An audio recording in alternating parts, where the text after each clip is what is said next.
The live stream is started. Stargens, can you start your recordings, please?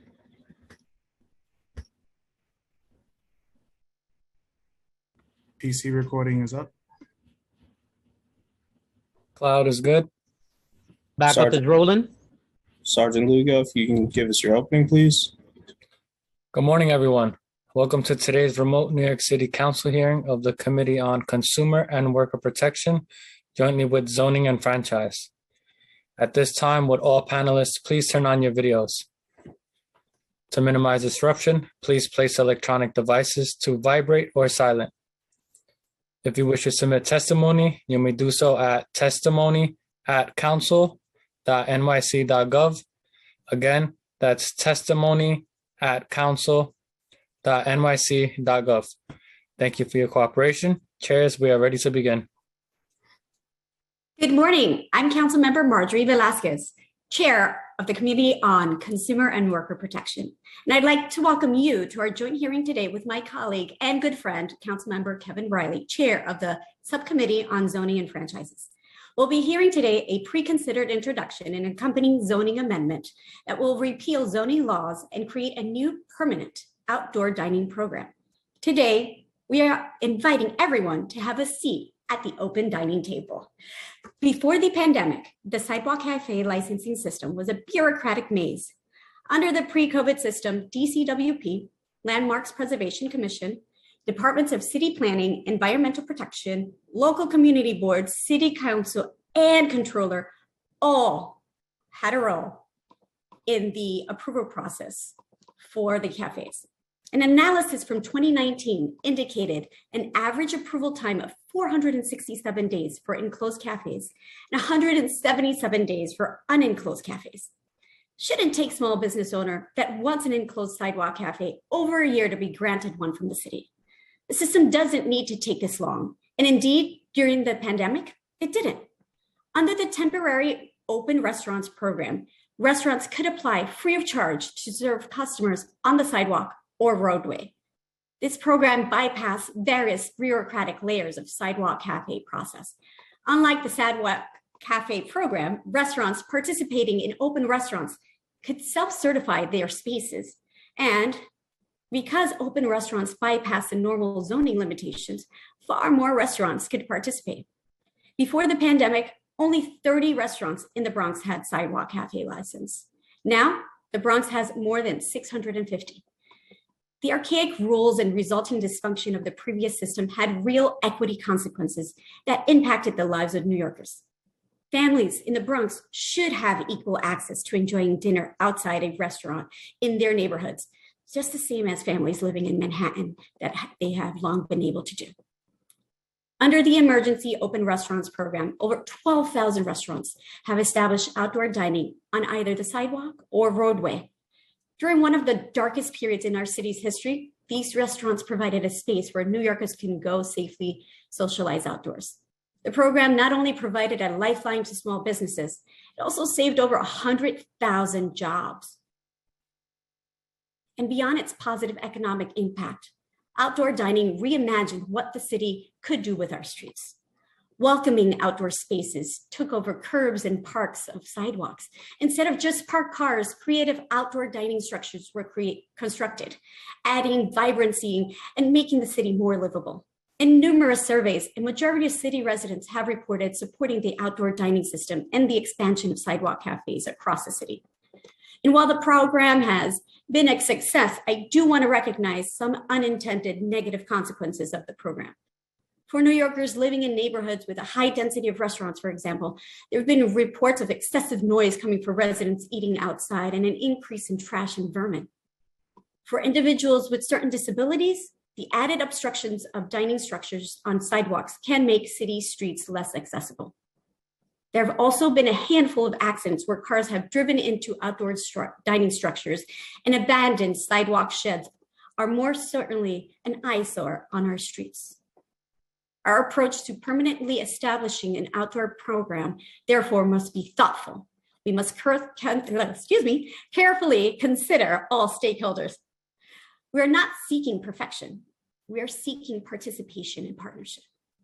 At the same time, the innovations the temporary program established, including cutting bureaucratic red tape, must continue in the permanent program. I'm happy to be a prime sponsor on the pre-considered introduction we are hearing today at the request of the mayor. Nonetheless, I have a number of concerns about the bill, and I look forward to engaging with the administration today to discuss some of these issues. To start, the bill moves the jurisdiction of outdoor dining from DCWP to DOT. I want to understand why the administration requests this change and whether or not it's the best for the industry. While the bill in its current form will codify the roadway dining program, it doesn't include the necessary reimagining of cafe licensing that existed pre-COVID. The bill does shorten the approval process that takes hundreds of days. But I also have a number of other concerns that we'll delve into today about its current form, and I look forward to working with the administration to ensure that the bill addresses these concerns. And before I conclude and turn it over to Chair Riley to deliver his opening remarks, I'd like to say that our hearing today may be very long, and members of the public will be waiting a while to testify. So if you stay on this Zoom hearing, you will be called to testify. Please be patient. We will ensure everyone has a turn to speak. I now want to acknowledge all my colleagues who have joined today. I am joined today by Chairs Salamanca, Riley, Councilmember Abreu, Botcher, Brewer, Majority Whip Brooks Powers, Councilmember Carr, Farias, Hanks, Krishnan, Lewis, Mealy, Menon, Moya, Nurse, Jose, Palladino, Powers, Schulman, Stevens, Juan, and Yeager. And now I'll turn it over to Chair Riley. Thank you, Chair Velasquez. Happy to be co-chairing this hearing with you. Good morning and welcome to this important joint hearing with the Committee on Consumer and Workers' Protection. I am Councilmember Kevin Riley, Chair of the Subcommittee on Zoning and Franchises. I also want to thank all my colleagues who will be joining us throughout the day, my fellow subcommittee members, and the members of the public who are taking this time for their day to testify today. In addition to the pre-considered intro that Chair Velasquez discussed in her remarks, today we will be hearing testimony on another component that will facilitate the creation of a citywide permanent open restaurant program, the Open Restaurant Zoning Text Amendment. This text amendment would remove from the zoning resolution sidewalk cafe regulations, which have dictated which areas of the city will get to enjoy outdoor dining. Excuse me. I look forward to today's hearing, and before I turn it back to Chair Velasquez to continue, I believe Chair Velasquez already announced all our members who are here. Chair Velasquez, I'd like to turn it right back over to you.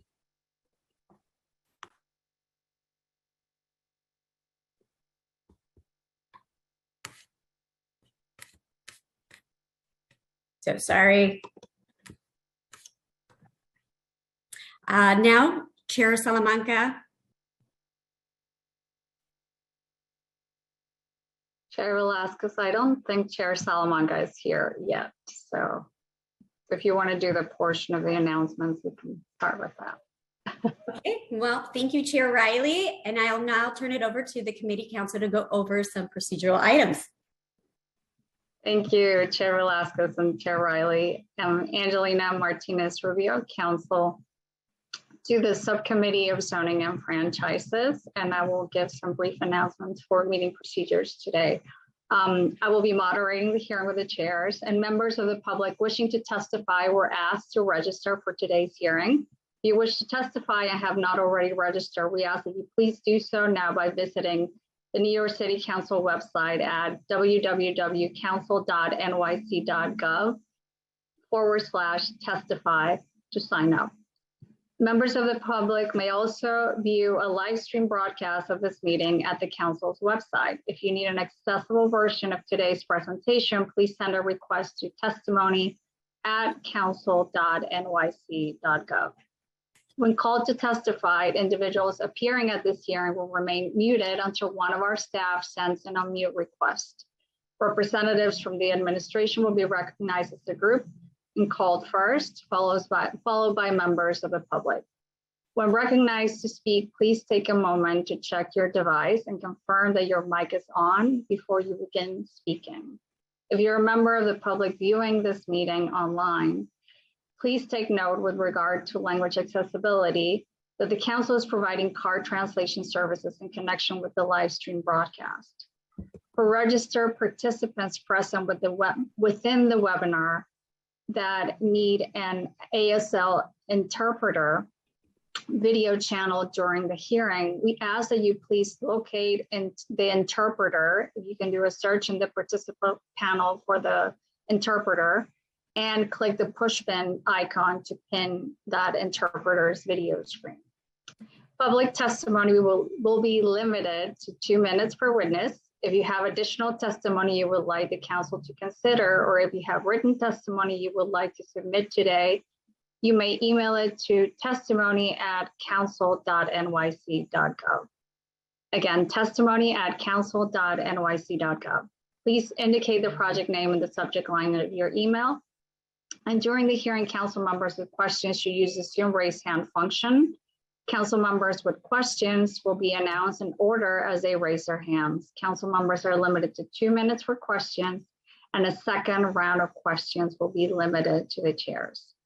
Finally, as Chair Velasquez already said, there will be pauses over the course of this meeting for various technical reasons, and we ask that you please be patient as we work through any issues. Now, let me double check, Chair, if Chair Salamanca is here. If not, we can probably get started with the hearing.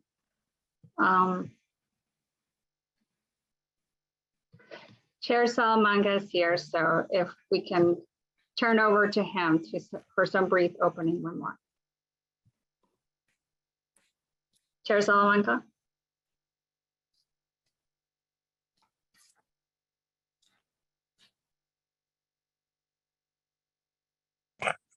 Can you hear me? Yes. I can hear Good you. morning. Thank you. Thank you. Good morning. And I want to thank Chair Velasquez and Chair Riley for working and co-chairing this hearing. It is unquestionable that the temporary open restaurants has changed the city's landscape forever, became a lifeline to many small business owners and restaurant workers, and brought the enjoyment of outdoor dining to many families throughout the city that did not have that opportunity before.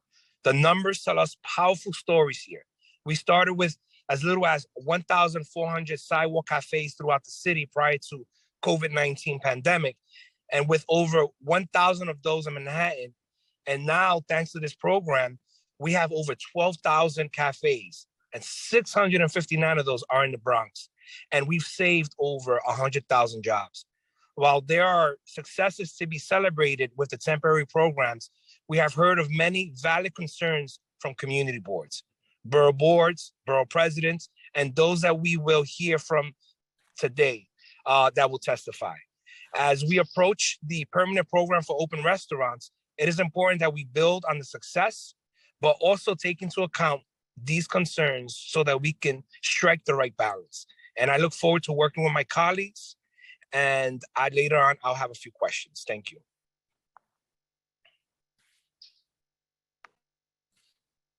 Thank you, Chair Salamanca. So Chair Velasquez, if we're ready, I can just call on the administration panel. We're ready. Let's proceed. Okay. So now to begin today's meeting, I will open the public hearing on pre-consider intro and the pre-consider LU under ULURP number N210434ZRY. I now call on the administration to testify, but before they begin, I will administer the oath. The administration panel includes, and I believe some of them are not here today, so I just want to confirm we have Commissioner Idanis Rodriguez from the Department of Transportation. We have Carolyn Grossman from the Department of City Planning. And we have Stephen Etnani, Executive Director of External Affairs for the Department of Consumer and Worker Protection.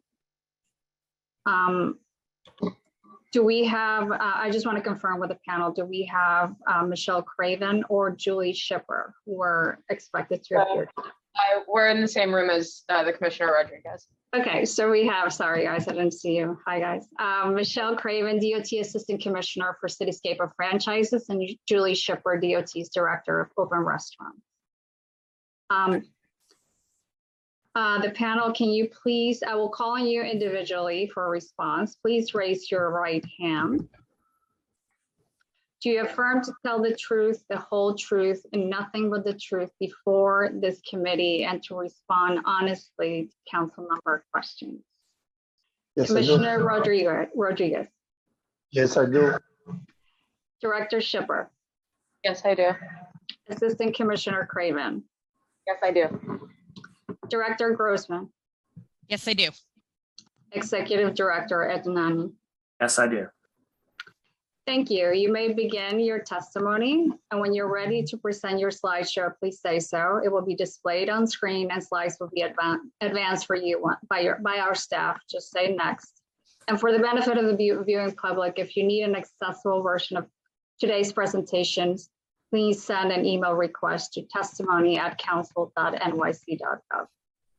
Panelists, as you begin, I'll just ask you to please restate your name and organization for the record.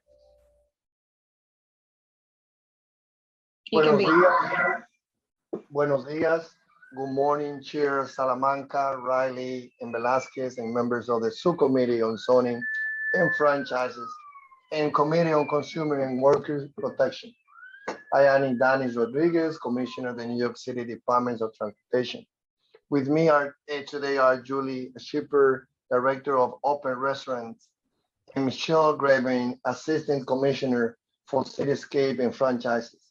We are also joined by Caroline Grossman-Megger, a Director of Regional Planning at the Department of City Planning, and Stephen Etanani, the Executive Director of External Affairs at the Department of Consumer and Worker Protection. Thank you for the opportunity to testify on behalf of Mayor Eric Adams on this legislation that creates the regulatory structure for the city's permanent outdoor dining program. It is a great honor to be before the council today for the first time as the New York City Department of Transportation Commissioner. I'm so proud to be working alongside a great team at DOT who are committed to enhancing the safety of our streets. I look forward to working in partnership with the council, the body that I had the opportunity to serve for 12 years up to December 31st, to further our vision of turning New York City into the most pedestrian and cycling friendly. Our public spaces must serve our residents, and so it is fitting that my first hearing in this role is about creating a permanent outdoor dining program that builds on the pandemic era open restaurant program that rapidly transformed the city street to support our city recovery. The COVID-19 pandemic brought one of the most difficult and unprecedented times in the city's history.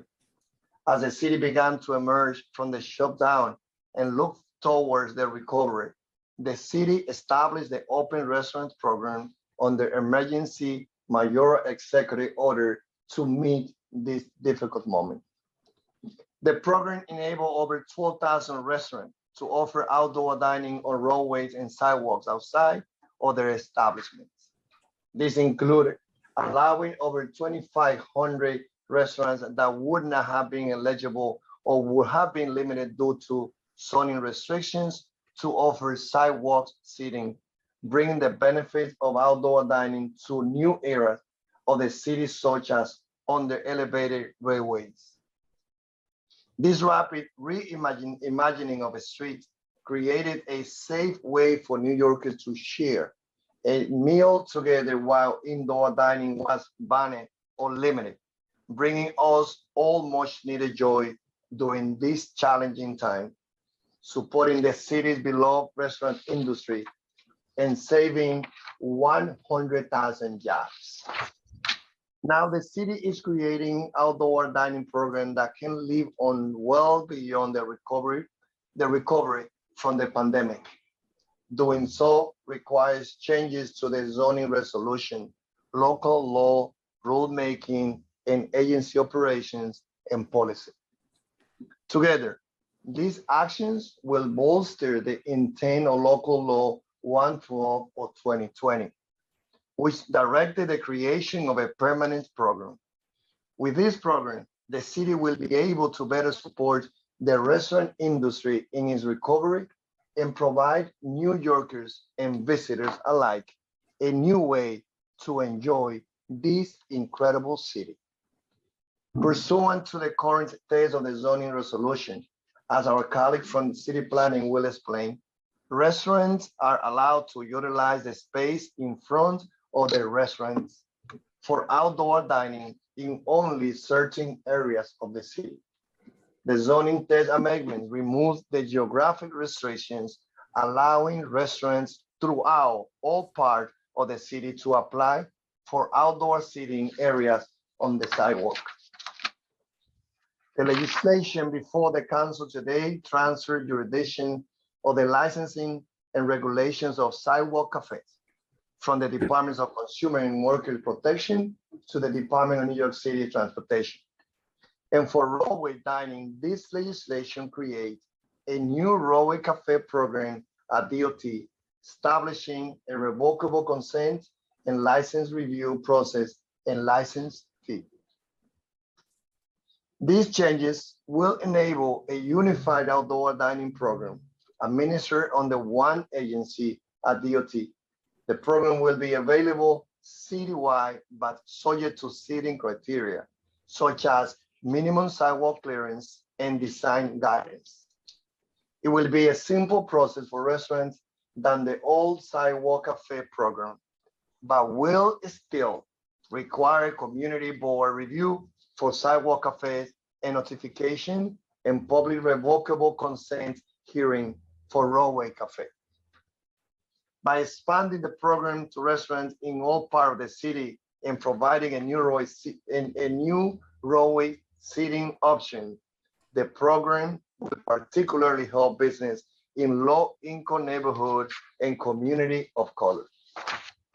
Regarding fees, the legislation established an initial license fee for a sidewalk or roadway cafe of $1,050 and a renewal fee of $525. In addition, DOT and OMB are still determining the revocable consent fee, which will be finalized during the DOT rulemaking process. This fee will be based on the location of the restaurant and the size of the space the restaurant will be using for its sidewalk or roadway cafe. These fees are essential for covering the administrative costs of the program and also to ensure that public space is not given away for private business for free. We welcome feedback on revocable consent fee during the rulemaking process. The city set up the temporary program rapidly, focusing primarily on providing flexibility to restaurants to encourage participation for our city's recovery. But over the last year and a half, the city continued to adjust the program as needed and has learned so much. DOT and our agency partners heard from many New Yorkers with a range of responses to the program. While overwhelmingly popular, many people have raised real and legitimate concerns, including noise and sanitation. We heard these concerns and take them very seriously.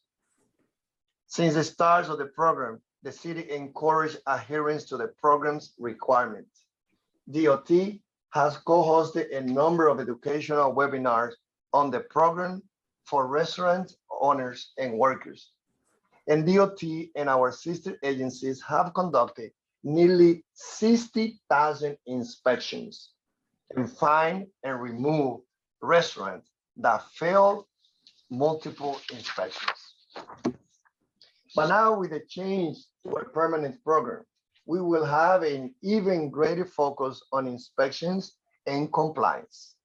Restaurants are an essential part of our communities, and we encourage them to be good neighborhood partners. We will continue to work closely with restaurants and the communities at large as we develop the new program requirements and standards. We will create a license for sidewalk and roadway cafes, requiring café to comply with rules before they are built and subjecting them to inspection shortly after. DOT will enforce against amplified sound devices, which are prohibited in outdoor dining setups, and NYPD and DEP will enforce against noise complaints.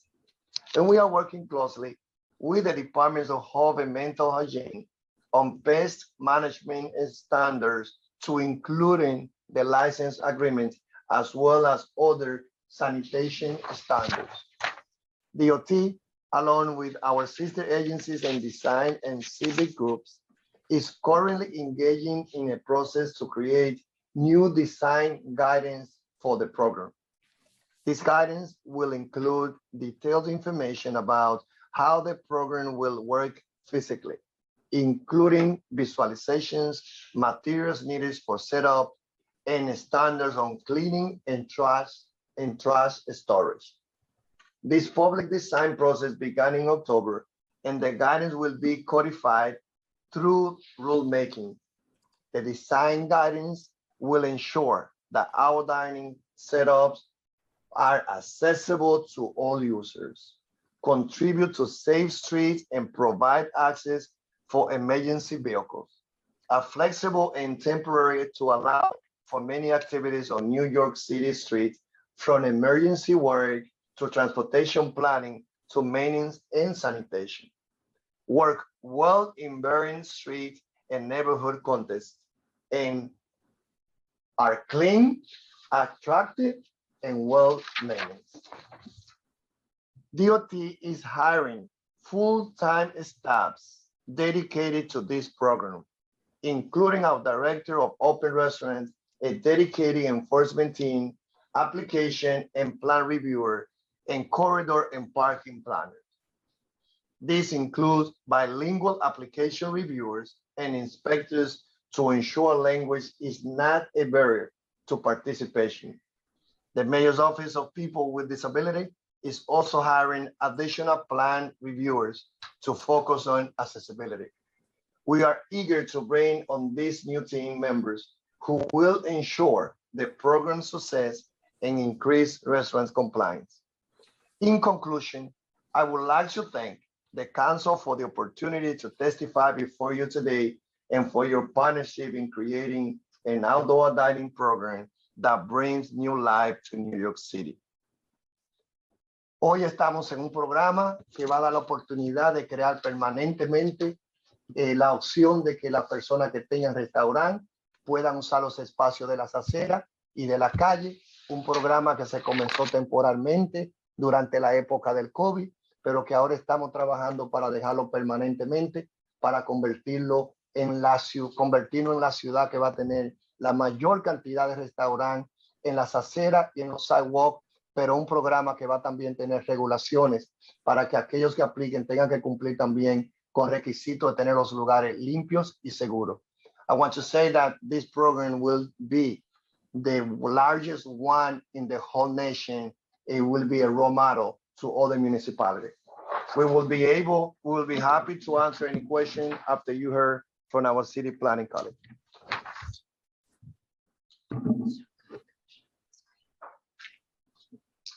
Thank you, Commissioner, and good morning, council members. My name is Carolyn Grossman-Marr. I'm the Director of Regional Planning at the Department of City Planning, and I'll share a few slides on the technical aspects of our proposal. And if I could ask for our slides to be pulled up at this time. Thank you.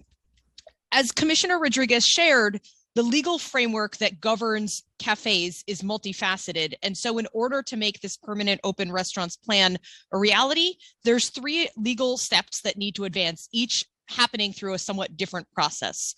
The first on the docket for today is the removal of locational prohibitions through zoning, which I'll speak about for a few slides after this, but we believe is really key to unlocking the full citywide universe of applicability of a permanent program, and for consolidating control and accountability for the program under DOT.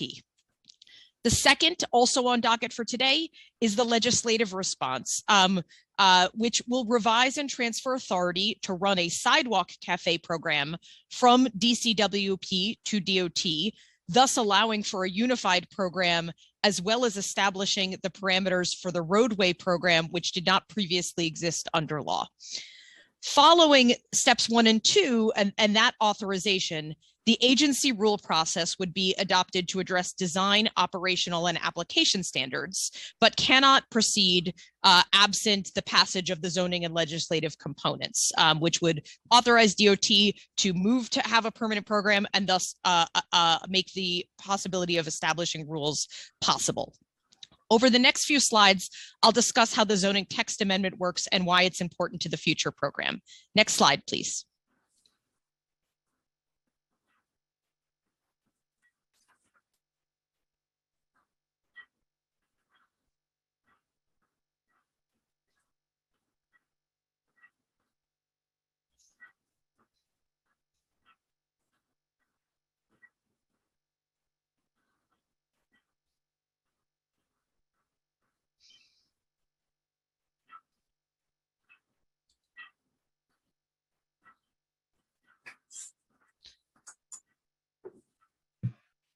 Apologies, it looks like we're having some technical issues with the slides. Give us just 1 minute to try to fix them.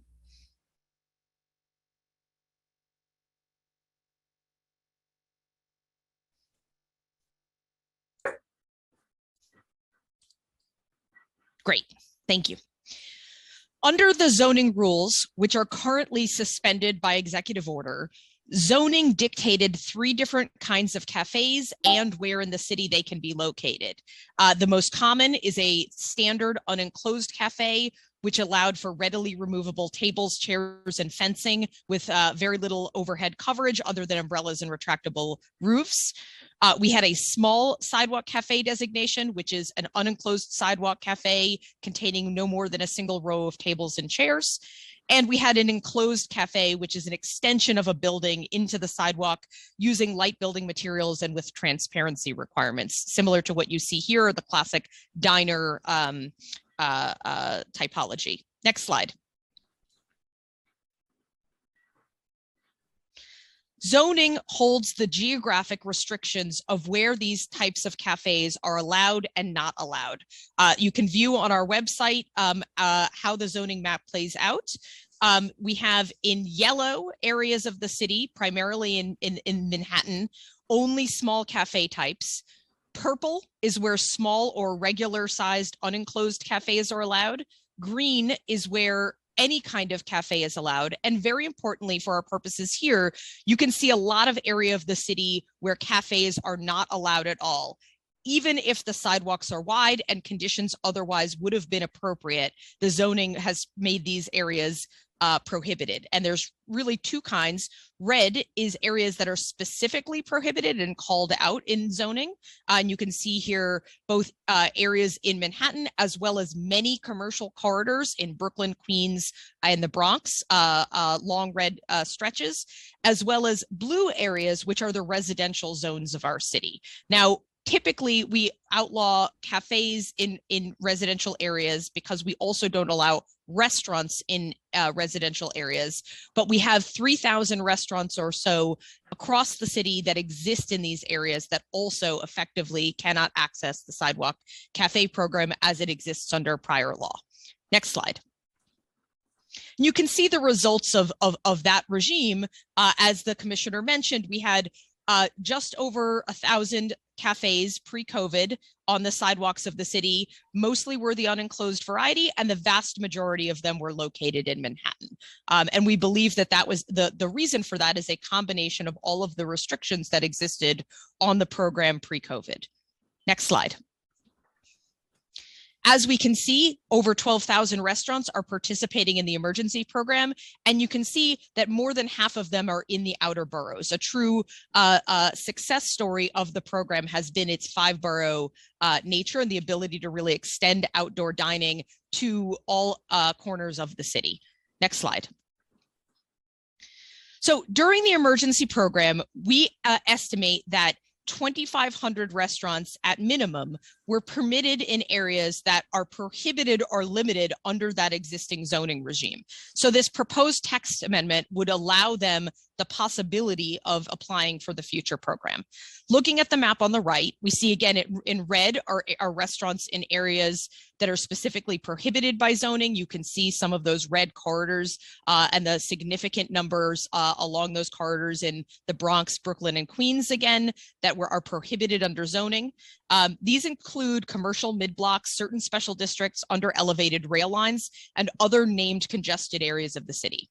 In blue are all the non-conforming restaurants that exist in those residential areas. So as I said, we think there are about 3,000 citywide. 1,000 of them are participating in the open restaurants program. And yellow is cafes in zones that would have been limited only to a single table. And the zoning text amendment is the action that will allow these restaurants, these many thousands of restaurants, to potentially continue into the future program. Next slide. So why were these areas just prohibited from cafes in the past? The reality is there's a number of reasons that we see in different kinds of geographies. But what we've seen in the emergency program is that sidewalk cafes can work in many more locations than zoning had contemplated in the past. So here we have photos of some of the different kinds of this different cafes in various parts of the cities that would have banned sidewalk cafes. For instance, under elevated railways, all of those commercial corridors in many of our outer boroughs simply weren't allowed because at some point in history, people believed that the presence of an elevated was a reason to not allow a cafe at all. But what we've seen, such as this one in the top left in Bushwick, is that they can actually activate a street, and particularly for some of these commercial corridors, it's an important enlivening activity. Certain special central business districts, we believe congestion is an issue. We believe this can be dealt with by increasing the requirements for clear path area, but we don't believe that a cafe like this, top right, near Grand Central, need not have a single row and table of chairs if it can protect, for instance, in this case, 12 feet of clear path in a potentially congested area. It's not a reason to take it off the map entirely. Certain special districts, such as East New York and Dumbo in the bottom left, are areas where we simply didn't allow cafes. We again believe that that's an appropriate location. And as I've mentioned several times, in residential districts, we see a lot of this in outer boroughs, particularly in Bedford-Stuyvesant. We've had certain restaurant groups advocate specifically, and they would have had to go through a full ULURP process for commercial zoning just to put a few tables and chairs out. This text amendment alleviates that burden and makes it possible for those restaurants to really be on a level playing field with any other restaurant in the city. Next slide.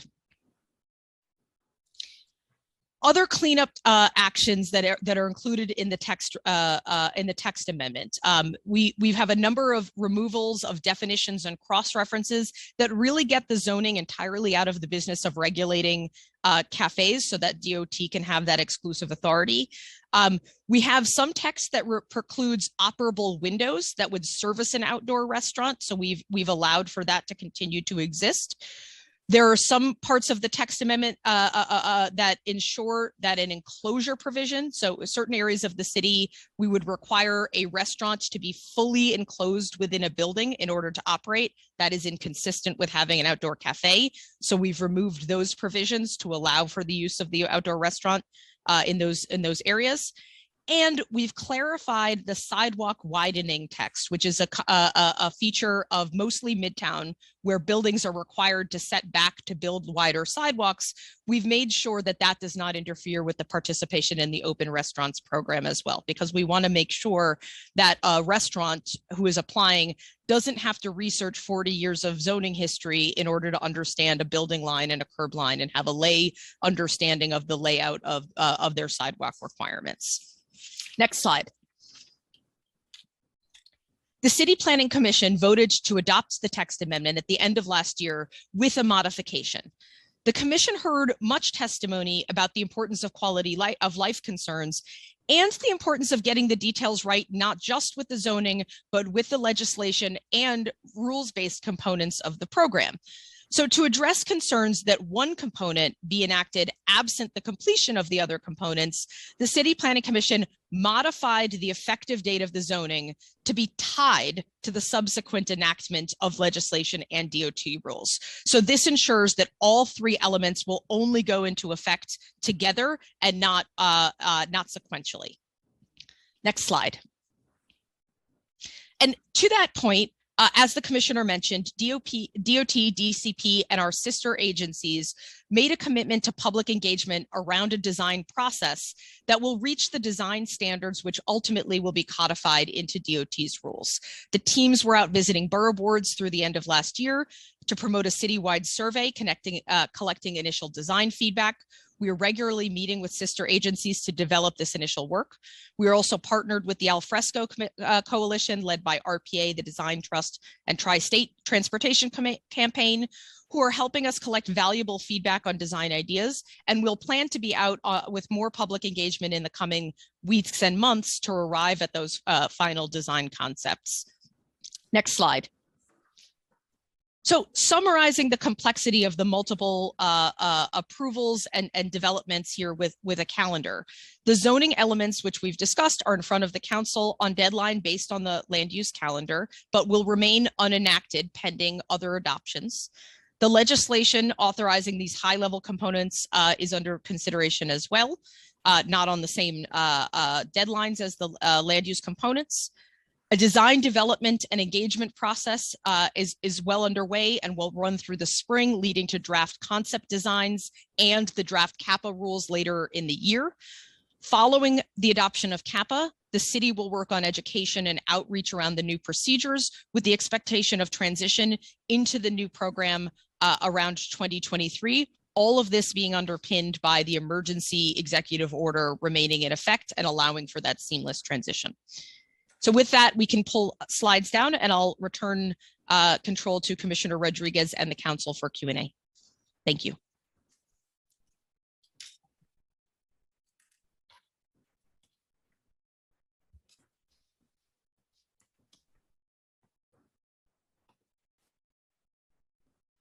Chairman, any question? So we shall. Chair Velasquez, do you have some questions for the panel? Definitely. So under the normal sidewalk cafe process, restaurants have reported waiting over a year for their licenses. What makes it so lengthy? Well, we can talk about how we are, we can talk about how, we'll be operating moving forward. But I think that that's a particular question that probably is Steven Tanani is more informed to explain to you, Chair. Sure, and thank you, Council Member, for the question. And it's a pleasure to meet you here in this virtual hearing. As the Commissioner said, my name is Steve Tanani. I'm the Executive Director for the Department of Consumer and Worker Protection. I think first and foremost, just to level set here, is that the Sidewalk Cafe program has not existed essentially for 2 years. It's been suspended for 2 years by an executive order.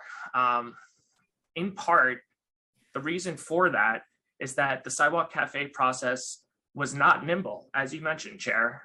It was a process that was lengthy, convoluted by our own admission, and something that, certainly this agency has been on the record testifying to that point. But this hearing is really about the future and a permanent program. And DOT has been managing a more expansive program during that 2-year period that our Sidewalk Cafe program has been suspended. It's a more streamlined program. It's one that allows restaurants to utilize the sidewalk and the streets for dining. DOT is the appropriate agency to continue that work because it's been a resounding success. You heard from my colleague at DCP about the geographical success of that program, and from the Commissioner of DOT in terms of jobs saved, over 100,000. We think DOT is best situated to develop a holistic vision of the city's streetscape, and they'll have a dedicated enforcement team to work through any quality of life or safety issues that get managed in this program going forward. Thank you for that. And now, can you tell me, how is it new and how will it be streamlined? I'll defer to Commissioner Rodriguez to speak to the permanent program. Yeah, the program moving forward will be based on the experience that we have, and I will also pass to the director of the open restaurant, who is Julia Skipper, because she worked during the last couple of months working with the city agency, getting idea from the restaurant owners, from the members of the community, to put together a streamline that we believe will make this program the most efficient and permanent that any other city has built in this nation. So I think that the most important thing is that, first of all, the whole process on how someone will be applying, it will make the restaurant owners, first of all, accountable to take care of the cleanliness and the safety, not only of the sidewalk, but also of the street. They will have to fill out that application. We will review those applications, and we will make decision based about how those individual owners, the restaurant owners, are committed to take not only the opportunity, but also the responsibility that we can for them to get this permit. But I would like also to pass it to Julie, who is the director, so also to expand it. Thank you, Commissioner, and thank you, Chair, for the question. So as much as we can, we have shortened the review process and the review timeframes for the sidewalk program. Roadway is slightly different, as this program is new and we are just developing it now. This will still go through a revocable consent process, but we are able to shorten it a bit more with just giving notice to the community boards and holding a revocable public hearing. But we have taken the time and taken the accountability to try and shorten and streamline the process as much as we can with this shorter review timeframes. Can you explain to me then that revocable consent and that process and how you involve the community? So the revocable consent process for open restaurants is something that we'll be outlining in the rulemaking process that we will be doing later this year, but effectively we'll be our planners will be doing a site review of the roadway cafe plans, and then we'll notify the community boards that this application has come in if they wish to have their own hearing on it, and then we'll hold our own public hearing as required by the charter, execute the agreement, and submit it to the comptroller. Thank you. At this point, I wanted to welcome, I have by accident not seen our Speaker Adams. Speaker, would you have any questions right now or statement? Thank you, Chair Velasquez. Doing a great job. Good morning, everyone. I am going to listen to this hearing and we'll ask questions as they come up as we proceed. Thank you so much. Thank you. Thank you. And I guess my follow-up question here, when we were talking about the procedures, are we also looking at penalties under the old system or the emergency order? We have been the administration has been giving warnings. What has the penalties looked like before, and what are you envisioning for the future for folks that do not comply? And how do we hold those restaurants and bars accountable? Well, first of all, as everyone knows, this program during the time of pandemic, and also how the administration and the council in 2020 passed the bill that empowered DOT to take this lead to organize in the temporary base. It is a system that we know that in the past they made their contribution, but the way of how we are reimagining the use of the street. Also, we come not only with the opportunity for the restaurant owner to take advantage with this, to be part of the solution, not only providing seating area to the middle class, to the working class, but also to those brothers and sisters in the underserved community that in the past, they never thought that they could have access. They never thought that they could enjoy sitting at the table as anyone was doing it in Midtown or downtown Manhattan. You know, you and I share similar constituency. We know that in the past, when I came in the 80s, you didn't see a single sidewalk restaurant in Northern Manhattan. You didn't see in the Bronx. You didn't see in places in Brooklyn, Staten Island, and Queens, mainly composed by immigrants and working class. So I think that we are doing right now is one, creating this great opportunity, but also sending the message to the restaurant owners, please be our partner. We know that most of them have put good a structure together. But when it comes to that question about how will we make them accountable, there's going to be a system in place. Not only we have proven with the 60,000 inspection that DOT did during the last couple of months on this program, that we will take safety, we will take responsibility of the restaurant owner very, very seriously. And we will be going back to those restaurants and see how they are successful, but also how they take seriously their responsibility of quality life, their responsibility also to be a good restaurant neighbor to those communities where they are established. I guess I also have concerns on the fees, right? During the pandemic, how many restaurants have closed down because of violations? Yeah, and there was I can say that most of them were good partnership when it comes to the services that they provide in the different community where they were established. There were some cases, as we have in all sectors.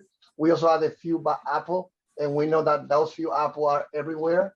And as an agency that will be running this program, we will make all of them accountable. But to share those few occasions when we have those cases of where we had to shut it down some restaurants, I also would like to call to Julie, who were the one the last couple of months was working overseeing that behavior in those cases. But unfortunately, we had to shut it down. Yeah, thank you, Commissioner, and thank you, Chair. Over the pandemic, we have been quite lenient to restaurants. We know that the restaurant industry was really suffering through COVID, and we stood this program up in an effort to bring the restaurant industry back. But with that, as the Commissioner mentioned, there are some bad apples and bad actors that have been part of the program, and we have given a number of warnings. Our inspectors go out and work very diligently with each restaurant, especially ones that are not complying with the rules. But after a certain number of warnings, you can only do so much. And if the restaurant is still not complying, more robust enforcement needs to be taken. So there are a few restaurants that we have given fines to. However, we have only given fines up to $1,000. And there are restaurants that have either become abandoned or their structures are just totally not in compliance with our rules. And after working with them, we have removed them.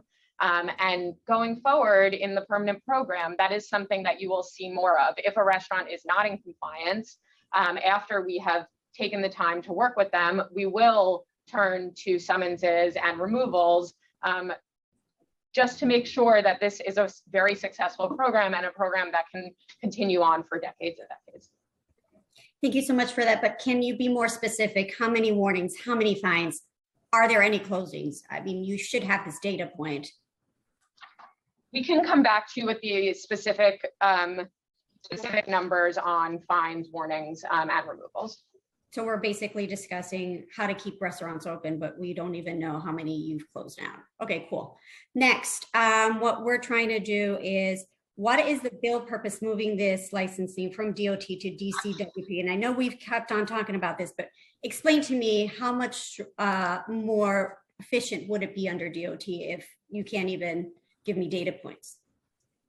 It's not that we cannot give you the data, Chair. What we are saying is that in the way of how this program being operating, as is a public information, with the team here at DOT, they went out and they did 60,000 inspections. And we know that the program has been basically temporary one, and we will get back to you to share all the details that is important for you as a body. But the way of how we are having this conversation right now is not only sharing what we have done it, but it's also most important is our discussing how this program will be permanent on the DOT. Chair, I also want to jump in and mention, just to piggyback on a question that you had, which is imperative, is accountability. How will we hold, restaurants accountable in this program from a safety perspective? And I will say, part of the, calculus of this transition which the council has already kind of legislated and put their thumb on the scale by local law 114 of 2020. I do want to make a note of that. But importantly, is that DCWP, for a program that had just over 1,000 restaurants participating, never had a dedicated enforcement team for that license category. We enforce regulations for tens of thousands of businesses across a number of different, laws and rules in the city. DOT will have a dedicated enforcement team to hold restaurants accountable. And I think that point needs to be stressed here as well.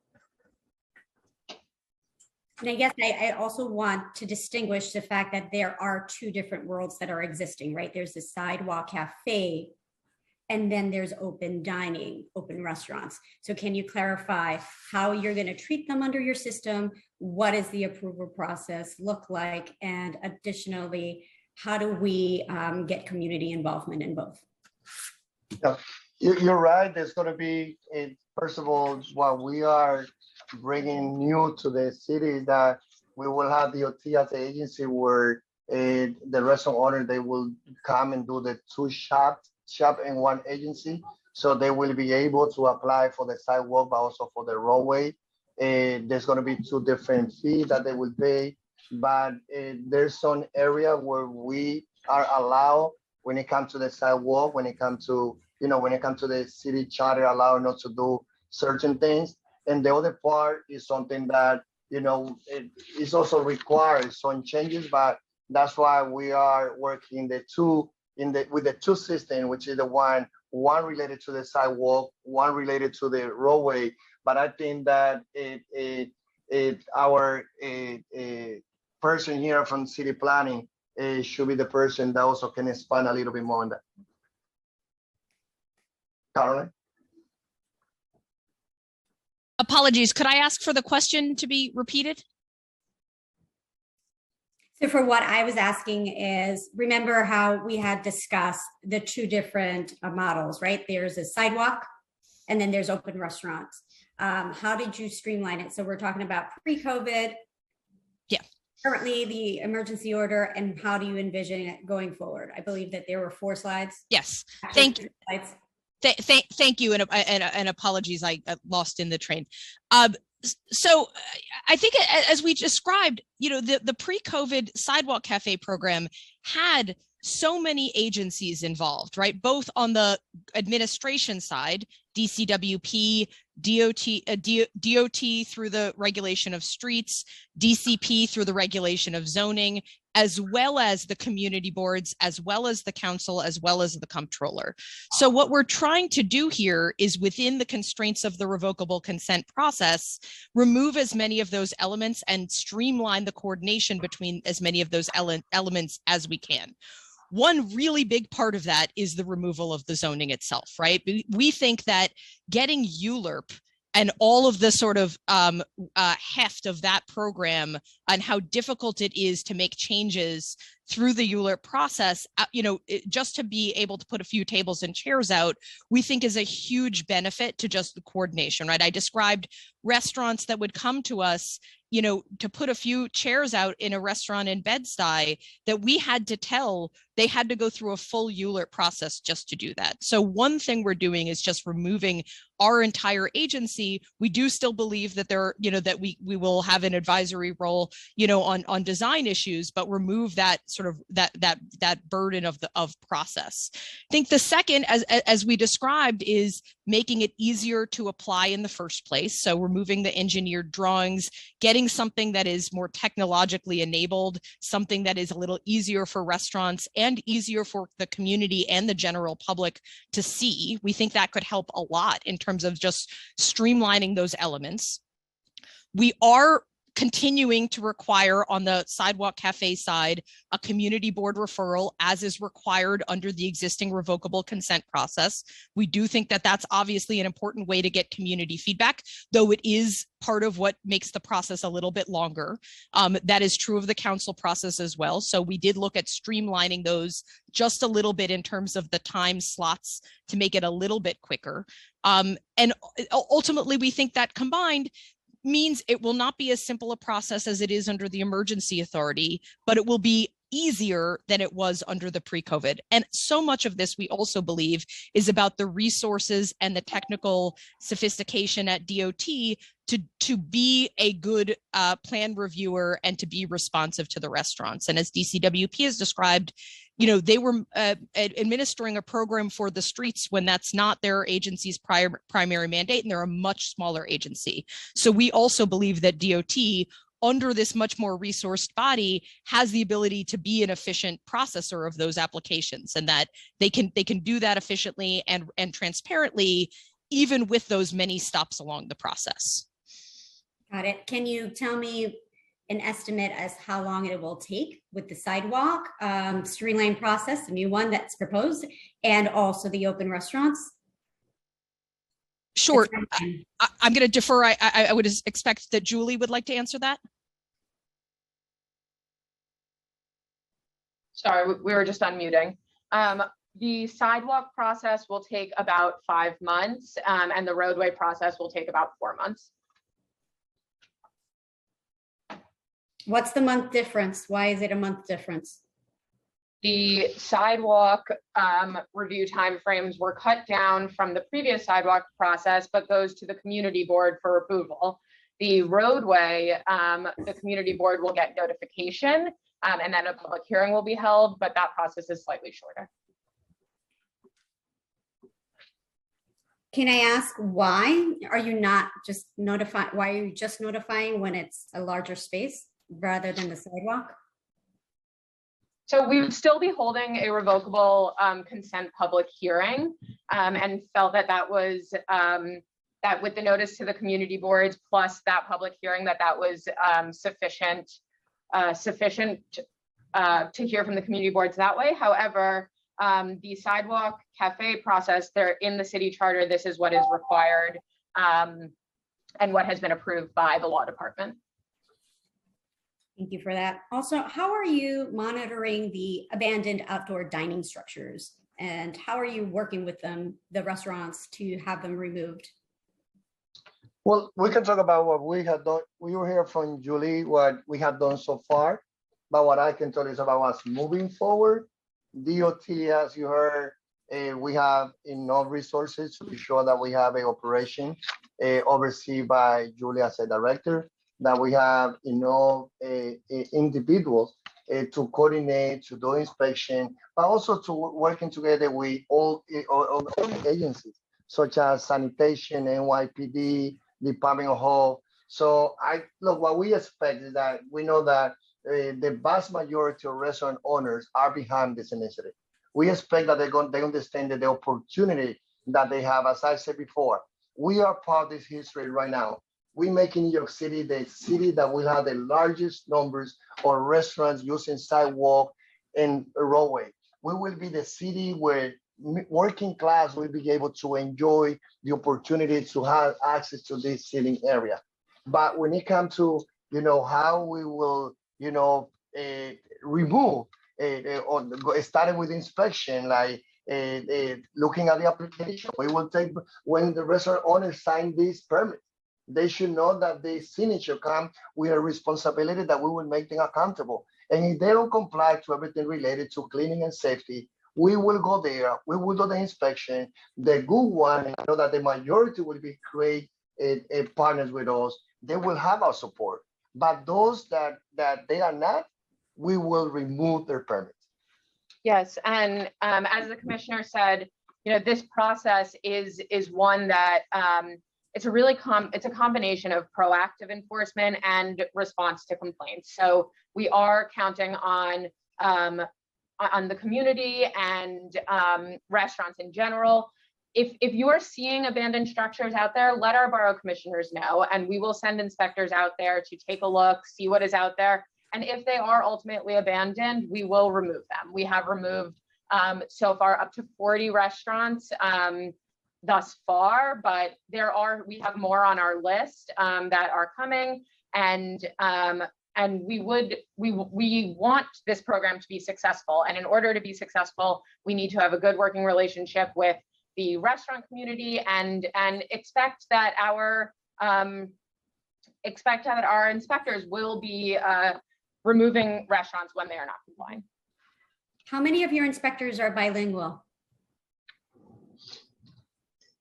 We can get back to you with the number right now, but I can tell you as a non-English speaking commissioner and as an immigrant that been here since 1983, that live in the CERT community, from the leadership of this department to diversity across any area of this agency, including inspection, this is something that I would take it very seriously, because we know that many of those restaurant owners that are immigrants also, it doesn't matter if they come from Asia, from Europe, from Africa, Nigeria, Ghana, Mali, Congo, or Latin America. Many of them also save some money, contribute by opening the restaurant, and they need, as it is a responsibility, as it is a vision of Mayor Eric Adams, that when he took office, he said, even though you are not English speaking, you pay taxes and you deserve the same mechanism of information, the same mechanism of support. So this is something that, again, as a non-English speaking, as a Latino speaking person, I know that this is going to be very important that any restaurant owner, they should know that they will have the opportunity and the support to be connected with in their own language when it comes to any information that they need. So back to my question, how many inspectors are? We can get back to you with a specific number. And Chair, one thing that also, being on the other side, as I have been, that's information are important for us. But right now we are even in the process of hiring. This is something that the administration, we only, we had like a month in the new administration. And even though this thing has been working with the previous one, but, for many reasons, as part of the process also, we are in that process. And of course, we are recruiting. So anyone in any part of the community who also not only have the skills, but also speak other language that will be interested to apply for this position, more than welcome for them to go to DOT website and apply for that job. And what's the goal? How many inspectors are we looking at? We don't have the final numbers yet. We know that right now we're looking to have around 30 members in this team starting there, knowing that we will continue growing. But I think that the most important is that, we have someone as a director, not only that have the heart and the experience, but also someone that comes from the urban planning background, someone that also understands what it takes. It's not only to say what we expected from the restaurant owners, it's also to know what mechanism do we have to support them. They went to a tough moment. And yes, we saved them by helping them to keep 100,000 jobs. But we also know that many of them have to shut it down, not because only on the sidewalk, not because of the restaurant, but because many of them, especially the smallest one, they didn't have the same financial support as the biggest one. So because of many challenges that industries have been suffering, we are ready to work with them. But we also know that we need to put in place the number of inspectors and other members of this team that will be responsible, again, to oversee the largest program of roadway and sidewalk restaurants in this city, the largest one here in the United States. Thank you for that. And now going back to what you described right now, the restaurants that are there and have these licenses, right? What is the application process going to look like for them? Do they have to reapply? What are the fees involved in that? And how are we streamlining them? Yes, everyone will have to reapply. And the initial license fee would be $1,050 and the renewal fee $525. If there's any other detail that Julie also want to add? Yeah, sure.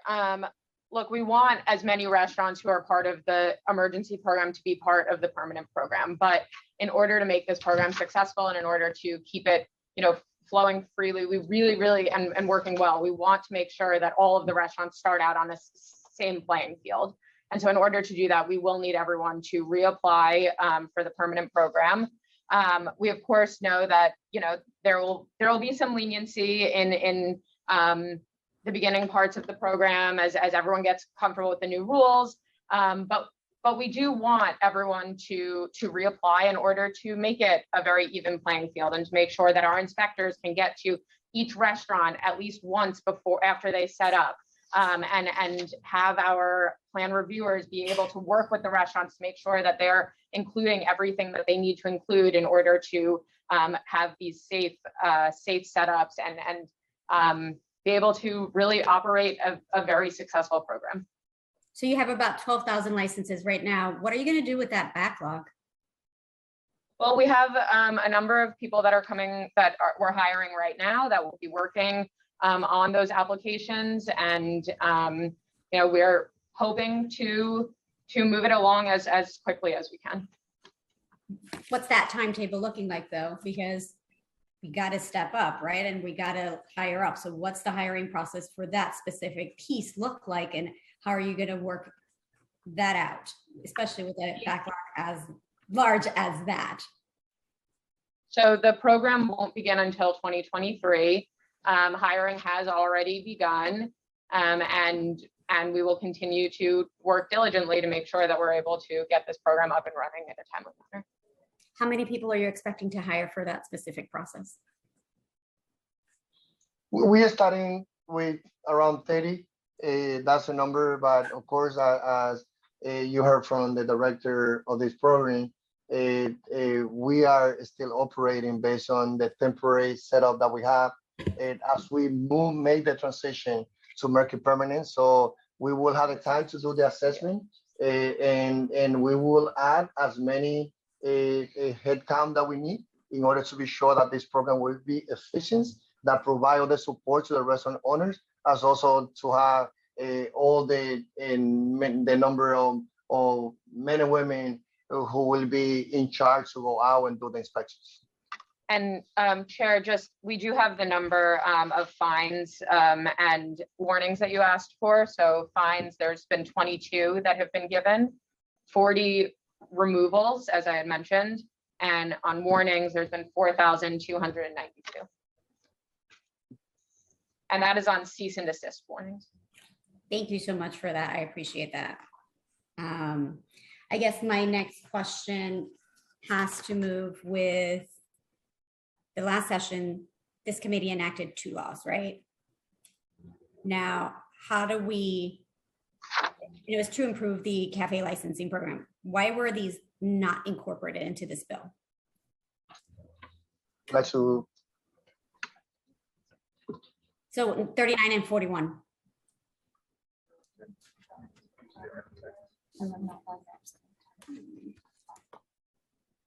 Local. I don't have the answer right now to that question. We will get back to you. Okay, I appreciate that.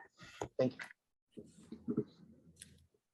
So right now, I'm going to turn it over to Chair Riley.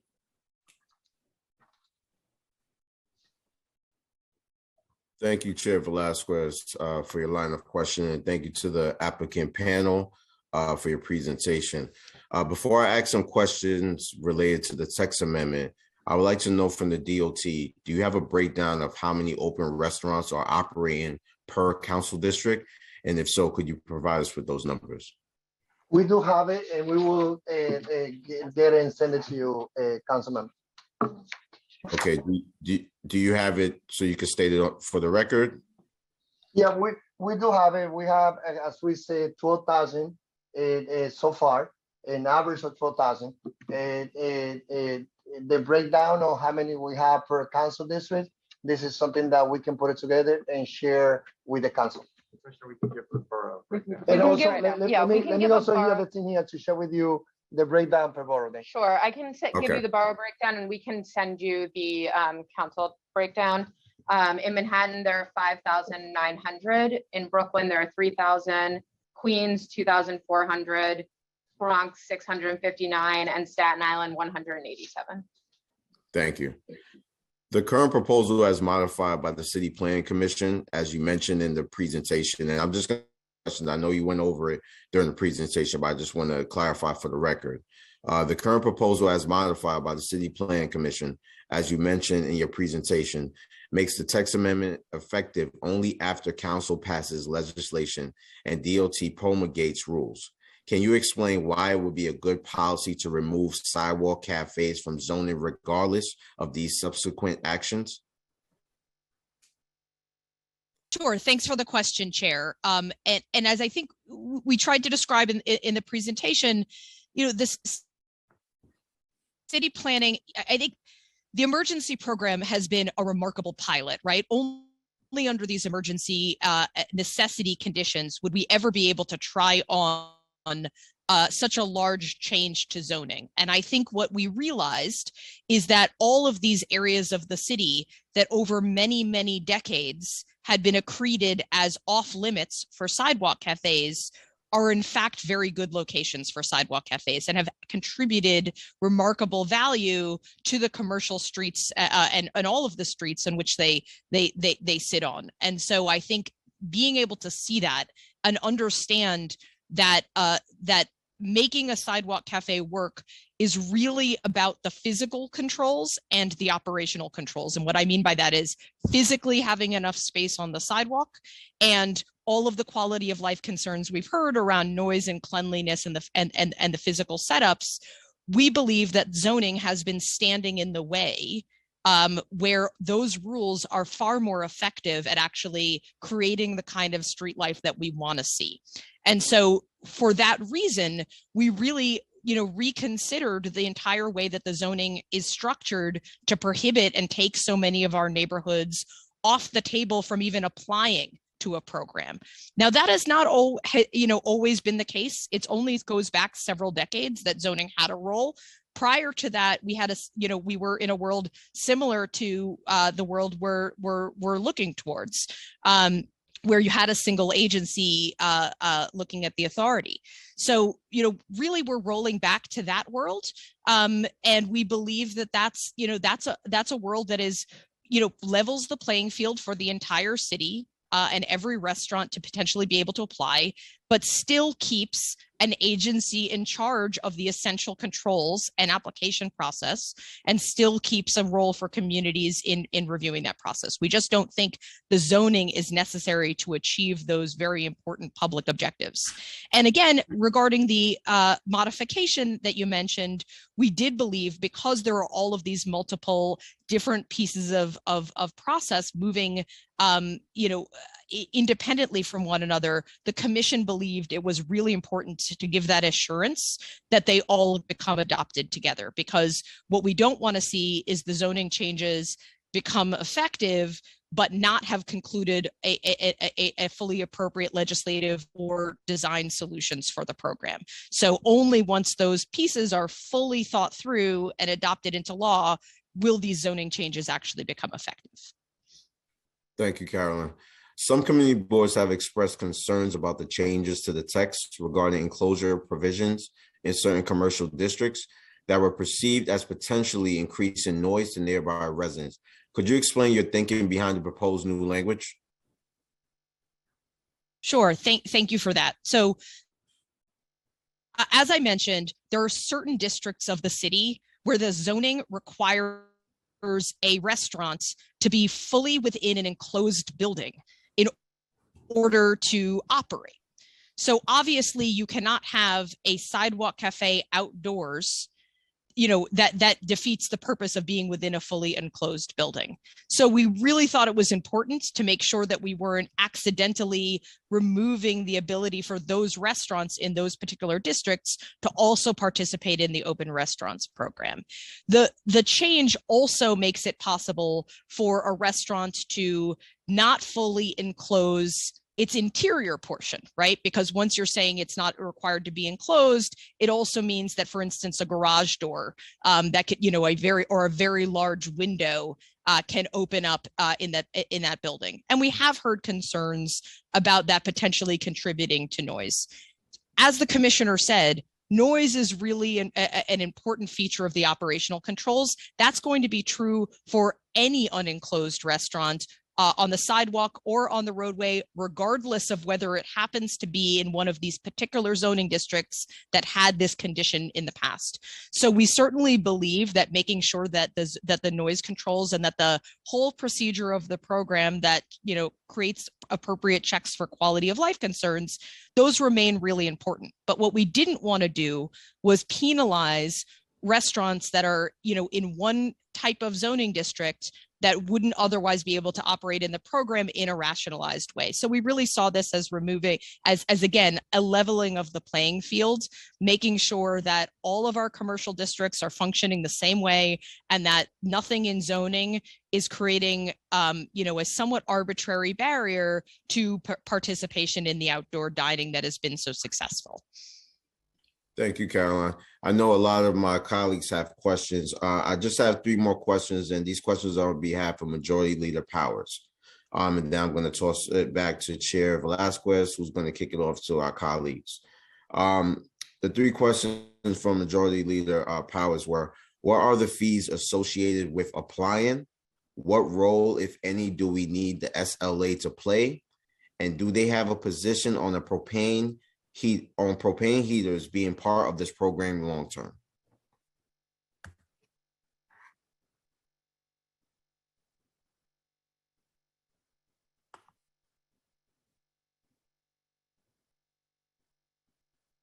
Yeah. So, council members, so as I said before, when it comes to the fee in this proposal, the initial fee will be $1,050, renewal fee $525, and the revocable consent fee is still to be discussed. And definitely we will share that information with the council and the rest of the stakeholder. I think that the other pieces of the question is something that probably Julie can add. Yes, SLA is, we've worked with them closely during the emergency program, and we'll continue to work with them through the permanent program. We are still working out exactly what their role will be through the permanent program, and can get back to you when we have a little bit more information on that. And on heaters, we are working very, very closely with the fire department. And as we have more information on what will and will not be allowed, we will let you know. Thank you. Chair Velasquez, I have some more questions, but I'll save that for the second round. I'll toss it back to you. Thank you, Chair Riley. We've also been joined by Council Members Arreola, Ressler, and Dinowitz, so thank you so much for joining us. We will begin with Councilmember Abreu. I believe you have a question. I do have a question. Thank you, Chairwoman, and thank you to the folks at DOT that are testifying today. My question is, under the pre-COVID sidewalk cafe licensing system, it would cost a restaurant thousands of dollars in fees to apply for and obtain a sidewalk cafe license. Given restaurants are currently struggling to survive, is the administration committing to lowering these costs? Yes. So, as I have said before, and we all know that how expensive it was for restaurant owners to get a sidewalk cafe permit. Now with a new model that will combine both sidewalk and the street, is something that the fee will be less expensive. The part related to the revocable consent fee is something that we are still in the process to discuss, and we will share that information with you at the council too. Thank you, Commissioner. My last question is, and this is a big one, District 7 Uptown, we have seen sanitation issues and vermin infestations. We have seen rats running wild in northern Manhattan. And so how does DOT plan on addressing sanitation issues and vermin infestation, rat infestation that we have seen at some outdoor dining locations? Yeah.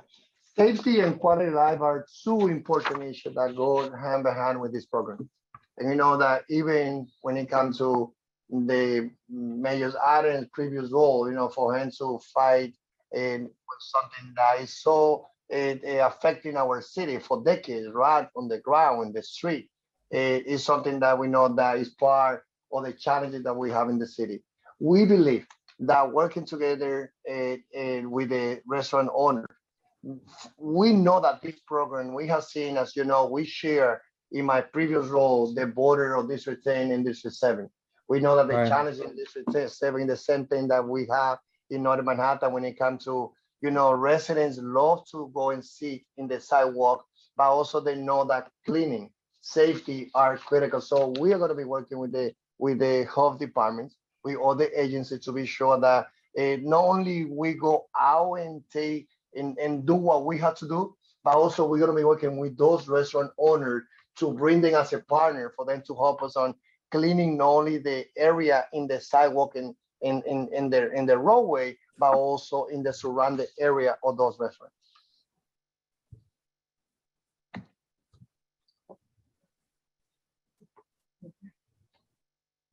Thank you. We're calling up next Councilmember Botcher. Our thoughts now. Thank you so much, Chair Velasquez. Before my questions asked, I just want to say that this is going to be a very difficult policy to get right. And the reason I say that is because we live in a city where every neighborhood is different than the next. And I represent a district that has the highest concentration of restaurants than any other in the city. Even within our own district, each neighborhood's different. There's some areas where it's working well. Shout out to Chelsea Square Diner. There's some neighborhoods where it's really been presented some problems, like down on Sullivan and Thompson Street.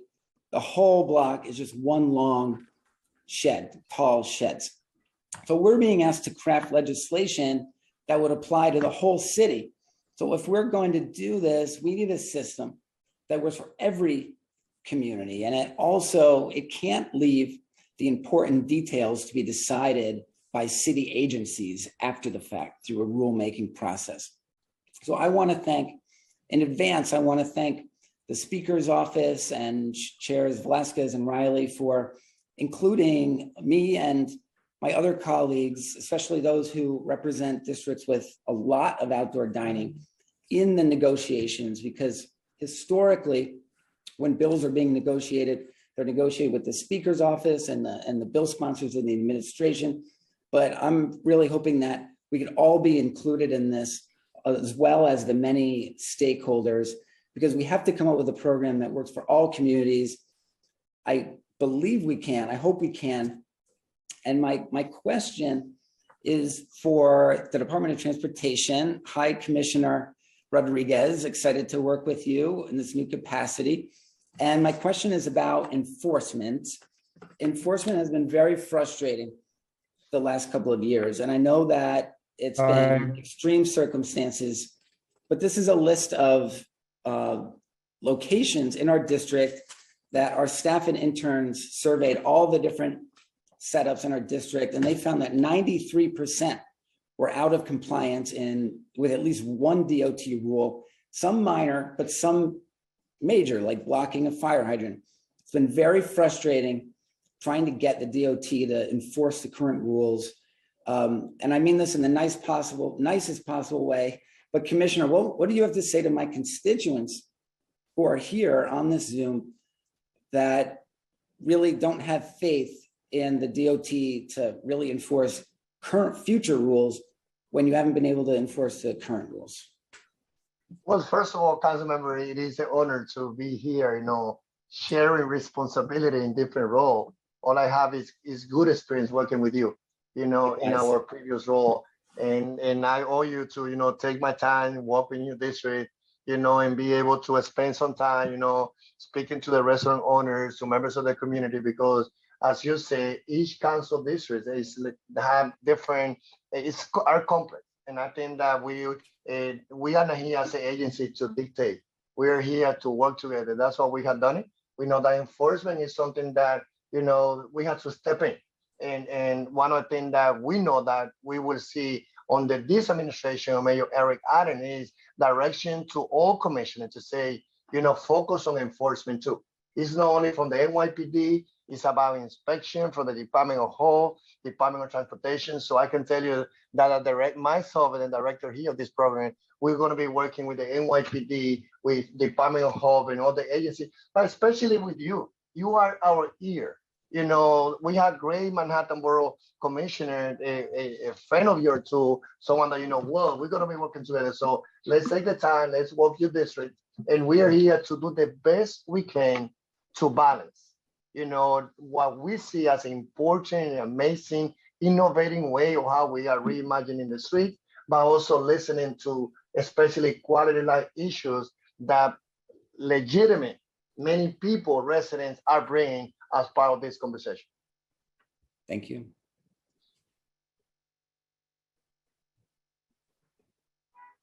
Councilmember Brewer. Time starts now. Thank you very much. Whoops, here we go. Thank you very much, chairs. Oh, there we go. Sort of following up, and it's just from a recent experience. I went with the Department of Sanitation, to their credit, 72nd Street. It was filthy dirty, nothing to do with the restaurant specifically, but around the restaurant, outdoor, particularly in the road, were just piles of dirt and trash. Now, to the credit of the sanitation department, they cleaned it. The street is clean, and now we'll do education up and down the street. But this is a question, and it's sort of piggyback on what people have said, but also my year. So we know that there'll be more DOT taking the lead, but how do you cross-train? Let me give an example. There were sanitation folks there with me, going door to door, explaining to people that they had to do cleaning, and we'll go back. But are they going to be trained on how to deal with outdoor restaurants? Because they still have to go and do their outreach. DEP, are they going to be doing outreach because of noise? Is that just going to be DOT, or are they going to be cross-trained? And I guess I have the bad news. People are going to call NYPD. Whether we like it or not, they're going to call NYPD. Department of Health, they too have to go to restaurants. SLA has to go to restaurants. How is this going to work? Because 30 people doing the city, 30 people could do just one district, and you still have challenges. So I'm wondering how that training is going to take place, just because that's my experience over the years.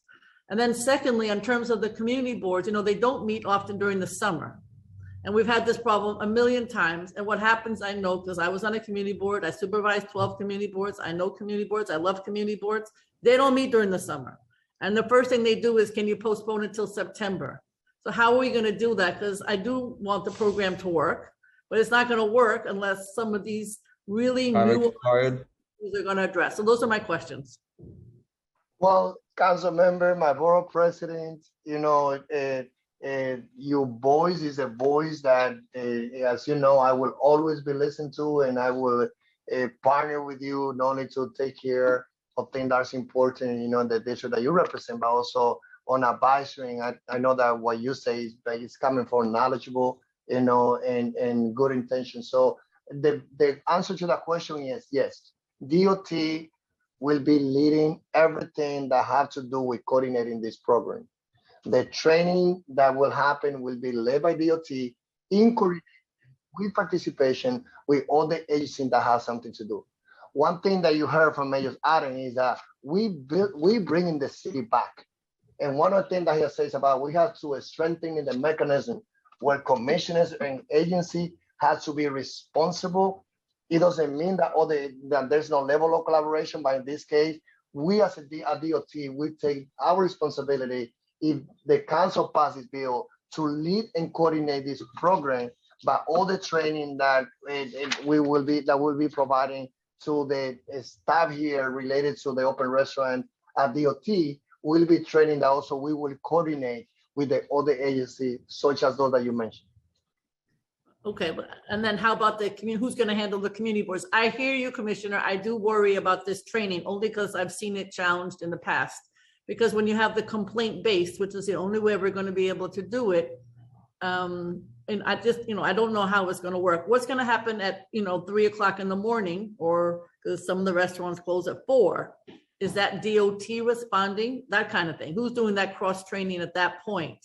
Like the three. I'm gonna pass it to Julie, the director, to expand on that one. But I can say it's about we at DOT will be leading everything that had to do with coordinating the open restaurant and related to the open restaurant, the sidewalk and the roadway.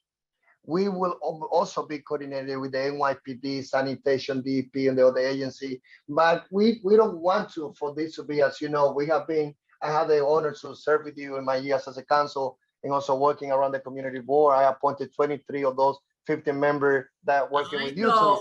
I know. So I'm not here, and I can tell you that your name been mentioned here many times because I told my team here, I want to look a little bit like you when it comes to say and advocate for the best interest of our community. So what I can tell you is about when we're saying that DOT will be coordinating this initiative, and we will be bringing all the agencies together.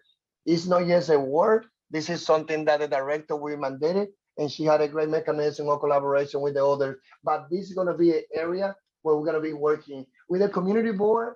Look, that those moms that they are not in section, the reality is that the city has to keep moving. And we will do the best we can for them to be involved, but we cannot start the process because any institutions are closed during some period of time. Okay, I mean, I agree. The issue is they have to be open maybe during those times. It has to be worked out that something does get changed maybe on their calendar too. And also we would love to be part of any kind of training that would be helpful in terms of on the street. And we will do the best and we will work hard 24/7. We know the value as a community board, as an advisory institution that we have. That's the immediate mechanism that we have for residents of our city to express their concern, to help us with suggestions. So here at DOT, we will continue working to be sure that they will continue active members of partnership when it comes to sharing experience and giving us feedback on this program. Okay, thank you, Madam Chair. Chair, can I just make a quick announcement? So council members, I know a lot of you are waiting with your hand up, so we're gonna get to all of you. Just a quick reminder that we have a 2-minute clock for Q&A with the admin. So the order I have currently based on how you guys raised your hand is Councilmember Osei will be next, followed by Councilmember Menon, Councilmember Nurse, Councilmember Farias, Councilmember Christian, Councilmember Carr, Councilmember Lewis, Councilmember Ressler, and Councilmember Marte. And for those of you who are waiting to testify, I just want to remind you that we're still doing the Q&A for the council members at this point with the admin. So once we get to the public testimony, then we'll get to you, to all of you who are patiently waiting. So for now, if you see your hand lowered by a member of our staff, that's what's happening. But we'll get to all of you. Thanks for waiting. Now we can continue with Councilmember Osei. Thank you. Thank you. Thank you so much. Good morning, everyone. Good morning, chairs, commissioner. Thank you so much for including in your opening statements that DOT is doing everything in their power to address the sanitation issues as well as the abandoned structures.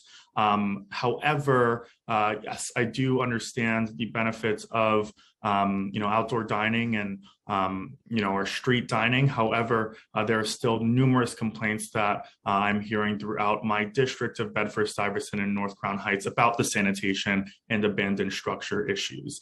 My first question for you, Commissioner, is does the DOT believe that they have capacity to address the various different issues that exist within underserved communities like mine?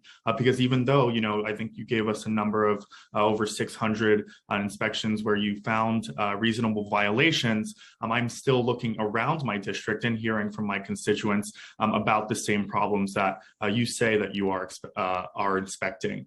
So I'm wondering, does the DOT feel like they have capacity at this very moment to address the problems that are plaguing districts like mine when it comes to outdoor dining?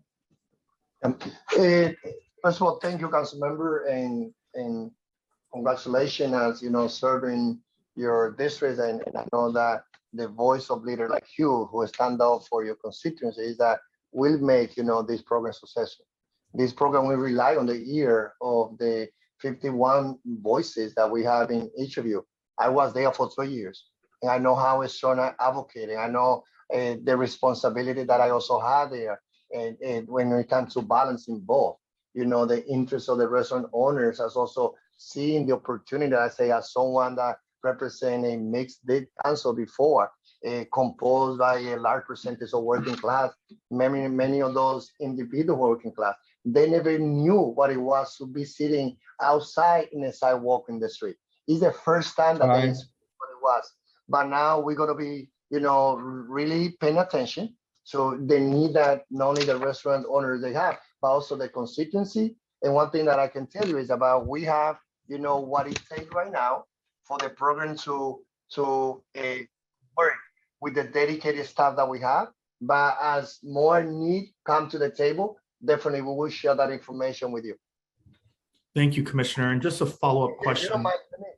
Councilmember, let me also call on Julie to also add other pieces of information that is important to your question. Yeah, I think the commissioner answered it pretty well, but just, just so you know, over the emergency program, we set this up so quickly. We didn't have staff dedicated to the program. Going forward in the permanent program, we will have dedicated staff that is just working solely on open restaurants. We'll have a dedicated enforcement team that will be out in the streets, really enforcing with all of the, and working with the restaurants to make sure that all the restaurants are in compliance. And what's the timeline for that? When will we see that enforcement team really taking our streets or coming to our streets and doing these inspections?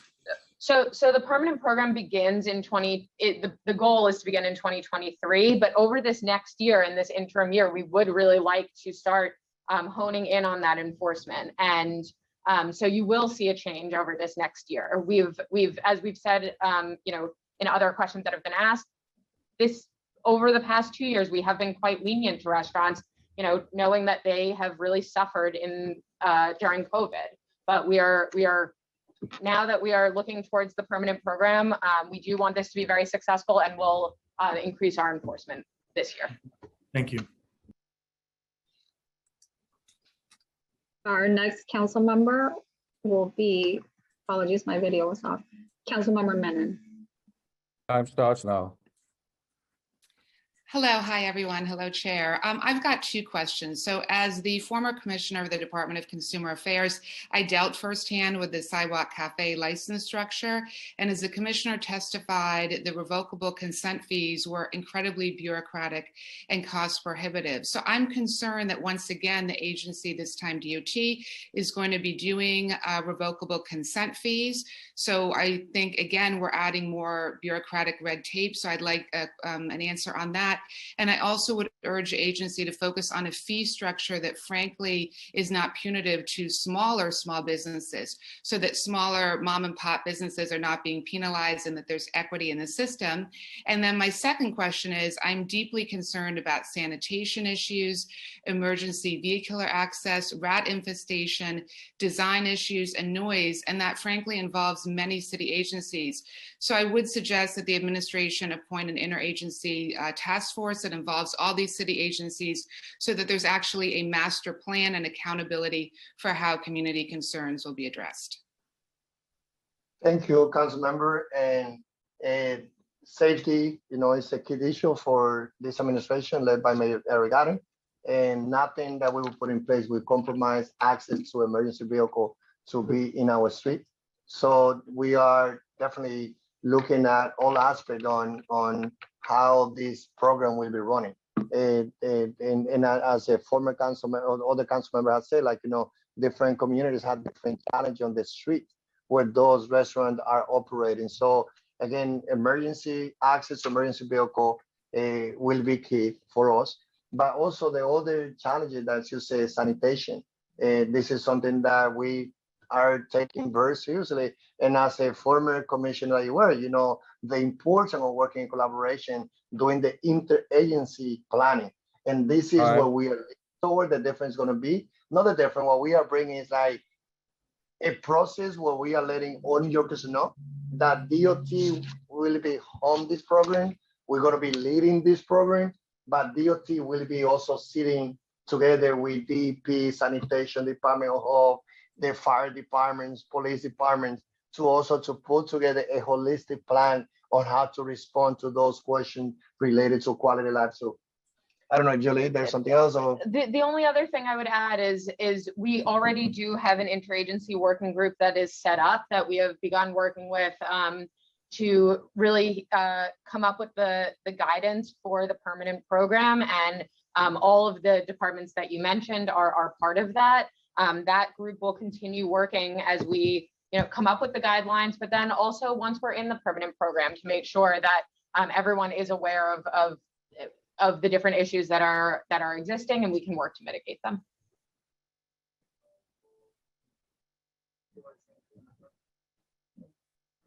Thank you. So now I'm going to call on Councilmember Nurse, and next will be Councilmember Farias after Councilmember Nurse. Time starts Good morning, now. everyone. Thank you all. Thanks. Congratulations to the chairs for their appointment and Commissioner Rodriguez on your posts. I have 4 questions. I'll try to be very brief. I know everyone's trying to get their question in. So my primary concern is with the enclosed or semi-enclosed shed structures that continue to create protected environments for rodents to make nests.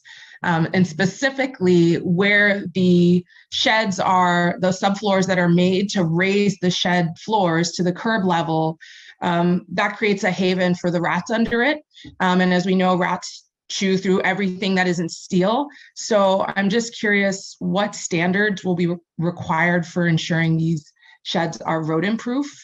What communications and coordination have been had with private carters who are collecting commercial waste in areas with expanding sheds, and importantly, how would cuts to DOT affect a permanent expansion? Thank you, Council Member. I'm going to start answer the question again. My colleague here, they also will be adding any other details of that question. I can tell you the first thing is that they won't be shared in permanent program, and that when it comes to the challenge that, as you say, and other colleague, other council member has said before, you know, the problem of rats that we have in New York City for decades, also we have seen now is something that we are taking very seriously, and that's why as a new restaurant owners who will be applying for this program, they will come and sign in and expecting to be approved. They also will have to sign an application where they will be committed to this, to sign an agreement on how they will be taking care of the cleaning and the safety of the neighborhood. And as I said before too, when it comes to what we will have, what we will see on a structure related on a structure or road or restaurant in the roadway, first of all, we will not compromise, you know, the space that we need to keep our street safe too. And safe and clean the street.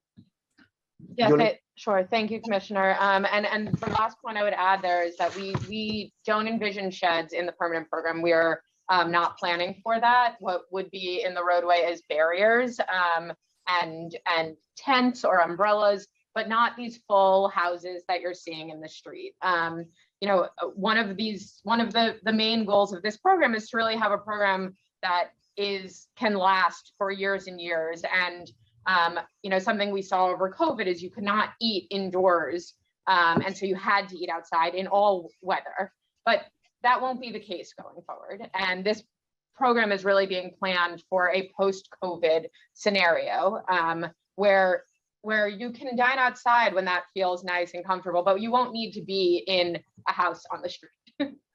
Yeah, so I guess to follow up with that, Thank you, is that Councilmember new? Yers. Let's save those questions for the second round. Thank you so much. Sure, no problem. Before we get to Councilmember Farias, I understand the speaker has a question. So Speaker Adams. Thank you very much, and welcome again to all of the panelists, particularly Commissioner Rodriguez. Good to see you in that seat, sir. My colleagues are asking some very, very great questions, and I've been listening behind the scenes. Just wanted to follow up just a little bit, though. Councilmember Osei asked about particular staff and staffing. I'd just like to know, you mentioned dedicated staff. Are you looking at a particular number when it comes to dedicated staff to bring on? Yes, Speaker Adams. So far, we are in the process of, you know, keep adding more staff. Right now, we have Julie, who is the director of this program. We believe that with the numbers, with the resources that are being allocated for this program, we can start putting this team together. But we also know that as the program will be permanent, and the goal for this program is to be permanent in 2023. So we have a year to keep running the program based on the temporary as we have it right now. But we know that we will get back to you and share more information. So far, we had the resources to hire 30 individuals for this at this particular moment. But again, we will keep talking. And if there's a need also that to expand it, I know that the administration will be also sitting with you and having other conversations. Okay, that was the answer I was looking for, that number that I was looking for. I'm sure that, well, I know for certain that my colleagues and I share some of the same concerns when it comes to capacity of DOT to handle this monumental lift. So the concerns are very, very real. And some of my colleagues whose districts look like mine have had particular issues with DOT and follow up with basic needs of DOT. So that's why this hearing is so important. Now, I'm just going to piggyback one more time, and I'll probably come back again, Madam Chair. I'm sorry, but I'm taking all this in. Following up with Councilmember Nurse, and she asked specifically about the structures. I was happy to hear Julie mention the structuring of sheds, because that's a particular issue in my district. I want to know whether or not you are going to require uniformity of these structures in our districts. Are you going to require them to have the same standards as far as rodent mediation, as far as structure and look?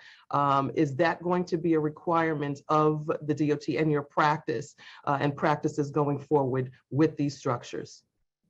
The answer is yes. In the application, when the restaurant owners will sign in, they will have to sign in on the application will have a piece related to the rodent mediation, something that they have to be committed to work on. When it comes to how the structure will look like, we are still in the process. We will put together a sample on how that structure can look like. But so far, again, we are right now still working as we are having this hearing right now, or based on the structure that the restaurant owner they built based on the temporary of this program. But moving forward, hoping that this program will be in place to start functioning in 2023. DOT will provide sample or the type of structure that will be based on safe and clean too. Okay, thank you. I'm going to rest there for now. Thank you so much. Thank you, Speaker. Thank you, Speaker. So now I'm going to call on Council Member Farias, to be followed by Council Member Krishnan. Time starts now. Hi, good afternoon, everyone. Just so I would love to have the record reflect that I'm deeply concerned about this process and some of the answers we don't have yet, especially from some of the information provided by the commission, where 64% of vote participating community boards were opposed or not in favor of this adoption.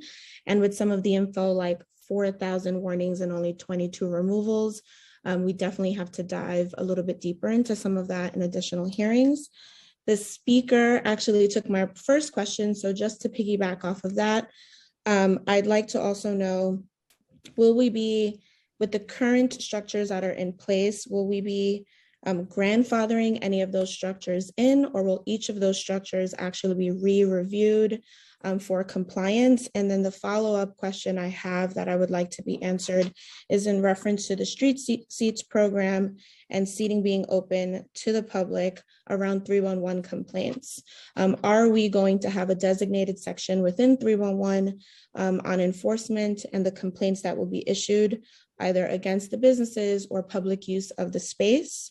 And have we actually looked at planning that out with 311 so the public has the option to utilize that? And thank you so much for the answers I'm about to receive from the administration. Let me pass it to this question to Julie Chipper, who is the director of the Open Restaurant. Again, I think that question, as you were here, the answer, I know that we're on the same page when it comes to what is that we expect, the type of structure that the restaurant owners will have as we will put these permanent programs together starting in 2023. But the director. Thank you. Thanks, Commissioner, and thank you, Councilmember, for your question. We will not be grandfathering in any of the restaurants and their current structures right now. Everyone will have to reapply, and this, again, these restaurants applied very quickly through a self-certification process during the emergency program.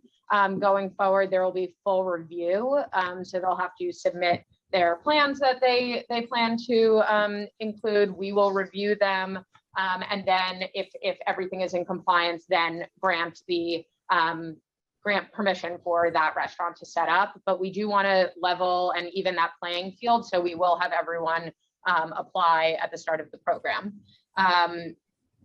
Your second question on, sorry, 311. Oh, 311. Yes, thank you. We are working with 311 and will have a dedicated complaint part of 311 where people can give their complaints on open restaurants. Thank you folks so much. Thank you. Thanks.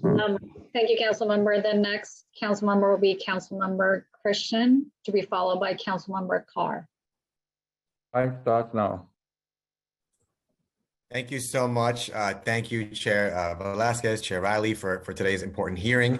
It's good to see you all, and thank you. Good to see you, Commissioner Rodriguez, as well, and to work with you in this capacity too. I've got two questions. My first question is, coming from my communities of Jackson Heights and Elmhurst, where we share the vision of reimagining our streets as a space for pedestrians and prioritizing pedestrians and how we think about street space. My first question is, Commissioner, what have you all seen at the agency about the way the open restaurants program has had an impact on public perceptions about street space and sidewalk space? Meaning, what lessons have been learned from the agency about the way in which the open restaurant program can revitalize street space and sidewalk space in our city? First of all, council member, hoping that you would take me to walk through your district. I know that, we initiated contact, but more than happy to maintain and expand the same working relationship that we have when we both serve in different capacities. I know that you'll be doing an amazing job in your district. I know how important it is for you, initiative related to open street. Look, we are together. We at the council and the administration in the previous one and today. I know what bring us together is our commitment and interest and dedication to reimagine how we use our street. And I think that in that direction, we also heard from Mayor Eric Adams. He's committed to dedicate more space for all the use, such as pedestrian plaza, bike lane, bus lane, open school, open restaurants. I think that this is where we are. We live Sandy, we live Maria, we live Katrina, we live a snowstorm, and we know that we need to find a way of how we share our street. And I think that expanding on the open restaurant, as I said before, we are all making history by holding this hearing, and when we pass this law, creating the largest program in the nation that will provide more space on the roadway and the sidewalk to restaurants, to those families to be able to go and eat. Now we don't be a luxury anymore, only for the wealthy family to go and eat in an open sidewalk place in our city. Now this is something that doesn't matter if it's Asian, New African, Latino, those who came from the former Soviet Union, the new immigrants coming here, there's working class who living on this area to know we can have a place where we can go and have a dinner. We will listen, and we know that some colleagues here also stand on behalf of the constituency who are bringing also quality life issues. We will be addressing those issues at the same time that working with you and the rest of the colleagues, we will establish this program as a permanent one. Thank you so much, Commissioner, and welcome you to come out to visit us on Jackson Heights on 34th Avenue. Look forward to it. My second question, just briefly, is just, we've seen pre-pandemic the way in which the costs of having a sidewalk cafe were disparate, meaning much more affordable in Manhattan, for example, compared to boroughs like mine in Queens, which were the prices were much harder for small businesses and small restaurants to pay for. So what is the agency doing at this point to ensure that the fee structure is equitable and specifically affordable for small restaurants and small businesses in our outer boroughs, like in Queens in particular? Yeah. What I heard, and first of all, as someone that have been living in Manhattan since 1983, after I came to the city at the age of 18, when we look about Manhattan, and sometimes we look, oh, Manhattan right now, let's say pre-pandemic, let's say we have a 902 a sidewalk restaurant. Well, we're talking about the Midtown area. So as we have seen the number growing in new district during COVID on one sidewalk, we in Northern Manhattan, in El Barrio, in Harlem, are also in the same pattern when it comes to seeing an increase or more restaurant using the facility in the sidewalk in underserved community, including Manhattan too. When it comes to the part related to and of course, this is about, speak about the committee of this mayor, when it comes to equity.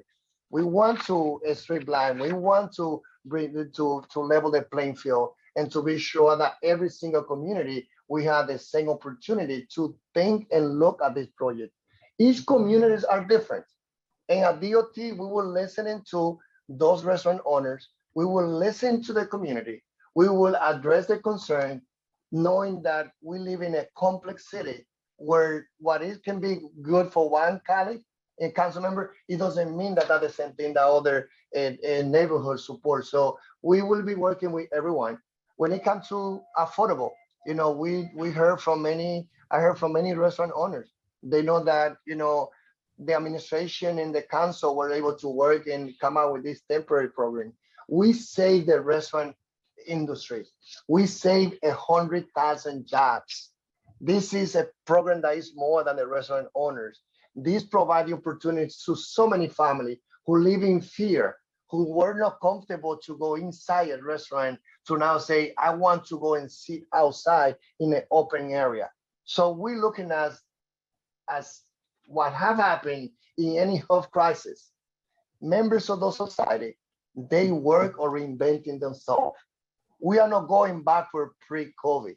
We have to move now after COVID. And I think that this is going to be one of the programs that all of us will be part of.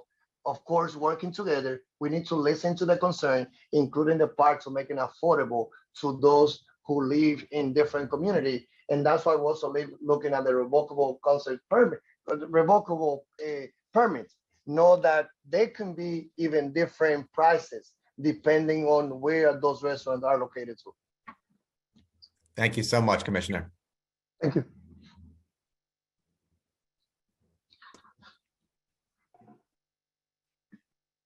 Chair, I believe you had a question you wanted to ask. Basically following up and adding on to what Councilmember Krishnan just explained, are you going to establish a fee structure on, because earlier in the presentation you had mentioned location and the size of that cafe, but are you going to structure it with the amount of chairs available out there for the location? And also, are you considering any sizes, shapes, or any additional fees like gross revenue tying to the financials of the restaurants? Great question, Chair, and the answer is yes, but I would pass it to Julie as the director of the program also to expand on that question. Sure, and Chair, you know, we're taking a strong look right now at what the fees were and how we can make this program more affordable for restaurants around the city. We want, similar to how it's been over the emergency program, we want every restaurant to be able to apply. So we will be taking into account the location and the size of their setups and really doing a full analysis on what this looks like. At this time, that analysis is still taking place. So I don't have the exact numbers for you on what those fees will look like, but I do want to stress that we want this to be affordable for restaurants. And that has been something that the previous administration and what we're hearing from the current administration that they want as well. Yeah.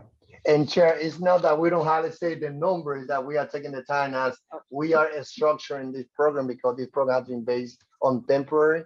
So we're taking our time to figure out which is the best formula. But as we get close to what we feel should be the decent number, we will share those information with the council. And of course, welcome feedback as we share much more information. Thank you for that. I also want to recognize that Councilmember Menin's question was not answered with regards to revocable consent. You know, if it didn't work in the past, why are we bringing it back? And how are you going to make it better if you are? Will I check down? Sure. Let's hear from the director. Yeah. So the revocable consent structure is in the city charter. And this is, the law department has advised that we follow that structure for this program. And we have talked we've talked a lot with the law department, and they're willing to talk with specific council staff or anyone else regarding other questions on it. Okay. All right. We're looking forward to hearing that. And then lastly, we're talking about street vendors, and street vendors cannot be located within 20 feet of sidewalk cafes. How is the administration going to consider outdoor dining with this in place? And how are we working with the street vendors on this? Well, let me focus on, the open restaurants. And I know that the conversation on the street vendor, this is something that, I have a lot of commitment to work with all of them. This is what I've done in my life. But when it comes to specifically, I would focus more on where are we related to, the space and the 8 feet for pedestrian that the restaurant owners must leave beside the structure that they will have in the sidewalk for pedestrian. And also when it comes to other cases, 12 feet. So we can focus, we can talk today about, the requirement that the restaurant owners will have to comply when it comes to, the space that they will leave for pedestrian to walk. Is that most likely the question, or there was different way on how you elaborate that? Sure. It is working with the street vendors. It's also understanding the square footage requirement and how we're working to make sure that it is equitable and that our street space is for all. Yeah. We will find a balance, but Julie wants to. Yeah, no, I think that's right. We will find a balance between all of the different users of our street, and we want to make sure that we're looking at the street holistically, and we'll continue to work with everyone to make sure this is a balancing act. And particularly, this will be part of our guidelines and setting criteria that will be set. Yeah. And I would like to add also that, as we are holding this hearing, this conversation, I want to take the opportunity to share that, streets are public space. So, and this is something also where we need to look at it. And I think that it has required a change, a cultural change on how we see the space. So, this is more than restaurant in roadway. This is more than restaurant in the sidewalk cafe. This is about how we visualize the use of our street. So again, like we focusing now on the open restaurant, but when it comes also to the street vendors and others who use our street, the first thing that everyone should know is about, the street is a public space and we want to have the best use of our streets. I also just want to add that, this reinforces why, DOT is really best situated to continue on this successful program. But, the Office of Street Vending Enforcement is responsible for enforcing a number of different time, place, and manner restrictions in the streetscape. The Office of Street Vendor Enforcement works very closely with DOT and other sister agencies on a holistic vision for the streetscape. So there are current mechanisms and certainly new relationships that will emerge over the coming months and years as this program fully develops, to ensure that vendors remain an active part of the process and are appropriately represented. But I wanted to make sure that the council knows and recognizes that the Office of Street Vendor Enforcement, DOT, already have an existing relationship in speaking about the streetscape and how to use it equitably. And in that same light, what has the conversations been with non-government utilities regarding manholes? What are we discussing also when emergencies happens? What is the process for that right now, and what do we envision for the future? Well, I can tell you, as I said before, that the permits for any restaurant owners to have access to a roadway to create a roadway cafe will not compromise the use of that space for any emergency, including utility, including resurfacing the street. So those are things that, you know, we will be, it will be included in the form that the restaurant owner will have to sign in as they will get the permit. Of course, this is talking about moving forward as a program will be permanent, that the restaurant owner, they will know that when there's a need to do any repair on the ground, from DOT to any partners, for city government or the agency, it would take priority over anyone who is using the space for the structure of those restaurants. What has your conversation been with the utilities so far? Has there been a square footage requirement in place or considered?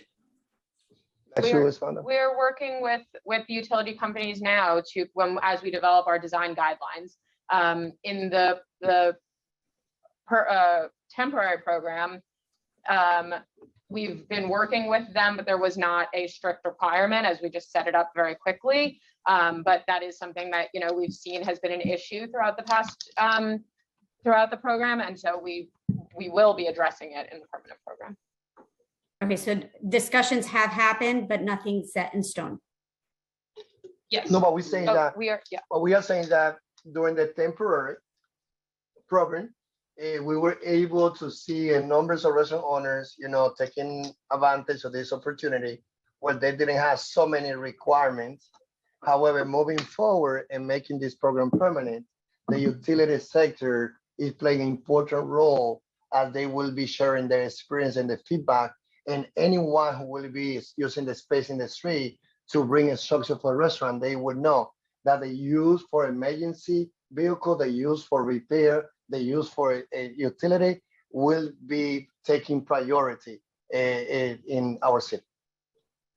And I think the follow-up question, we slightly mentioned it, but I'd love to hear more on your discussions with accessibility street-wise, ADA compliance, and how are we working with the disabled community and making sure that we're accessing the streets appropriately for all. Yeah, that as I said in my testimony that when we look into how the setup of those the structure of those restaurant in the road, in the sidewalk, being accessible, not only the establishment but the surrounding area will be mandated in order for anyone to open a restaurant in the street. So we are at DOT as the agency that have been working, that have a previous chief of accessibility, that work making all the intersection accessible, that is committed to understand that we have 1 million New Yorkers who have some physical challenges, that have the same right that the rest of New York has, knowing that myself, ARP member too, at my age of 56, at some point we need to be also seen as someone that had to address lack of accessibility. So this is part of the requirement that we will see not only coming from the restaurant owner, but we at DOT, we will be accountable ourselves to be sure that the surrounding street of those establishments will be also accessible in our city.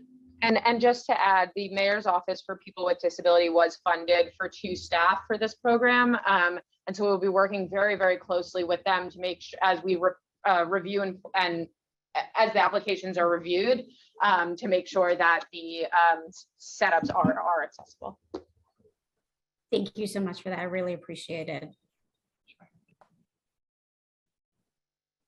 Thank you, Chair. So the next council member is Councilmember Carr, to be followed by Councilmember Ressler. Time starts now. Thank you so much, Chairs Velasquez and Riley, for convening this important discussion.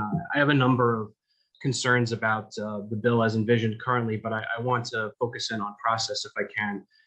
Commissioner Rodriguez, I appreciate your comments, and I know you mean them when you say that you value the insights and judgments each council member brings, when representing their own particular districts. And that's why I'm happy to see that the sidewalk application process still includes, council member and council review through a call-up system and more robust participation from community boards. But I'm kind of concerned, as well as, not really understanding why that process isn't also being used for the roadway cafe application permit process, when you consider the unique insights that each member can bring and each community board can bring, but also when the fact that those diners are going to be sharing a street with vehicles, right? And it's a more dangerous situation potentially than those who are going to be dining exclusively on the sidewalks. So I'd love to hear, why these processes are treated differently. Yeah, I'm going to start in answering the question. Of course, here the director of the program, she also will expand and elaborate. We wanted to simplify this program. The program has shown that it's working, and this is something that again is going to be the result also of we as New Yorkers being creative on how to put mechanisms in place that allow for us to, respond to different needs that we had during COVID. We felt that the experience that we had during this pandemic was that the program been working well. There's limitation that we have when it comes to, something really mandated on how the city charter allowed to do things in the sidewalk, allowed to do things in the roadway. We believe that the way of how the program been working temporary, and DOT has been taking the time. Even before I joined, had the honor to join the great team here at DOT. In my previous role as a council member, I know that they were working, that shared that information with the body before on how the program was working successful during COVID. So I think that we are doing is taking the good experience and also, of course, listening from members of the board, listening from members of the community, all the stakeholders, elected officials, and of course the council as a very close partner that we have to see how we can continue this program as simple as possible, as efficient as possible, but being a permanent one. So again, we feel that when it comes to the sidewalk, we will continue having the community board playing the role that they have. But when it comes to the roadway as a new program that have been shown that can work the way of how it is right now, we feel that we don't have to make any change. Yeah, and I think, we really want this.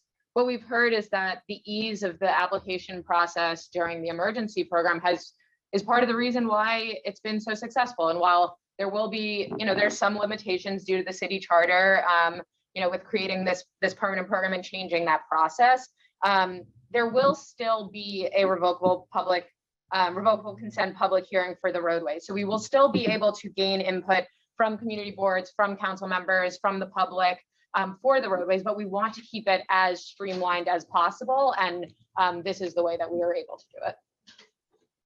I'm not sure I share your optimism, especially when you're only saving a month on the process from your own testimony to remove council member review and to council member Botcher's point from earlier in the hearing, where even within our own districts, we have diversity and different conditions. And so I'll come back to this when the second round comes. Great. Now we have Councilmember Ressler to be followed by Councilmember Schulman. Time starts now. Thank you, Chair Velasquez and Chair Riley and Commissioner Rodriguez. So excited to have you in this role. It's a pleasure to have a chance to engage with you here. I firstly want to say that I think the open restaurant program was one of the true silver linings of this pandemic. And everybody who worked on it, in my opinion, are heroes who saved tens of thousands of jobs at beloved small businesses, our restaurants that make our neighborhoods great. And I am excited about reimagining our streetscape together. And I think DOT was the right agency to think creatively about how to design an emergency program. My concern is whether DOT is the right agency to maintain operations long-term. And there are real concerns about sanitation, about noise, about safety that we've heard from neighbors, we've heard from other council members, and that I've heard from countless constituents that need to be addressed. And I just wonder what relevant experience DOT has to implementing any type of similar program. We have so many agencies that do small business enforcement, DCWP, DOHMH, SBS is out there every day working with our small businesses. DOT is not. So this is adding a whole new separate function to an agency, in my opinion, that doesn't have the relevant experience to do the work. And I wonder, why is DOT rather than Department of Worker and Consumer Protection or another agency the right one for this role? I'm confident that this agency, first of all, congratulations to you in your job too. And I know that we're going to be doing a lot of things together. Like, it's amazing to be here in these two roles that you and I have, in that body, and we're here at transportation. I'm confident that DOT is the right place to be, not only to create this program, but also to run the program. I believe that, as an agency that working with our sister agency, will add other resources. We will be following what Mayor Eric Adams has said. We will leave behind the time where agencies sometimes do things separated. We will have a director plus 30 other men and women who will be in charge of running this program. But we're going to be also coordinating with Department of Health, Department of Sanitation, NYPD. What New Yorker wants is action. What New Yorker is fed up is to know that there's problem of sanitation in one restaurant and no one, and people are going over and over and there's no resolution. What New Yorkers are fed up to know that there's some restaurant that they are not taking care of the quality of life issue. When we will continue going, when DOT will take control of this program fully permanent next year, and New Yorker will see that we are throwing all the resources that we have, not only with the director and the other 30 members, but with the other agencies, then they will even increase the level of support that they have to the Open Restaurants Initiative. And this will be a role model to other cities across this nation.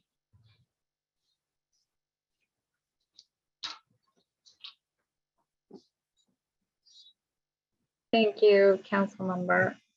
The next Council Member Schulman is going to be next, followed by Majority Whip Brooks Powell. Thank you very much. I want to thank the chairs today, Riley and Velasquez, and thank you, Commissioner. I look forward to working with you. So I want to echo the concerns that have been raised by my colleagues. I'm not going to mention them again, but and I also, Chair Velasquez actually took the question out of my mouth about the disability community, because in my district, particularly in Forest Hills, I will tell you that the restaurants here, some of them are set up in such a way that people in wheelchairs can't get through the sidewalk. So that's something that we really need to look at. And as my colleague, Councilmember Baccia mentioned, we have different neighborhoods within our districts that are different in terms of how they're set up. I have something called Restaurant Row here in Forest Hills, where there's 5 or 6 restaurants on one block, and there's a lot of complaints about rats in that area. I also wanted to mention that some of the restaurants are located directly across the street from a city park that also has a rat problem. So I'm urging you to please coordinate with the Parks Department around that issue. So one of the things I did want to ask is, has any thought been given to traffic patterns when we do this? Because, some of the restricted streets and some of the streets in my district are very narrow. There's a ton of cars that go back and forth around those restaurants, and that can cause some issues for the public and constituents, et cetera. And some of those streets are so small that it's very difficult for traffic to get through. So has thought been given to changing the traffic pattern so we don't have traffic on top of these restaurants, on top of pedestrians, on top of bicyclists and everything else? So that's one question. And then the second that I want to ask is, going back to Speaker Adams' question about staffing. You gave a number, but the question I have is, how do we know that that's the correct number to have for enforcement purposes? Thank you. Well, starting with the last question, having more is always better. And as you know, if we after we make the assessment, if we feel that we need more, so definitely, we will go to you guys and have this conversation with the council. But we're confident that with the numbers that we have today, with the director and the 30 staff, this is a good number for us to start working and planning this permanent program. Of course, everything is subject to change, and we are partners with it. When it comes to the traffic, we have our traffic division here, and we paying attention to all challenges that we have, and more than happy to look at different blocks, looking at different community, looking at different council. I personally open to go and walk through those areas. So last few days ago, I told my assistant in a Sunday, said, let me walk through here to Avenue B, and see those areas where we know that there have been some complaints, some challenges. And I can tell you as a father, or two daughters who they're 15 and 8. For me, when they were little, I wanted to have restaurant owners who were partners, who took care of the quality of life. As someone whose mom is 94, thanks God, and my father passed away when he was 84, and my son also almost ready to join the community. We also have to be there for a senior citizen. We also have to be there for people with disabilities. So, I think that what I bring is that the experience and the level of trust that people like you and I have, because we have worked together. We know that when we committed our word, when we said we will get these things done, I don't know how to take no in life. And I know that the council members are into saying we need, yes, to put a program together that should be a win-win situation. Good for the restaurant owners and the family who use it, but also good for the residents of those communities. With the team led by the director, they've been listening to the different neighborhoods. As a new commissioner, only here for a month and a week, I can tell you that I'm committed to work with every single council member and ready to visit those communities with you so that I can see what is going on. But I think that this is going to be a good program, and we are committed to address and fix it. Nothing will be perfect, and I'm ready for that. So I'm not here to say as a commissioner, we're putting a program that will be perfect. We are New Yorkers, and we are a city with a strong opinion, and we have to be ready to take that approach that no one has the whole truth. So as a commissioner, I can share with you what this great team is putting together, but we are open to hear feedback, concern, not only for the colleague at the council, but also from the community board, also for the residents of the community. One thing that we all know, because we all work with some restaurant owners, they went through this crisis big time. Many of them being closing because they didn't have the financial support. So, I know that those of us who raise those questions, legitimate one about accessibility, sidewalk, quality of life, this is coming because we want to make this program the best as possible. So thank you for that question, and ready again to walk your district as we have worked together in other previous calls in the past. Thank you. Yes. Now, Majority Whip Brooks Powers, to be followed by Councilmember Marte. Thank you and good afternoon, everyone. Thank you to Chairs Velasquez and Riley. I am Majority Whip Sylvina Brooks Powers, Councilwoman to the 31st District, covering parts of Southeast Queens and the Rockaways. I thank the Department of Consumer and Worker Protections and the Department of Transportation for their testimony today. As chair of the Committee on Transportation and Infrastructure, I'm particularly excited to work with my former colleague, Commissioner Rodriguez, and the entire Department of Transportation to discuss open restaurants further and to address its implementation and tackle the most pressing transportation issues facing our city. Just a couple of questions that I'll leave with you and look forward to hearing the response. As we consider the implementation of a permanent outdoor dining program, I'd like to ask the department's representatives, one, DOT claims fees would be equitably appropriated to businesses across the city, ensuring larger restaurants pay appropriate fees in accordance with their business model than small restaurants. Can you please provide how you crafted the funding structure? Also, I'd like to know, are restaurant associations such as the New York State Restaurant Association, the Empire State Restaurant and Tavern Association, and the New York City Hospitality Alliance, as well as organizations such as Queens Together, in favor of these measures? Will DOT create an Office of Inspector General or oversight agency for rejected restaurant applications? What is the appeal process for restaurant owners? And finally, will DOT implement an outreach and engagement process for restaurants in underserved communities to encourage participation, especially with multiple language options? And thank you, and look forward to hearing the response from the administration on those questions. Well, Time expired.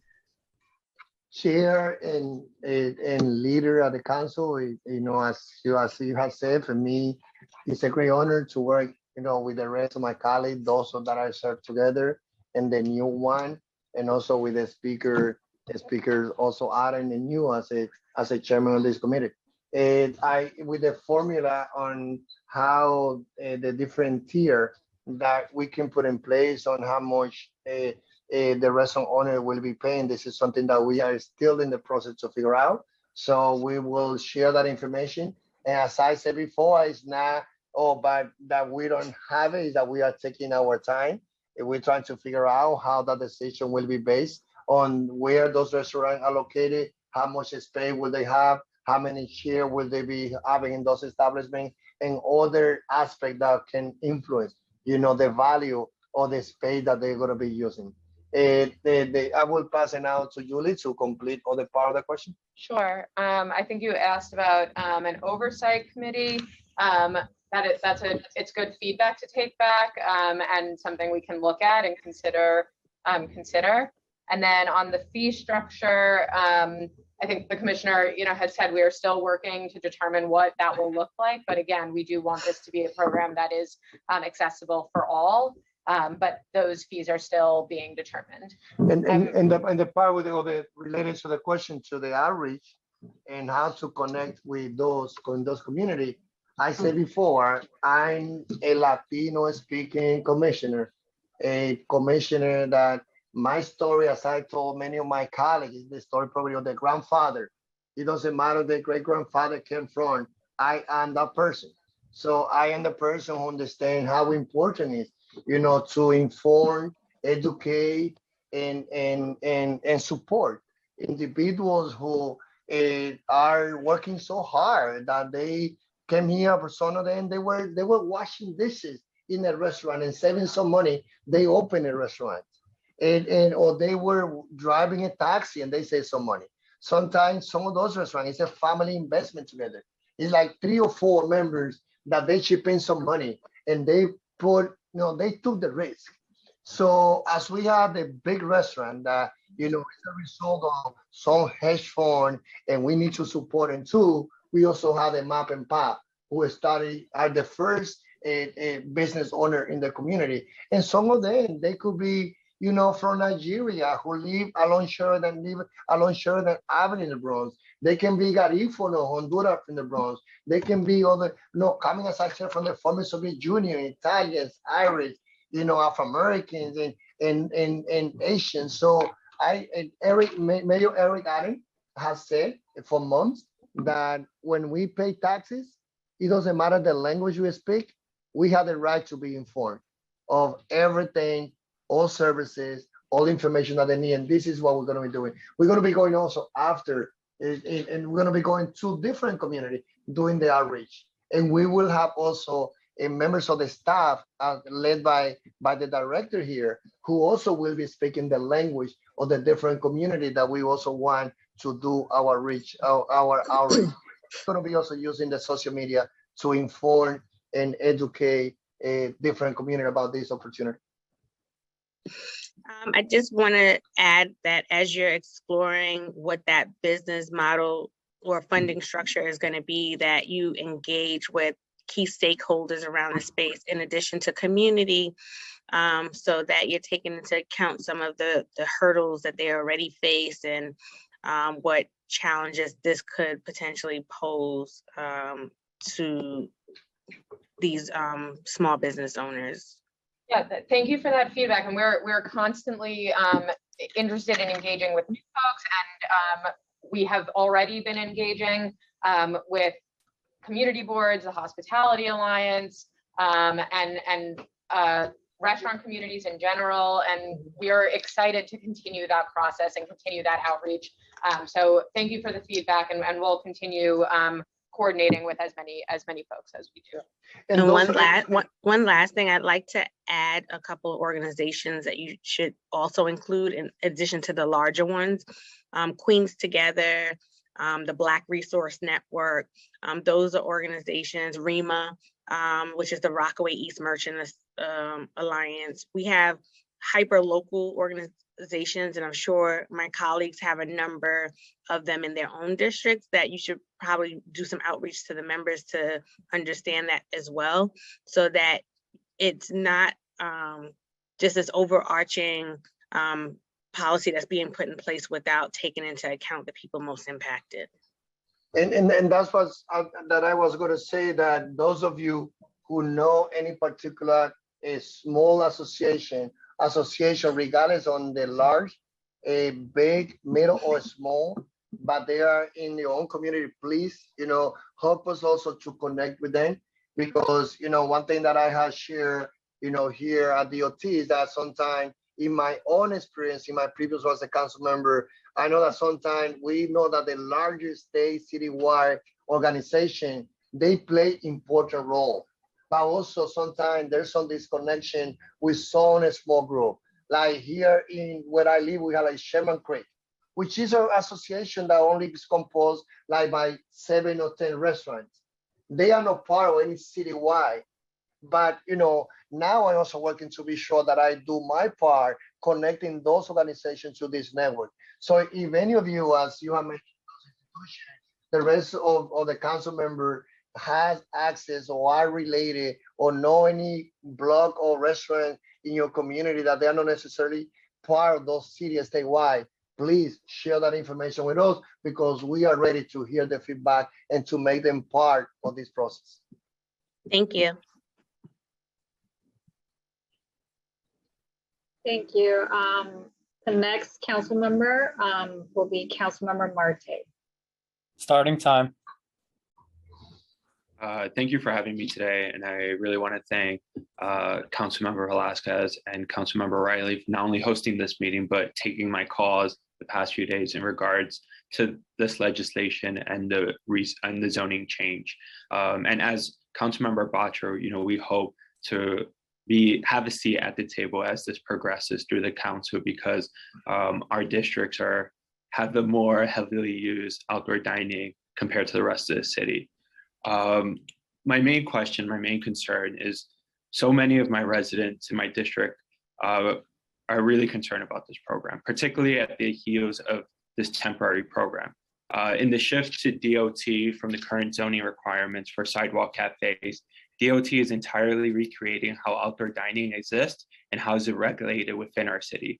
I primarily want to ensure that we learn from the 40 years of the sidewalk cafe zoning provisions that have been in place until today.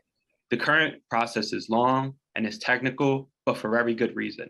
Outdoor dining drastically alters our streetscapes and public space, and should allow that it should have strict oversight that addresses the unique nature of every neighborhood. My district in particular in Lower Manhattan has thousands of restaurants and outdoor dining establishments, while also has some of the smallest streets, greatest densities, and dangerous streetscapes in the city. My greatest concern is that we're applying a one-size-fits-all program to a streetscape and restaurant landscape that greatly varies by district and neighborhoods, even within my district. Under the current zoning program, many streets and areas have received added restriction or exemptions through the years of trial and error and research. And so my main question is why this precedent of exemption won't be carried on into the new program? And why would we have to relearn that a citywide program doesn't make sense on every street? Time expired. Thank you. Councilmember, first of all, I thank you for your question. And as I said, when we had the opportunity to talk and share ideas, I'm looking for you as someone that I know that's going to be a partner with a lot of things that we're doing together. We're also here to listen to concern that you have in some area in your council district. I feel that, like the roadway used for restaurant is something new. This is something that I can say is the result of many of us been thinking about or reimagining the use of the public space, the public street. I think that we live in a city that where we have to make a lot of changes when it comes to expediting process without compromising the safety of anyone. But what you hear from many individuals and your experience is that sometimes we from at the government side, we work in a system that it takes so long to do a lot of things. So I know that this is going to be one of the priorities that you and many colleagues will have. How can we cut the time? How can we, get things done faster and safer? And I think that this is going to be one of the models that we are putting together, starting from new. We are combining, we are putting the shaft of this program, the two of the program together in one agency. This agency has a history, regardless of who have been commissioners, who have been a director of different program here, but this agency has so many leaders that are committed to reimagining the use of the street, and combining those two programs in one agency is the way of how we've been instructed to do based on the law that was passed at the council in 2020 when we created the temporary program. So we building on the temporary experience that we have, and that's why we came out to the conclusion that we needed to have a director, 30 members working with the other agency to be sure that we respond to the need of restaurant owners, but most important to the consumers and the 8.6 million New Yorkers.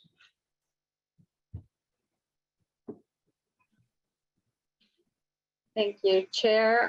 Now we have finished the first round of questions. So I don't know if you or Chair Riley would like to start a second round. I do have, thank you, Council. I do have one question to start the second round. Concerns have also been raised during public review regarding allowing open restaurants in sidewalk widening areas. Could you explain why this change in the text was necessary? Let me call Caroline from the city planning to respond to that question.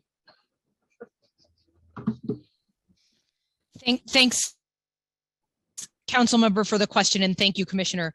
So the zoning text has one provision in it, which, as you describe, makes it clear that an area that sidewalk widened areas do not conflict with open restaurants program. So what does that mean? In certain areas, particularly in Midtown, there are zoning requirements that when a new building is built, it sets back a little bit, so it creates a wider sidewalk. That building owner is required to build the wider sidewalk so that in those more congested areas of the city, we can get a little bit wider of a sidewalk as the new construction comes online. So the concern we had is making sure that that component of the sidewalk, which has been built by a developer could have been 50 years ago, doesn't conflict with a restaurant's ability to come apply. So when you come to apply for DOT under the future program, what you're going to look at is the building the line of the building, the line of the curb, how much space you need to keep clear, typically 8 feet. In some more congested areas, it'll be 12 feet. And then the rest of that can be your sidewalk setup. What we don't want to happen is for a restaurateur to start researching 40 years of zoning history to try and understand how a sidewalk was built and why it came to be the width it was, just in order to apply and put their tables in the right place. We also don't want a restaurant that is next door to a different building to have to put its chairs in a different location, again, just because of the way that sidewalk was constructed 40 years ago. The goal here for us is to treat every restaurant the same, to have the most transparent and lay understanding of what a sidewalk is, a curb, a building line, and the space in between it, so everyone can understand that program. We certainly sympathize with concerns about making sure that our sidewalks, particularly in congested areas, have enough space for pedestrians. That's core to this whole program.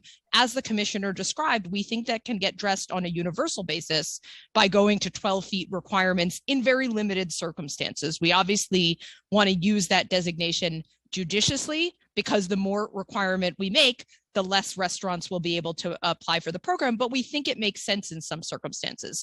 We don't think it makes sense to link that to historical information of how a building was built. We think it makes sense to link that to how congested the pedestrian flow is in an area. Thank you, Carolyn. Chair Velasquez, I'll yield my time back because I see members have second round of questions. I would like to continue with the council members. Go ahead. I'm going to call on Councilmember Yeager, who did not do our first round. So Councilmember Yeager to be followed by Councilmember Farias. Starting time. Thank you very much, Madam Chair, Mr. Chair. And good to see you, Commissioner. Some of my colleagues made incredibly wise points throughout, so I'm not going to use my short amount of time to repeat them all. But I just want to point out Councilmember Bottcher's comments, Councilmember Nurse, Councilmember Osei, the former Borough President, Councilmember Brewer, who chaired the Borough Board in Manhattan that urged that these rules not be adopted. Councilmember Ressler, Councilmember Schulman, and Councilmember Marte, and I'll just go through some of these, but not all of them. We keep hearing throughout this hearing that this program has been successful, and it's proven its success, and it's something that we hear over and over and over again. And I just respectfully disagree.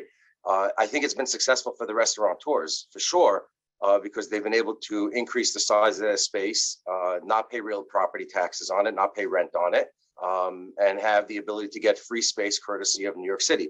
But it hasn't been a success for the people who need to use the sidewalks and the streets of this city. Councilmember Schulman brought up a very important point about the senior citizen trying to navigate these sidewalks in a wheelchair. In my district, that's a concern, but also the young mother trying to push a stroller with 3 children in it who can't get through these sidewalks. There are restaurants in my district that have taken over the sidewalk with an enclosed shed with a lock on it, so that although they're open for 10 hours a day, the other 14, and only 6 days a week, the other 14 hours of the day and the 1 day a week that they're closed, nobody's allowed to use that sidewalk. How is that reimagining the streetscape for the people of New York? I don't know that it is. Those sheds that we see throughout the city, we keep talking about the ones that are abandoned by the restaurants that have closed, but what we're not talking about is the ones that are abandoned by the restaurants that are open, that are simply not using them or are using them for storage. And Commissioner, your agency is aware, at least in Brooklyn, of a number of restaurants that complaints have been made about these sheds. I'm expired. Thank you. With the permission of the chair, I'd like to just go on for a little bit. These ghost sheds, these shantytown shacks that have remained abandoned with operational restaurants, but the shacks are just not used anymore. So the idea that somehow this has been a success and we need to permanentize it, I think it hasn't been proven. And Commissioner, as you know, we were in the council together. I voted no on the expansion of this program, but although I voted in favor of the initial creation of it during the emergency, because there was an emergency, and we're past that emergency now. Restaurants are open, they're back in business, and while we've created a program for restaurants, we haven't created a program for the shoe store next door, for the bookstore next door to that, for the hardware store, that have all lost sidewalk space, that have all lost spots, that have all lost the attraction of a block to people wanting to shop there because it's now chaotic and anarchist. So I would urge that this be rethought by my colleagues, and really this is more meant for my colleagues in the council than for the agency. But before I go, I'm just going to read one very quick sentence if the chair would allow. Before the city council would be adopting any proposal to amend the zoning resolution to remove restrictions in spaces they have precluded outdoor dining where commercial use lawfully exists, DOT should establish a public participation process that would enable the development of rules to be promulgated by DOT. I think that sentence is very wise, and that comes from a letter written by my former borough president, you may know, and the letter was dated November 9th, 2021, just a few weeks ago.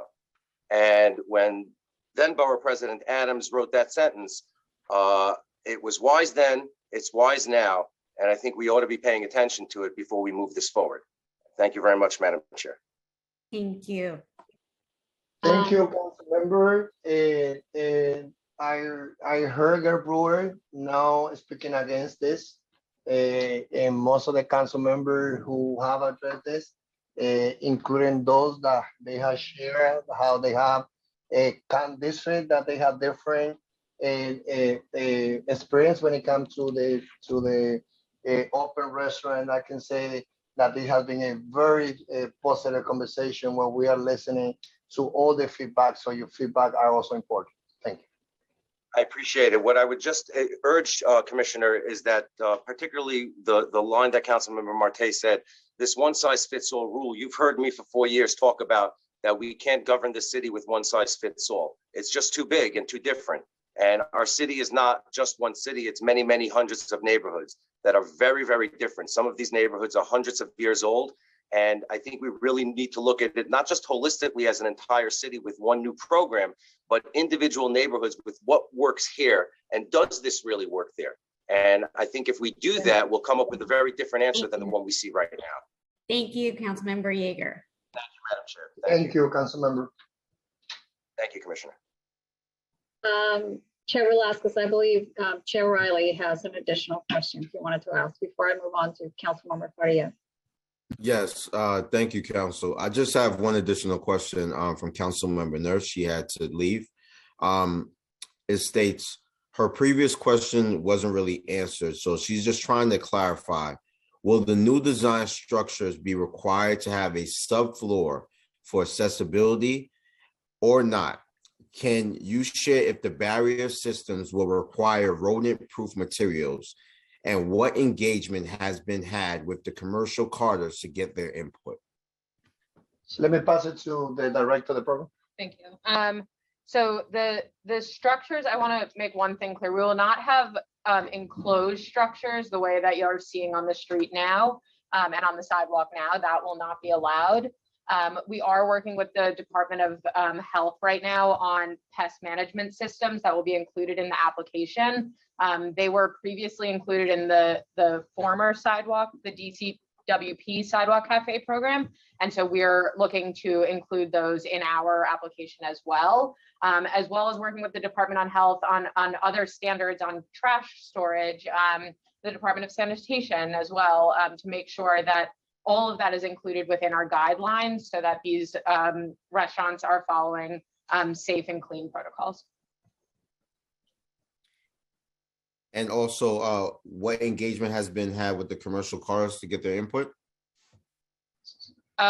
We've been working with our partner agencies on this, but we can add them to our list of people that we engage with. Thank you. Thank you, Chair Riley. I will now call on Councilmember Farias to be followed by Councilmember Carr. Starting time. Thank you. I do just want to say that I agree with many, if not all, the points stated by my colleagues prior. While I agree New York City is the place where we can create a model that can be replicated, that also means to me that we cannot just be reactive. We're all pretty exhausted by a reactive government. We need a proactive government in this approach. And we really need to look at the citywide infrastructure and interconnected agencies on how they'll address the expansion of this and all that will come with it into our communities. We really need to see, in my opinion, concrete plans from Department of Transportation and the other agencies prior to adoption and implementation. Capacity is critical, and I cannot reiterate this enough. So my two questions are, when will the committee be able to see interagency or citywide plans around this? And particularly with something that was brought up prior, will the Department of Transportation be placing the onus of sidewalk repair on businesses who participate in the program? I know we have in the past different programs for homeowners and sidewalk responsibility, but now looking at we'll have additional weight on our sidewalks and our streets. What onus is on the responsibility in terms of payment and repair? Because concrete is expensive and rules cannot be vague. So thank you on any answers around that. And I do just want to say thank you to Chair Velasquez and Riley and Commissioner Rodriguez and your teams for answering all of our questions today. Thank you. Thank you, council members. And definitely we look for those restaurant owners, especially the numbers that we have today, that we have 12,000 of them and who been expanding this program. They've been showing what, as you say, what proactive look like. You know, when we have boroughs such as Staten Island that prior to COVID has 0 sidewalk. Time expired. And now we have in Staten Island 187.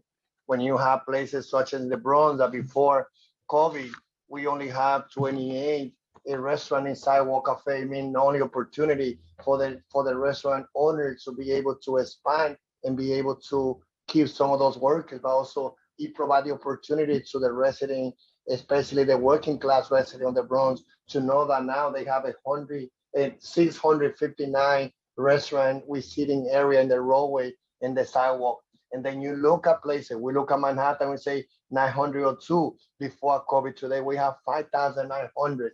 And those numbers make big difference, especially to the council that I used to represent, to the council in El Barrio, to the council in Harlem too. And then we can keep going to Brooklyn, especially the immigrant community. This be save that sector in our city. So I think that, as you say, we have shown a proactive when it comes to look about how we can use the roadway, how we can share the streets, how we can be thinking about reinventing the use of public space, but we were not doing by ourselves.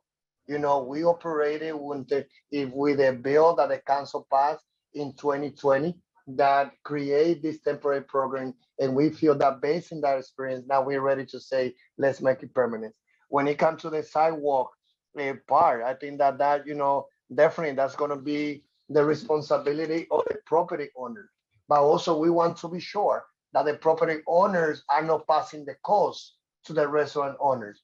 We know that we need to be sure also that the cleaning of this, not only the repair of the sidewalk, but also the cleaning of the surrounding area of those restaurants should also come with the participation of those individuals who will be benefiting getting the permit to operate the open restaurants. So again, the repair of the sidewalk will be the responsibility of the property owner. But when it comes to the cleaning of that area, we hope again that the restaurant owners will help us as partners to clean not only the area, the inside area of those sidewalks, but also the surrounding area.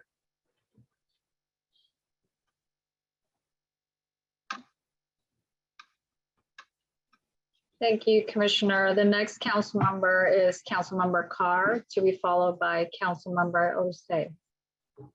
Starting time.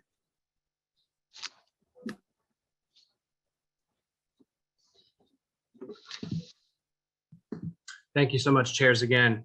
I want to return, Commissioner, to the conversation we were having earlier about process with respect to the roadway cafes.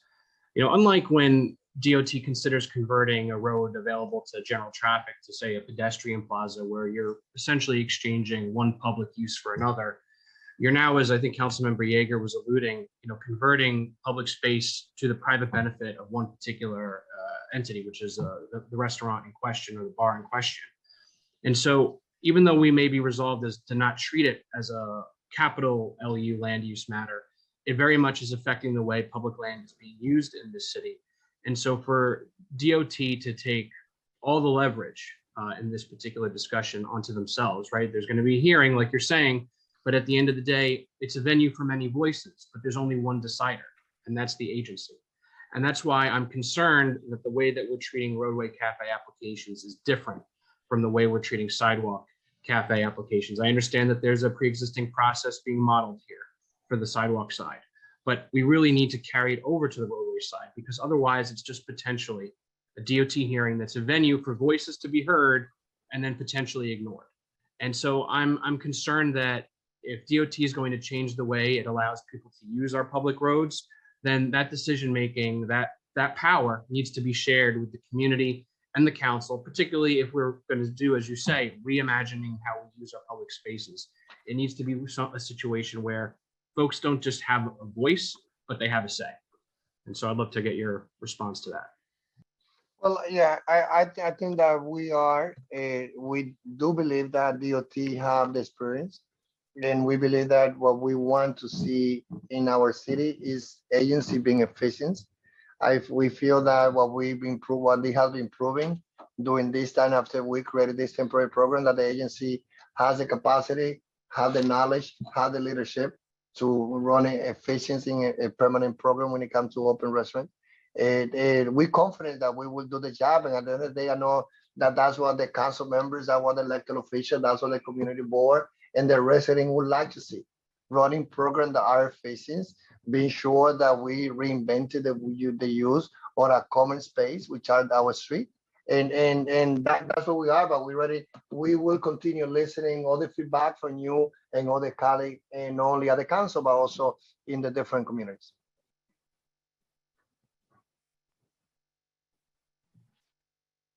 Thank you, Commissioner. Now I'm going to call on Councilmember Osei to be followed by Councilmember Menon. Starting time. Hi, thank you. I just want to thank both of our chairs for hosting such a wonderful hearing. I'm learning so much, and also to the commissioner and his staff. Another question that I do have, especially for my constituency in the 36th district, for the people of Bed-Stuy and Northern Crown Heights, is there this feeling of people feel unsafe sometimes when walking down some of our business corridors because of the lack of light that some of these outdoor dining setups have. And I was wondering, because I have seen some cases within my district of excellent outdoor lighting, for example, Shea Oscar on Malcolm X. Is there any enforcement that DOT is planning on doing or doing in general that would enforce lighting for some of these outdoor dining structures, especially for darker corridors? I know DOT has a pass outside of outdoor dining structures and making streets safer through lighting. And I was wondering if that was something that the commissioner was considering doing or implementing when it comes to our outdoor dining structures.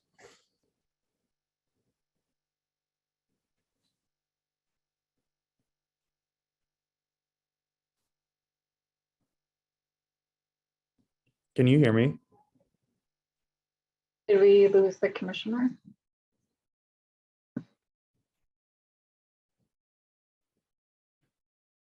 Councilmember DOT, we can hear you right now. You can hear me? I can hear you, Councilmember. Okay. It's just we can't hear DOT. It looks like they're trying to fix their audio. So let's give them a few minutes.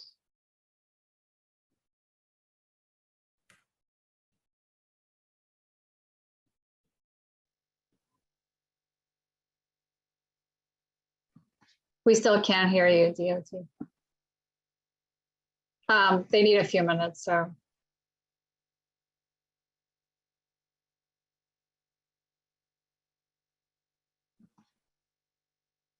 The meeting will stand at ease while we wait for DOT to resolve the audio issues.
Cancel, do we know how much longer it's going to be? Chair, I touched base with DOT and they're working right now on fixing their mics. So let's give them a few minutes and I'll touch base again. It goes without saying for folks that have been waiting for a while, please, please, please wait. But this is a good time then to take a quick little break for y'all that are still waiting. So we're still here for you, don't worry.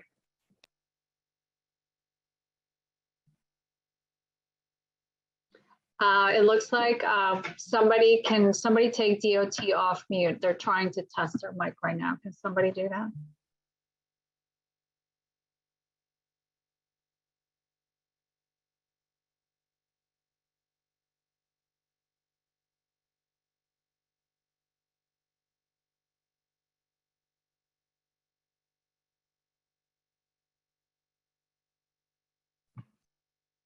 DOT, if you can hear us, you're unmuted.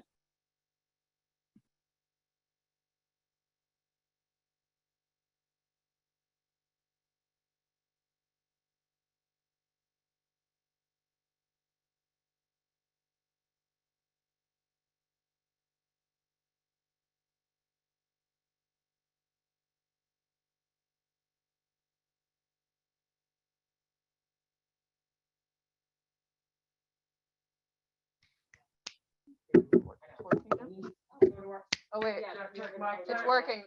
Hold on, it's working. Oh wait, is it working? Can you hear us? Can you hear us? DOT, looks like you're back. Oh, great. Yay. Do you want to plug these in now? Thank you. Thank you everyone for your patience. It could go for another 3 hours. Let's give DOT a few minutes to get settled and we'll continue on with Councilmember Menon. Or actually, Councilmember Osei was the one who asked a question and you guys were about to answer his question. You don't want these cables to be in your shot.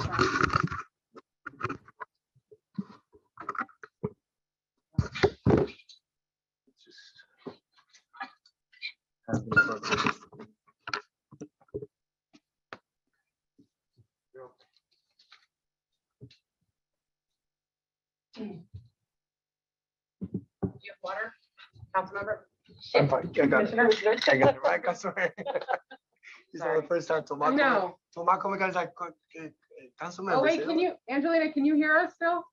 We can hear you right now. All right, apologies. You're good. Apologies. Do you guys remember the question from Councilmember Osei? Because I think we can start right there when you guys are ready. We're just waiting for, Julie, we should be back up in 1 minute. Thank you everyone for your patience. I didn't know my question was that powerful. It knocked out the mute, huh?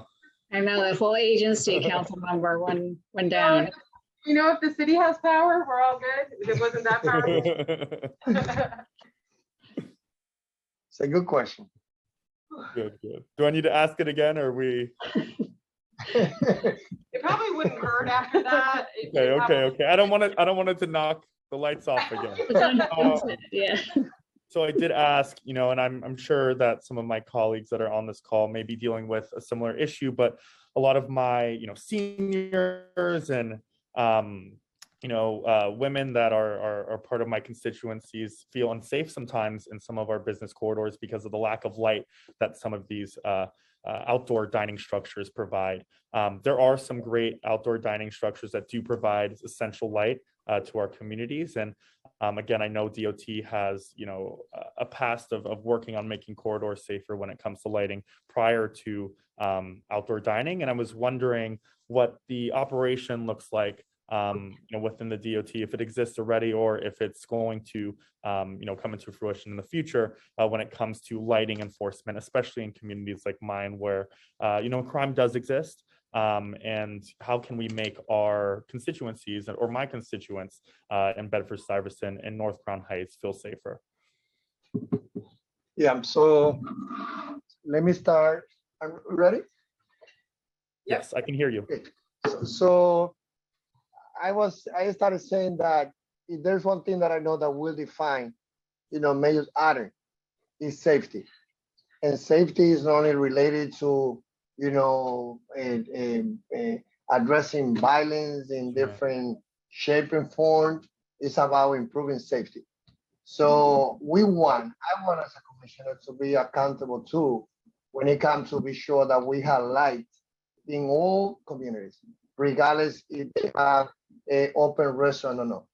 And we know that that's something as a commissioner and former, council member that share a similar community where I, served for my 12 years. We know that equity is going to be one of the important pieces of this program and many programs.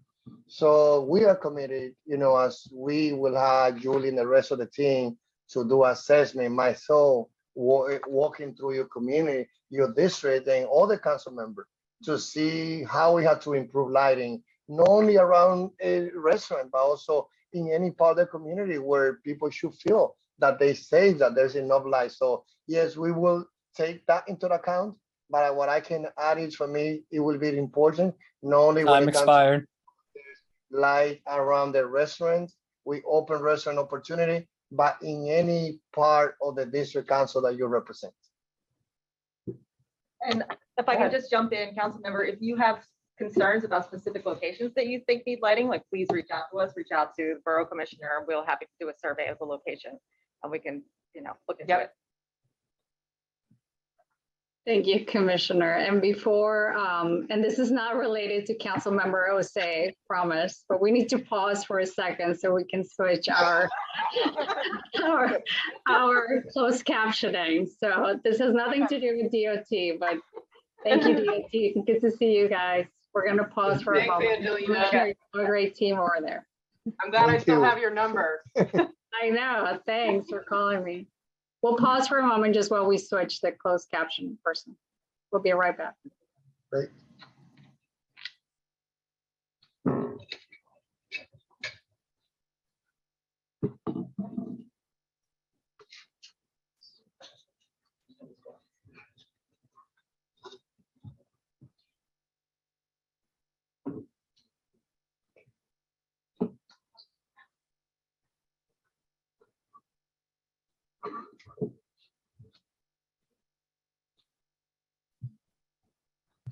I understand we fixed the technical problem or the switching of the closed captioning. So I think now I'm going to move on to Council Member Menon, to be followed by Council Member Botcher. Thank Starting time. Thank you to the chairs and thank you, Commissioner Rodriguez. So I've got two quick questions for the commissioner. Vacant sheds. So vacant sheds that remain unoccupied for a long period of time, that's not addressed in the legislation. The legislation is silent on that. So my first question is, how long will vacant or abandoned sidewalk sheds sit unoccupied before the license is revoked? And then my next question is noise from sidewalk cafes. Again, the bill is silent on that. So my question is, what will be the end time for outdoor dining? Thank you. What is the second part of the question, Councilman?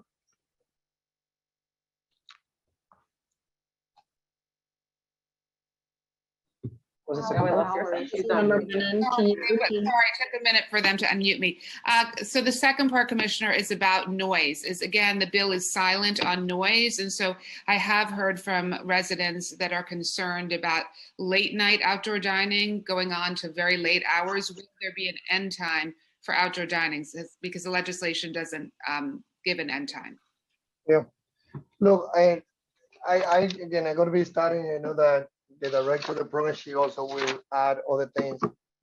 With the first part, I can say that, first of all, we know, and I can say we, all of us, at DOT and you as a council, most restaurant owners been operating good role model.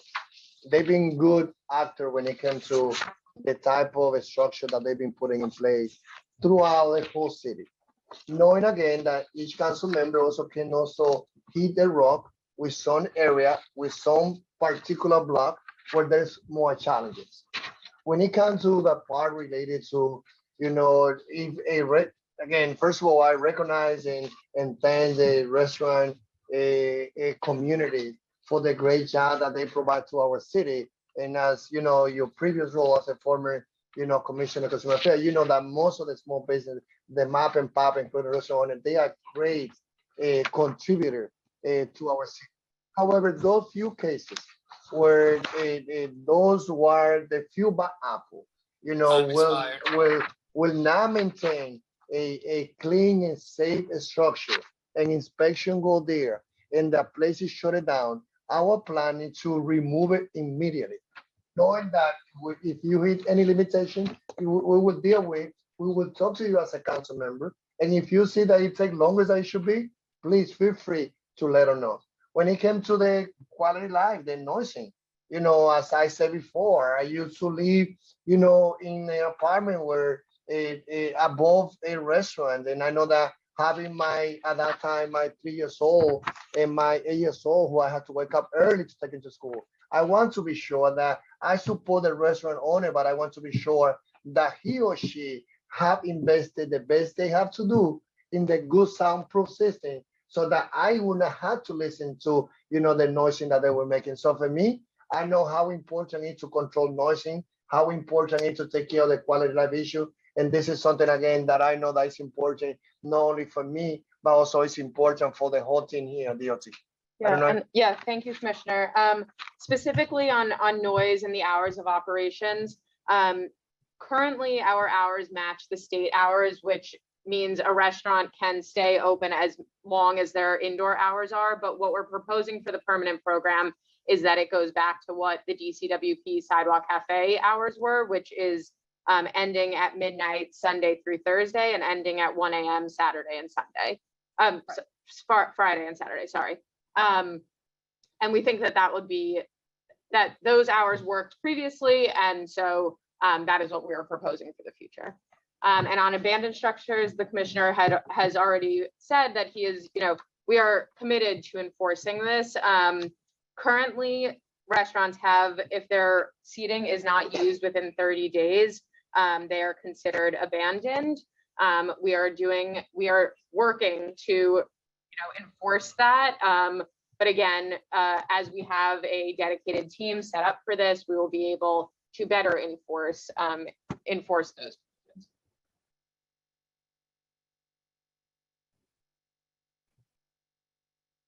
Thank you. The next council member will be Council Member Boucher, to be followed by Council Member Brewer. Starting time.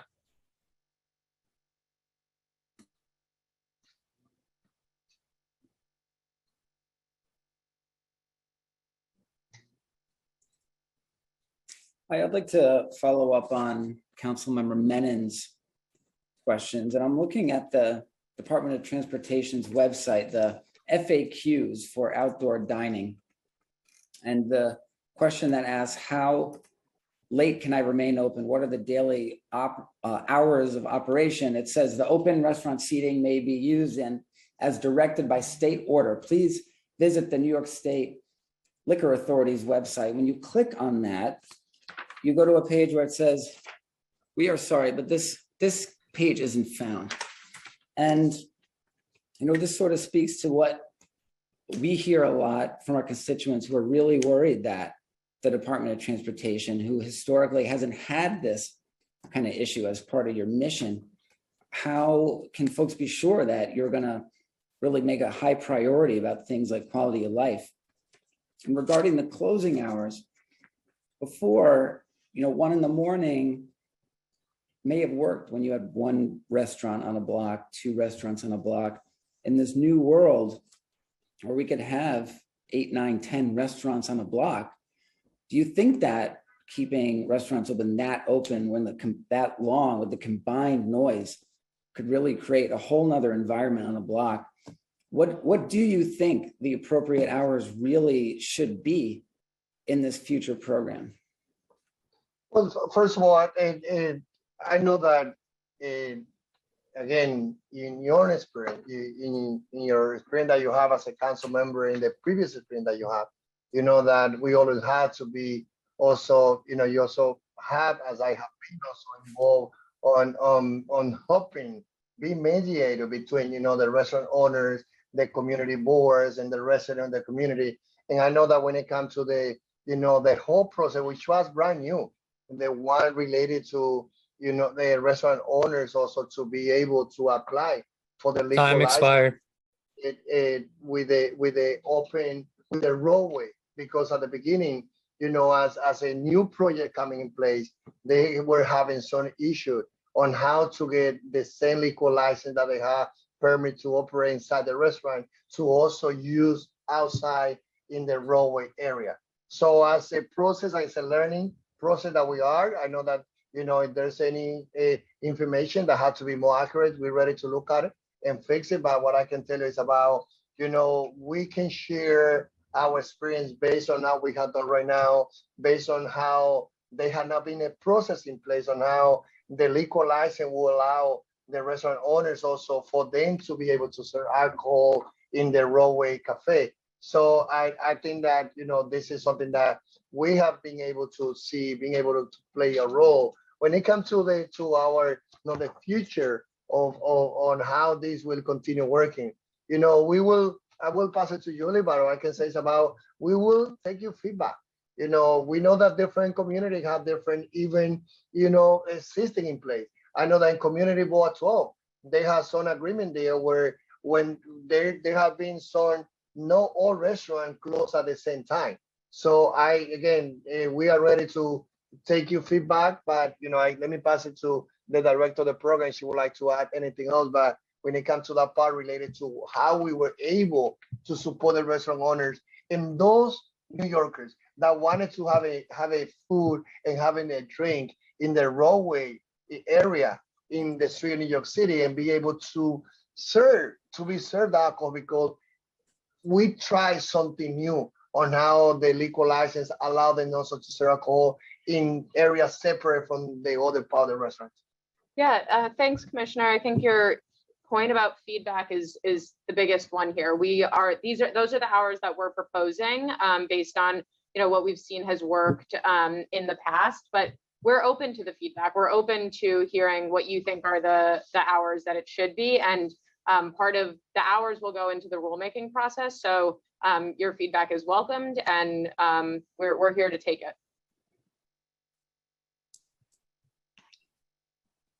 Thank you. We'll move on and we'll talk to Councilmember Brewer, to be followed by Councilmember Marte. Starting time.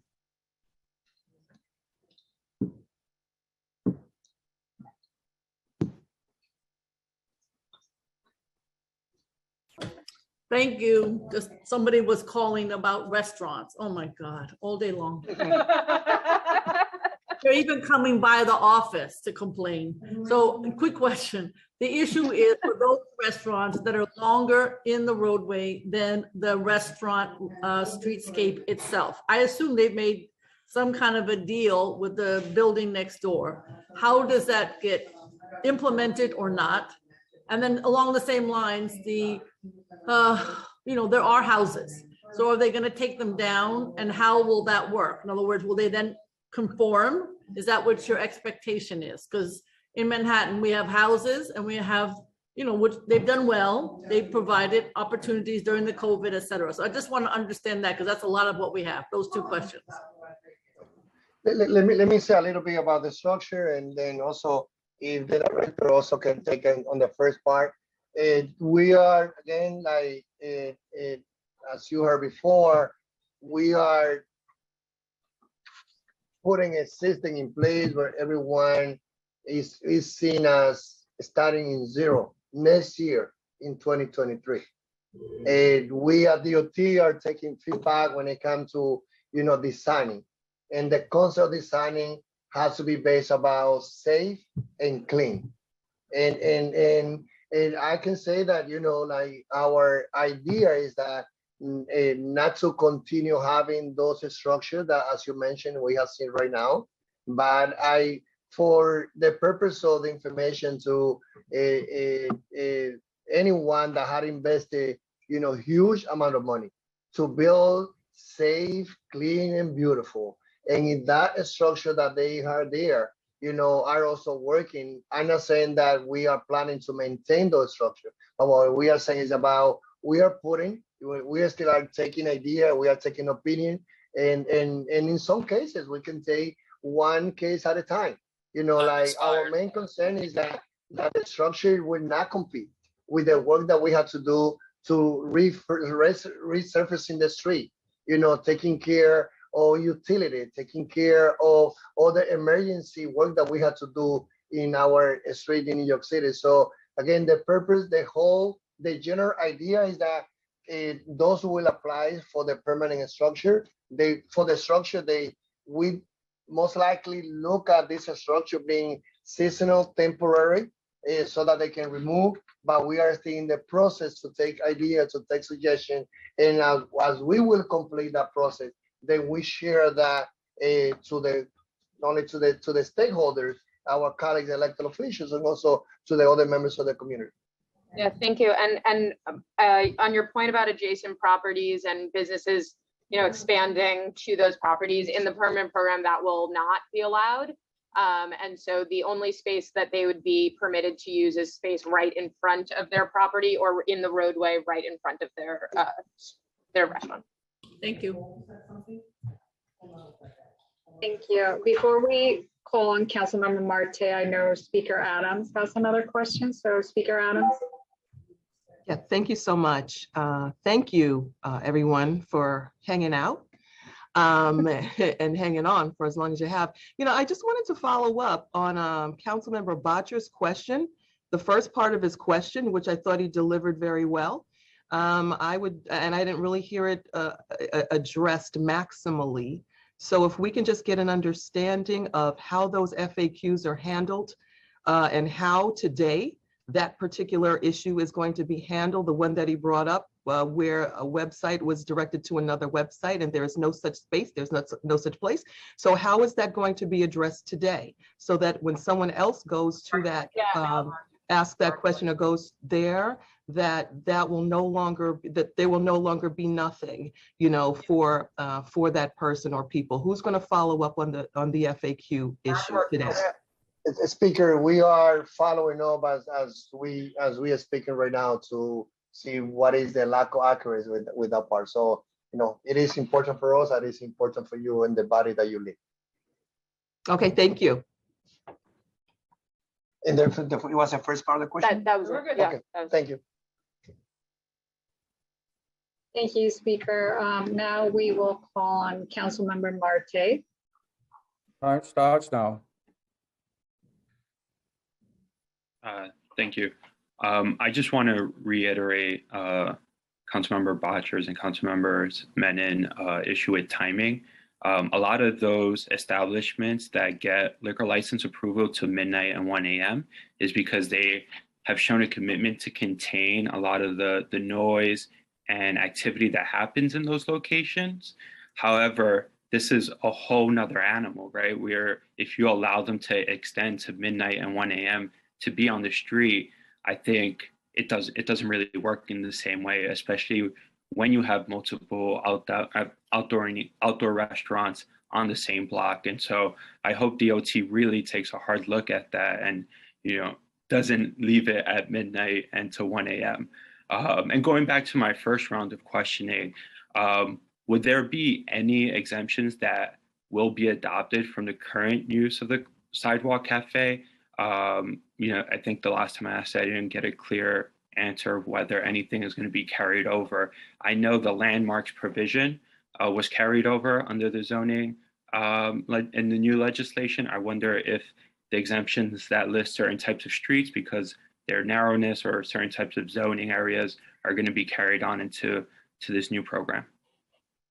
Well, the amendment changes that we are, that we have seen is that we needed to be sure that, we level the playing field when it comes to be able to regulate, the use of sidewalk and roadway across, the 5 boroughs. When it comes to the part related to the first question related to the street and how, we can make a restaurant owners accountable to honor the agreement that they made, especially among different council member, community board, stakeholders. The agreement now is going to be with DOT. The agreement now is going to be with the city of New York, and the city of New York now is going to be taking very seriously. And when they sign this application saying that they only can operate up to this hour. Whoever passes hours subject to be fined is subject to lose that permit that they have. And I will be encouraging also some of those restaurant owners who have multiple of those establishments in one block to create their block, their restaurant association in that area. What I have seen in the case of Deichmann, in the new area there, Deichmann between Broder and Seaman, where we have like 5 of them. I can see the owner. I have seen owners there taking a video and sending the video to the local prison when they shut it down, the operation outside there. So I hope again that all of us will be putting our eyes, all of us will be watching how the program is running. We will take the responsibility to lead, to run this program very seriously. We want to make it successful, but also we will be relying also on any particular case. If there's any bad actors in your district, in the community, bring to our attention. And if they don't work with us, we will shut it down. Thank you, Commissioner. I'll toss it now to Chair Velasquez and Chair Riley, who I think had some a brief follow-up question each. Yes, I do have a follow-up question on behalf of Councilmember Farias, who we just want to reiterate if we could get a timeline on the interagency plans of implementation. Councilmember, there is already interagency conversation led by DOT, and this is something that we are, again, this program will be permanent starting in 2023. So as we will put a teeth, to what this interagency coordination will look like by the time when it will be permanent, this is information that we will share with you and the rest of the body. But this is something that DOT already been doing interagency collaboration, exchanging information. And this is something also part, as I say, on Mayor Adams' mandate to get agencies to do more interagency planning and collaboration in order to improve the level of efficiencies in the city of New York. And from the interagency working group that we have going on, we are working on draft design guidelines now and should have something to share this spring. And then final guidelines to come after we get feedback on the drafts. Thank you, Commissioner. Thank you, Chair Velasquez. I don't have any questions at the moment. Thank you so much. Council, I think we're ready to move on. I think we're ready. So I think if the chairs are okay, we can dismiss the admin panel. So thank you to the members of the administration. And we can move on to public testimony. Thank you. Thank you. Good to see everyone.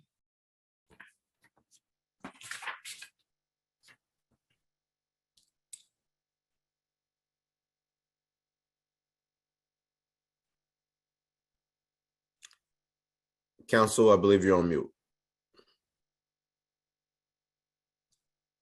Apologies for that. For the public testimony, I'll just make a quick announcement, but again, we will be calling on your name and unmuting you. So for now, our staff will lower your hands because you will be called in order. So let me make a brief announcement about public testimony. If you are a member of this public signed up to testify on the open restaurants text amendment and pre-consider intro, please stand by when you hear your name being called and prepare to speak when directed to begin and the clock has started. Members of the public will be given 2 minutes to speak. As a reminder, council members with questions should use the raise hand button. And as a reminder, again, as there are a number of people waiting to speak, as you all know, if you cannot stay and testify, please send your written testimony to testimony@council.nyc.gov, and it will be included in the official record and be reviewed. We will now hear from the following panelists. First, we're going to hear from Brooklyn Borough President Antonio Reynoso. Thank you. Thank you so much, Committee Council, and thank you to the chairs. Considering that both chairs are from the Bronx, you're doing an amazing job, an amazing job. I am a Brooklyn Borough President, Antonio Reynoso. I'm very happy to be here. And I just want to say before I start that I was the sponsor of this legislation when I was a council member. And look, in the City Council, there are very few opportunities for us to help small businesses. There's just so many laws that we can pass, so much deregulation that we can do, so many curable fines that we could push before we're doing nothing. And for a long time, we've gotten requests from businesses in all arrays to assist them. And again, while our hands were either tied behind our backs or we did very little. This is actually something that affected meaningful change for small businesses and is one of those areas where the City Council can actually have a meaningful impact to small businesses. But again, my name is Antonio Reynoso, the Borough President, and this is my first time before the City Council in my new role. Thank you for the opportunity to speak today on open restaurants. I was, again, the council member that was in charge of the two legislations, one to pass it in emergency, but also the permanent program that was implemented. So far, the open restaurants program has been a success.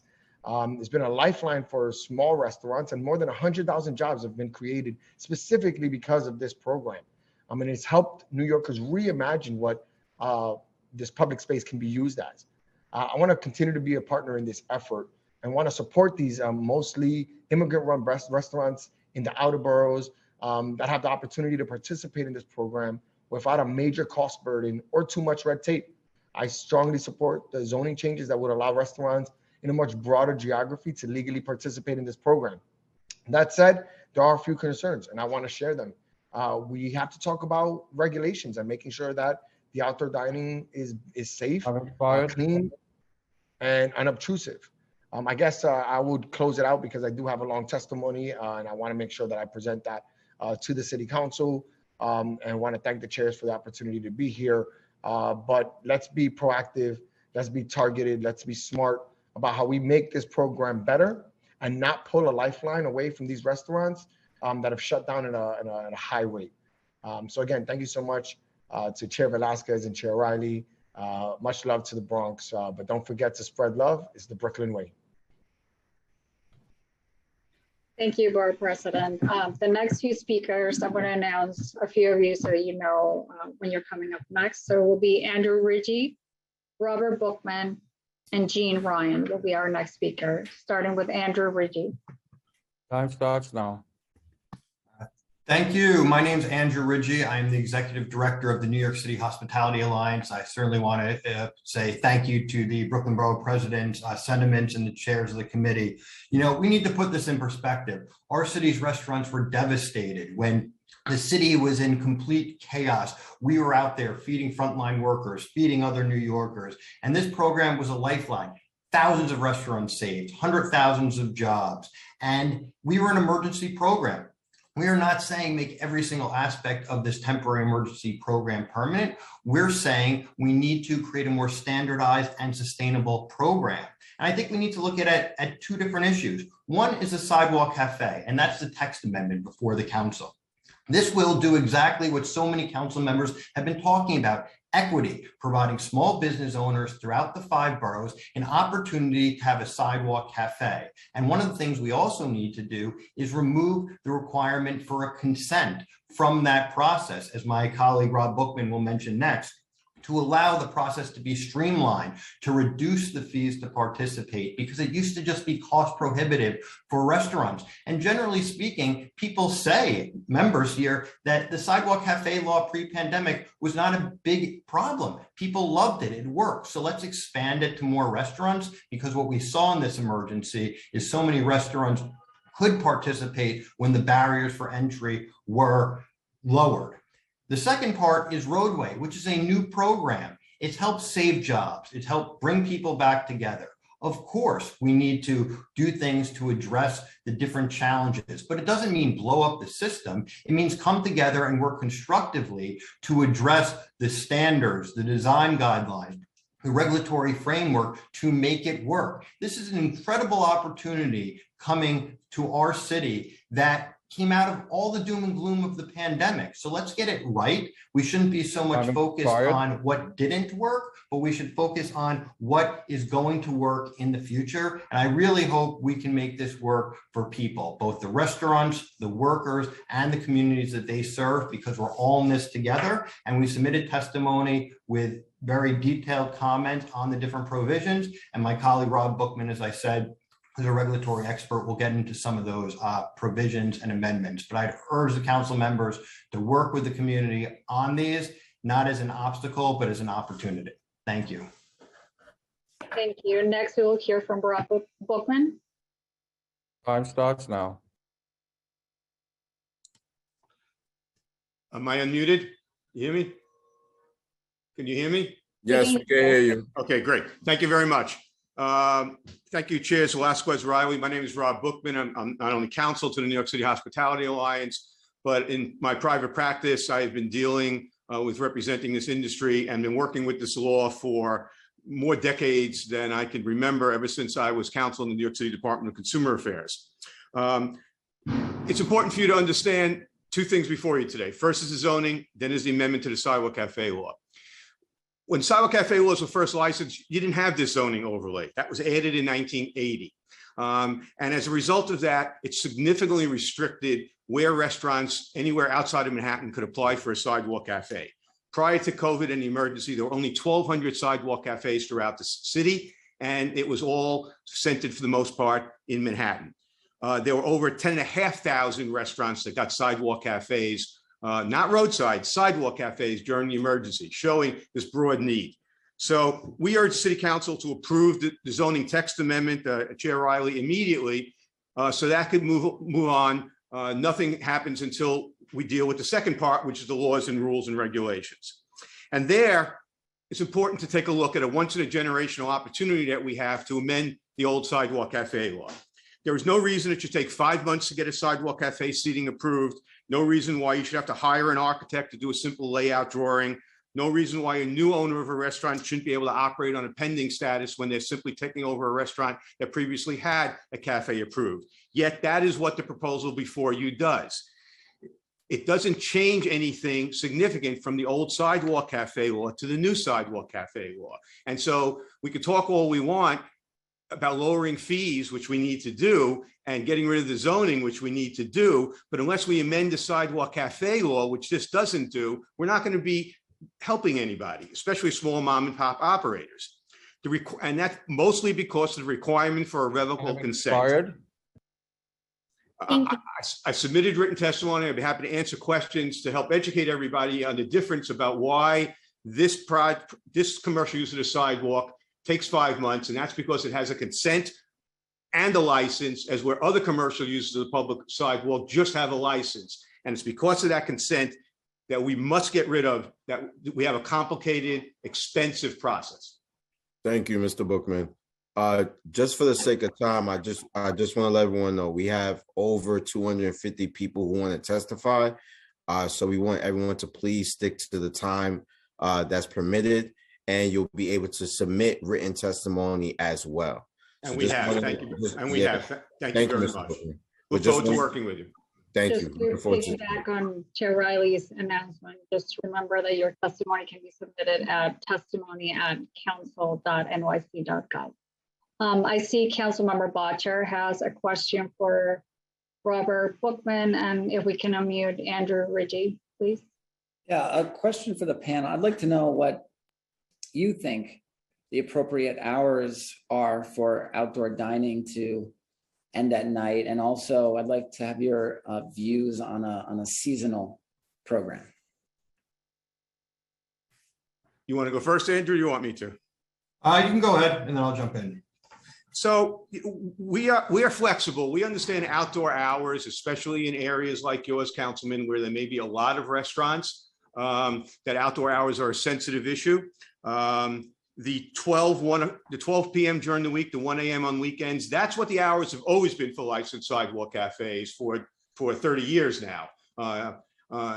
At times they are negotiated down when you appear to the community board, but that's the regulatory hours. So that's what DOT is going with. We can understand how that might be late in many areas, and and midnight might be more appropriate during on weekends, 11 a.m. During the week. But we're happy to work with the council on that on that issue.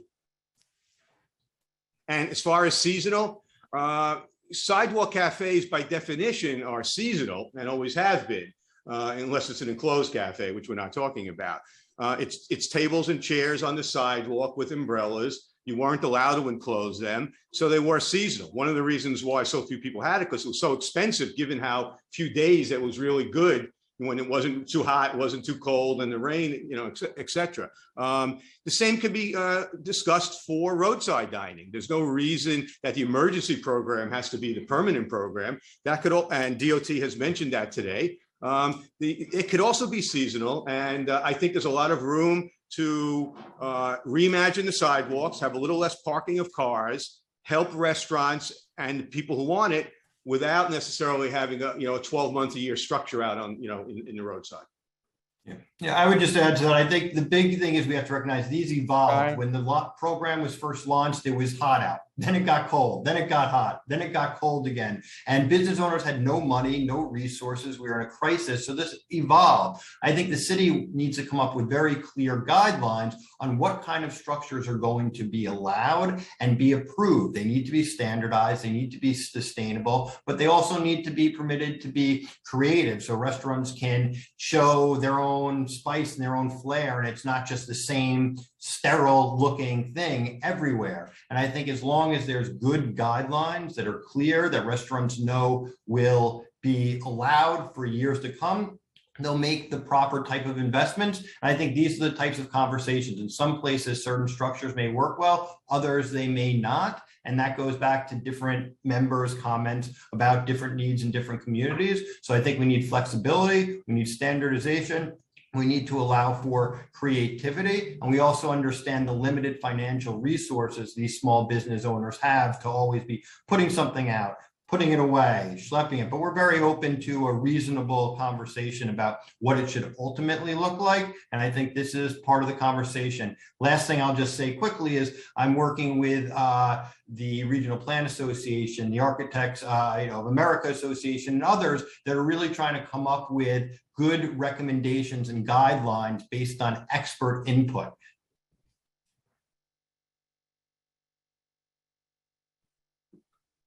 Thank you, Andrew. Thank you, Robert. Council, can we please continue? Yes, the next speaker will be Jean Ryan. Time starts now.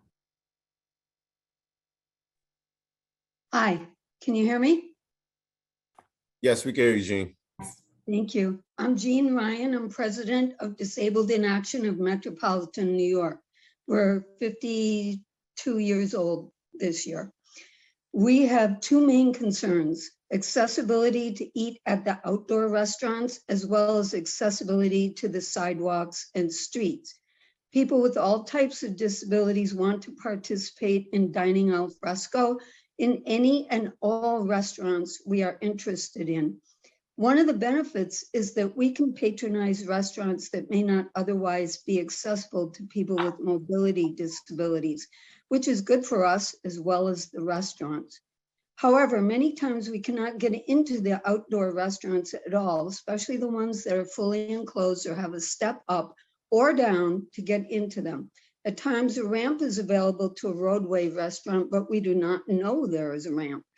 Additionally, some ramps to a roadway restaurant do not allow enough turning radius to get to a table or lead directly to one table that may already be in use.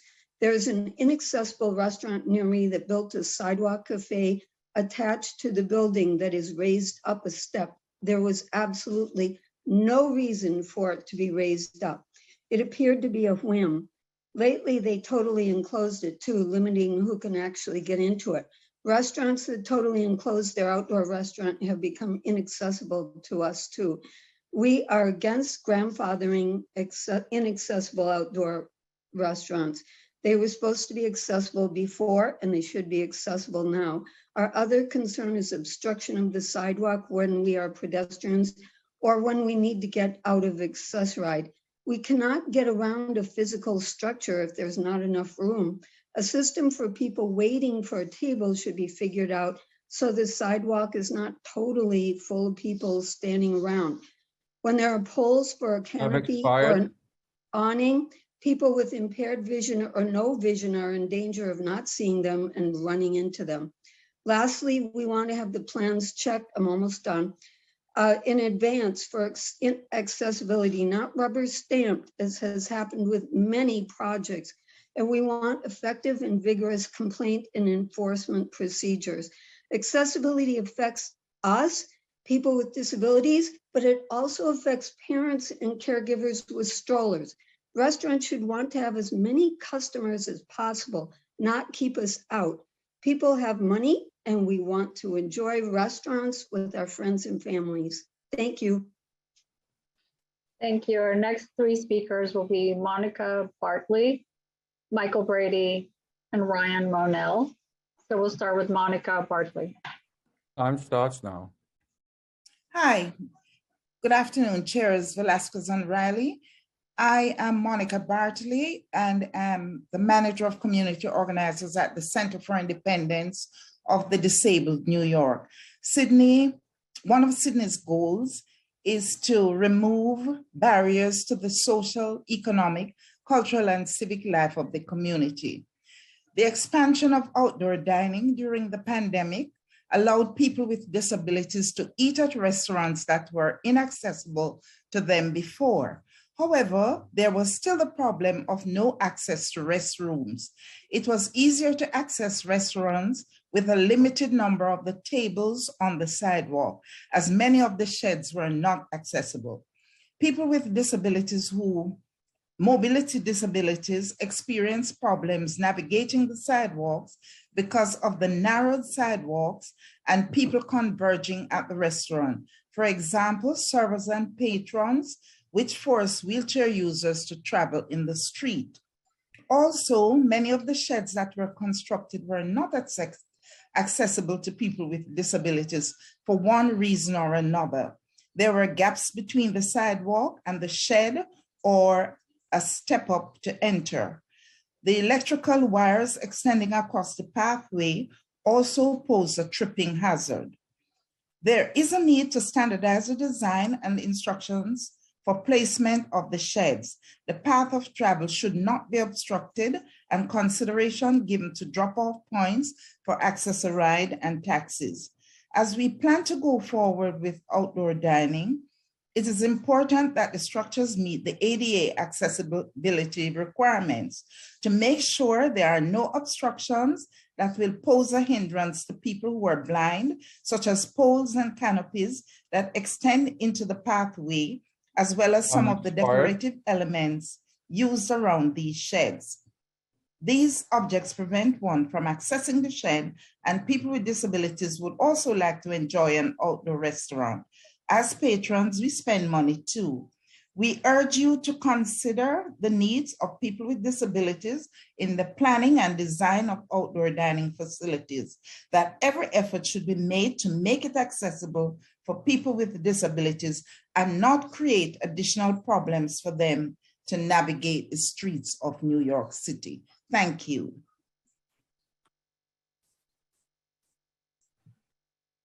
Thank you. The next speaker will be Michael Brady. Time starts now. Great, thank you. Good afternoon, Chairs Velasquez and Riley and committee members. Thank you for the opportunity to speak today. Truly grateful for my 2 minutes, and thank you to my business and organizational colleagues for giving hours out of their business day to share their 2 minutes of thoughts on creating a permanent outdoor dining program. I'm the CEO of the 3rd Avenue Business Improvement District and also manage the Bruckner Boulevard Commercial Corridor. Collectively, we have 700 members to date, slated to grow to 1,400 member businesses by 2023. Approximately 50% of these businesses are in the hospitality or express food sector. My testimony as written is very detailed. However, I'll give some high-level overviews to adhere to time. 3rd Avenue BID had the honor of co-developing the Open Restaurants program with New York City Department of Transportation at the beginning of COVID-19. We operate 2 of New York City's first open street programs, one on Willis Avenue and one on Alexander Avenue. In addition to building out programmatic extensions on these streets, we also worked closely with DOT and the Rockwell Group to design the first outdoor dining structures as part of the city's outdoor dining program development. And my organization provided $250,000 to fund the build for these business owners. While we are generally supportive of the permanent outdoor dining program, and we were prepared to give robust endorsement today, I am a bit concerned at the end run revocable clause that was introduced just recently. It is our opinion that the revocable consent was included as a rushed provision, and the legislation needs to be re-examined before moving forward. Without that re-examination, we feel like this legislation will disenfranchise many LMI neighborhoods and first-generation business owners. As I said, my testimony is very detailed in nature, so I would encourage folks to read it, and I thank you for your time today. Thank you. The next speakers that I'm going to call are Jeffrey Garcia, Kathleen Riley, and Isabella Fitzgerald. So Jeffrey Garcia first. Time starts now. Hi, good morning. Good afternoon, Council Members Velasquez and Riley. I appreciate the time here. Obviously, my name is Jeffrey Garcia. I'm the former president of the New York State Latino Restaurant Bar and Lounge Association.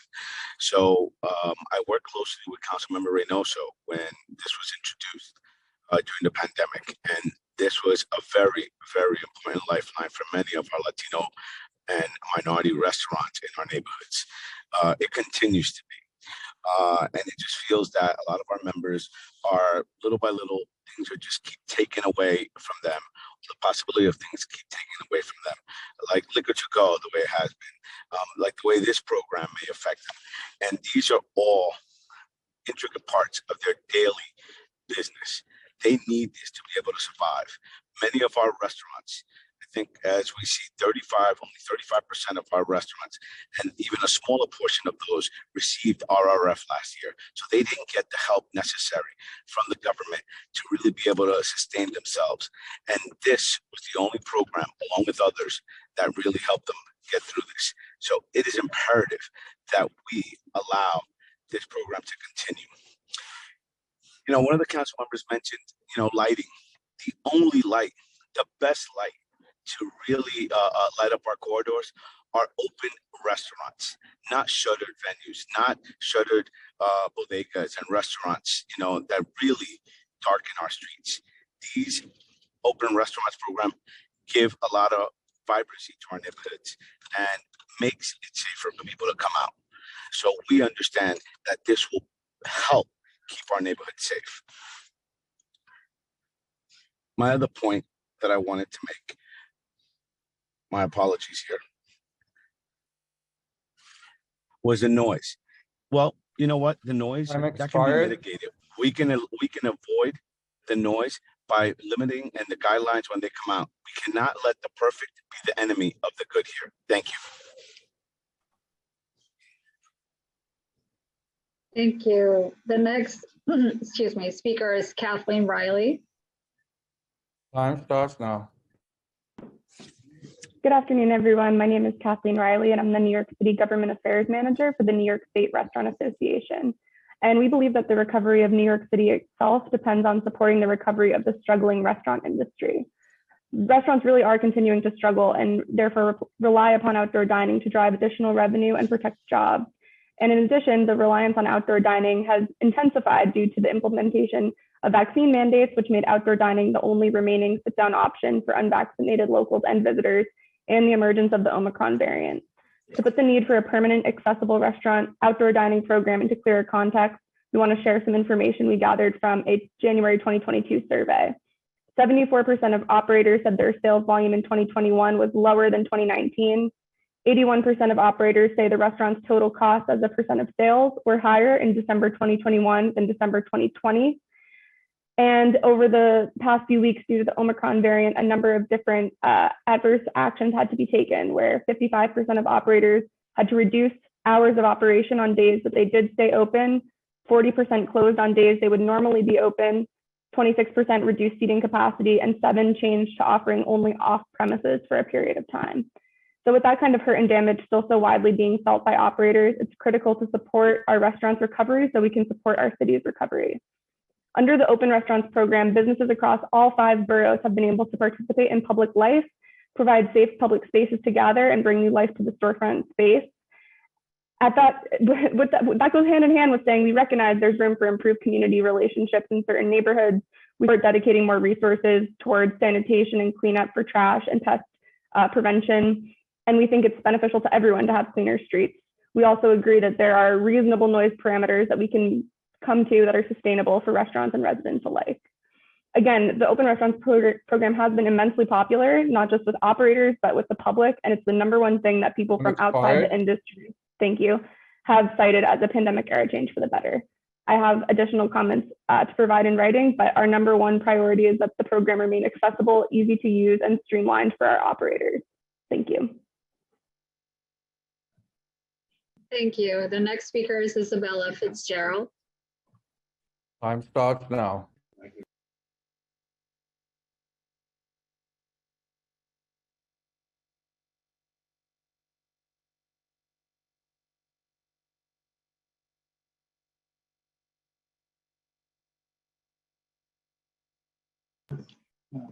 Do we have Isabella Fitzgerald? Can we move on to Matthew Shapiro? Can you hear me now? Ms. Can you hear me now? Fitzgerald? Ms. Fitzgerald? Yes. Yes, go ahead. Hi. Good afternoon. Isabella Fitzgerald. I'm the restaurant and hospitality specialist with the New York City Small Business Resource Network and the Brooklyn Chamber of Commerce. Today, we're in support of outdoor roadway dining and sidewalk cafes under one agency with clear regulations. I work directly with some of the city's smallest restaurants and businesses, and the regulations have been unclear, and many inspectors and agencies less versed on the regulations of outdoor dining than the small restaurant owners themselves. These small business owners don't have spare time to be zoning experts. These are the ones that do not have in-house counsel, operations directors, or construction advisement. Outdoor dining has been an essential lifeline for these restaurants, but they need clear direction and guidelines that will satisfy city planning, accessibility, and community needs. We need owners and community alike to have clear regulations and a competent agency. Right now, we don't know who to call when they're not approved, who to call when there is planned roadway maintenance, when there is anything happening by the city. And if through this approval system, they have the contact information for these business owners, we're asking that that kind of planned city work is advised to the business owners in advance out of respect. Thank you. Thank you. Our next speaker is Matthew Shapiro, by Karina Kaufman Gutierrez. Time starts now. Hi, my name is Matthew Shapiro, and I'm the legal director of the Street Vendor Project at the Urban Justice Center. The Street Vendor Project is a membership-based organization of over 2,000, mostly immigrant street vendors who work in New York City's public spaces selling food and merchandise. We organize vendors to have their voices heard, as well as provide legal and small business assistance. We recognize that almost all small businesses have struggled due to the COVID-19 pandemic. This includes the city's smallest businesses, street vendors, many of whom are still suffering due to the lower foot traffic that exists in many neighborhoods. SVP supports the proposal to make a permanent outdoor dining program by allowing use of the roadway, as well as the area directly adjacent to the restaurant on the sidewalk. However, it is critical that existing street vendor locations not be displaced due to restaurants' expansion into the public space. While restaurants have traditionally relied on private property for their business, street vendors who are granted a maximum of 10 feet of sidewalk space do not have any private space to rely on. While we know that street vendors and restaurants have existed alongside each other for more than a century, we have seen during the temporary outdoor dining program that public space can be shared. In the past, vendors have not had the same opportunities and legitimacy as brick and mortar businesses, and this legislation should make clear that restaurant expansion into the sidewalk space should not come at the expense of vendors' livelihoods. We recognize that restaurants have come to rely on the outdoor dining program and agree that it provides a strong public benefit. The presence of street activities such as outdoor dining and street vending make New York City a more livable metropolis. We look forward to working with the council to ensure that both restaurants and vendors can thrive in the city's recovery. Thank you for the opportunity to testify today, and I'll be submitting more detailed written testimony to the council. Thanks. Thank you. Our next speaker is Karina Kaufman Gutierrez, and to be followed by Eric McClure and Susan Stetzer. Time starts now. Yeah. Hi, good afternoon, and thank you so much for the opportunity to testify today about the Open Restaurants Program. My name is Karina Kaufman Gutierrez, and along with Matthew Shapiro, I work with the Street Vendor Project. And as Matt mentioned, we are a membership-based organization of over 2,500 street vendors working across the 5 boroughs, selling both food and merchandise.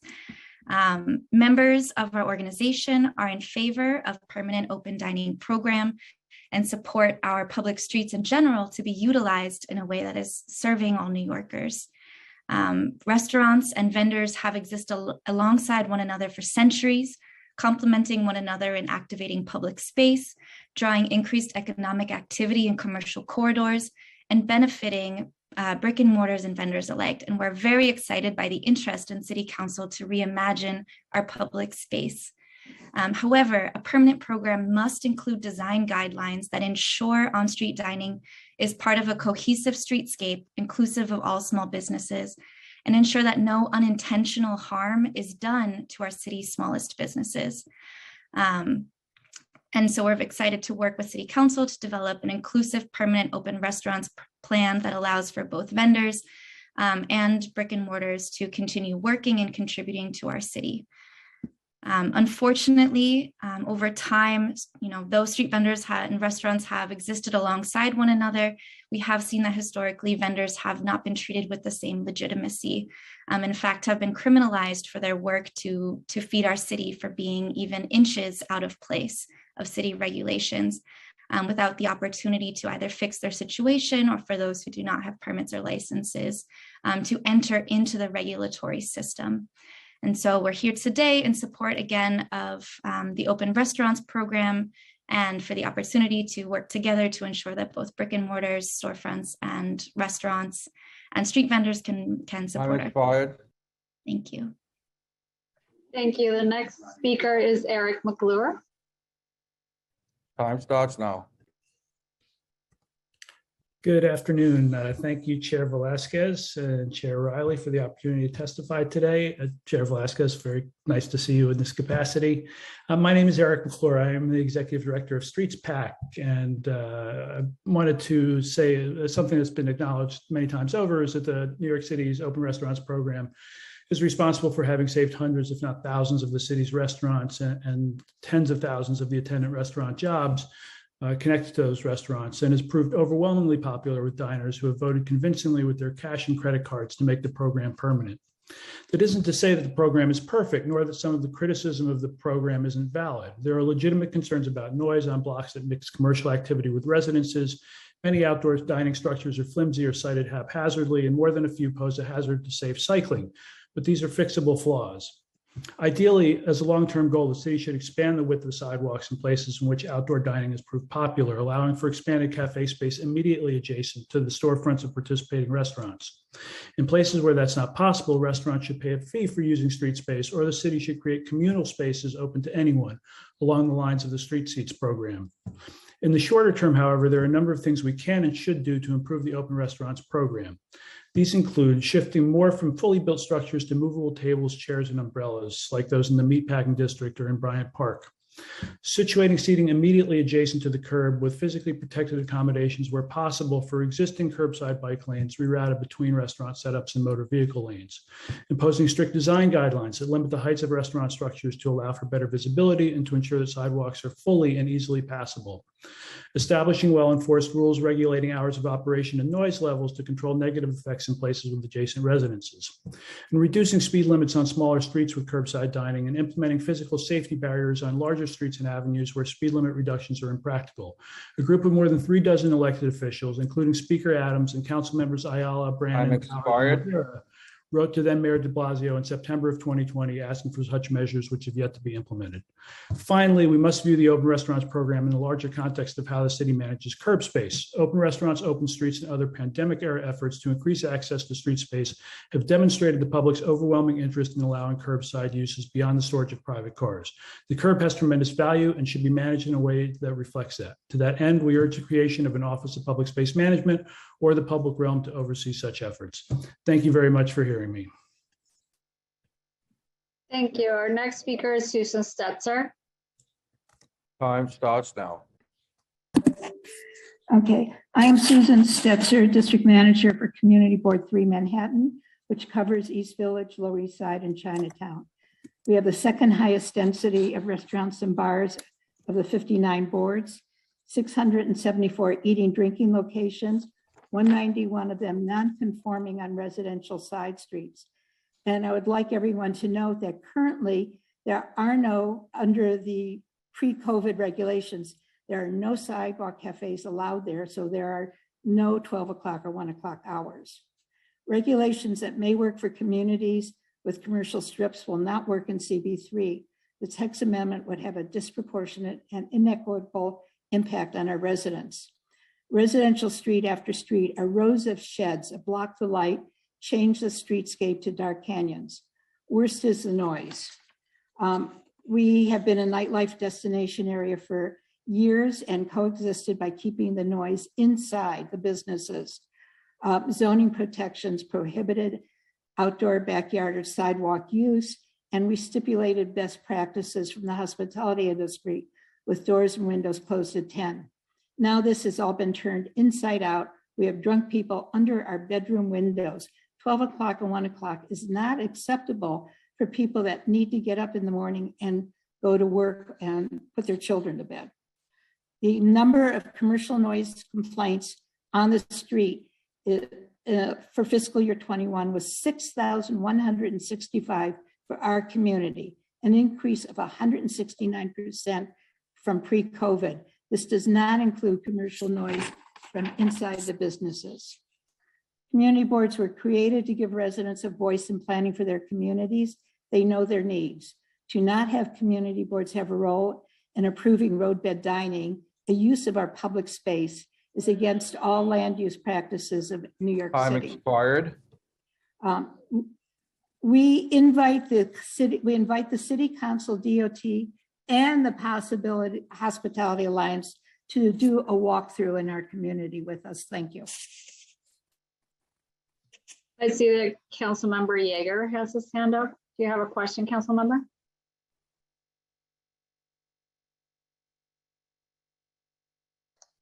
Thank you. Thank you, Madam Chair. My question for the District Manager Stetzer. Thank you very much for coming out today to speak. Have you noticed, we heard from the commissioner from the department before that they do regulatory checks and to make sure that these shantytown shacks are being used properly and as they are supposed to. Have you noticed any of them go away, or do they just show up and they're there?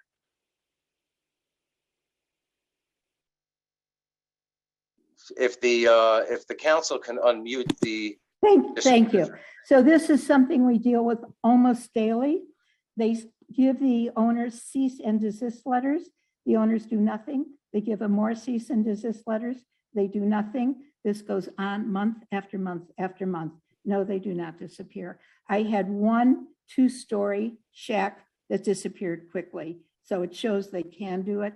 The others do not. And to your knowledge, was the one that disappeared something that the owner took away, or did the department actually come and remove it? The department came and made the owner remove it. The owner removed it. So to your, you don't know of any time when the Department of Transportation actually took away a non-compliant, obnoxious shantytown shack from your neighborhood? I don't know, which doesn't mean they haven't, but I'm not aware of it. It probably means they haven't. You've been a district manager for a while. I suspect you know your neighborhood. 15 years, 16 years. Thank you. Okay. Thank you very much, Madam Chair. Thank you. The next 3 speakers will be Samir Lavinia, Janine Keeley, and Carter Booth. So Samir Lavinia. Time starts now. Hi, hopefully you can see and hear me. So I'm speaking on behalf of the Community Board 5 Open Restaurants Task Force, which is a group that we got together to basically figure out like what our official stance is on this whole situation. And a lot of concerns have been brought up by the council members around, pedestrian flow, structure, sanitation, enforcement, noise, etc. So I won't dig too much into those again because they've already been heard. I'll just go through some of the more specific points. So CB5 in Manhattan is, a very heavily foot trafficked neighborhood, and 8 feet of cleared path is sometimes not even enough for some of the higher traffic areas. So I'm glad to hear that there is a proposal for certain exemptions for a 12-foot clear path. I think that'll help a lot. Maybe we might need even wider, but it's something. One thing that was raised in our own discussions was to make sure that when we look at the cleared path, to make sure that we include when it's occupied, not just when the chairs are tucked in, because that does make a difference. It can take up to an additional foot if people are actually sitting in the area, and 6 feet or 7 feet to 8 feet is not an insubstantial loss of space. The other big issue that I wanted to raise was the notice periods. We feel that the notice periods are quite short. I read through the paperwork, and I believe it's like 15 days. And then the community board can hold a hearing if they want, but they don't have to. That seems quite short, especially because when all these applications initially come through, they're going to be, every single area is going to be reapplying, and it's going to be quite a heavy lift for the community boards to look at them and give proper feedback. And yeah, we have one other person who hopefully will be able to speak, and he can speak to our more general philosophy, but those are the 2 main points I just wanted to highlight with my 2 minutes. Thank you. Thank you. The next speaker is Janine Keeley. Time starts now. Good afternoon. I'm Janine Kiley, Chair of Manhattan Community Board 2, and home to more than 1,000 open restaurants, the most in New York City. We understand the temporary program has provided a lifeline to our local restaurants, but I want to highlight 3 concerns and 3 recommendations. Our main concerns are the permanent open restaurants benefits one industry, there's been failed enforcement, and one size does not fit all. We agree with Commissioner Rodriguez. Let's reimagine how we use our streets, but the permanent open restaurant program only benefits one industry, albeit a powerful one. The city is not considering alternative uses of these public spaces for green space, protected bike lanes, pedestrians, nor schools. Kids would love a basketball hoop in front of their building, or perhaps a parklet with 0 cost of entry instead of an expensive coffee, cocktail, or meal. There's been failed enforcement, 4,292 warnings, 22 fines, 40 removals. In CB2, one operator received 15 cease and desist orders, but is still operating. In baseball, it's 3 strikes and you're out.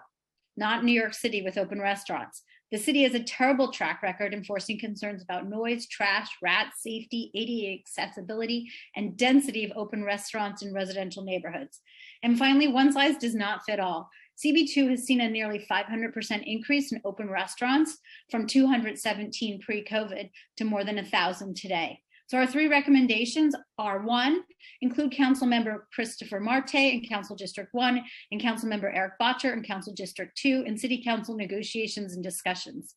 They lead the Manhattan delegation that accounts for 50% of all open restaurants and represent the top 2 council districts, which together have 20% of New York City's open restaurants. 2, expand community board review to 45 days to accommodate our monthly schedules. And 3, limit expansion of roadway cafes in residential districts and on narrow streets. Thank you. Thanks, Janine. The next speaker is Carter Booth. Time starts now. Hi, my name is Carter Booth. I'm the previous chair of Manhattan Community Board 2. We speak with some authority on outdoor dining. As you heard, we have the most of all CBs, both pre-pandemic and now, 217 before and over 1,000 today, more than all of Manhattan pre-pandemic. There's no question that the outer boroughs were woefully underrepresented in outdoor dining pre-pandemic, but let's be real. CB2 has been overburdened with impacts of the temporary program, and it's not sustainable. A survey last year and part of our board found 93% of restaurants were not following the rules. Almost all are breaking the rules, not some, and DOT is not equipped to handle all the complaints. One size fits all approach doesn't work. The permanent rules need to work on their face for each community, be balanced and clear, and not require extensive enforcement. That's a problem that needs to be resolved in the permanent program. The important part. I encourage you first and foremost to include Council Members Bottcher and Marte in all discussions. They represent more than 20% of all current sidewalk cafes, almost 2,500 in the city in the temporary program. Second, community boards need more than 30-day review. It's just not enough time to properly notify the public, hold a hearing, and have the full board vote on a rolling basis. We need 45 days. We know because we have the most sidewalk cafe applications of any CB pre-COVID. Take our advice on that. Third, we have far too many narrow streets which clearly should not have roadbed dining because it's not safe and have significant quality of life impacts. Fourth, non-conforming restaurants should not be on the same level with conforming restaurants because they are non-conforming in residential districts. And last, the closing hours should be reduced and the enclosure requirements in residential districts maintained. Let's meet the moment and make this program work for all of us. Thank you, and I'm happy to answer any questions. Thank you, Carter. So the next few speakers are Valerie De La Rosa, Josephine Beckman, and Victoria Fariello, and Barbara Blair. So the first one is Valerie De La Rosa. Hi. Talk now. Great. Good afternoon, Chair Velasquez, Chair Riley, and council members. My name is Valerie De La Rosa, and I'm the second vice chair of Manhattan Community Board 2, and I lead the board's Economic Development and Small Business Committee, and I'm an author of the board's 45-page resolution on the open restaurant zoning text amendment. Undoubtedly, the temporary open restaurants program has been a lifeline for the restaurant industry over the last 19 months. And before the pandemic, Manhattan Community Board 2 had more sidewalk cafes in the entire borough of Brooklyn. We love sidewalk cafes in CB2, and the existing zoning text that is being proposed for removal actually protected and balanced the needs of both businesses and residents in our neighborhoods. I urge you to consider 4 things today. 1, limit the geographic expansion to sidewalk cafes only by eliminating roadway cafes in residential zones. And if you elect not to do this, ensure that council districts with high density of open restaurants have an opportunity for community board review of roadway cafes, not just notification.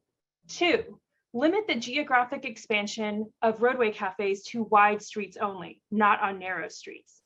3, extend the community board review period from the proposed 30 days to 45 days for both sidewalk and roadway cafes. 4, empower the council members that have the highest density of open restaurants in their district to have a voice equal to the impact that this program has had and will continue to have on their council districts. And I'm speaking specifically about Councilmember Bottcher and Councilmember Marte, who have the 2 highest number of open restaurants locations you can see behind me. The decision that this joint committee hearing will make will have the most impact on these 2 council districts. Commissioner Rodriguez talked about this as an opportunity to meet the moment. Subcommittee and committee members, that is exactly what I'm asking you to do today. Thank you, and I'm here for questions. Thank you, Valerie. The next speaker is Josephine Beckman. Time starts now.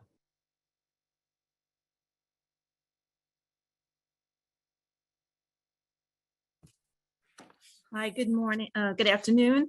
My name is Josephine Beckman, and I am the District Manager of Community Board 10, representing the neighborhoods of Bay Ridge, Dyker Heights, and Fort Hamilton, Brooklyn. I'd ask that you please read my full testimony as I will go through some highlights given our time limitation.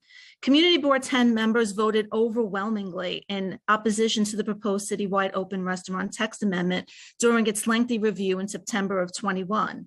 However, CB10 board members enthusiastically supported the emergency open restaurant program and extension through 22, agreeing that it was a much needed lifeline to the restaurant industry. This permanent program is moving forward at a record pace, we feel, without careful planning and robust public review. In fact, in testimony today, the Department of Transportation has mentioned it has not included community boards in its interagency discussions, especially those community boards that have large impacts. It is very important that all city council members review the legislative history of the zoning text and reasons why communities are concerned about removal of portions of the text. After all, this is public land and being applied for commercial and private use. It has citywide implications, as mentioned by my colleagues in Community Board 2. Those geographic restrictions were put into place for a reason. The greatest objections are with the curbside dining sheds. The omittance of DOB from review of street structures, which the city wants to be removable, yet strong enough to withstand natural occurrences and other hazards, including vehicular impacts, all point to significant risk and likely disaster. Some dining sheds in Community Board 10 are small buildings with electric, heat, windows, and locking doors. Some create street hazards. Pedestrians have complained about hampered visibility at corners caused by cars, trucks, double parking, and blocked crosswalks. We too have seen an increase of 500% in noise complaints. The temporary program did little to address or provide enforcement against bad actors. CB 10 Brooklyn has nearly 200 outdoor dining permits. Half of that include both sidewalk and roadway. Thank you for your consideration. I have submitted my full testimony for your review. Thank you. Thanks, Josephine. And I see that Councilmember Yeager has the sound up. Starting time.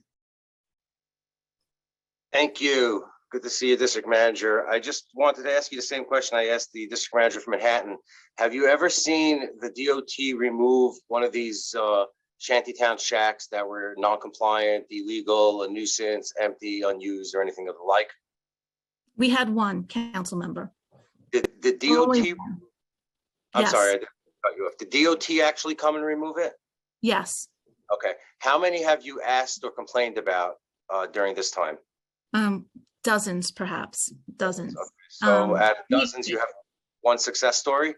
Right. I'll give you an example. We had one that was falling down. Residents were complaining. We submitted it to DOT. After 6 months, we received a response back saying that it did not even have a permit and that they notified the owner they should apply for a permit. All right. I have one additional question, if I may. I assume during your time as district manager, from time to time, you've had the opportunity to ask DOT to install a speed bump in somewhere in your neighborhood. Yes. How long does it take for them to come and install a speed bump in your neighborhood after you request it? 2 to 3 years. Okay, thank you very much. Thank you, Madam Chair. Thank you.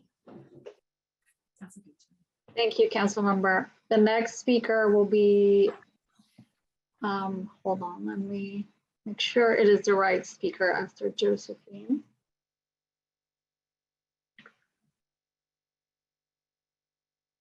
Victoria Fariello. Starting time. Hi, thank you so much for having me. Thank you, Chair Velazquez and Chair Riley and City Council members. My name is Victoria Fariello and I'm a district leader in Lower Manhattan. While open restaurants has been necessary and has saved many restaurants, as we emerge from COVID crisis, we need to be thoughtful about how we move forward with this program. When the city decided to make open restaurants permanent, the first consideration should have included the people who live in the communities with open restaurants, the people who have a daily experience of living with open restaurants on their sidewalks and in their streets. I respectfully ask that the DOT conduct an independent and open and transparent environment impact study that includes all the stakeholders, particularly the residents and the small business owners that are affected by the open restaurants program. I also ask that DOT disregard the survey that was woefully inadequate and not at all representative of the communities.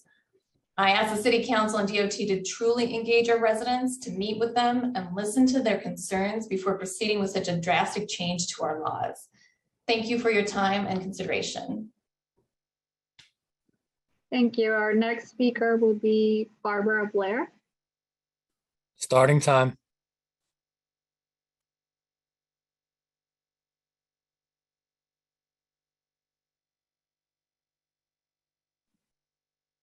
Do we have Barbara? If not, we can move on to. Hello? Barbara, yeah, we can hear you. I'm so sorry. Okay. Hello, Chairs Velazquez and Riley. My name is Barbara Blair. I'm the president of the Garment District Alliance, a bid in West Midtown Manhattan. We support the proposed legislation with the following strong caveats. Neighborhoods in New York City differ dramatically in character, density, activity, and mobility. We recommend that DOT strongly consider traffic counts, pedestrian counts, and the interests of all stakeholders that use the sidewalks and curbside roads and curbside roadway spaces. The Garment District has bike lanes, intercity buses, MTA bus stops, commercial loading zones, commercial parking, vending. Our sidewalks are so congested with pedestrians that multiple projects have been initiated to expand the sidewalk on 7th and 8th Avenues into a lane of roadway. Prior to approving any new DOT sites, they must have enforceable design criteria. There are restaurants on our streets that are in deplorable condition and visually repellent. We need to include in the design criteria strong sides on 3 sides so that we can eliminate the plastic barriers that DOT has out there now that makes the entire city look like a construction site. DOT must be responsible for removing open restaurants that are in violation after 30 days of notice. We have open restaurants that have received violations and even cease and desist letters going back a year. The owner will not remove it. It is DOT's responsibility. The legislation states that the commissioner of DOT shall remove out of compliance open restaurants, or the NYPD shall. This causes confusion and ping-ponging back and forth between agencies. All enforcement for legislation should reside with one agency to assure one-stop shopping, responsibility, and accountability. Thank you. Thank you. The next set of speakers will be Sarah Lynn, Jackson Chabot, I'm sorry if I'm mispronouncing your name, Garrett Ford, Malin Mehta, and Ryan Pukos. So the next speaker is Sarah Lynn. Starting time. Hi, thank you so much for having us. Thank you, Chair Velasquez and Chair Riley. My name is Sarah Lind, and I'm the Director of Policy at Open Plans. Outdoor dining is incredibly popular, as demonstrated by the always bustling streeteries and very supportive survey results. Some people claim that the outdoor eateries create chaos at the curb, but the fact is our curbside space has been chaotic for years due to the city's failure to take an active role in organizing and managing this critical public space. In fact, outdoor dining is a great addition to a vibrant street life in New York City, but it must be properly managed. This is why we propose several improvements to be made to the permanent program, some of which will be outlined by my colleague next. I'm going to talk about design and safety. Our vision for the future of open restaurants is simple: design guidelines that ensure on-street dining is part of a cohesive streetscape that is vibrant and well-ordered. Rather than permanent structures, we envision movable tables and chairs with umbrellas or other overhangs.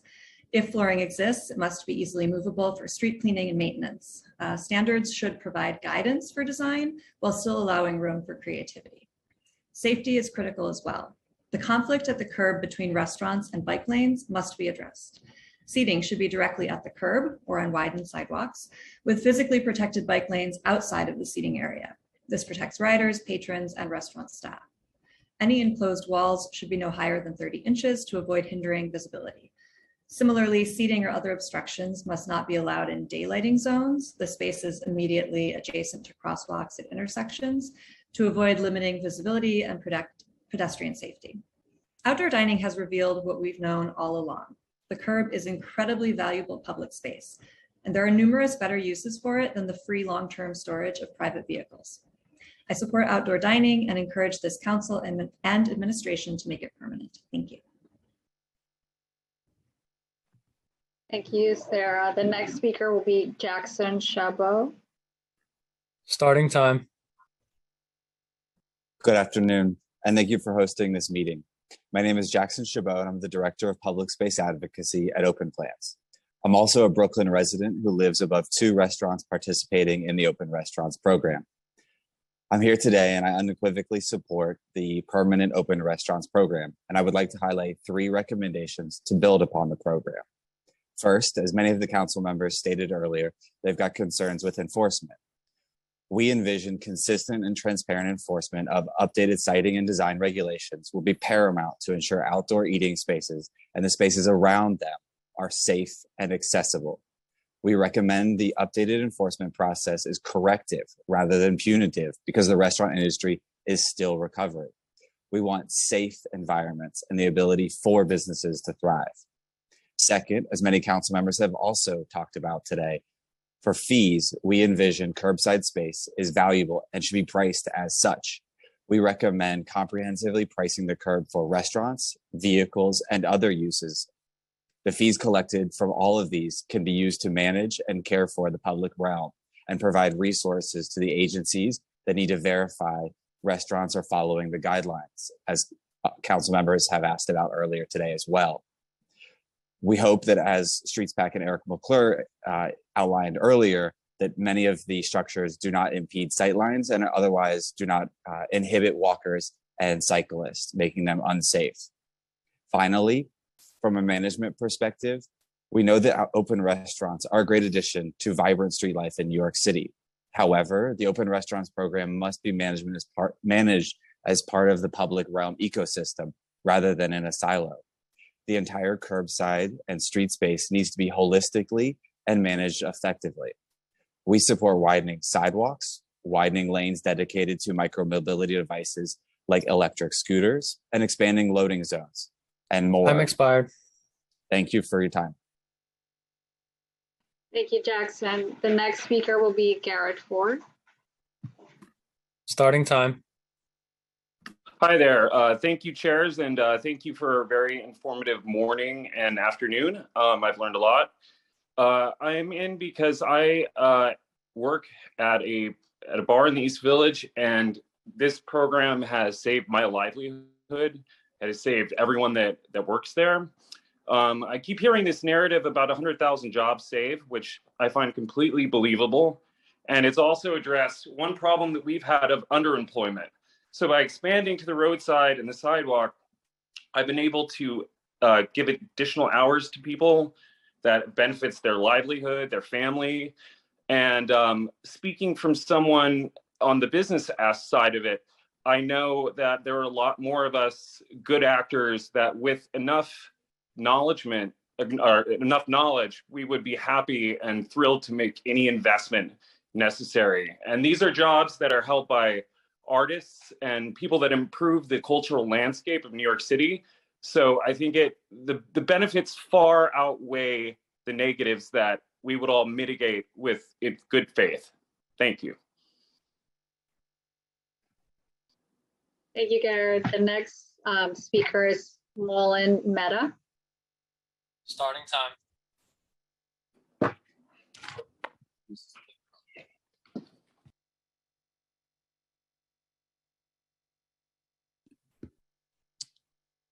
Good afternoon. My name is Mullen Mehta, and I'm New York Director at Regional Plan Association. RPA is a nearly 100-year-old nonprofit research, planning, and advocacy organization and a member of the Al Fresco NYC Coalition. Thank you to the chairs and everyone else for considering the zoning text amendment and legislation to develop a permanent open restaurants program. The program has provided so many benefits to our city, and we strongly support the zoning text amendment. It helped save 100,000 jobs in one of the worst times in New York City history, and over 12,000 restaurants have engaged. Crucially, the streamlined process for approval and lack of fees meant more neighborhoods were able to have outdoor dining experiences, something that was previously reserved for well-resourced and expensive restaurants. In fact, as we've heard before, nearly half of the current outdoor dining permits are outside of Manhattan. The program also showed us that we can repurpose our streets in a way that benefits local residents, businesses, and supports the vibrancy of the city. This has come at a very small cost. Less than 1% of street parking has been replaced. Many businesses go above and beyond simply serving their customers with structures that show the creativity, passion, and inclusivity of restaurant owners. Well-designed establishments help to expand the number of accessible options to people with disabilities. Businesses also provide seating for their neighbors, community events to connect local artists and residents, and share knowledge and support other struggling entrepreneurs. We know that challenges continue to persist, and the city is looking at improving sanitation, enforcement, design, and general street management. We think these issues can be overcome with more robust design and program guidelines, and we'll be releasing our own suggestions to help. The permanent program must make sure that the new guidelines do not dismiss entire neighborhoods, either due to a blanket approach that fails to look at atypical streets or onerous approval processes that only well-resourced businesses can handle. A smart rulemaking process will create a program that is responsive to community needs and is equitable, affordable, and streamlined. We hope you'll consider these issues in amending the program legislation. Termination of the program would be a tragic step backwards for the recovery of the city's service economy and designing our streets for equity and sustainability. Don't let outdoor dining go back to being an exclusive perk for the wealthy. Let's work together to make sure all New Yorkers have the opportunity to enjoy the community benefits of this program, and we're here ready to help. Thank you. Thank you, Mullen. And the last speaker on this panel is Ryan Pukos. Starting time. Good afternoon, chairs and council members. My name is Ryan Pukos with the Grand Central Partnership. The Grand Central Partnership is a business improvement district serving a 70 square block area in Midtown East surrounding Grand Central Terminal, which is home to about 300 food and beverage establishments. We support making the open restaurants program permanent because of the critical role it has played in our neighborhood's recovery during the pandemic. In Midtown East, food and beverage businesses have traditionally made up the largest share, nearly 50% of our street level business landscape. Yet the sector has also been the slowest to recover. About 70% of the street level businesses that remain temporarily closed in our bid are in the food and beverage sector. The open restaurants program has been a lifeline for our area's restaurants, bars, and lounges. According to data from DOT, approximately 150 establishments in our district have registered for the program, and many of the same establishments have made substantial investments in creating unique, inviting outdoor spaces that contribute to the vibrancy of our neighborhood. Despite its successes, the open restaurants program has not been without its challenges. For example, many businesses have had to shoulder burdensome costs in order to comply with the city's changing rules, such as the requirement to install temporary barriers. Also, the lack of consistent design standards has, in some cases, invited underinvestment in some of the outdoor structures, leading to safety issues. While we, like our bid colleagues, have concerns about the legislation before you, we nevertheless urge the council to make the program permanent, and we look forward to participating in future discussions to shape design standards and operational guidelines to ensure that the program is a net benefit for businesses and the surrounding communities. Thank you. Thank you, Ryan. Before we call on the next panel, we're going to do a quick changeover of committee council. But before I do that, I just want to remind those of you waiting to testify that you can submit your testimony to testimony@council.nyc.gov. And now Arthur Ha will continue for a little bit as committee council and call the next panel. Arthur, are you ready? Thank you, Angelina. The next group of speakers will include Alana Ehrenberg, Alexandria Sika, Shannon Phipps, Catherine Quinn, and Elizabeth Sabo. We'll hear first from Alana Ehrenberg. Starting time.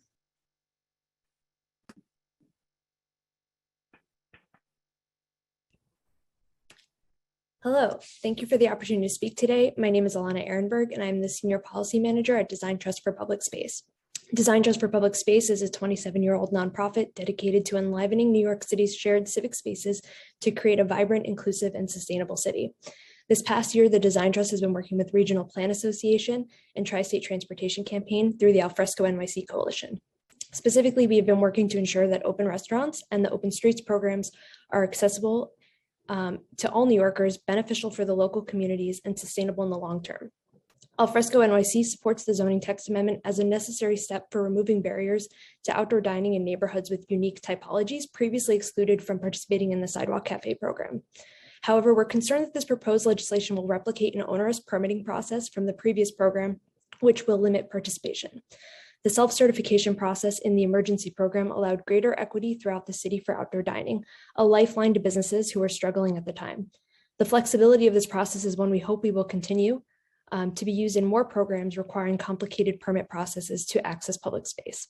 With all the ups and downs of the current program, community leaders and small business owners have emphasized how vital outdoor dining has been to survival and its ability to enliven New York streets and celebrate local identity. However, we also recognize that the permanent outdoor dining program needs specific regulations enforced to address quality of life issues mentioned here today, sliding scale fees, and clearer guidelines to ensure accessibility and spatial equity. 26% of our public space is in the right of way, and we have an opportunity to reimagine how that space can benefit more than just cars or restaurants. We see this as a possibility to containerize trash off our sidewalks, provide communal seating, support local business, activate commercial corridors, and help communities thrive. This is a first step that will allow us to advocate for a holistic approach to street design, one which integrates the needs for all New Yorkers. Thank you for your time and consideration, and I look forward to submitting my full written testimony. The next speaker will be Alexandria Sika, followed by Shannon Phipps. Alexandria Sika. Starting time. Hello, and thank you so much for the opportunity to speak on behalf of the New York City Business Improvement District Association. We represent all 72 bids who, as you know, sprung to action amidst the pandemic to help implement this very important open restaurants program and to help all of our more than 100,000 small businesses really hopefully take advantage of this program. We are speaking in support of the text amendment and want to emphasize that we know that the devil is in the details and that rulemaking is going to be very, very important here. We, are tasked with managing a lot on the streets and want to make sure that the business improvement districts will have a very significant seat at the table when those rules are being made. Unfortunately, the pre-considered legislation on the table does fall short, and we're urging the council to collaborate with bids and others to develop the new regulatory framework. The slow revocable consent process is a major concern. And, we are happy to help. We're going to submit detailed testimony and really want to see this program succeed, but also to be accessible by our small businesses and done in a thoughtful way. Thank you. Shannon Phipps will be the next speaker, followed by Catherine Quinn. Shannon Phipps. Starting time. Hi, I'm not surprised that Antonio Reynoso is working with Jerry on passing the temporary open restaurants and turning it into a permanent open restaurants, because he's failed to speak with residents and represent constituents across the board. I live in Williamsburg and Greenpoint, and we are inundated with these sites that are a blight to our community. We have a lepto outbreak due to all the rats. We have trash, we have standing water. They've become sites for the homeless to live in, places to shoot up and do drugs. As a mother, the sidewalks have been compounded with pedestrian traffic being blocked. It was already an issue. It's now even more of an issue. The noise cannot be mitigated. You will not be able to legislate that with the zoning text amendment being overturned or with the accompanying bill, which is outrageous because you guys are taking away 45 days for a community board to review, and you're shortening the community board review time.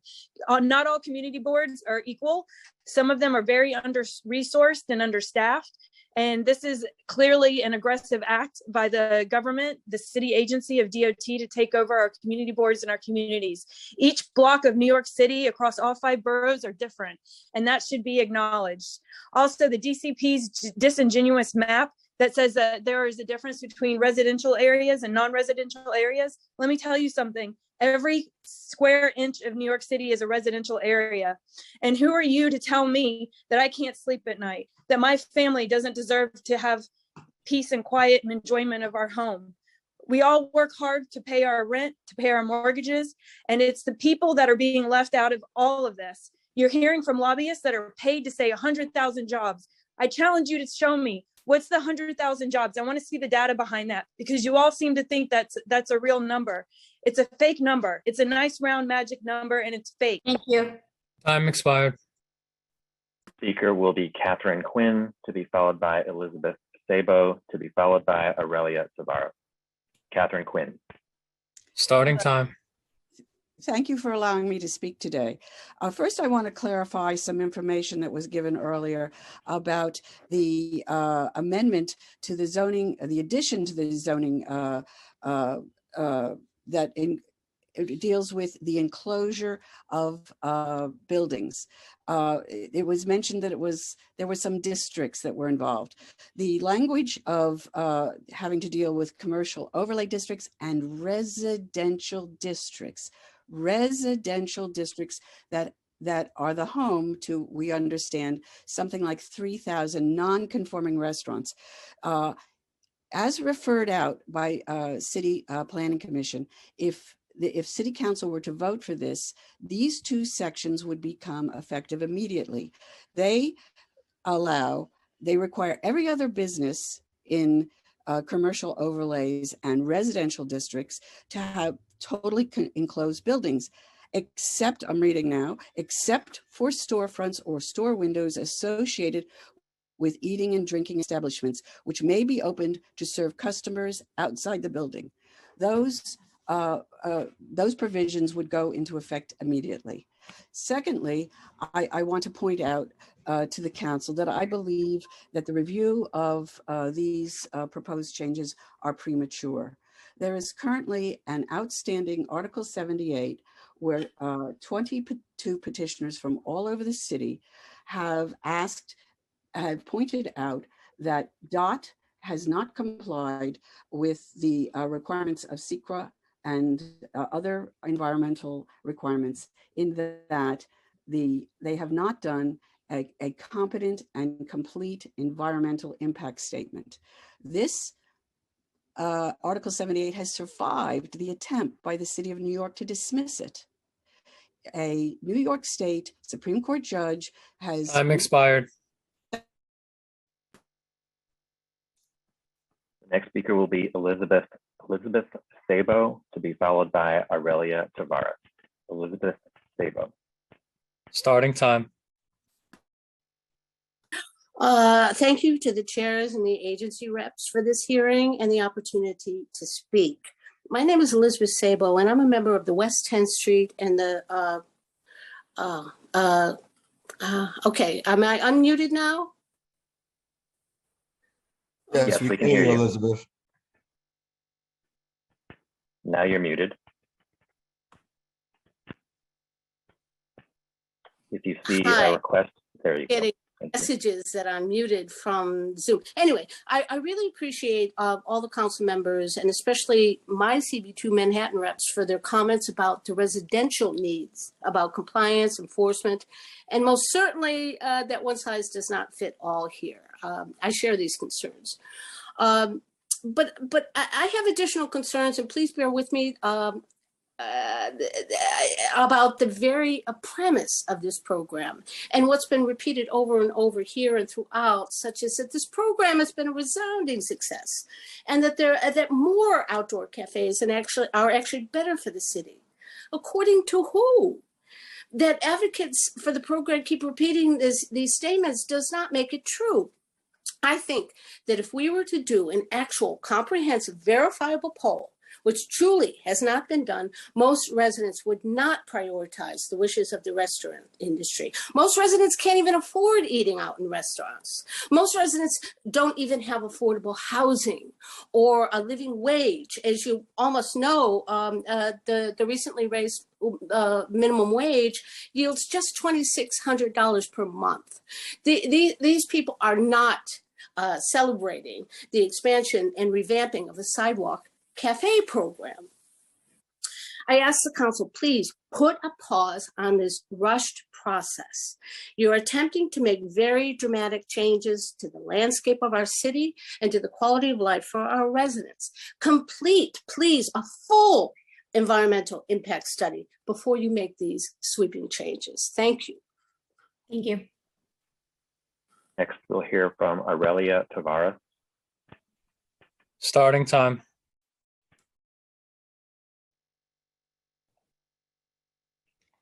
Good afternoon. My name is Aurelia Tavares. I'm the president of the New York State Latino Restaurant, Bar, and Lounge Association, which represents the interests of hundreds of minority and immigrant-owned restaurants and nightlife establishments throughout New York City.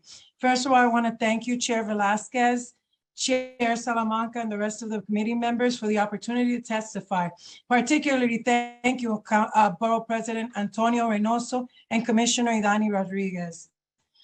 We agree with Councilmember Brooks Powers regarding the inclusivity of community groups representing minority-owned businesses, including ours, the New York State Latino Restaurant, Bar and Lounge Association, in the discussions of these types of outdoor dining or any restaurant conversations. We hope that we're brought to the table going forward. I'm here today to testify in support of the sidewalk cafes and roadway cafes, otherwise known as open restaurants. To understand the depth of this issue, I think it's important to conceptualize the industry and explain the state of the industry at this point in time. New York City is the culinary capital of the world, and we're hurting. Restaurants are the integral fabric of our neighborhoods. The very foundation is in jeopardy. We lost thousands of restaurants due to the pandemic. And if you think you have rats, wait till you have more crime and more chaos in the city, because we need these jobs. 53% of the workers are of Latino minority descendancy. We need these jobs to keep our industry alive. According to the study released by the New York City Controller, restaurants employ 30% fewer workers than they did before the pandemic. 35% of the restaurants applied for RRF and didn't receive funding. Most of them are my restaurants in low-income communities. It's time to step it up, guys. But this outdoor dining initiative is going to change the face of the city. We're in the neighborhood of France, of Paris, of other nations that have these outdoor dining establishments and they've helped maintain their communities. I ask you that we support this wholeheartedly. The Latino Restaurant Association hopes that we are considered in the future, and we want to see this New York City bring back restaurants. Thank you. The next set of speakers will include Susie Schropp, Amy Robinson, Michelle Campo, Valentina Jones, Martha Danziger, and Zella Jones. First, we'll hear from Susie Schropp and then Amy Robinson. Hi, everybody. Okay. Hi, everybody. My name is Susie Schropp. I'm speaking on behalf of the 8 St. Mark's Tenants Association and St. Mark's Block Association between 2nd and 3rd Avenue. We're in favor of helping restaurants recover, and the community is all in support of the restaurant business recovery. Continuing the temporary program will do just that. Making this program permanent with so little planning details is a terrible proposal. The program has failed with regards to enforcement and an unbalanced economic advantage for one industry, which unanimously has come out in support. For residents, it has been a literal nightmare. It has greatly reduced the quality of life for New Yorkers, including a quiet nighttime enjoyment of their dwelling. We hear promises of enforcement, but it has been greatly lacking and partially non-existent even before COVID. I appreciate visionary thinking and believe the time is right for a major overhaul, but this program has some of the most is one of the most terrible planning examples. This program is not visionary thinking. While I appreciate the well-intended offers of listening to feedback, the community has been unheard for years. I'm in CB3. Even before COVID, enforcement was lacking. Just talk to residents in Hell Square who only have a 2 to 4 hour window of nighttime peace. My block between St. Mark's and 2nd and 3rd Avenue is lined with 50 eating and drinking establishments. The street is now looking like a shanty town. The M8 bus rerouted on weekends because we have a closed block. Since the trial program was launched, our block has seen an increase in already terrible rat infestation, noise pollution until the early morning hours, unsafe condition and increased crime, sidewalk and street congestions, sidewalks as narrow as 3 feet in front of V-Spot on 12 St. Mark's Place, for example. Unlicensed weed stands and permanently parked wheat truck on the corner. I'm expired. Okay.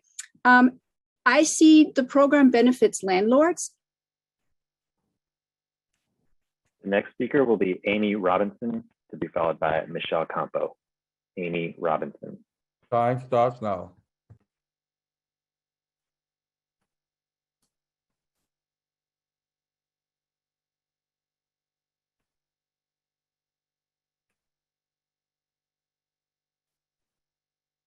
Amy Robinson, if you can hear me, we need you to accept the unmute request.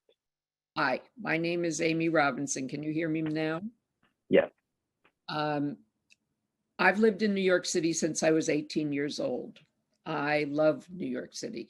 I lived here through the 70s, which were really tough times. I've lived here through 9/11. I've lived here through Hurricane Sandy, and I stayed the whole time during the pandemic. I love restaurants. I love to go out to eat, but the sheds are a blight on our city. Listening today, I realize that this proposal is premature. Studies have to be done more, the people of New York have to be involved in this. I do not believe that these sheds and DOT should be in charge of our lives. They're a health hazard, they're a safety hazard, and they're a blight on the look of our city. I live on the Lower East Side. Thank you, Susan Stetzer. This is becoming a very vibrant restaurant area. We have many good operators, but we have a lot of really terrible actors. It's almost impossible to live here comfortably now. I've sent in my written testimony. I thank you for listening to me. I do not believe that people and tourists come here to see a shanty town. Thank you.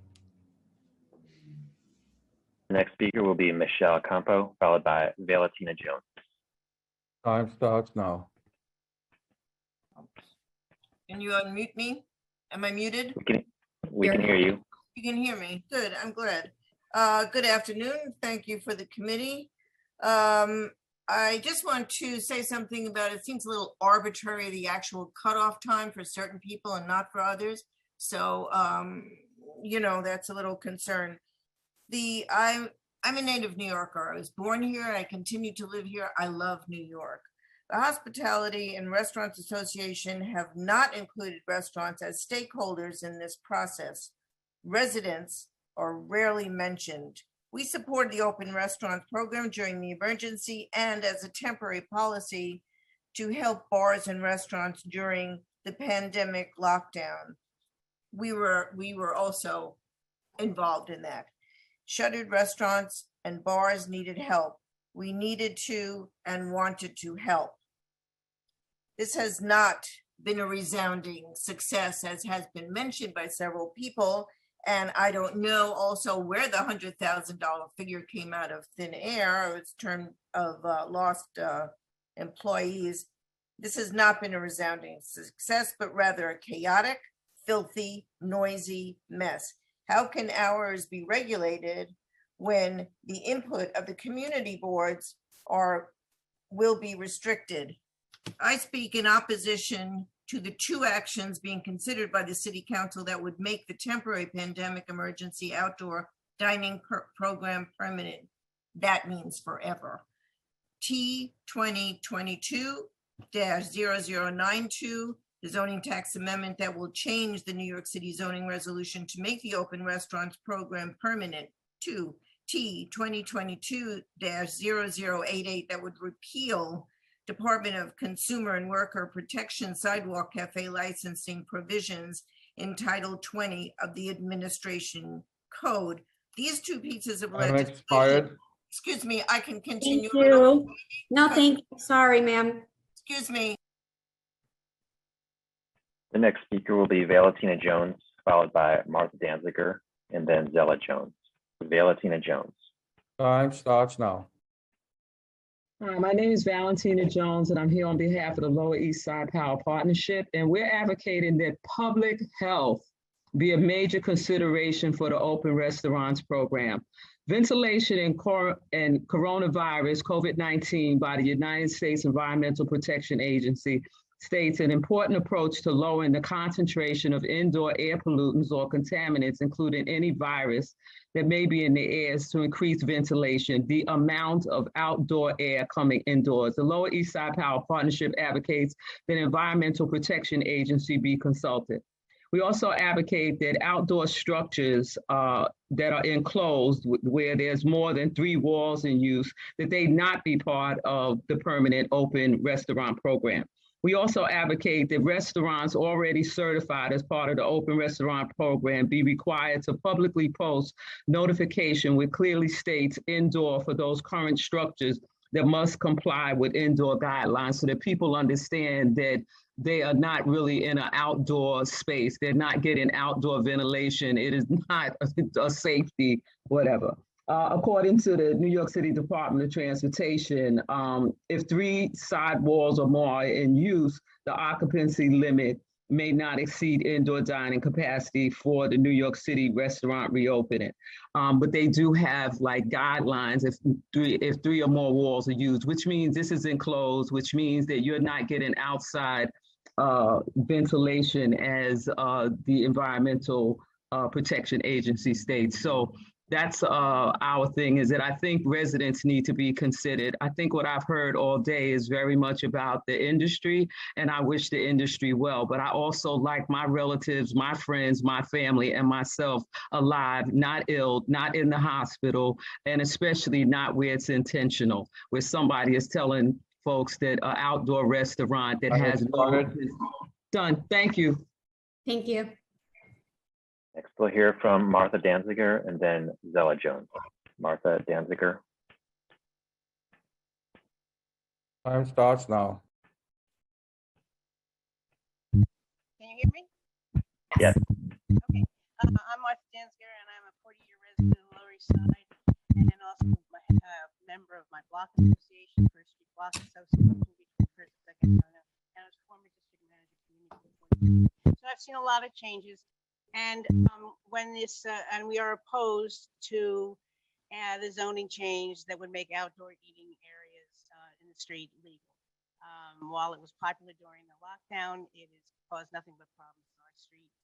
And I support what the current district manager, Susan Stetzer, said about the impact of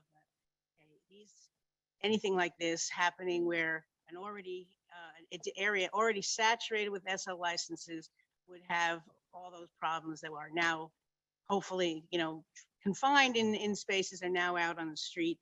Also, there was a video that the fire department union had online, and it showed how the fire trucks are prevented from actually using some of their emergency equipment because places like Clinton Street have sheds on both sides of the block.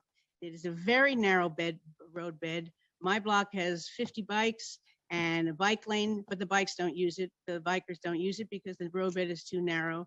Emergency vehicles are always blocked going down.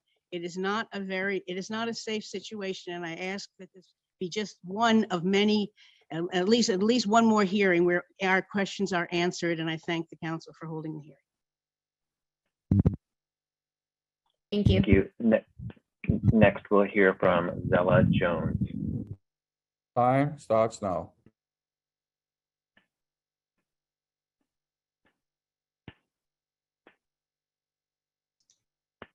There we go. Can you hear me? Yes. Thank you. Thank you for this opportunity. My name is Zella Jones. I'm president of NoHo Bowery Stakeholders, Inc., a nonprofit community benefit organization representing over 350 residents, property owners, business owners, and institutions in NoHo and Greenwich Village.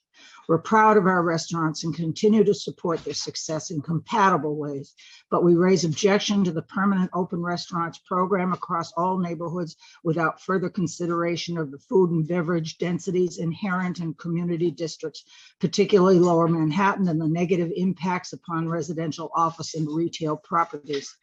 The self-certification of restaurants and bars during the temporary open restaurants program has overwhelmed our community boards with violations.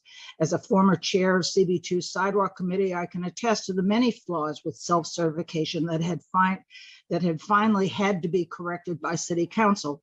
It is abundantly clear from today's DOT testimonies there are myriad determinations yet to be made and very few definitive. We disagree that the currently recommended changes to by DCP to zoning should occur prior to the establishment of rules and interagency coordinations. We agree with CB2's recommendations. While I've submitted more lengthy testimony, there are two issues that have not been covered thus far today: pedestrian right-of-way. There has been no consideration for the cross-sidewalk service activity with roadbed dining. Even a 10 or 12-foot walkway is not sufficient for a mother with a stroller, a man with a dog, or a person with a disability to pass unhindered. Even sidewalk cafes require 3-foot path for service before calculating an 8-foot right-of-way. Cross sidewalk service is yet another obstacle. There is also no provision for liability coverage. Most city events require $1 million insurance bond. Thank you.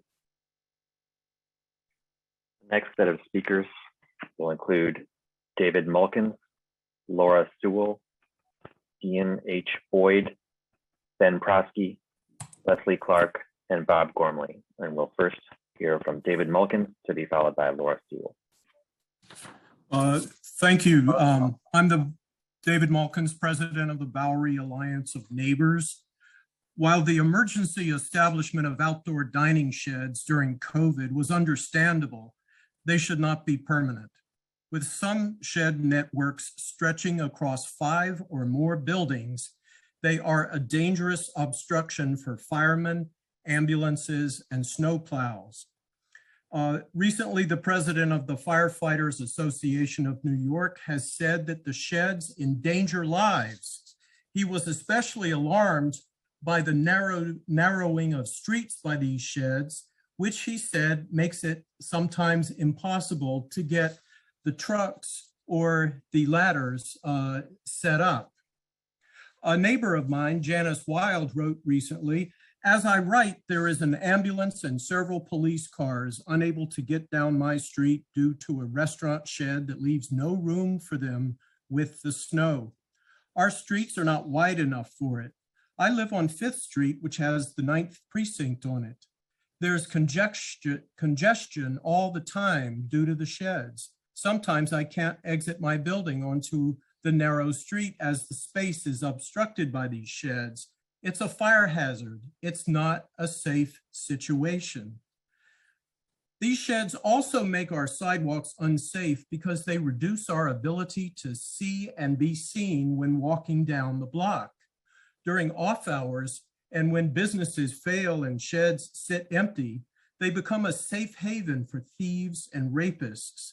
With crime rising, why make these sheds permanent? I strongly suggest that you go back to the table and reconsider all of this, because an emergency situation is, applauded by everybody, and we recognize that this has helped restaurants. The next speaker will be Laura Sewell, to be followed by DM H. Boyd. Time starts now. Hello, I'm Laura Sewell, the director of the East Village Community Coalition. EVCC is known for our work to support independent small businesses and the well-being of residents. I'm also the co-founder of the grassroots group Stewarding the Avenue B Open Street. Thank you for visiting Avenue B, Commissioner Rodriguez. We understand DOH-MH is reaching out to your agency to do a walkthrough. We hope that will happen soon. We've been working with our community board on the issues there.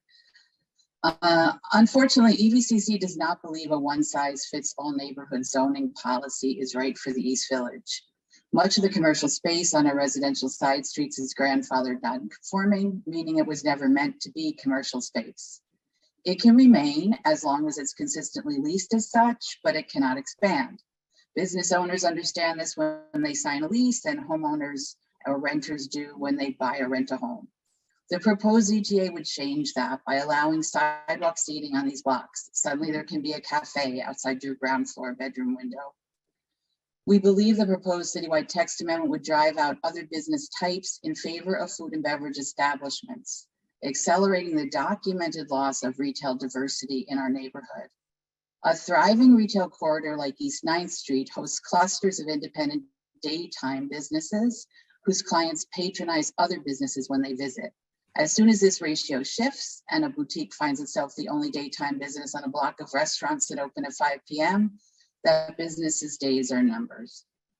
This traditionally more affordable side street real estate isn't nearly attractive to the hospitality industry without the opportunity for expanded outdoor seating. Food and beverage establishments pay higher rents, but also have greater impact with later hours, frequent deliveries, and trash pickups in the overnight hours. It's one thing to activate an outer borough street as residents need places to dine outdoors, but quite another to further burden residents already suffering from an oversaturation of nightlife establishments. Thank you. Thank you. Next speaker will be DM H. Boyd, to be followed by Ben Prosky. Time starts now.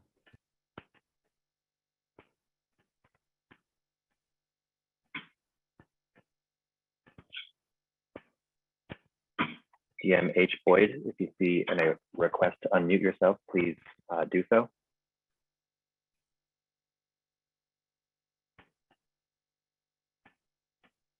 We'll come back to DM H. Boyd and go to Ben Prosky, to be followed by Leslie Clark. Ben Prosky. Starts now. Thank you to the City Council for holding this hearing today. I'm Ben Prosky, the Executive Director of the American Institute of Architects New York, also known as AI New York, which represents New York City's architects. AI New York is strongly supportive of the Open Restaurants program. Many architects who work in the city agencies have helped streamline the program and expand its scope, while those who work in architecture firms have designed many of the outdoor dining structures. As an organization, AI New York has also worked to improve the program. In partnership with New York City's Economic Development Corporation and other organizations, we founded the Design Corps, which provides pro bono design services to restaurant owners struggling to comply with regulations. Through our Open Restaurants Innovation Program, another collaboration with city agencies and not-for-profits, we've collected examples of successful outdoor dining structures to inform design recommendations for the city. City agencies and groups like ours are continuously working to improve the program. However, the City Council, if the City Council makes the program's requirements overly prescriptive, it will be difficult for us to continue these efforts. The improvements we have seen in the program's compliance scheme and the quality of outdoor dining structures have been possible due to the program's flexibility. Keeping the permanent program's design requirements flexible is critical because the city's restaurants and streets, which structures are designed around, are not standardized. Each structure is specifically customized and needs of the restaurant it serves and the street where it is located. As such, rather than making requirements prescriptives, the best way to address concerns about structures is to produce design guidelines. Guidelines are suggestions, not requirements, so they are adaptable to different challenges architects may come across. These challenges include larger urban design issues, such as safety, accessibility, drainage, and waste collection. To best address these issues, there should be more city oversight of outdoor dining structure. Thank you. The next speaker will be Leslie Clark, to be followed by Bob Gormley, and then we will try DM H. Boyd once again. Leslie Clark. No. Can you hear me? Yes. Thank you. Thank you, council members, for hearing my testimony today. Like many people, I'm a 46-year resident of the West Village in New York. And like many people here at the beginning, I supported the temporary emergency program, even though it took over residential streets and roadways throughout our neighborhoods. I never believed that the 108 diners who are now under my windows would now be there forever. I'd like to say that it's now been 20 months, nearly 2 years, in which outdoor dining has been operating under emergency executive orders. 20 months in which the citizens of a great city have been ruled by one man in City Hall. That is executive overreach. So I'm now pleased that members of the City Council will be able to bring the interests of your constituents back to public policy making at last. This zoning text amendment has arrived at your doorstep from the de Blasio administration, and it is a sweeping destruction of decades of community wisdom and community activism about where and how businesses should operate in residential and mixed-use districts. Please put the brakes on this failed program. You now have the power to send this poorly conceived and I believe neighborhood destroying zoning text amendment back to the City Planning Commission and ask them to conduct the full environmental impact study that they have failed to do. Members of this City Council can now use your votes to protect your constituents from the congestion, the rats, the dangerous sheds, the blight, and also protect your constituents from the demonstrated incompetence of the Department of Transportation. Because let me be clear, if you approve this zoning text amendment the way it has been referred to you by de Blasio City Planning Commission, you will be handing our sidewalks and streets over to the Department of Transportation, which during this temporary— Time expired. Next, we'll hear from, Bob Gormley, to be followed by Zachary Charterow, Jeremy Wilatis, and Haley Fox. Bob Gormley. Time starts now.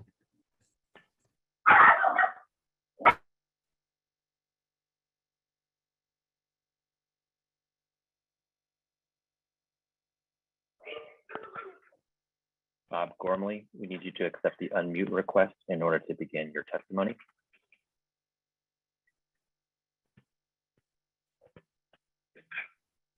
Bob Gormley, we'll come back. Okay, come back to me, please. Is Zachary Charterow available? Zachary Charterow. Time starts now.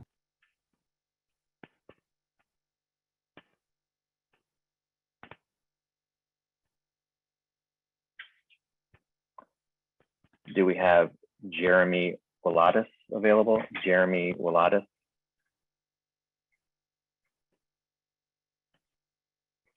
Can you hear me? Yes. I'm here. Ready? You may begin. Thank you. So I just want to say thank you to the City Council for bringing this up and letting everyone testify and all the above. I do understand that these sheds, as you call it, cabanas, as we call it, have caused issues and need to be properly taken care of and done the right thing. And I do think that you guys will make sure we do that, and we want to do that. You know, about 30 years ago, I had a little restaurant on the Upper West Side, my first restaurant ever, called Firehouse, and City Council luckily allowed us to operate the cafe, even though the tenants of the Upper West Side did not want it.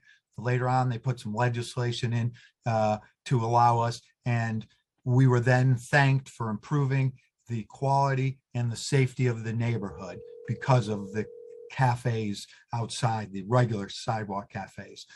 I also want to thank Gal Brewer, Scott Stringer, Helen and Linda Rosenthal, because they were great during the pandemic. They came and walked the Upper West Side with us, and we got together a committee and we pushed to get something like the cabanas. And you guys, we appreciate that you guys came through, and without you guys, we wouldn't be here. And so many of us, I'm talking, would not be here, restaurants and the people that work in these restaurants. So we really appreciate it. And I will tell you how important it really is.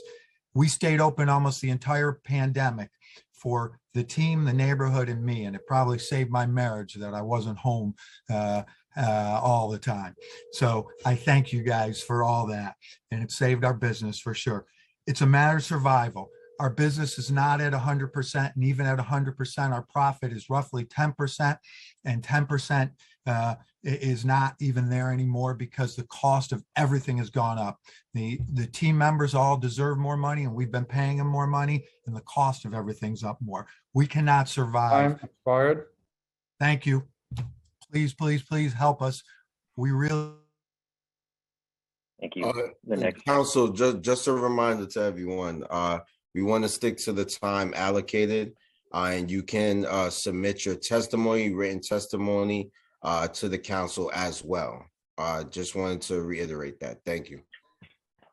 Thank you, Mr. Chair. The next speaker will be Haley Fox, and then we will try Bob Gormley, and then we will try Zachary Charterow again. Haley Fox. Hi, thank you for hearing my testimony. I'm going to continue mostly what Jeremy was saying. which is that I think restaurants are dependent upon these structures. I'm one of the owners of Alice's Teacup on the Upper and West and East Side. A business like mine is dependent on events. There's no pivoting to delivery, and it has never reached 100% since we reopened. We've also had to close again twice due to outbreaks and not feeling safe for our staff and customers. So Christmas time, we closed because of Omicron, and that would have been the month we were going to catch up the most for the year. So I think every restaurant is back-footed, and everyone who is voicing very, very reasonable complaints and things we need to work out is not recognizing the fact that restaurants work on a margin of about 10%. Everything has gone up, all expenses. Anything we were given by our landlords during the pandemic at the beginning is over now, and we're paying retail and plus on everything at this point. And it'll take years for us to catch up if we're lucky enough to do so. These structures provide us the extra seating, and done properly, they provide us also a way of staying out of confrontation with people who come in and say, oh, but I'm not vaccinated, but I want to eat inside, because we can say you can eat outside. Also, we service a lot of kids at my place. I think a lot of businesses feel that way. And as we know, 25% of children have gotten vaccinated, not 50, not 75, 25%. So there's really no other way. I'm still getting cancellations because one member of each party is not vaccinated or says they don't feel comfortable eating indoors. And that's happening even today. So thank you for your time. Thank you. Next, we'll hear from Bob Gormley and then Zachary Chodorow. Time starts now. Thank you. My name is Bob Gormley. I'm the district manager of Manhattan Community Board 2. And by the way, I was also the Sidewalk Cafe attorney at the Department of Consumer Affairs in 2003, when Mayor Bloomberg streamlined the process because and took it away from the Department of Transportation, because it was taking them 15 months to process an application. There's many concerns. I have many concerns about the details of this legislation, but due to the 2-minute limit, I'll focus on one issue that is crucial to us. The time allowed for community board review of an application in the permanent open restaurant program must remain at 45 days. The proposed legislation would reduce the amount of time for community board review to a mere 30 days. As I believe the Department of Transportation is already aware, and I'm sure most or all council members know, limiting the window of review to 30 days would preclude the review of many of the applications that are forwarded to us by DOT. Community boards operate on a monthly cycle, which includes legal public notice requirements, monthly community board public hearings, committee hearings, and a full board meeting at which all committee resolutions are reviewed and voted on. If, for example, DOT was to forward an open restaurant application to a community board the week after the reviewing committee had met, the 30 days would expire before the application could be reviewed and voted on at the following month's full board meeting. This is a very real problem. Under what was formerly the Department of Consumer Affairs, the 45-day community board review period was adequate, although at times barely so, and allowed community boards and therefore our community constituents an opportunity to ask questions, raise concerns, and offer suggestions to the applicants. If it allowed the public an opportunity to fully participate in an open and transparent process. In order to ensure that the public continues to have that opportunity, it is imperative that community boards continue to be given 45 days to review every open restaurant application. Streamlining the process is laudable, but it should not happen by eliminating the public review. Thank you. Thank you. Next, we'll hear from Zachary Chodorow. Time starts Hello. now.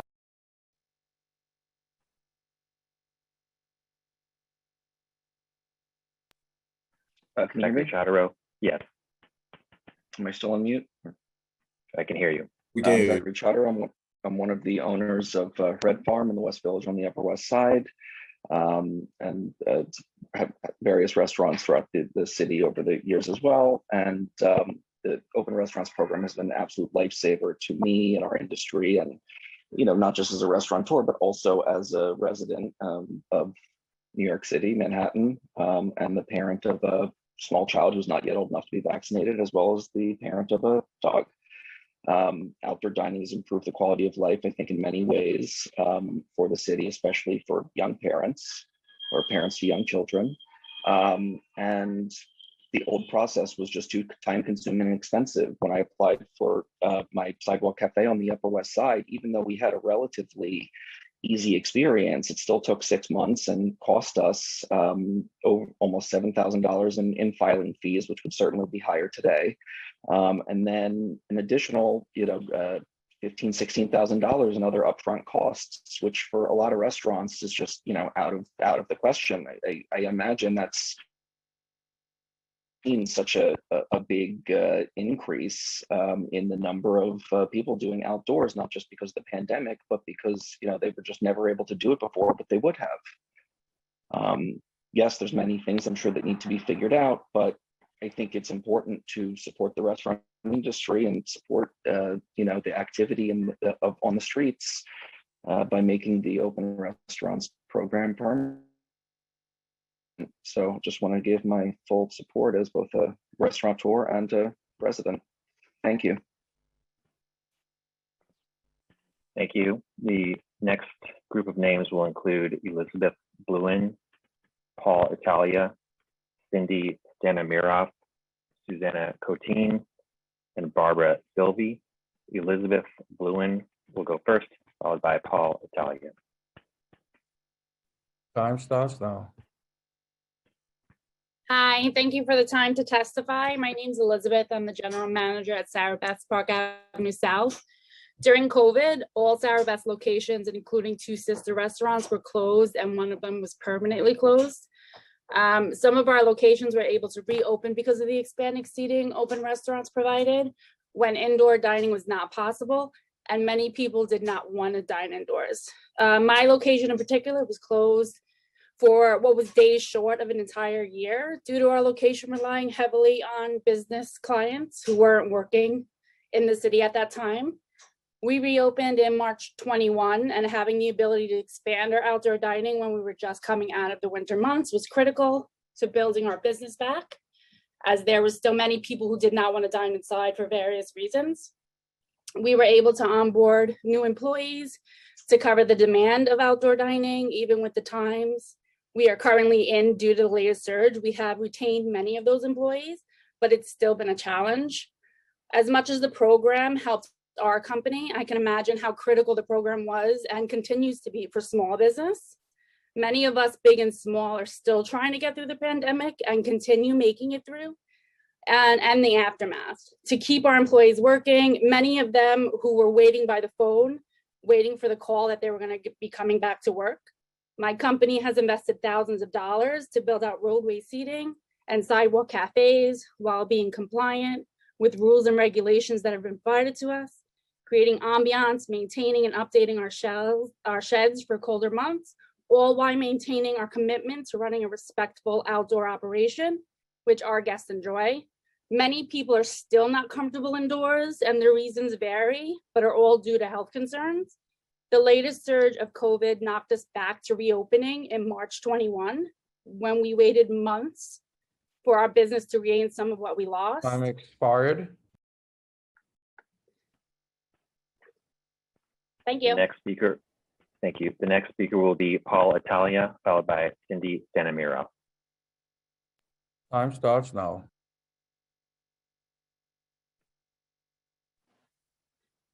Thank you. Thank you very much for allowing me to testify today. My name is Paul Italia. I'm the owner of the Stand Restaurant and Comedy Club in Union Square, and also Joey Rose is a bar and sandwich shop in the Lower East Side. I just would like to thank everyone who was instrumental in letting the open streets and the open restaurants actually happen, because without it, we would not be in existence today. I've heard a lot of people say that 100,000 jobs were saved is a bogus number. I can tell you that number is probably on the low side. I, for one, employed about 60 people before the pandemic, and we're finally being able to employ that same amount of people. We're all residents of New York, restaurant owners, restaurant workers. So the division of residents to the restaurant owners and the workers and not at all benefiting everybody, I think is also a conversation that's not entirely true. We're all in this thing together. COVID's not over. And if anything, we've experienced a surge in the last 30, 40 days 50, 60 days. If it wasn't for the outdoor, we would have to shut down all over again. People want to be outside. So think about it. For all the people that are complaining, there's at least 10 to 20 people to every one of those who still want to eat outside and want to benefit from this program. And it's a necessity. We are all New Yorkers. We're all in this thing together. We all have to figure out a way to make this work permanently. Restaurants are going to take a long, long time before they make back the money. And it's not just about the 2 years that have passed, but the next few years to help us stay alive. If you want to see less rats, make sure your tenants in the neighborhood, the restaurants and the businesses don't go out of business, because once the people are gone, that's when the rats really come out. And I keep hearing about the rats, but it's something that we could all figure out and control. Garbage is something we can handle, and everything can be made better if we work together to make a system that works for all. So I'd like the open forum. Thank you. Next, we'll hear from Cindy Stanimiroff, followed by Susanna Coteen. Time starts now.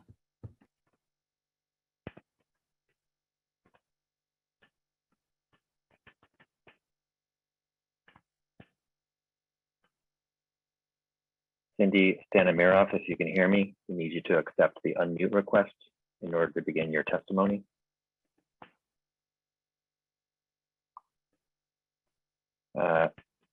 We'll come back to Cindy Stanimiroff and try to. Cindy Stanimiroff, is that? Yes, that's me. Am I good to go? Yes. Okay. My name is Cindy Stanimiroff. I am the general manager of Red Hook Lobster Pound in Red Hook, Brooklyn. I'm here today to testify on behalf of the passage of the text amendment and the legislation to make outdoor dining permanent in New York City. By way of background, Red Hook Lobster Pound is an acclaimed seafood restaurant in a quaint seaside village of Red Hook, Brooklyn. Retail venues in Red Hook rely on the influx of visitors during warmer months in order to meet our expenses. Red Hook is very quiet and cold in the winter. When the COVID closure in March of 2020 began, we were looking at a very bleak year and we're worried about our ability to continue our business. Spring is when business accelerates, and not being able to seat inside was a potential death knell. We were lucky that we had a licensed outdoor cafe, but under previous guidelines, we were only able to seat 12. For a restaurant that seats 70 inside, serving 12 was not going to pay the bills. The emergency outdoor dining order enabled us to continue our business at a robust level, and we invested $50,000 to build a beautiful outdoor dining complex. Since inception, we've employed 10 consistent full-time positions that never would have existed without the outdoor venue. In fact, another 25 positions would have been eliminated if we did not have the opportunity to serve outdoors. The process for obtaining a licensed cafe, sidewalk cafe, cost $3,000 on top of $6,500 per rent paid to the city. The process is adequate, involves architects and engineering and expediters, all six tables on the sidewalk. The process needs to be updated, and the text amendment and legislation is a great starting point. The proposed legislation is a great first step, but we realize over a last few years, clear, concise, and meetable standards and practices are key to making any program work. We urge the City Council and Mayor to continue to work with the New York City Hospitality Alliance on making changes. Thank you.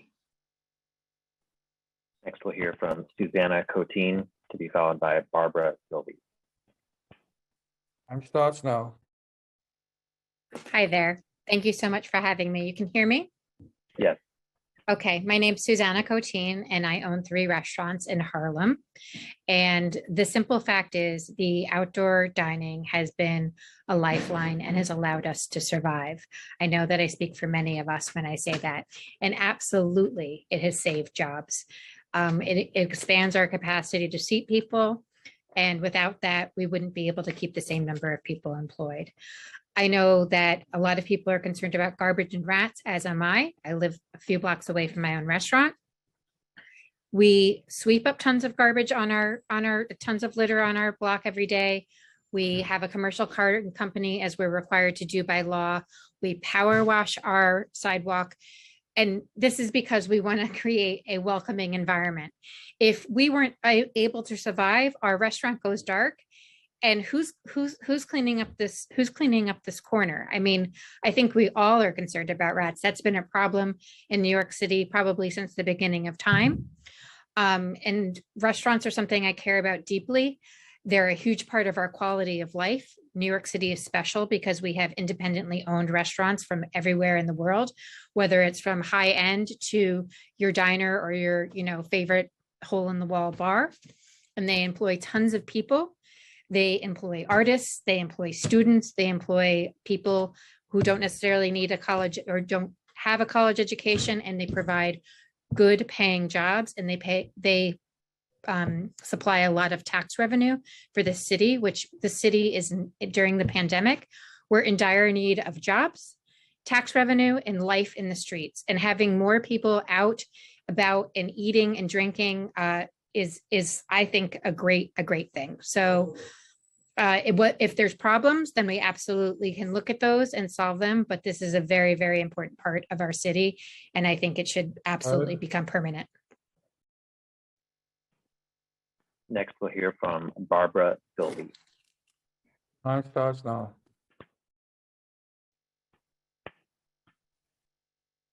Hello, thank you for this very thoughtful process of the City Council. I have full faith that we will find the rules and regulations that will make this continue. I'm Barbara Sibley. I've been running restaurants in the East Village for 37 years, starting working with Abe Liebewall. My condolences to Zach Chodorow and the Red Farm family for Ed Schoenfeld. I would say that my restaurants, it's not even just the jobs, but my restaurant alone feeds 150 people in families.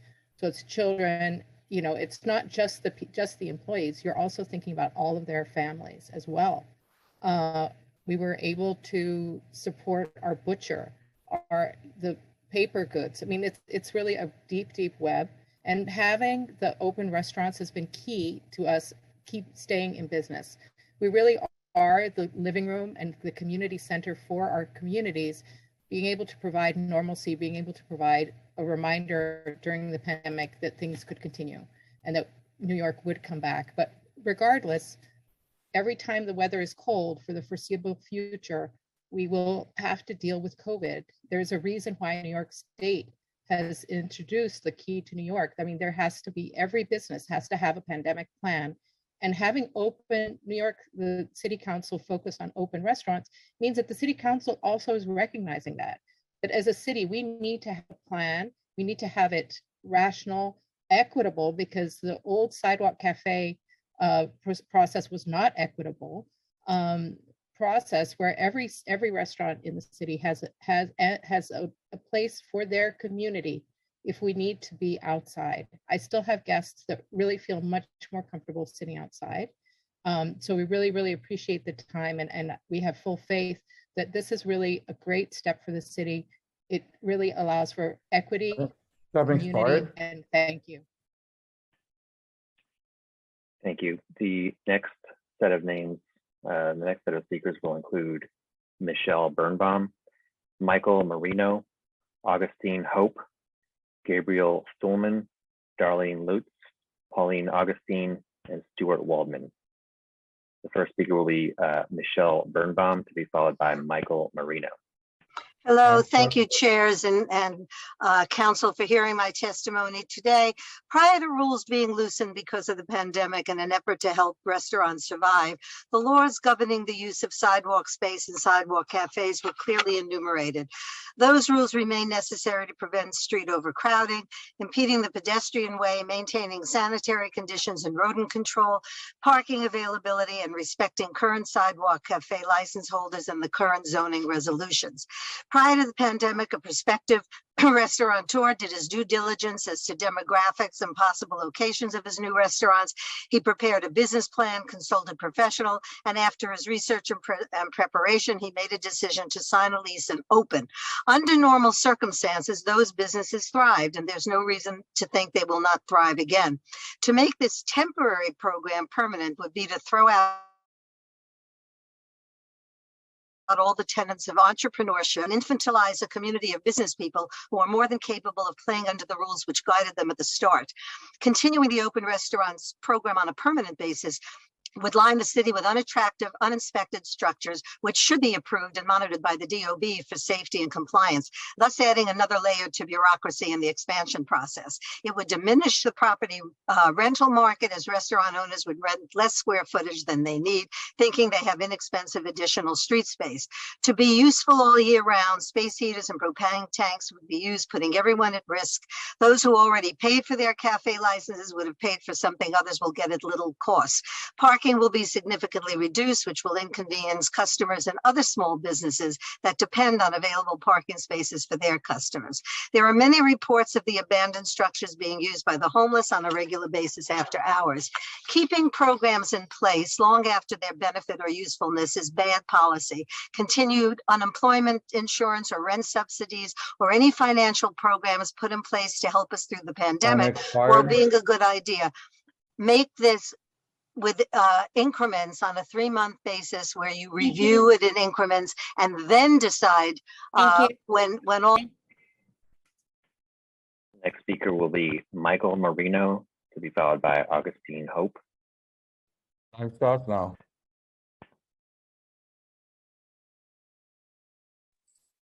Hi, sorry about that problem unmuting. I just wanted to make it clear, because I am a member of many different organizations, that my testimony is not in affiliation with any organization that I am a part of. It's my own personal testimony. And I just wanted to say that as an avid biker and bike commuter, I can tell you that the outdoor dining sheds are a hazard to all of us bikers and pedestrians, whether it's being clotheslined by a low-hanging electrical wire that's being used to power the lights or the electrical heaters that's in the shed, or navigating the horrible sight lines that these structures create, making it impossible to see turning cars or jaywalkers. These sheds are an absolute danger to the city streets and to bikers and pedestrians. I want to echo a lot of comments I've heard today that if this resolution or if this does pass, it cannot be a one-size-fits-all approach. I live on the Lower East Side of Manhattan, and I invite any of the council members or supporters of this program to come see how these sheds have narrowed or already narrowed streets, making it nearly all but impossible for emergency vehicles to pass. On Clinton Street, north of Delancey, for instance, you have a full line of sheds on the west side of the street, and typically a line of illegally parked cars in the bike lane on the east side of the street, thus clogging the street to any cars trying to get by. There's also at least one shed along this corridor that is nothing more than a front that hides the parking space used by the restaurant owner so that it's always available to him when he arrives. So I highly suggest that the city council members really take a deeper look at this and do not pass this as it is written, and continue to take the community's input and the community board's input into heart. Thank you very much. Thank you. The next speaker will be Augustine Hope, to be followed by Gabriel Stuhlman. Time starts now.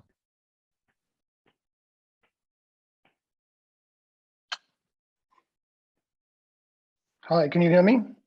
Yes. My name is Augustine Hope, and thank you for the opportunity to be here. I'm always surprised that members of the hospitality industry, while pleading poverty, never ever mention the billions of dollars of public funding they have received. Restaurateurs in the West Village, for your information, have received a total of $226 million over this period, while delis, laundromats, barbershops, hardware stores, et cetera, have received exactly zip. So we are concerned about what the restaurants in our community, but let's have a sense of proportion of how much pain they have suffered here. But this is not why I'm here. I represent a group of mixed use and residential building owners in the West Village of Manhattan, and we are concerned. We do understand the exigencies of emergencies, but this permanent program is not an emergency. Therefore, we believe it should follow the standard process, which is analysis and design, followed by syndication, revision, legislation, and implementation. We do not understand why legislation is coming first. We have not seen the final detailed design guidelines. We cannot get very basic questions answered. For instance, will you limit the number of outdoor setups on any given block? Or how will you preserve curb access for sanitation, deliveries, moving services, et cetera, et cetera? We never get good answers on these questions when we ask, and we've been asking now for 18 months. So maybe you guys could answer one question for us today, just one question.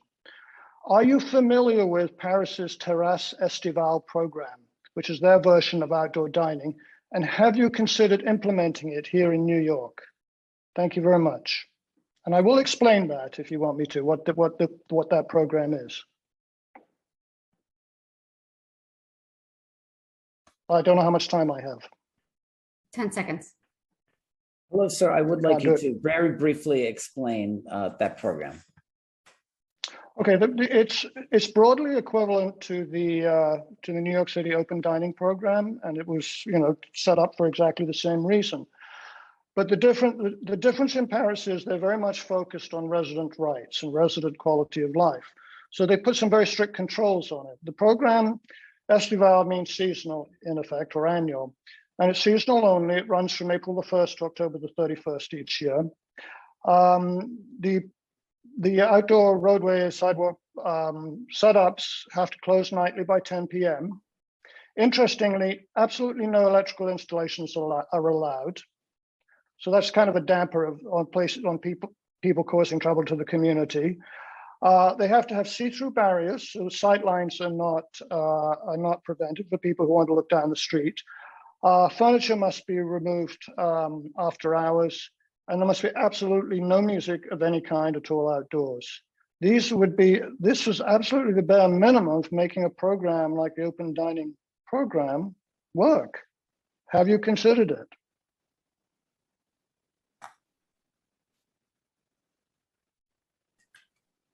Thank you. Thank you. Thank you. Next.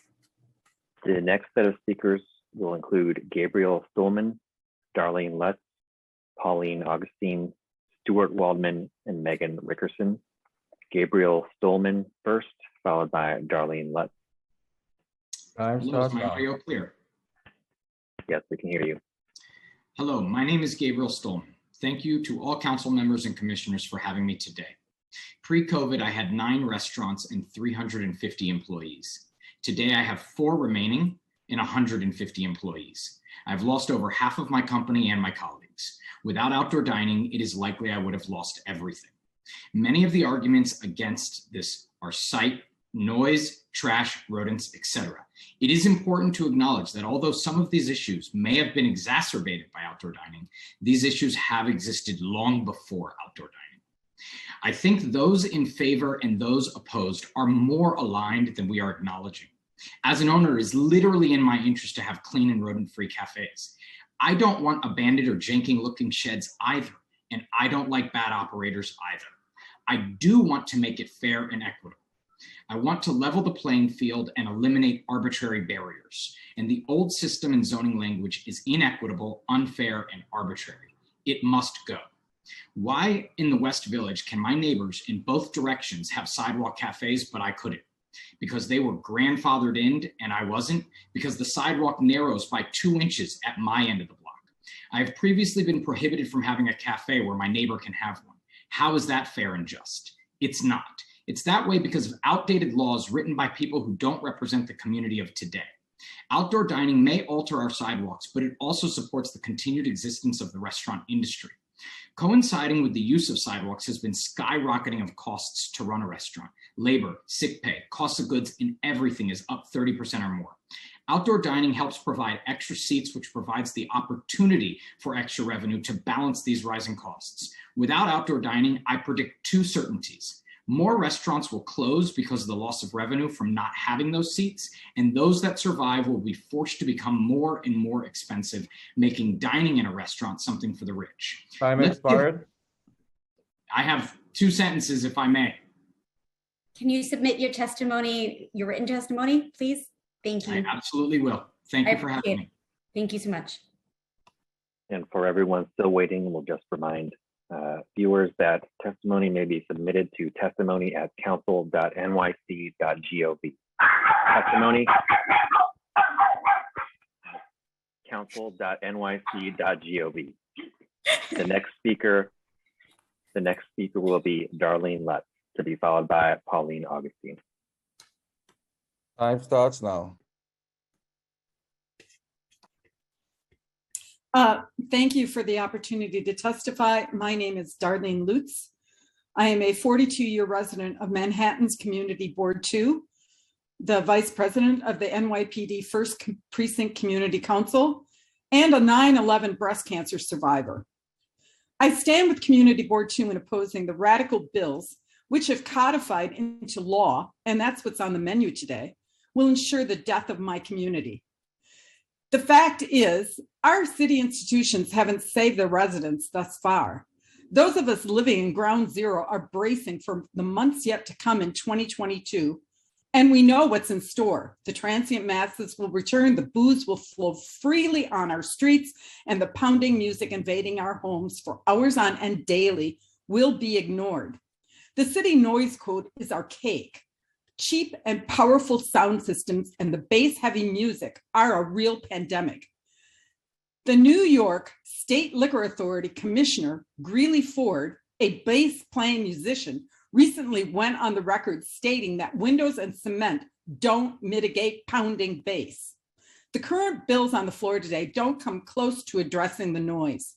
Restaurants that wish to take part in this outdoor community program should be banned from any and all live or recorded music and TV sound, including indoors. We don't owe the quality of our lives to ensure one single industry dominates them. I request a full EIS study be required before any more consideration of these two bills are passed. Thank you. Thank you.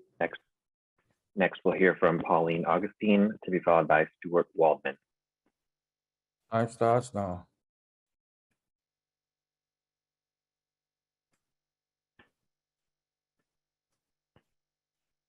Pauline Augustine, if you can hear me, you need to accept the unmute request. Okay, Laura, can you hear me now? Yes, thank you. Thank you. Okay, I'm going to finish what Leslie Clark started and was cut off.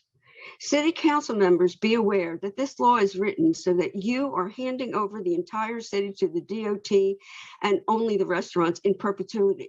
City council, you will then no longer have anything more to do with it. Think about that, out of your hands. So we both say, please wait, study more, get facts. Let's wait to see how DOT has the year ahead to put things together. We cannot rush such an important and long-lived change. So thank you for that pause. And now I'll go into my thing. I'm affected negatively 24/7 by 9 sheds out of the 11 bars and restaurants on a 425-foot street with 25-foot roadbed. And now you want to have their storefront windows always open. That's written into the law. Have you checked? And those of you who are in favor of this program keep giving out numbers that have not been quantified. You have not provided any proof of how many restaurants and jobs are really saved or created, or how much money of the millions and millions of dollars given to restaurant owners went to keeping people on the payroll. Where is the proof? I request that you publish the data. Now more on 500,000 manholes in New York City, gas, drinking water, electricity, steam, heat, sewers, all communications, all Con Ed utilities are underground. A report by FDNY to the mayor in 2021 says a rise in manhole fires, which more than doubled from 2,587 in 2020, went to 6,104 in fiscal 2021. This seems to prove there was little maintenance besides the rats eating everything that they can underneath on the wires. DOT does not shut down sheds that have serious issues, and I'm irate that DOT is playing manhole roulette with my and others' lives. The shed built on my sinking street with sinkholes also completely covers a manhole. The street has a history of serious gas problems. Reported to DOT, who comes and goes with no. I have one more sentence, please. Thank you. So sorry, we have to cut you off. So I'm sorry. You've given a lot of time to other people. Next, we'll hear from Stuart Waldman, to be followed by Megan Rickerson. Stuart Waldman. Time starts now. Can you hear me? Yes. Okay. I'm going to give a little history lesson. In September of 2020, the City Council produced a law mandating a permanent change in the streets, neighborhoods all over the city. They did this with a single hearing and no notice to community boards. And the chief witnesses were Mr. Ridgey and Mr. Bookman from the Hospitality Alliance. For the next 10 months, the DCP worked with Mr. Riggi and Mr. Bookman behind closed doors to change the zoning text, again, without community input. When the DCP finally presented it to community boards, it contained this whopper. There were no negative impacts from the program on neighborhoods. No negative impacts. So therefore, an environmental impact statement wasn't needed. When 30 out of 46 community boards around the city rejected the text, they were ignored. Now we're presented with a zoning text amendment that contains this statement. You can, well, it's not, it implies this statement. You can have a business serving alcohol to 100 people or more right out on the street until 1 a.m. in the morning, and that street can still be called residentially zoned. We've been told there'll be changes to this, that noise will be mitigated. This is what it sounds like in front of my window till 1 a.m. Mitigate that. What, are we going to get the co-counsel to mute them? It's impossible to mitigate noise from these shacks. The process here has been corrupted from the beginning. And now you council people, 2/3 of you who are brand new, are asked to do this in about a week. Well, start over, get an EIS. Thank you very much. Next, we'll hear from Megan Rickerson. Time starts now. Hi, I'm Megan. I am the owner of Someday Bar in Borum Hill, Brooklyn. I also serve on the board of directors of the Hospitality Alliance, and I started an advocacy group during the pandemic for bars called Save NYC Bars. I'm just asking all of you that are saying this 100,000 jobs, can't be, validified. I just want to know how many of you have ever, thought you were going to lose everything, because through my advocacy work, I've seen the suffering of people, of my friends, and even strangers that have reached out to us. I've also figured a way to work with my neighbors very successfully in all of this. In fact, my surrounding neighbors have submitted testimony in support of us because we have figured out a way to communicate with each other. There is a way to figure this out on both ends. I don't want the Wild West of drinking in the streets and vomit and chaos. It's not how I run my business. It's not how I've ever wanted to run my business. There is a way to communicate with each other, and these all-inclusive statements, you keep saying one size doesn't fit all for neighborhoods. It doesn't fit all for bar owners. As I said the last time, not everyone is a bad actor. I've prided myself on the way I treat my neighbors, and I've gotten extremely positive responses. I am happy to compromise on times of closing and 12 feet, 6 feet to make this work. And I think a lot of bar owners and restaurant owners feel the exact same way. This pandemic isn't over for us. And if anyone has ever worked in hospitality, they know that. I opened 7 months pre-pandemic, and by the grace of my landlord was the only reason I could make it through. And my outdoor shed, as everyone keeps saying so callously, that I work every day to maintain and keep clean. So just when you're making these decisions, I'm not every bad actor, and neither are a lot of the people that are doing Time that. expired. Thank you. Next group of names, the next group of speakers will include Josh Spodek, Marco Munoz, Kathy Arnson, Leif Arnson, Pamela Scheinler, Arun Merchandani, and Julie Harrison. Josh Spodek will speak first, followed by Marco Munoz. Great, you can hear me? Time starts now. Yes, we can hear you. As a New Yorker since the 80s and an entrepreneur, I support local restaurants, local businesses, and fewer car lanes. Please end open restaurants. It does not help restaurants in the long run. Noise and rats are huge, but small in the big picture. You said this program would be a role model. Hurricane Sandy was nothing compared to what will come. California is permanently on fire. No mystery of the cause. Sheds produce tons of plastic waste and heat the outdoors with fossil fuels. Role modeling pollution is the opposite of the entire world. Where's the city's climate input? But closer to here and now, giving the most valuable land in the world away lets landlords raise rents. Restaurants will struggle just as much. Storefronts and businesses close. I live by West 4th Street. 70% vacancies on that block. There's a Starbucks, a liquor store, a 99-cent pizza place. They can't sustain eyes on the street needed to keep the place safe. Neighborhoods fill with transients. Crime increases. The restaurants you want to help will suffer when removing zoning returns us to the 70s. Drug use in broad daylight here is insane. Even our centuries-deep community can't overcome you hollowing out our base. Nationwide media stories say, move out of New York. Artificially high rents kill our community, safety, and health. Cops gave up fighting drugs here, caused by your land grab. Urban decay will reach your home too if you undermine zoning. Everyone's business suffered during COVID. I could use free land. If you want to help by giving public land, open a food court in Central Park. At least then you won't hurt homeowners. Of course it would be disgusting, but better than open restaurants. Why DOT anyway? Yes, remove car lanes. Then the DOT is the fox guarding the chickens. Parks would make more sense. Make those lanes parks, community gardens, bike lanes. On small streets, make them little playgrounds or just pedestrian-only zones. Times Square has more pedestrian space than here. People love community gardens. People don't come to eat in the streets with syringes and rats. They come for neighborhoods. Please protect them by protecting zoning. Thank you. Next speaker will be Marco Munoz, followed by Kathy Arnson. Time starts now.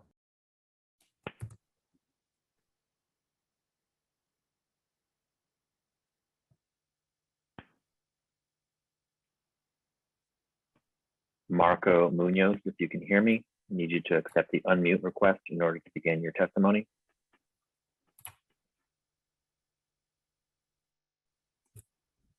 Come back to Marco. Is Kathy Arnson available? Kathy Arnson to be followed by Leif Arnson.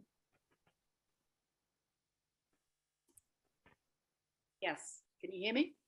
Yes. Thank you. My name is Kathy Arnson. I'm the chair of the Central Village Block Association. Thank you, council members Marte, Botcher, and Yeager for asking important questions for residents. Let's hope these questions are answered.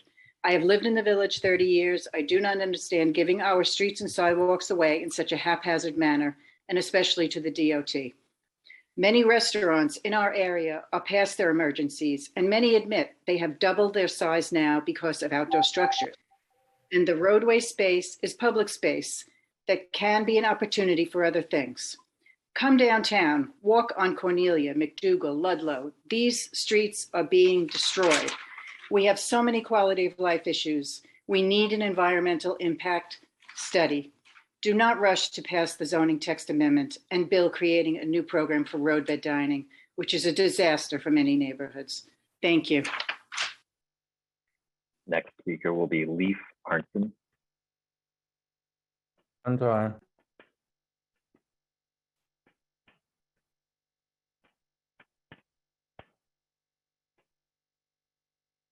Leif Arnson, if you can hear me, I need you to accept the unmute request in order to begin your testimony. Hello, can you hear me now? Yes. Okay.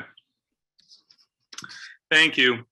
I'm strongly opposed to zoning text amendments in this bill. What constitutes a successful program?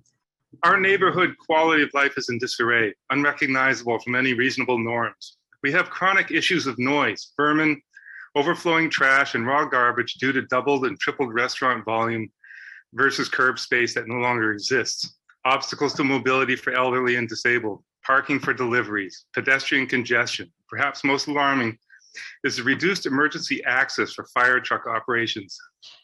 This is all directly related to the temporary program. Problem isn't if there's a valid argument against making the program permanent, it's keeping track of how many valid arguments there actually are. We are faced with it all becoming permanent without environmental impact study, and accept that the DOT can somehow manage, monitor, mitigate across all our shared interests, monumental complexities, operating cultures, and conflicts of interest. It's just not realistic. The numbers do tell a powerful story. For example, we added 2.5 million square feet of restaurant business for 12,000 restaurants, roughly 250,000 seats out on the street. The permanent program will grow this to 27,000 restaurants, 6 million square feet, roughly 800,000 seats out on the street. Again, all outside in residential districts. This impact will be will fall heaviest in residential zones where there are clusters of available mixed-use space. What I can tell you is that if you live in Chelsea, the streets are 1,000 feet long, and 1 or 2 sheds located near the avenues is a very different impact from where I live, where on Cornelia Street there is 11 restaurants. If you walk around the corner for a similar 100,000 feet, you will pass 31 sheds. Within a 3-block radius, there is 68 sheds. Then temporary program has and is devastating every norm we can imagine. Some say, let's split the difference. Maybe some of the sheds can work. I understand that, but the problem is coming up with. Thank you. Thank you. The next group of speakers will include Pamela Sheenley, Arun Mirchandani, please excuse me, and Julie Harrison. Pamela Sheenley. Yes, hi. Can you hear me? Yes. Oh, okay, wonderful. Hi, thank you. Thank you for giving me the time. I'm Pamela Shinley. I have Salé Poivre restaurant, which is in the Upper East Side on Lexington Avenue between 64th and 65th Street. It's family owned and operated, small business, mom and pops. Our workers have been with us 33 years. I've been there. The pandemic has hit us hard. And what has saved us was the sidewalk seating. There are still so many people that want to be outside. They don't want to go inside. And to keep my restaurant afloat, I need to have the sidewalk seating. We do also have a roadside hut, but people feel safer actually on the sidewalk. I'm in a little older, small neighborhood, and this sidewalk cafe brings in joy and happiness to everybody. And it helps my business so much. I can't express how highly important it is that restaurants have an opportunity to have inside and outside for choices for customers. Customers still want to be in and out, and it's important. With everything going on, you never know what's going to happen next. We have a lot to make up for, so I hope and pray that you can figure out a way that everybody gets a little bit of an outdoor seating. And at my block, I have many restaurants, and we all communicate together, and the customers in the neighborhood are all flow together, and we try to keep everything the same. We clean the streets ourselves. We pick up the garbage if there's any out there. We try to keep it nice and enjoyable for customers to feel safe and for our business to come back to where it has to be, because right now it's been really tough. And the outdoor sidewalk cafe is perfect. It's really good thing to have for New York City. The outdoor house is so that is a lot of uptaking. Yes, that's tough to keep, and we really don't have electricity. All right, thank you. Thank you. Thank you. The next speaker will be Arun Mirchandani, to be followed by Julie Harrison. Time starts now. Hi, can I be heard? Yes. Good afternoon. Thank you all for hosting this and giving us all a chance to speak. I am a restaurant owner on the Upper East Side up in Yorkville, and I just wanted to take a couple of minutes to say this very simply. Food is what brings people together. Social interaction is what brings people together.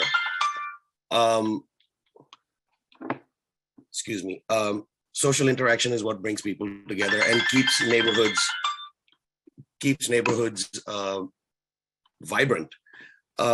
Roadway dining happened when COVID took place and the lockdown happened. And once the changes took place, it was a lifeline given to us.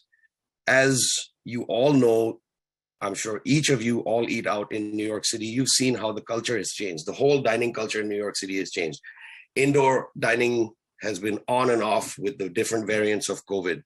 Even with it being on, indoor dining is a lot less busy. People who sit inside want to be spaced much further apart. They contemplate to see how crowded a restaurant is on the inside. A chair vendor of mine who supplied us with outdoor furniture said, costs have gone up, material has gone up, and product has gone up, which is why, last year profits were really low. And we laughed because we haven't heard the word profit in years at this point. It's all going on the third year. But as it is, we operate on razor thin profits. This is essential. This is crucial. People complain about the noise, the rodents. This has been a problem in New York for years. Every restaurant owner is being responsible to do their part to communicate and work with their communities and their neighborhoods, including the competition in their neighborhoods. We saved all our 22 jobs. We paid every one of our vendors. If New York City loses restaurants, which it very well will without this, Time what's expired. left? No art, no culture, no people, and it's a circle. Thank you. Thank you. Thank you. Next, we'll hear from Julie Harrison, to be followed by John Center and then Catherine O'Sullivan. Julie Harrison. Yeah, Time hi. starts now. Hi, my name's Julie Harrison, and I have been a New York City resident for over 45 years. I've raised my kids here. I live in downtown Manhattan. And I have a business here. I pay business taxes. I pay personal taxes. And I've actually been a little heartened hearing some of what people have said throughout the day about what the intentions are. It sounds really great. But you know what? I've lived in New York long enough to know that there's not going to be an outlet for people to complain. I mean, over the years, I've called 311 for many, many different reasons and to no avail. I've called the local police precinct for various reasons to no avail. I've called the buildings people to no avail. It just doesn't work that way. It's all well and good to say, yes, we'll take care of our neighborhood. We'll take care of the noise. It doesn't work that way in New York. This is way too soon, this kind of decision. We're not done with the pandemic. Let's go back to square one when the pandemic is over and then see what happens. Why would we suddenly be losing restaurants after the pandemic? If we didn't lose them, restaurants close down all the time. That's just a reality too, as well as rats and noise. Yes, those are all New York City realities. But I live downtown. I live in a tourist destination, and that's a noisy place to expect. And people have been on here saying how noisy and horrible it is. I just think it's way too soon to be passing some kind of major law like this to benefit one industry at the expense of the residents who live Time here. expired. Thank you. Thank you. The next group of speakers will include John Center, Catherine O'Sullivan, Kira O'Sullivan, Maria Ross, and Bruce Williams. John Center. Time starts now. I'm John Center. I've lived in the East Village, Lower East Side, 43 years. I'm opposed to permanent open restaurants. I studied the issue 25 hours, sat through meetings and hearings, submitted testimony, took the online survey, and was allowed to give the Department of Transportation 250 characters of advice. My main mode of transport during the pandemic has been walking, sometimes 7 miles in a day. For 19 months, I've seen countless temporary open restaurant structures close up. I understand this industry has been hit hard, and I've tried to support neighborhood restaurants, but this industry has proven it won't regulate itself. If the program becomes permanent, legislation alone won't make it a good one. Many have noted that one-size regulation does not fit all communities. All restaurants should have equal access to a permanent program, well-capitalized operations, but must not be the sole beneficiaries. Limits on the number of outdoor sheds are necessary. Use the lottery system or allow multiple restaurants on the same block to share one shed. Restaurant sheds often create blockages even on 6-lane two-way avenues. Roadbed sheds should not be allowed on both sides of such streets, especially on MTA bus routes. Unused, sometimes ramshackle sheds remain on the streets. Remove them. Any rules must be fairly and constantly enforced. Enforcement must be adequately funded, and the responsible agencies must be up to the task. Despite new leadership, I remain pessimistic that DOT will competently execute its responsibilities. City planning already failed. The agency's lack of meaningful communication, engagement, and collaboration with community boards has been disgraceful. New York's population increased by 629,000 people in the last decade. More pedestrians need more space to walk safely. Too many outdoor dining operators have not kept a feet or 50% of the sidewalk width clear. Sometimes pedestrians walk Time the gauntlet. expired. I'll be Thank you. submitting additional written testimony. Thank you. Catherine O'Sullivan will be followed by Kira O'Sullivan. Catherine O'Sullivan. Time starts now. Yes. Please vote against these changes to the zoning laws. Everyone has been affected by COVID, except the COVID vultures, of course. However, it is ridiculous at this stage, as the speaker two ahead of me said, to make this permanent while the pandemic is still happening. It's absolutely premature. And listening to the DOT's testimony, they don't even know what they're doing. I have no faith in them and their ability to run this program. Let's talk about fires. Fires have been a terrible tragedy recently in New York City. So any obstruction to access to buildings, to streets by the fire department can mean lives. So I don't understand why the fire department doesn't get a voice in this decision. They should be consulted. Their opinions should be listened to. There was a fire around the corner from me in Upper Manhattan, District 10, where the DOT's current DOT commissioner used to be our city council member. And the fire truck could not access from the public plaza because of all the furniture on the street. Had to go in through a courtyard and up. 5 homes were lost. 5. Maybe it would have only been 1 or 2. It's a disgrace. I don't believe in giving our streets to one liquor restaurant industry. Sympathize with the mom and pops. I sympathize with all the small individual good operators. There are a lot of corporations that are just in it for selling a lot of liquor for a lot of money and funneling it to our electeds. So no, please do not give our streets to one industry. As for enforcement of law and noise ordinances, thank you. It's a joke. Thank you. The next speaker will be Kira O'Sullivan. Time Kira starts O'Sullivan. now. Hello, thank you, council members, chairs, and community members for being here and for giving me the opportunity to speak. My name is Kira O'Sullivan, and I'm an owner-operator at a restaurant in Astoria.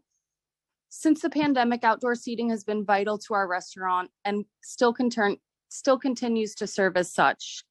Most importantly, it has given me the opportunity to keep a lot more of the staff employed. It served as a lifeline and has turned into an asset for the business of restaurants after being hit so hard by the pandemic. By continuing to keep outdoor dining, it would lessen the blow that the pandemic has placed on both restaurants and staff by offering more seats to fill, more tips for the staff to take home, and more staff to be able to be kept employed.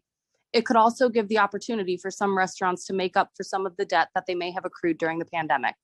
Unfortunately, we are still in a pandemic, and we still have guests that prefer to sit outside because of the open air that the outdoor seating offers. By continuing to allow outdoor seating, the guests that prefer to sit outside will still have the opportunity to go out and enjoy going to a restaurant without taking the risk of compromising their health by sitting indoors. In addition to guests preferring outdoor seating because of additional safety, guests really enjoy it. Keeping the outdoor dining system with proper safety measures followed allow the guests to have a meal and a drink outside while enjoying the weather, people watching, and just getting to dine while simultaneously taking part in their community.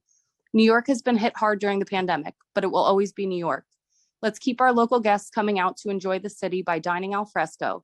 Let's keep the tourists coming here to be able to enjoy a meal and a drink outside while taking in all that New York has to offer. The recovery of restaurants in New York City is going to be a long road, but the continuation of outdoor seating will help us get there much more quickly. Thank you. Thank you so much. The next speaker will be Maria Ross, to be followed by Bruce Williams. Time starts now. Hello, hi, my name is Maria Ross, and my husband and I are the owner of an establishment in the East Village. I just want to say what an amazing lifeline and godsend the open restaurants initiatives has been for us. I just want to say that we fully support it in every way. We have worked very hard to be in full compliance with every part of the rules and regulations, the structural components and design. We maintain cleanliness. We do everything possible to cooperate with our neighbors, and many of our neighbors really have been very grateful for the outdoors. Some of our neighbors who live in small East Village apartments and were stuck inside during the pandemic were really happy to be able to come outside and meet and socialize with their fellow East Village residents. So I would please beg the committee to continue to support the outdoor initiatives. Thank you so much. Next speaker will be Bruce Williams. Time starts now. Hi, my name is Bruce Williams. I live in Lower Manhattan, and as much as I appreciate all the comments of all the people and the suffering that the restaurant industry has suffered, I would like to say that this brings an overall issue to the front. The zoning laws have allowed liquor licenses and restaurants to become the only business that can exist in Lower Manhattan to pay the rents. By expanding these roadside sheds, they're allowing these businesses to increase their floor space even more at a much lower cost than the rent. No other business can compete with liquor and restaurant foods given the rents in Lower Manhattan. This produces a single culture economy, and that is one of the biggest problems we have in Lower Manhattan and why the industry was hit so hard by COVID. If the economy was spread out with more different types of businesses, maybe like grocery stores and small stores owned by people, the impact would have been much lower. I know it sounds a little bit theoretical at this point, but a monoculture economy cannot last long, and it will always experience larger problems than a spread out culture. And I also don't think the DOT can enforce anything. Thank you so much. Thank you. The next speaker will be Ali Ryan, to be followed by Joseph Alberti, and then Eric Martz. Ali Ryan. Starts now.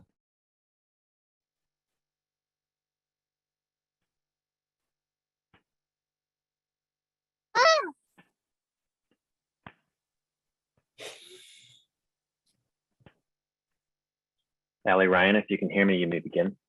Can you hear me? Yes. Okay, hold on. I want to make sure. Hold on.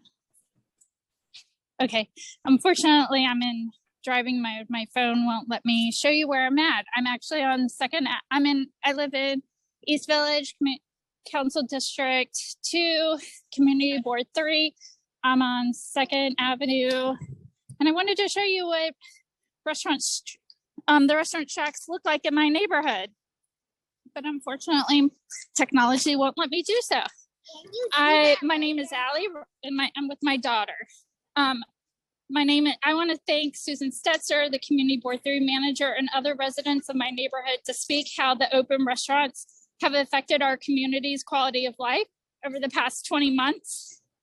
Today, I'm testifying against the open restaurants zoning text amendment and the open restaurants program because it may have once been a success, but now it has become a decaying failure, and no portion of it should be made permanent.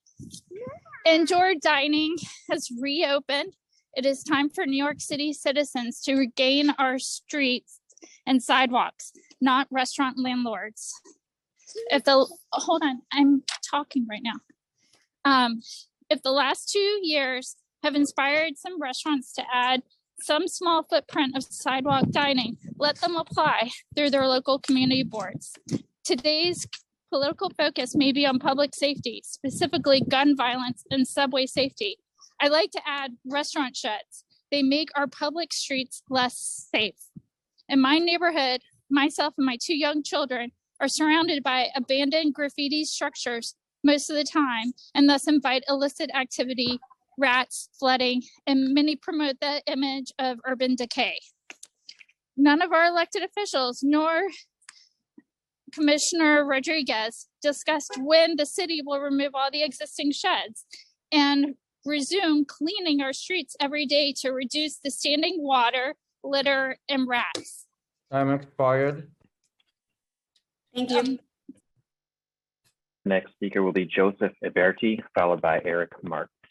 Joseph Eberti. Time starts now. Unmute. Okay, thank you. I want to thank certainly all the community members and the commissioners and the number of people who've already spoken. So many of the issues have been raised. I am in opposition to the text amendments. I also have many friends and relatives who are in the entertainment and in the restaurant industry, and I fully sympathize with all of those who spoke on behalf.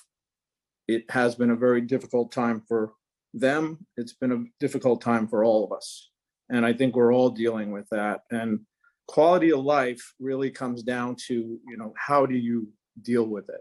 And I think the quality of life issues they've been discussed, but they are not at the forefront of this discussion when it comes to how things are going to be dealt with. And we've been close to our police department, our police precinct here, and they've made it clear to us over the last 6 months to a year that with their funding issues and their staffing issues, they can't even respond to quality of life.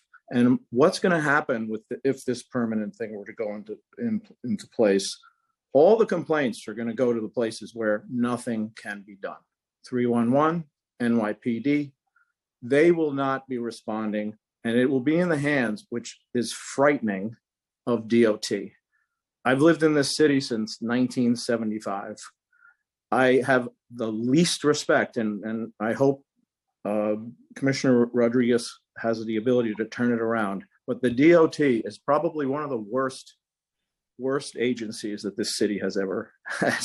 So to put this type of a program in the hands of DOT is just shocking, frankly. And I really hope you all take this into consideration. Thank you. Thank you. Next group of speakers will include Sam Zimmerman, Jim Burke, David Cohen, Robert Camacho, Ingrid Wigand, and Zach Neal. We'll begin with Sam Zimmerman, to be followed by Jim Burke. Time starts now.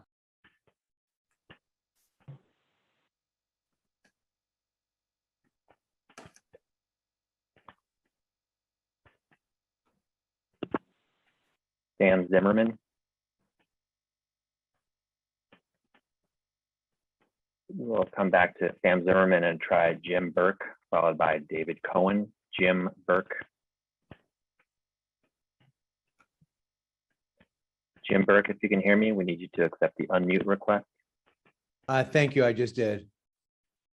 Can you hear me? Yes. Okay, so I want to say that I absolutely love the permanent open street restaurant program. Urge the city council to pass it. Besides just being a boon to these businesses, it's enlivened our neighborhoods. It's that when you're talking about mom and pops, the money actually stays in the neighborhood.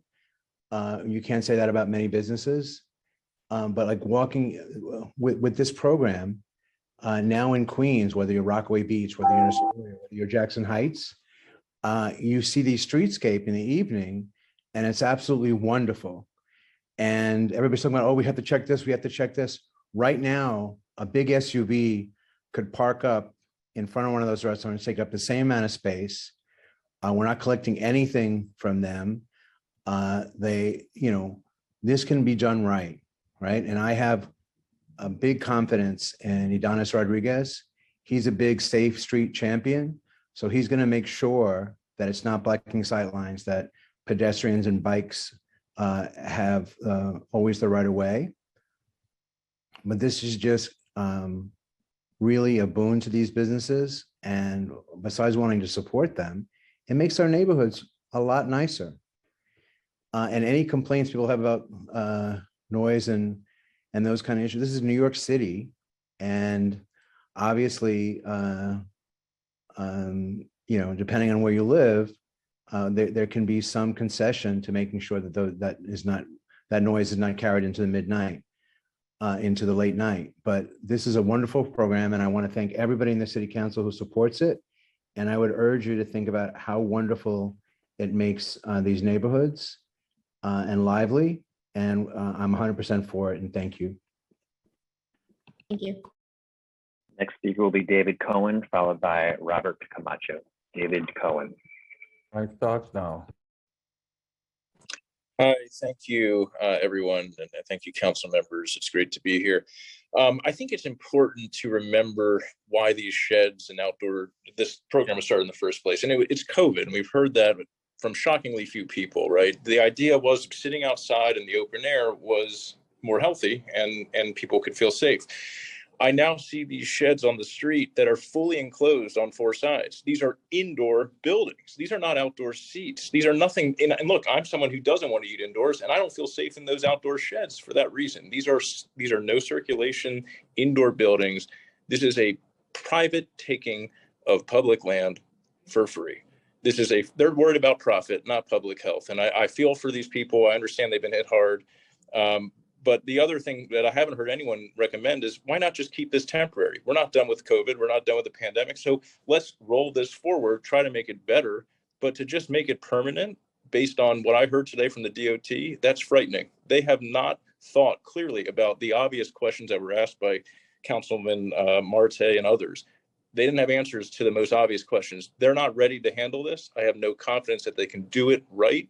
This should not be made permanent on the basis of the experience we've had for 20 months that have been talked about by countless others today.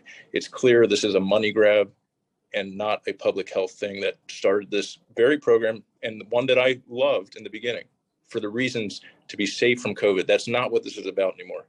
And we need to keep that in mind when we think about what this is going to look like if you allow this to be carte blanche and hand over the power to a powerful industry lobby.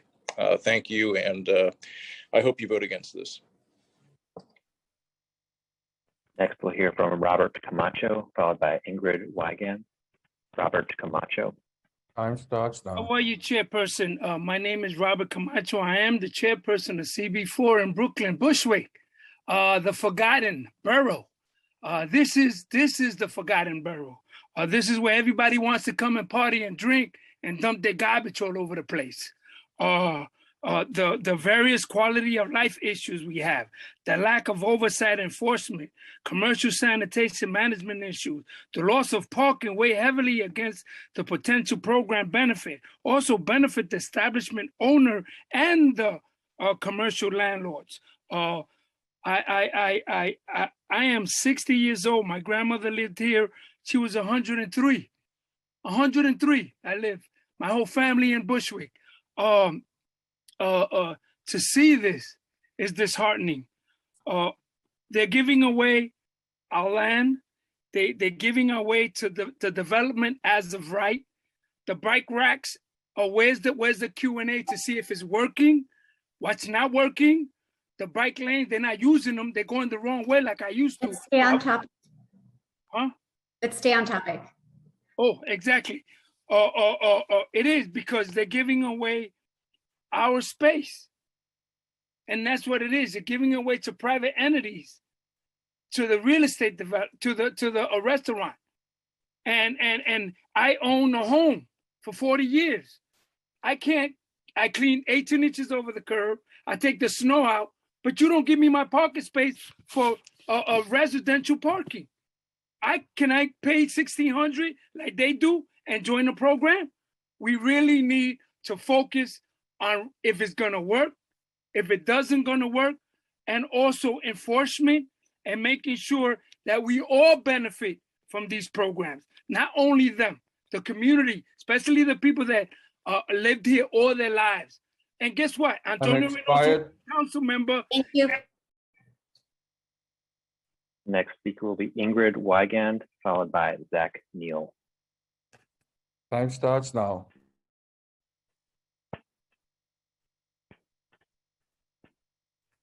Yes, thank you. I really I am echoing the people who've spoken before me. I'm for this in principle, but I feel that it's far too broad and it has to be thought through further. I also want to mention that I have been appalled that the legislation which permitted these sheds to be on 3 sides has allowed the majority of sheds to enclose the 4th side, which is really contrary to any ventilation requirement that you have for restaurants, and really makes it more likely to get COVID inside these spaces. Further, I think that the DOT is just ridiculous. They were giving permits for sidewalk restaurants in 15 months, and it was taken away from them. So now you're giving them far more sidewalk restaurants to manage. This is ridiculous. You need to think this through, and you're not doing it. So that's really the main thing that I require of this council. Thank you. Thank you so much. Next, we'll hear from Zach Neal, who will be followed by Sam Zimmerman. Zach Neal. Starts now. Hello, how are you? Can you hear me? Yes. Okay.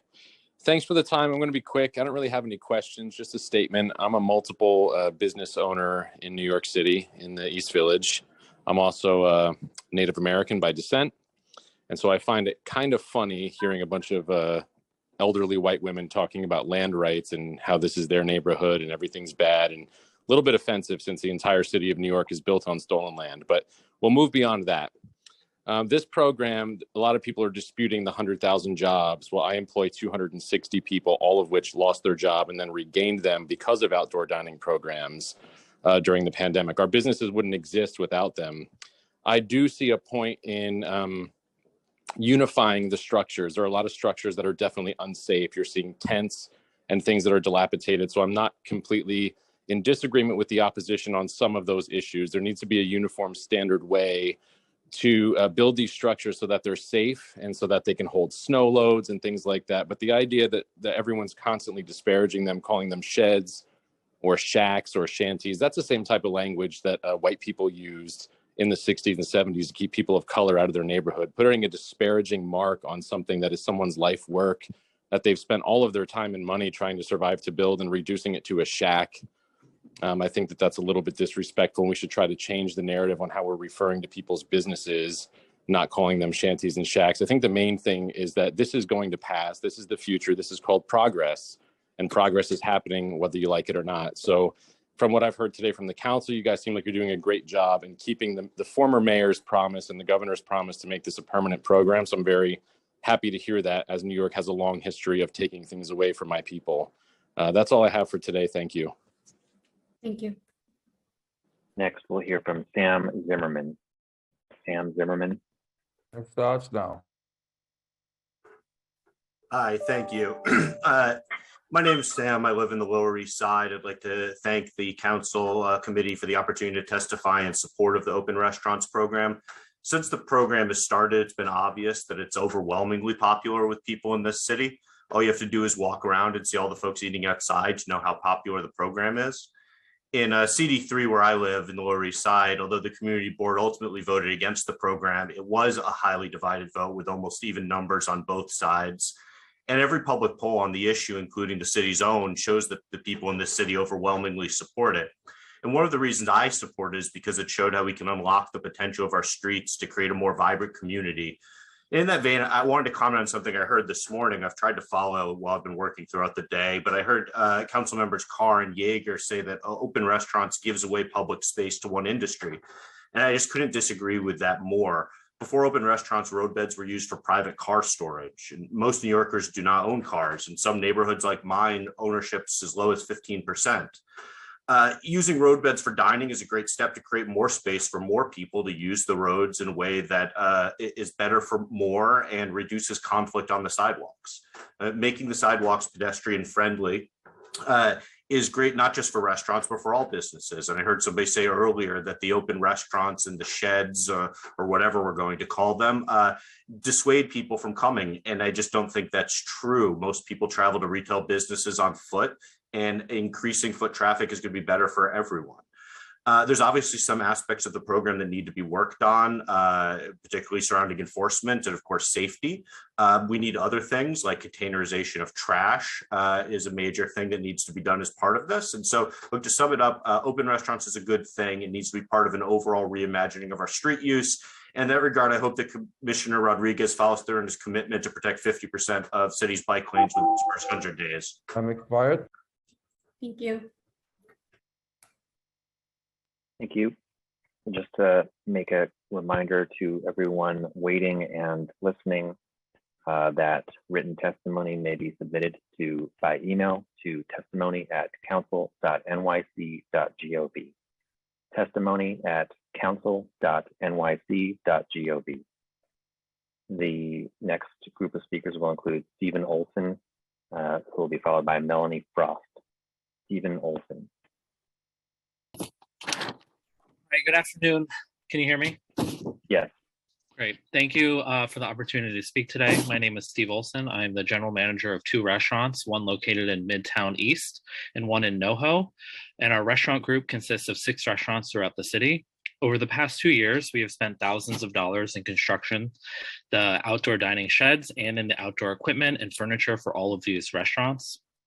The elimination of the lengthy application process prior to the pandemic has allowed us to open all of our restaurants more quickly and try to get back to our previous pre-COVID volume, which to this day we still have not done. With the constant changes in government regulations and inconsistent waves of the coronavirus, outdoor dining became a lifesaver in the ability to generate revenue during these difficult times and allow people who still don't feel comfortable sitting inside to eat out at the restaurants. We have increased the capacity to serve more guests, which in return allowed us to keep our staff employed and increase our revenue to combat the rising of prices of food and beverage, labor, and rent. In addition, our restaurant group works hard to make sure our sheds are clean and vermin-free and try to create a safe and comfortable ambiance for our neighbors and guests. The emergency use program for outdoor dining has proven that the previous regulations and a lengthy application process only hinders growth to our industry and limits the amount of restaurants that can get ahead. Making it harder and longer for restaurants to apply for outdoor dining or not operate in their designated zone will only close more restaurants and make the city far harder to be in.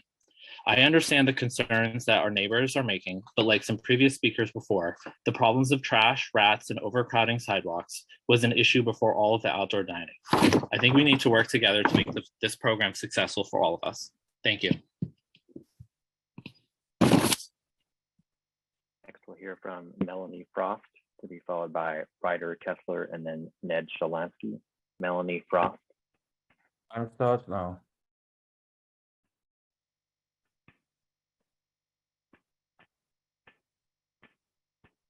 Melanie Frost, if you can hear me, we need you to accept the unmute request in order to begin your testimony.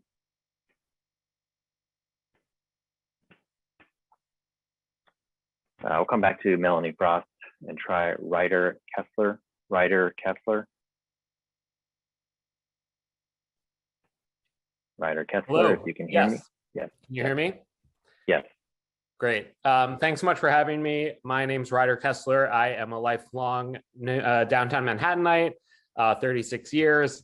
I'm a member of CB2 Manhattan, but speaking here just in my capacity as an individual. I just want to break through the dichotomy I've seen between benefiting restaurant owners and the opposition of residents. I think some folks have brought this up, but I'm one of the 80% of Manhattanites who loves outdoor dining from the perspective of a diner, someone who enjoys the vibrant streetscape that we've enjoyed because of the role that outdoor dining has played in revitalizing the streetscape during COVID, and also showing that we can use street space in more diverse ways that also are more sustainable and more equitable. I would emphasize what some other folks have noted, which is that the status quo before outdoor dining was free parking spaces, of which there are millions in New York, equivalent to the size of about 12 central parks. That space is not enjoyed by everyone. About 20% of households in Manhattan own cars, and their median income is about double that of households that don't. So how public really is that space that can be enjoyed by so few, and which also incentivizes more driving, which drives up emissions and hurts the climate and the city overall. So I think thinking about ways that we can be using our street space for things like outdoor dining, also containerized trash, which people have mentioned, will make the streets more vibrant in years to come. Folks have complained about rats. I don't like them either, but we know that rat sightings exploded before COVID due to sanitation budget cuts and the piles of trash we have on the streets, and are not ascribable to the outdoor dining program. So my headline is just that as a diner, as a resident, I love this program, and I am very grateful to the council for their work in thinking about how to make it permanent in a way that serves everyone. Thank you. Next speaker will be Ned Shalansky, followed by Melanie Frost. Starting time. Hi, everyone. My name is Ned Shalansky, and I'm a registered landscape architect in New York City with 14 years experience, including 11 with the New York City Parks Department, where I've testified before the Public Design Commission and Landmarks Preservation Commission. Special shout out to Kalman Yeager. I designed DeGiulio Playground in your neighborhood years ago. I hope you're well, and I've appreciated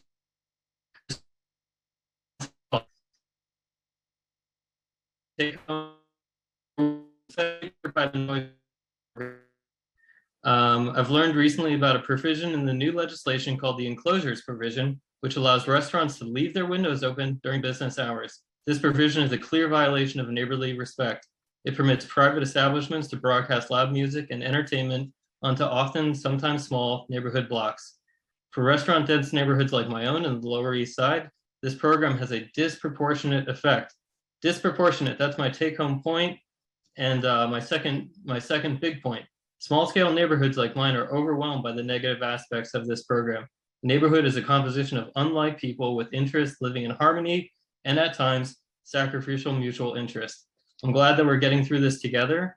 I'm not against the temporary program, but I do think the permanent iteration of the program needs to be studied more, and I don't think that there should be a rush to pass it, especially in small residential neighborhoods. I'm concerned that this program eviscerates the boundaries of civility which permit diversity to thrive. You, me, and our neighbors, we all have radically different ideas across various core values, and good boundaries, well-studied ones in this case, I would submit, help us to live more peaceably, allow us to thrive, not just survive. We're talking restaurants, so I have two final entrees for everybody. One, immediately reconsider the enclosures provision. How does anyone really believe that amplifying noise and entertainment into quiet neighborhoods? Time expired. Okay, thank you. Thank you. Next, we'll hear from Melanie Frost. Melanie Frost. Starting time. Hello? Hello? Can you hear me? Yes. Okay. Hi, my name is Maria Farfan. I'm actually here on behalf of Melanie Frost, the COO of Estebago, a family-owned business that has been in business for over 40 years, providing the city with New York's best bagel. We actually have benefited greatly from the open restaurants, seeing as it made the difference between being able to keep our employees employed and keeping our stores open. We've seen it plenty of times in recent days of without the seating, the stores are empty. And it's important for us that all the families that we employ are safe and are employed and are able to provide for their families, because this is our extended family here at Estabagel. And we know that the program is not perfect. We've had to deal with much of what the residents are saying with homeless people and rats and everything, but we have done our best to mitigate and keep our city, our street safe, and ensure that our customers are enjoying themselves, and also that our neighbors are able to continue to enjoy their own street. You know, without this program, the restaurant industry wouldn't be able to survive. And it's not giving away land to the restaurants. It's just that we don't have it for people. I know there's indoor dining, but people do not feel comfortable dining indoors. They want to be outside. They want to be able to socialize with people and enjoy their favorite foods without worrying about being inside. It's just so important for us to have the options, because that's what New York is about, having options and giving people the ability to enjoy things that they don't get to enjoy. Time expired. Thank you.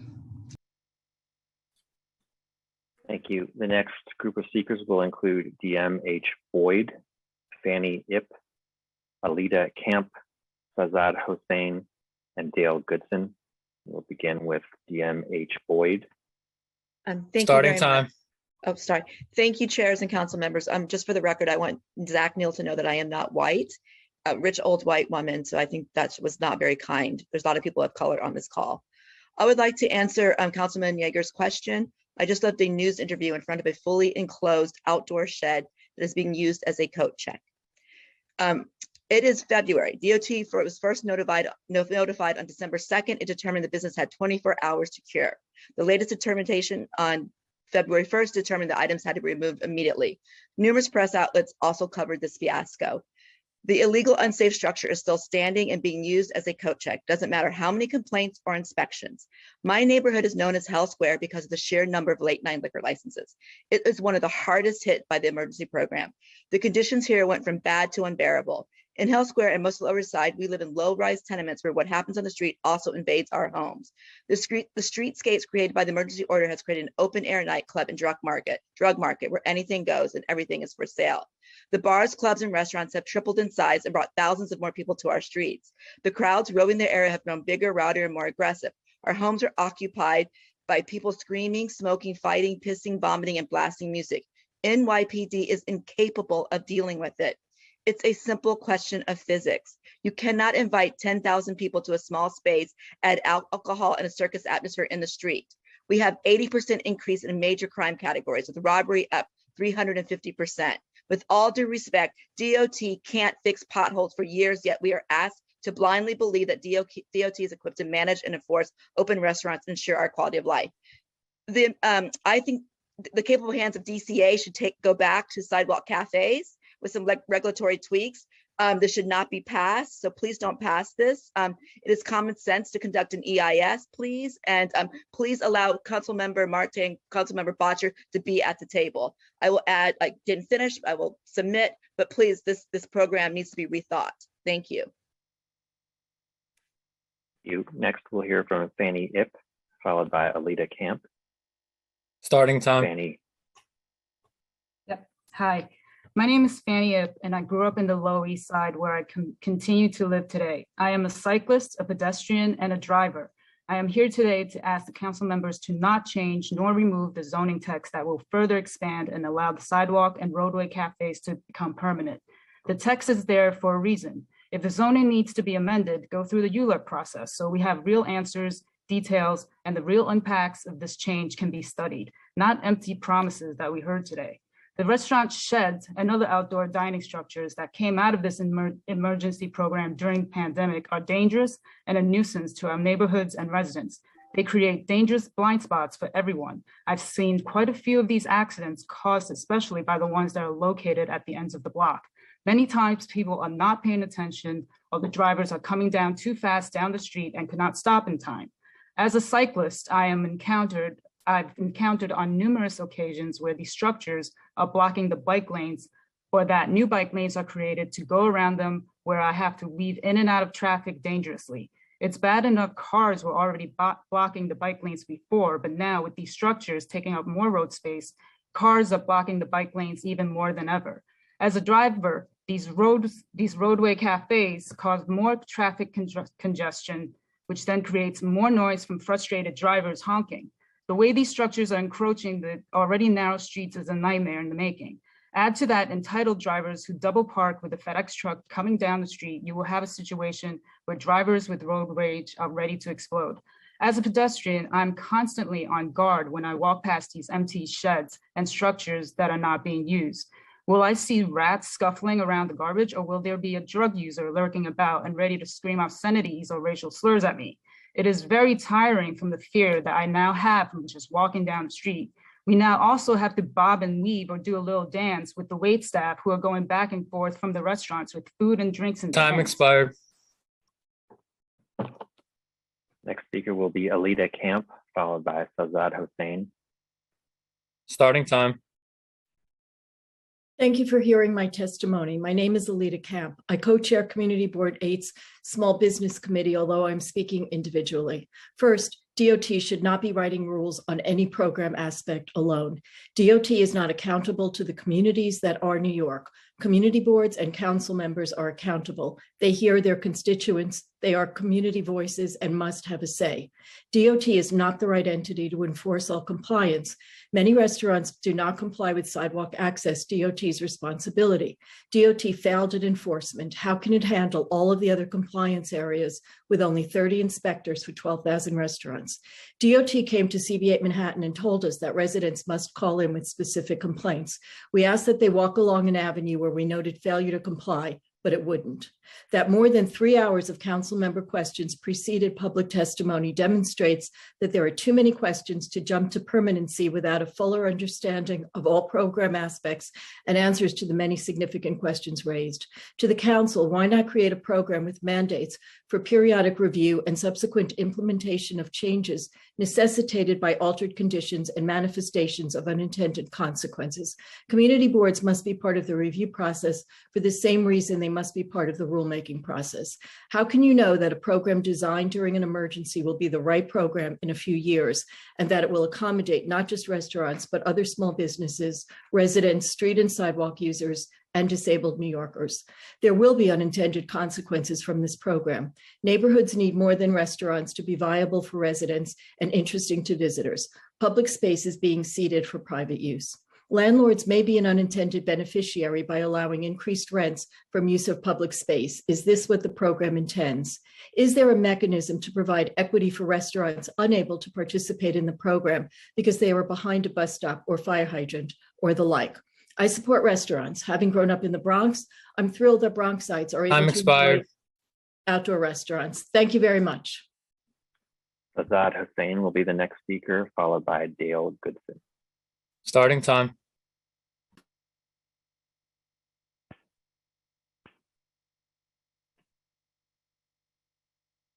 Fazad Hossein, if you can hear me. Apologies for mispronunciation. We need you to accept the unmute request in order to begin your testimony. Come back to Fazad Hossein and try Dale Goodson. Do we have Dale Goodson? Starting time.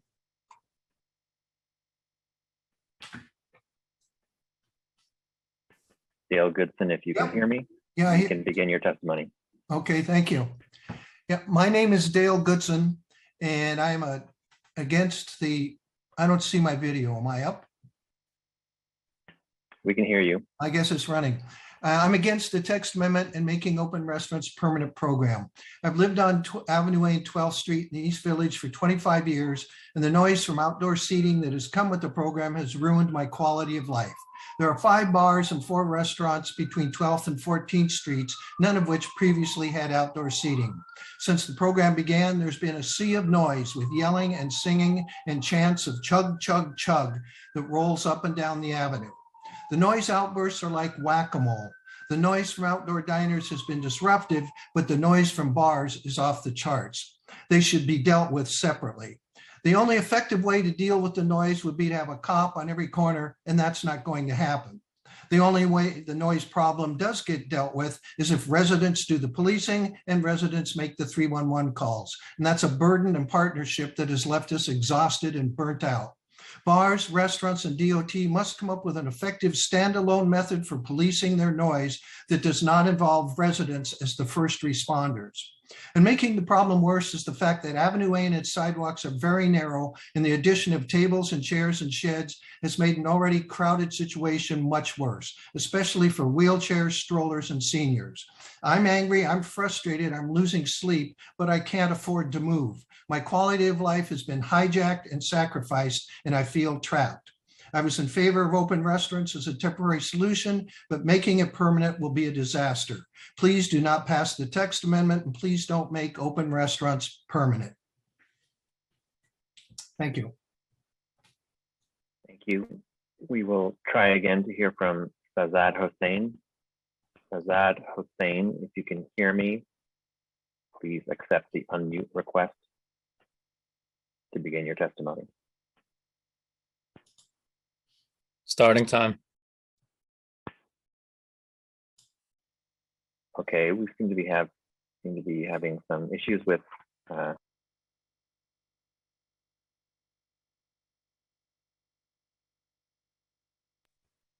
next group of speakers will include Todd Shapiro, Jan Reyna, Yolanda Trujillo, Ann Riley, Linda Marini, and Megan Joy. We'll begin with Todd Shapiro, followed by Jan Reyna. Starting time. My name is Todd Shapiro, and I will be speaking on behalf of CB5's Open Restaurants Task Force. I strongly support Samir and my fellow community board's comments on notice periods, 45 days or even 60 days as required. Give us the time to do our job. And the curbside setups must have the same kind of review as sidewalks. CB5's policy on sidewalk and curbside dining are guided by a well-established standard. It's all about weighing the benefits and interests of all the concerned parties in a fair and responsible manner. CB5 carefully considers standards of cleanliness, appropriateness, street and sidewalk safety, and fairness among stakeholders for each locale it reviews. The one-size-fits-all nature of the proposed changes to sidewalk and curbside dining regulation, unless handled properly, may well lead to problems applying effective review. Our colleagues in CB2 and CB4, which share a similar profile of outdoor dining and express similar concerns. We are skeptical that DOT can perform this role suitably. This is for community boards. Our committee has noted that with the proposed changes in the regulatory scheme, the problems noted at this hearing will likely continue in our district. Open streets, which work well as an emergency measure, at the same time showcase noticeable problems. These include the major issues with regard to quality of life as commented on at this hearing. By many measures, CB5 feels that open streets, which has allowed a temporary relaxation of measures for review and opened up streets and sidewalks to pandemic-stricken establishments, has been a success. However, if it is made permanent without returning to established standards of review, it will be seen as an unfair concession to only one part of our community, the restaurant and food service sector. We must make sure that the program proposed is seen as a reform and improvement, not as a hasty giveaway to any one group. If this is not accomplished, it will breed conflict over the valuable streets and sidewalks among all the stakeholders in our great city. A more detailed report from the task force will be submitted. Thank you. Next speaker will be Jan Reyna, followed by Yolanda Trujillo. Jan Reyna. Starting time. Hi, my name is Jan Reyna. I live in Park Slope on 5th Avenue, right sort of at the top in the north. We have 16 outdoor sheds in a 2-block radius. I really want to say thank you to all the restaurant owners who have been diligent in keeping their spaces clean. We really do appreciate it, but unfortunately, that's very far and few in between. I've heard that we've always had noise and rats before this, but it's been up tenfold. I have people outside my bedroom window at 4 a.m. drinking, partying, because the outdoor dining is still open at that time. I have been getting 2 hours of sleep a night for the last 2 years. It's unsustainable. I can't hold down a job. My income is 30% of what it was before the pandemic. I don't know if I'm going to be able to stay in my apartment. This has ruined my life. I think you need to hear more from the community about this. It's the first time ever that I've ever been able to share any opinion on it. I appreciate this opportunity and thank you so much. Next speaker will be Yolanda Trujillo, and then Ann Riley, and then Linda Marini. Starting time. Thank you. I work in the hospitality industry and I work for a small restaurant, and it's because of the open restaurant that I have a job. I also live Midtown between 6th and 7th on 55th Street, and 8 restaurants have closed their doors. Those 8 restaurants now make the area dark and unsafe, and now more homeless folks are coming to that neighborhood because it's not well traveled as in the past. So closing down the open concept is affecting restaurants, affecting the neighborhoods, affecting the safety of more people and families and children than you can imagine. I'm a strong supporter, and if you want New York to survive, we have to support this concept. Thank you. Ann Riley will speak next, followed by Linda Marini, and then Megan Joy. Ann Riley. Starting time.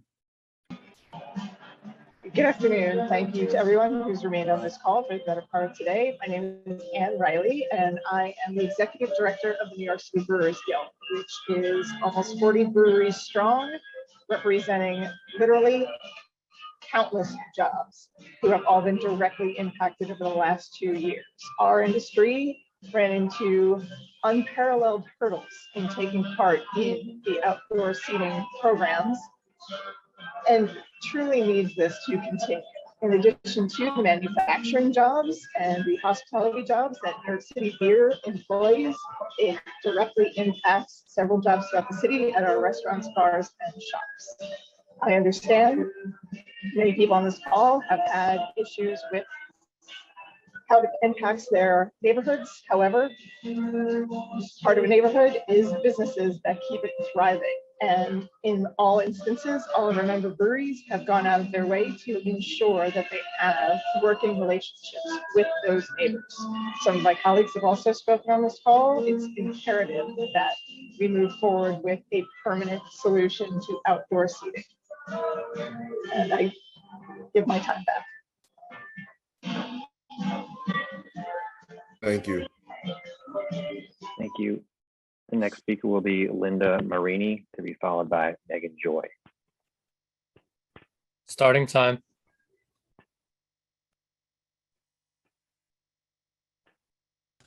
Can you hear me? Yes.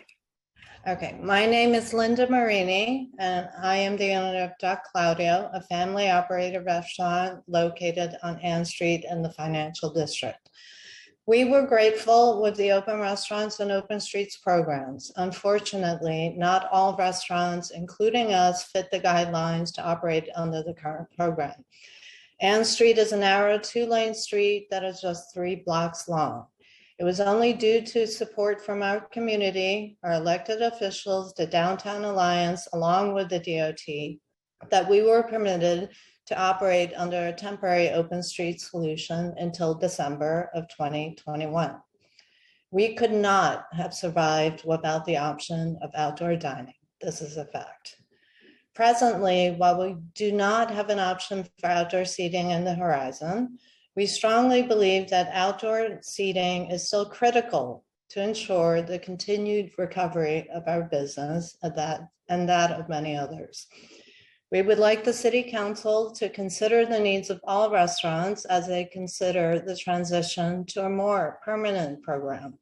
We have all suffered and continue to suffer tremendous losses. We need an equitable solution that does not disproportionately create or restrict any particular business during this continued recovery. Outdoor dining is still a consideration for customers as they choose between places to dine, an option vital to compete and survive in this current environment. These programs should be more inclusive and consider the negative financial impact on the restaurants completely shut out of the program or with the lack of one in place.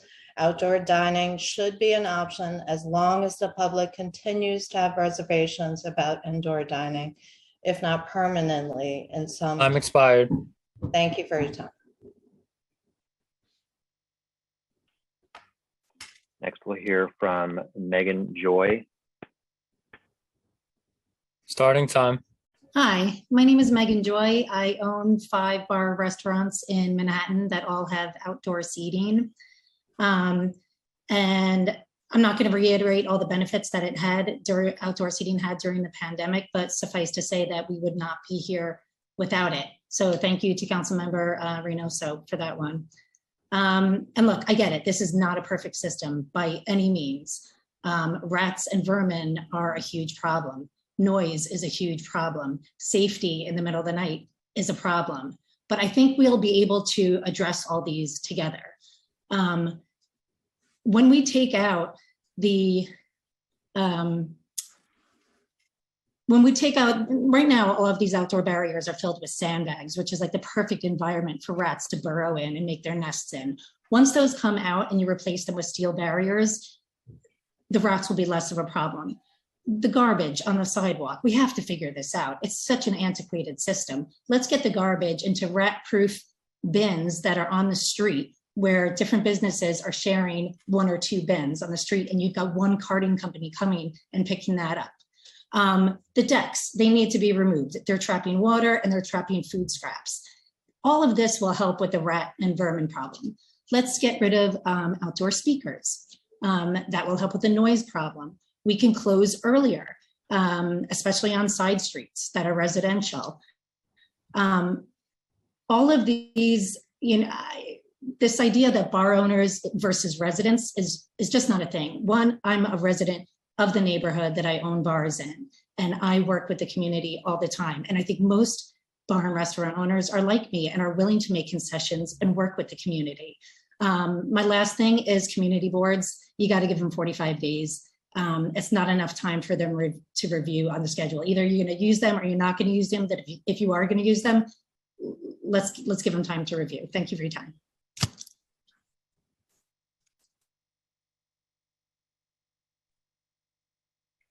Thank you. We are going to take a very brief moment to stand this meeting at ease to handle some technological issue. And we will begin very shortly with the next group of speakers.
Chair, continuing on with the panels, we just switch over committee councils too. So the next few speakers are going to be Carlotta Jansen, Mark Woders, Pete Davis, and Shiomo Waigoda. And again, just as a reminder, if you would like to submit your written testimony, just submit it to testimony@council.nyc.gov. So the next speaker is Carlotta Jansen. Starting time.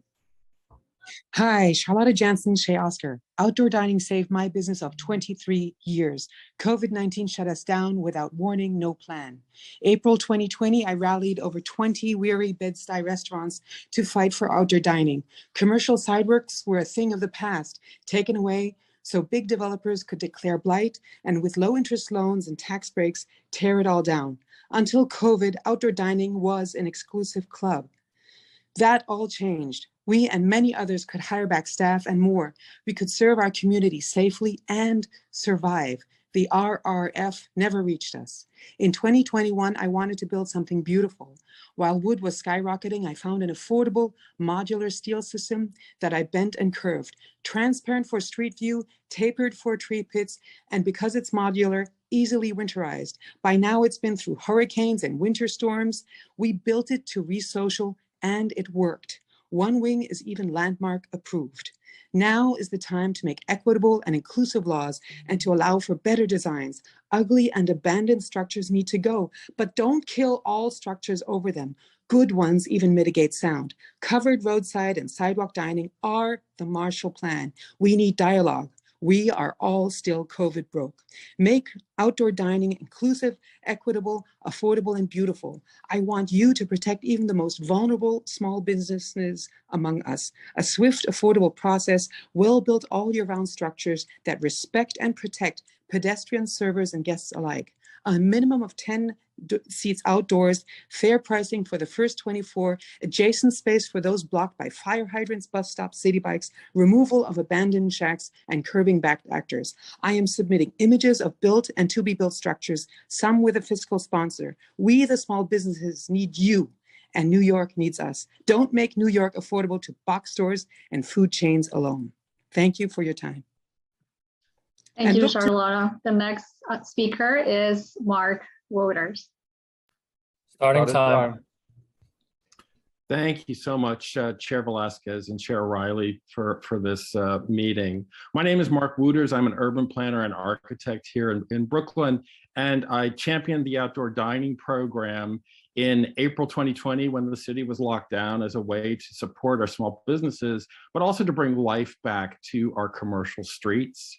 And I testified at City Council also in June 2020 for the program. As I see things going forward, I'm really delighted to see the benefits that the program has done, but I don't see that the program should continue in the same way moving forward. Seeing the impact of the sheds on some of our streets, turning some of the streets into alleys, in some of the neighborhoods where there are the most sheds is a very different impact than in other areas where there aren't as many sheds, where in fact they may be tolerable. You also see the sheds and the cafes pinching together and limiting accessibility for people with mobility issues. And so I'm very interested in this idea of one size doesn't fit all. New York is so diverse, so many wonderful neighborhoods. I'm very interested in seeing if we can come up with a way that local communities, maybe community boards, have a dial in which they can customize how this is included into their neighborhoods while still allowing the restaurant program to continue. I'm very interested in working on this. And I also think the community boards should be involved long-term in the enforcement because they have so many eyes to sort of watch and so many people to relate to and do it in partnership with DOT as opposed to just relying on city government alone. Thank you so much. Thank you, Mark. The next speaker is Pete Davis. Starting time. Thank you. My name is Pete Davies, 41-year resident of Manhattan Community Board 2. Question, has DOT left the hearing? No matter. Today I speak in opposition to the two bills before you with specific concerns. As noted by council members Marte, Botcher, and others, when considering public space, one size does not fit all. Please hold off on passage of these bills. First, insist on neighborhood appropriate regulations for both sidewalk cafes and roadbed dining. I point you to 4 key areas: permanent open restaurants, the granting of use of public space exclusively to one industry while ignoring others creates inequitable conditions and needs to be more fully analyzed. Sidewalk cafe exclusion areas. Specific neighborhood conditions should be considered and current uses, probable conflicts that will be created by the wide allowance of sidewalk cafes needs to be looked at. Enclosure regulations. Noise from outdoor dining disruptive to local residents is a known and ongoing issue. Any blanket allowance for open windows, rooftop establishments, and other outdoor setups should not be allowed. Enforcement. Bottom line, enforcement by complaint puts the onus on residents. The DOT claim for a dedicated 311 complaint line must be questioned. Look at the fiasco for what DOT claimed would be a dedicated 311 line for retail deliveries back in 2016, 2018. It was a total failure. Undoing in one fell swoop the entire framework for sidewalk cafes, coupled with permanent allowance for outdoor dining, is ill-advised and premature. Thank you for the time. Done. Thank you. The next speaker is Shlomo Wygoda. Sorry if I mispronounced your name. Starting time. Hello? Can you We hear can me? hear you. Go ahead. Okay, great. Hi, guys. So I am Shlomo Steve Wygoda. I am an architect. I'm with SWA Architects. I want to shout out to Charlotta. I haven't seen you in 20 years. And Bob and Carter and everyone. But I started doing sidewalk cafes in the 80s, I think. And I've designed, expedited, obtained approvals for over 1,000 locations in New York. I've worked with Mark Weprin, Tony Avella, Dan Garodnik, and the list goes on and on and on. And when Bob was at DCA, and when Gretchen Dykstra was at DCA, and when Amanda Burden was at City Planning, I helped evolve the small sidewalk cafes. And Amanda had promised, let's do the out of boroughs because they're they're not represented well. We never got to it, but that was on the agenda to get more and more restaurants and sidewalk cafes on board. The zoning resolution, Article 4. Oh, and I just want to mention, I know I'm going to run out of time, but DOB zoning does allow outdoor dining with table service, use group 6A and 6B, just for the record, okay? DOT is the wrong agency to manage this. And also I see 2 or 3 people working at DOT. 5 months is outrageous. We actually had it down to 85 days. And that was, as Bob said, after we got the DOT out of the cycle. This is a very, very complicated situation. We heard for hours, I've been listening for hours of all the pluses, minuses, and contradictions and all of that.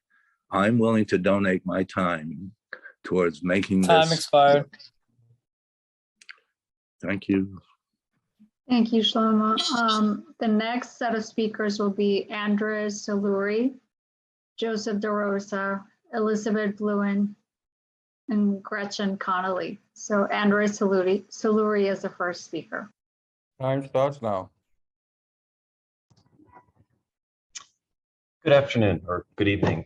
My name is Andres Saluri and I'm a licensed architect, a longtime Manhattan resident, a member of the American Institute of Architects, New York, the principal of Saluri Architecture, and a co-founder of the Design Corps, which is a platform where 70 New York architects have volunteered to help 90 restaurants design compliant outdoor dining. Today, I'm testifying in my own personal capacity, and a more detailed version of this is in my op-ed published in today's Daily News. Opportunities to transform our city streets in a positive and equitable way don't happen very often, but the zoning changes you are considering is one of those rare moments. Many criticisms about open restaurants are valid, and I agree with most of them. However, most can easily be resolved through good design, clear yet flexible guidelines, and increased consistent enforcement. While outdoor dining structures may appear simple, each involves hundreds of design decisions that greatly impact design success or failure and how positively or negatively the surrounding community is impacted. That's why it's crucial for a permanent program to have clear, flexible guidelines to review applications before they are built and for the DOT to have the resources to properly enforce the requirements. Good design is not easy, and it does not happen by itself. The complaints you are hearing prove this, but there's an army of New York architects, designers, and community groups who have been mobilized by the Alfresco Coalition to find the best, most equitable ideas for a permanent program while addressing its challenges and potential. With help from the Design Corps and AIA, we are crafting recommendations to the city through a series of policy roundtables that we hope will become the program's guidelines, while also convening competitions and workshops led by architects to propose design solutions that mitigate these challenges. Our goal is to assemble best practices and case studies while also proposing a series of prototypes. I ask City Council to approve this zoning change and give our group a chance to demonstrate what a well-designed and equitable program could look like. Thank you. Thank you. The next speaker is Joseph DeRosa. Time starts now. How you doing? My name is Joe DeRosa. I am also an owner of the Joey Rose's Bar and Social Club on the Lower East Side. My partner, Paul Italia, spoke earlier. I just want to start by saying I'm all in favor of fair and balanced rules for these structures. I do not think it should be the Wild West. But pertaining to the way this is going, I opened my first business in 2021 in the city during the pandemic, and I put my life savings into it. So respectfully, this notion that restaurants are back, it's just extremely aloof. And I say that on behalf of the restaurant and bar owners like myself and the many that neighbor me who've gone into their own pockets in recent months to keep their businesses afloat. Calling our outdoor structures that have been abandoned shantytown shacks is also insulting. People are trying their best to survive amidst tragedy. Blaming restaurant owners for unused outdoor structures is like blaming soldiers for not being able to execute the exit strategy. We need assistance, not warnings. We can't do this on our own. We need guidance. I'm hearing a lot about constituents that dislike the outdoor seating, and that's great. They need to be heard. But guess what? Bar and restaurant owners are your constituents too. And we're people trying to help rebuild the economy in this city. When bike lanes bring money in, then I want to hear about bike lanes. I'm sorry. In the meantime, we want to give back.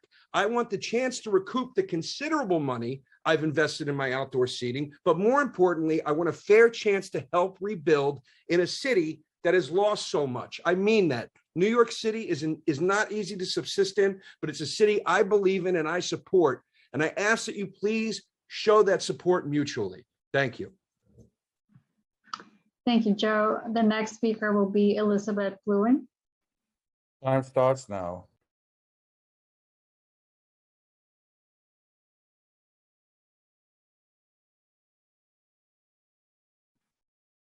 Do we have Elizabeth?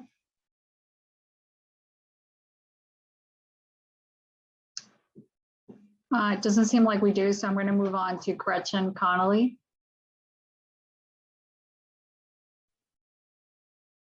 Hello there. Thank you all for this opportunity. I'm a passionate fan of open dining, and I'm here today to plead with the council, DOT, and any other relevant agency to put controls in place for the rollout of these program revisions.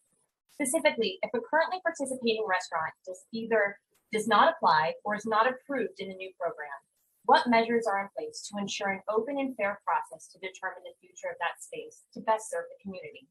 In other words, how can we ensure this valuable public curb space is not automatically converted back to parking?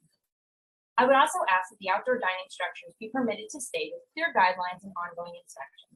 And we'll note that those such as Councilmember Yeager, whose primary opposition has been accessibility and parents pushing strollers, I find your motive suspect if you have been silent on the issue of how the city clears snow from sidewalks, crosswalks, and curb cuts, or the myriad of sidewalks with cars parked all over them. Finally, with regard to enforcement, I reported a non-compliant structure. A DOT inspector was out within 24 hours and the structure was gone within 48. I was pleasantly pleased. Thank you very much. Thank you. The next two speakers will be Kyle Sklarov and Janet Hirschberger. So Kyle Sklarov, if you're there. Time starts now.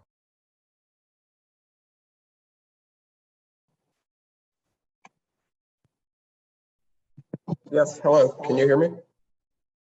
Yes, we can hear you. Great. So thank you. I wanted to just speak to a point that many others have made. We live in the West Village. We've been there and in the area for more than 20 years. And while we love it, I have to say that since the city announced that this emergency measure would be permanent, I've just been filled with a sense of dread. Our apartment is 400 square feet on the ground floor. And now right outside our windows, our bedroom window, our living room window, is an outdoor roadbed dining shed. I know many have said that this is about saving jobs and whether or not people are comfortable with indoor dining yet, but that's a reason to continue a temporary program, not a permanent program. I'm happy that as a lifelong resident, that this emergency measure helped save the restaurant industry, but that doesn't mean we should be upending the lives of local residents permanently. So we're on a narrow residential street. I know this is the case for many people living in Lower Manhattan. There's no shelter inside our home from the noise. This isn't about rules, unless the rules are you can't speak while dining. And I don't think, we're trying to create outdoor libraries. So I think as Leslie and Stuart and many others noted earlier, this program just is a neighborhood destroyer, and I urge you to reject it. Giving away public land to one private industry at the detriment of local residents without their input is not what made the city successful prior to the pandemic, and it's not what's going to lead an equitable recovery after the pandemic. Thank you. Thank you. The next speaker is Janet Hirschberger. Time starts now. Can you hear me now? We can hear you. Can you guys hear me? Okay, thank you. And thank you for the opportunity to bring the public into your deliberations. It seems like so many council members, except for 2 and 3, believe it's a foregone conclusion that outdoor dining should be made permanent. And I don't think it is a foregone conclusion, certainly not in the hearts and experience of residents of New York City, which I was born in Washington Heights. I live in Little Italy now. I was a big supporter of Eat in the Streets at the beginning to temporarily expand restaurant operations and help them bail out during the pandemic. But now the way this has evolved is destroying our streetscape, destroying community character, and favoring the well-funded hospitality industry who were very well represented in this meeting over the living experience of residents. The streets and the sidewalks do not belong to the people anymore, and they now belong to commercial interests who do not overwhelmingly, for the most part, live in the neighborhoods they are exploiting. The 100,000 jobs that we keep hearing about were lost, are still there, and indoor dining is coming back. I would have no problem with a temporary extension of open streets, but not forever.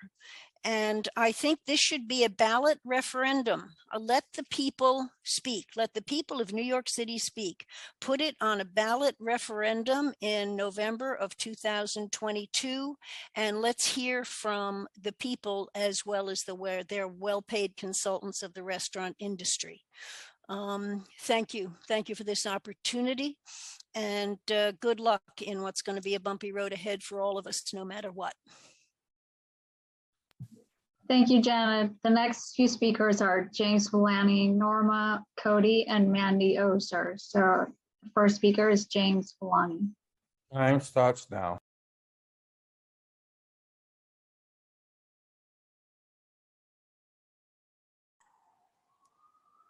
Hello? We can hear you, James. Yes, yeah. Oh, hi. Over the years, I have attended Community Board 4 and 5 meetings concerning liquor license applications. And in my experience, bar and restaurant applicants' concerns are how late they can stay open and how loud they can play music. Giving these entities a larger footprint on a permanent basis, I think, is a mistake and should be considered more. Thank you very much. Thank you, James. The next speaker is Norma Cody. Time starts now. Thank you for listening to me today. I want to note that the two provisions that are proposed to be changed now have a multiplier effect on each other that has an extraordinary negative impact on the quality of life of the people who live around these outdoor activities. Removing the zoning protection for residential areas exposes residential areas to a great deal of assault on their quality of life, and allowing in-the-street dining eviscerates the protections that have been enjoyed in the past by people who live on streets with narrow sidewalks. It affects me personally, but I don't think I'm the only one. Have been protected by a narrow sidewalk so that there'd be no sidewalk cafes, but now instead we've got a big enterprise in the street. Especially pernicious, I think, are the eat in the street provisions. Eat in the street is a misnomer. These operations do use the street. They've got servers who go back and forth. They've got busboys. They've got the hosts. They've got patrons, all of whom are going at cross purposes to the line of pedestrian traffic that ought to be maintained. In addition to that, you've got patrons waiting to be seated, and you've got patrons who are coming and going into the space itself. The problem of outdoor eating in the street is going to be exacerbated if you cut out community board input, which effectively you're doing if you only permit notice. That does not allow for a hearing that the community can participate in. So eat in the street provision should be revoked. And finally, the industry should be required to give something back to the public, and that is make their restrooms open to the public. That's a notorious problem that the city has had. I'm expired. Thank you. Thank you, Norma. The next speaker will be Mandy Oser, followed by Jacqueline Bernstein and Kate Pulse. Mandy Oser. Time starts now.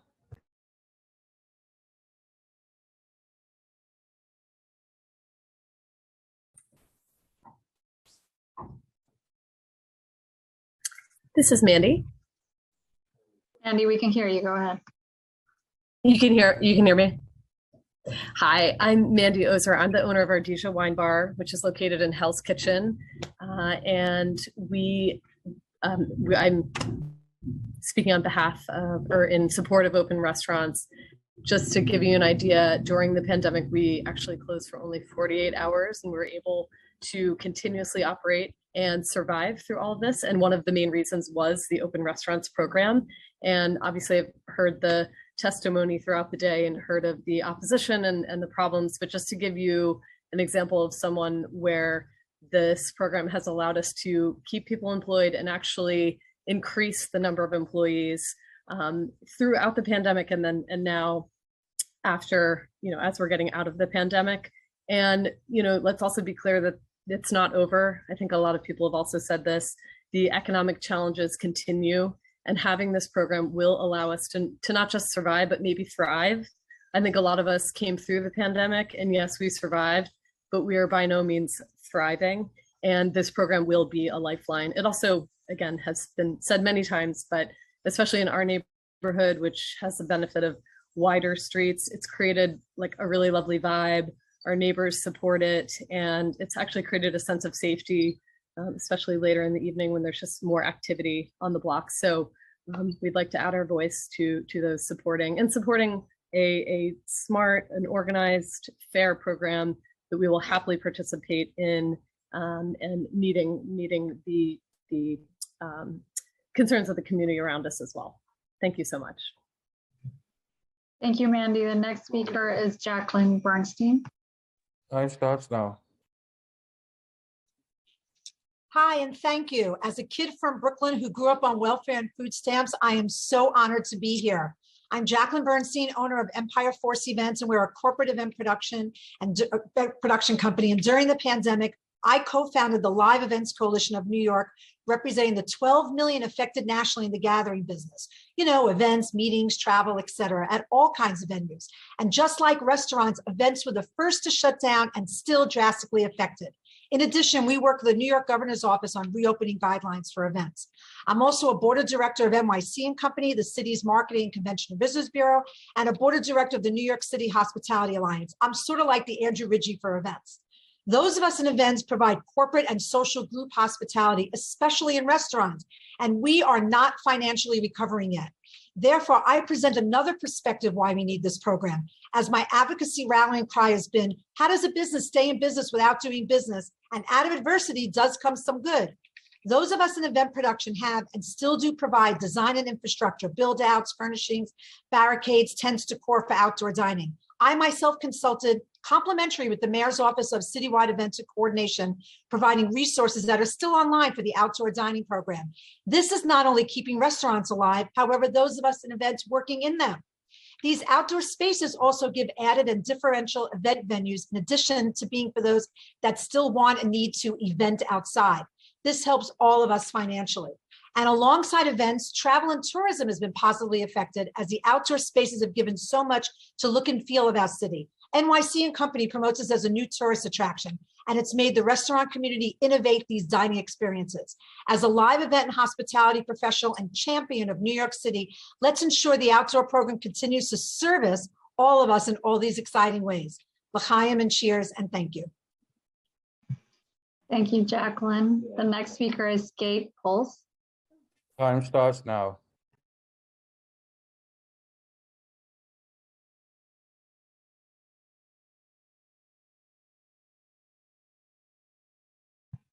Do we have Kate? I'm going to move on to the next set of speakers. Deborah Gonzalez, Doris Samsky, Catherine Hilliard, Maria Paris, starting with Deborah Gonzalez. Time starts now.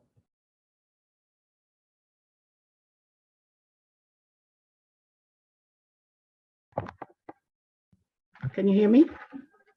We can hear you. Okay. We can hear you, Deborah. All right. Thank you for having me this afternoon. This was a long process, but I think you need to see a face with the name. Firstly, I would like to let you know that when presented with these sheds or these outside eateries, I was all for helping these businesses. But as time went on, this became more of a problem for the community than a fix for the businesses. I actually felt as though it was a bait and switch. I think that we need to understand that this is not one size fits all, as everyone has said. We have what we call delivery trucks, garbage pickup that has left our neighborhood like a landfill with green garbage bags. We have influx of mosquitoes that have puddled in these sheds. And with me, a mosquito bit me. When I killed it, the blood came out and I feared that I had COVID. So all of these things, the traffic, large rodents left in our streets that we see when we wake up in the day. My dog was poisoned. It cost me $2,000 to have his stomach pumped. It's ridiculous at this point in this city. We're all trying to work together, but at the same time, we're the ones that's suffering. And last but not least, I look at all the outside sheds in restaurants, the use of these sheds, and I feel that it was a switcheroo. We feel that the removing of these zones in residential areas seems to be excessive, and having sidewalk cafe as well as the sheds and the eateries. You know, we're at a point now where a shed or I'm losing my train of thought because I'm so tired.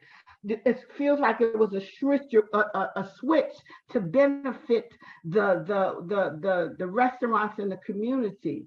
And it feels like it's unfair to the tenants in the building as they come and go while having to navigate around tables with shopping carts and packages. Thank you. Thanks, Deborah. We'll Council, I think Kate. Kate Poles. Yes, Yeah. we have our Chair Riley. So Kate, you're next. Time starts now. Okay, hi. Can you hear me? Yes, we can hear you. Okay. So I too am a native New Yorker, a longtime resident of the East Village. I was in full support of helping restaurants survive during the pandemic, but I'm adamantly opposed to outdoor dining sheds and street dining becoming permanent fixtures in our overcrowded city, and especially in the overcrowded and oversaturated neighborhoods in 10009, 3, and 2. This zoning will be indiscriminate and will allow an unlimited number of cafes and outdoor eateries anywhere and everywhere. At the very least, our residential side streets, where I live, must be exempted from any new zoning allowing sidewalk cafes and outdoor dining. My main concerns have been vocalized over the course of the day. So just in brief, safety, noise, amplified music, blocked sidewalks, extremely narrow residential side streets, not designed for this kind of dining, mosquitoes, rats, just litter everywhere. We had a pile of garbage across the street. I have a dining shed immediately outside my bedroom window, and the trash was just unbelievable for a couple of days. Anyway, long and short, finally, residents deserve the right to go to sleep at reasonable hours and not have to wait until midnight or 1 when restaurants close and when diners wind down and decide what else they're going to do with their evenings.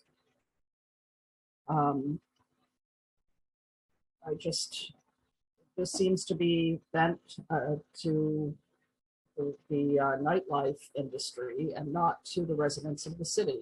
And this is not right. Thank you.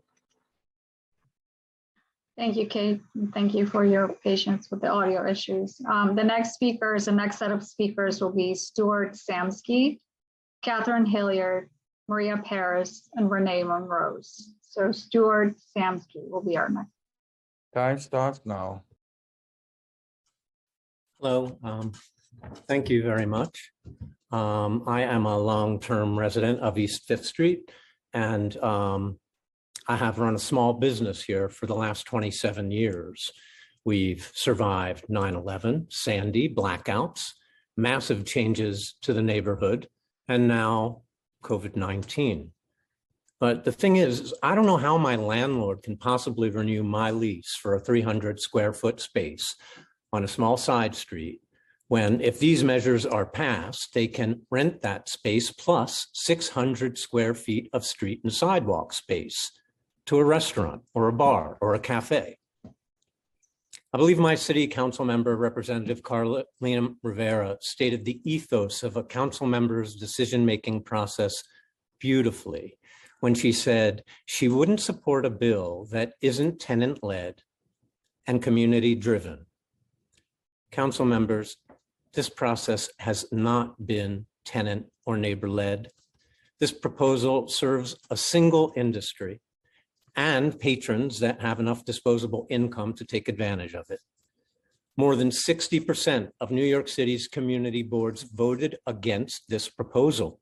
They did so for a singular reason. They do not want to dismantle all of the residential zoning protections without a clear plan in place and allow the Department of Transportation to dictate what their community residents can and can't endure. Because of this, I entreat the council members to support the community and vote as your community boards did. Thank you. Thank you, Stuart. The next speaker is Catherine Hilliard. Time starts now. Thank you. I think everything that I wanted to say has been said throughout the course of today, and thank you all for sticking with us and hearing us. I know it's been a long day. I'm here to speak against the zoning text amendment. I am a small business owner in Lower Manhattan. I'm also a Lower Manhattan resident for the last 20 years. And I am feeling completely unheard and completely uninvolved in this process. My apartment is a 500 square foot, not even 500 square foot apartment on the ground floor with a dining shed right outside of my bedroom window. And I am in a constant state of dread and regret and depression. And this has really affected me mentally. And I understand the hardships that small businesses and restaurants owners face. I really do. I have my own business and I face those myself also. I've been in the same COVID crisis, but this has caused a different kind of crisis for residents that hasn't been brought up. And there is no reason why this should be made permanent in haste without an environmental impact study, without speaking to the residents. This has just gone too quickly. I think everybody came into it on a human level wanting to support everybody to get through this problem. But now this is being rushed through without enough community participation, without listening to people and the true impact that it has at a very human level. And I just beg that this be considered more before such swift and irresponsible action is taken. Thank you. Thank you, Catherine. The next speaker is Maria Paris. Time starts now. Hi, yes, Maria Paris. I live on Carmine Street in the Village, and I just want to bring up the topic of noise. I am surrounded by restaurants, and I have been for 25 years. I never complained about noise until the restaurant's dining room has moved onto the sidewalk and into the streets. I am surrounded. We have speakers and just with loud music from all the different restaurants. And of course, diners, they're drinking, they're having fun. Nothing wrong with that. Take it back into the restaurant though. I don't want to hear it. I don't want to hear it at 3 o'clock in the afternoon on a Sunday. I don't want to hear it at 9 o'clock at night. The 6th precinct said they can't enforce it. They can't enforce noise. There's no way to enforce the diners who are eating and drinking outside our windows. And I do say this is a bad plan, great temporary, start over, do an ESI, and one size does not fit all. And thank you for having this meeting, and just City Council, do the right thing for the residents, the voters. Thank you. Thank you, Maria. The next speaker on this panel is Renee Monrose. Time starts now. Hi, my name is Renee Monrose, and I've lived in downtown Manhattan for 42 years, and I oppose these two actions. We keep hearing about leveling the playing field, but the city is leveling the playing field for only one industry and bulldozing everyone else in the process. 62% of the city's community boards voted against the permanent outdoor dining program. And if you vote for these actions, they will completely toss out years of thoughtful planning by community boards and city council and hand over our public sidewalks and roadways to the bar and restaurant lobby at the expense of residents and other small businesses. The majority of the 2022 city council is newly elected. They've had little or no time to carefully study this sweeping zoning text change or the law repealing the sidewalk licensing provisions. Please put this on pause. The zoning text amendment makes sweeping changes with no consideration for the different circumstances among neighborhoods and communities. One size does not fit all. The open restaurant program was meant to be an emergency program. It should stay temporary. DOT should definitely not be in charge of our streets and sidewalks. It has proven its incompetence over and over again during the past 2 years of the pandemic. In fact, where is DOT? Apparently, they can't even stay through the one and only hearing of this massive program they want to control. Speaker Adams and all of City Council, please take this program back to the drawing board. Please call for a full fiscal and environmental study on the impact of this program. Demand that changes to the rules of the pre-pandemic Sidewalk Cafe program be fully discussed in public forums with ample community input. And please elevate community board members Marte and Botcher to equal standing in all council discussions of the open restaurant program. Thank you very much. Thank you, Renee. The next few speakers will be Mary Ivancho, Adam Zeldin, and Marco Connor Diacoy. Mary Ivancho will be the first one. Time starts now. Yes, my name is Mary Ivancho. Can you hear me? A New Yorker of 40 years, Upper West Side. The current conversation speaks in a tense that assumes permanence has already been approved, with design competitions for sheds already in the works. Let's stop and take a breath. This is my story and my experience. I live on West 73rd Street, a residential block, 100 dining chairs outside. The noise is outrageous. The restaurant's CFO is 2 buildings. The shed extends 6 buildings. The restaurant moved to the block 30 years ago. Landmarks, building permits, CFOs were ignored. For over 10 years, they've operated with 2 partial vacate orders and an illegal backyard extension. So how does this happen? And why am I mentioning it here? Lack of enforcement in what is already a broken system. Just as the temporary outdoor program did not comply, where a large majority of these sheds are fully enclosed, defeating the entire purpose of outdoor dining. This proposal would be an enormous challenge to a city that is already well behind and where enforcement at all levels is close to zero. We are not obligated to take this on. This restaurant industry was offered a gift. We do not need 27,000 permanent reminders of the last 2 years. Zoning has existed to protect New Yorkers. It need not be swiftly removed to support one industry. A recent quote from President of United Firefighters: "The sheds have narrowed the streets to the point where we cannot safely and effectively raise ladders. Lives are in danger." The reality is that if our zoning is removed, the city will no longer be for the people. It will be for the restaurant industry. And what history has taught us is we can count on zero enforcement. This program would be an absolute disaster. Time expired. Thank you, Mary. The next speaker will be Adam Zeldin. Time starts now. Thank you. Charge market rent, or at least consider it. My name is Adam Zeldin. I'm a resident of Soho, and I want to thank the members of City Council for their thoughtful questions and for the privilege of speaking here today. There have been many comments so far, but I'd like to focus on pricing. We've heard questions from the members about how consent fees will be levied.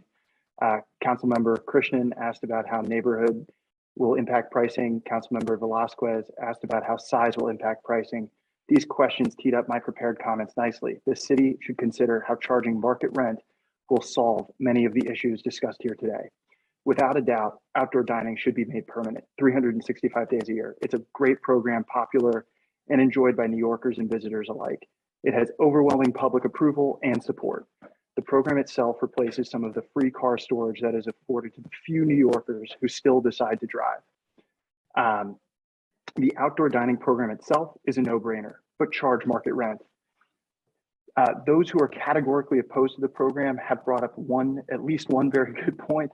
That is, outdoor dining is, up until now, free handout to private sector restaurateurs and rent-seeking landlords. When restaurants were struggling during the pandemic, this was a justified handout.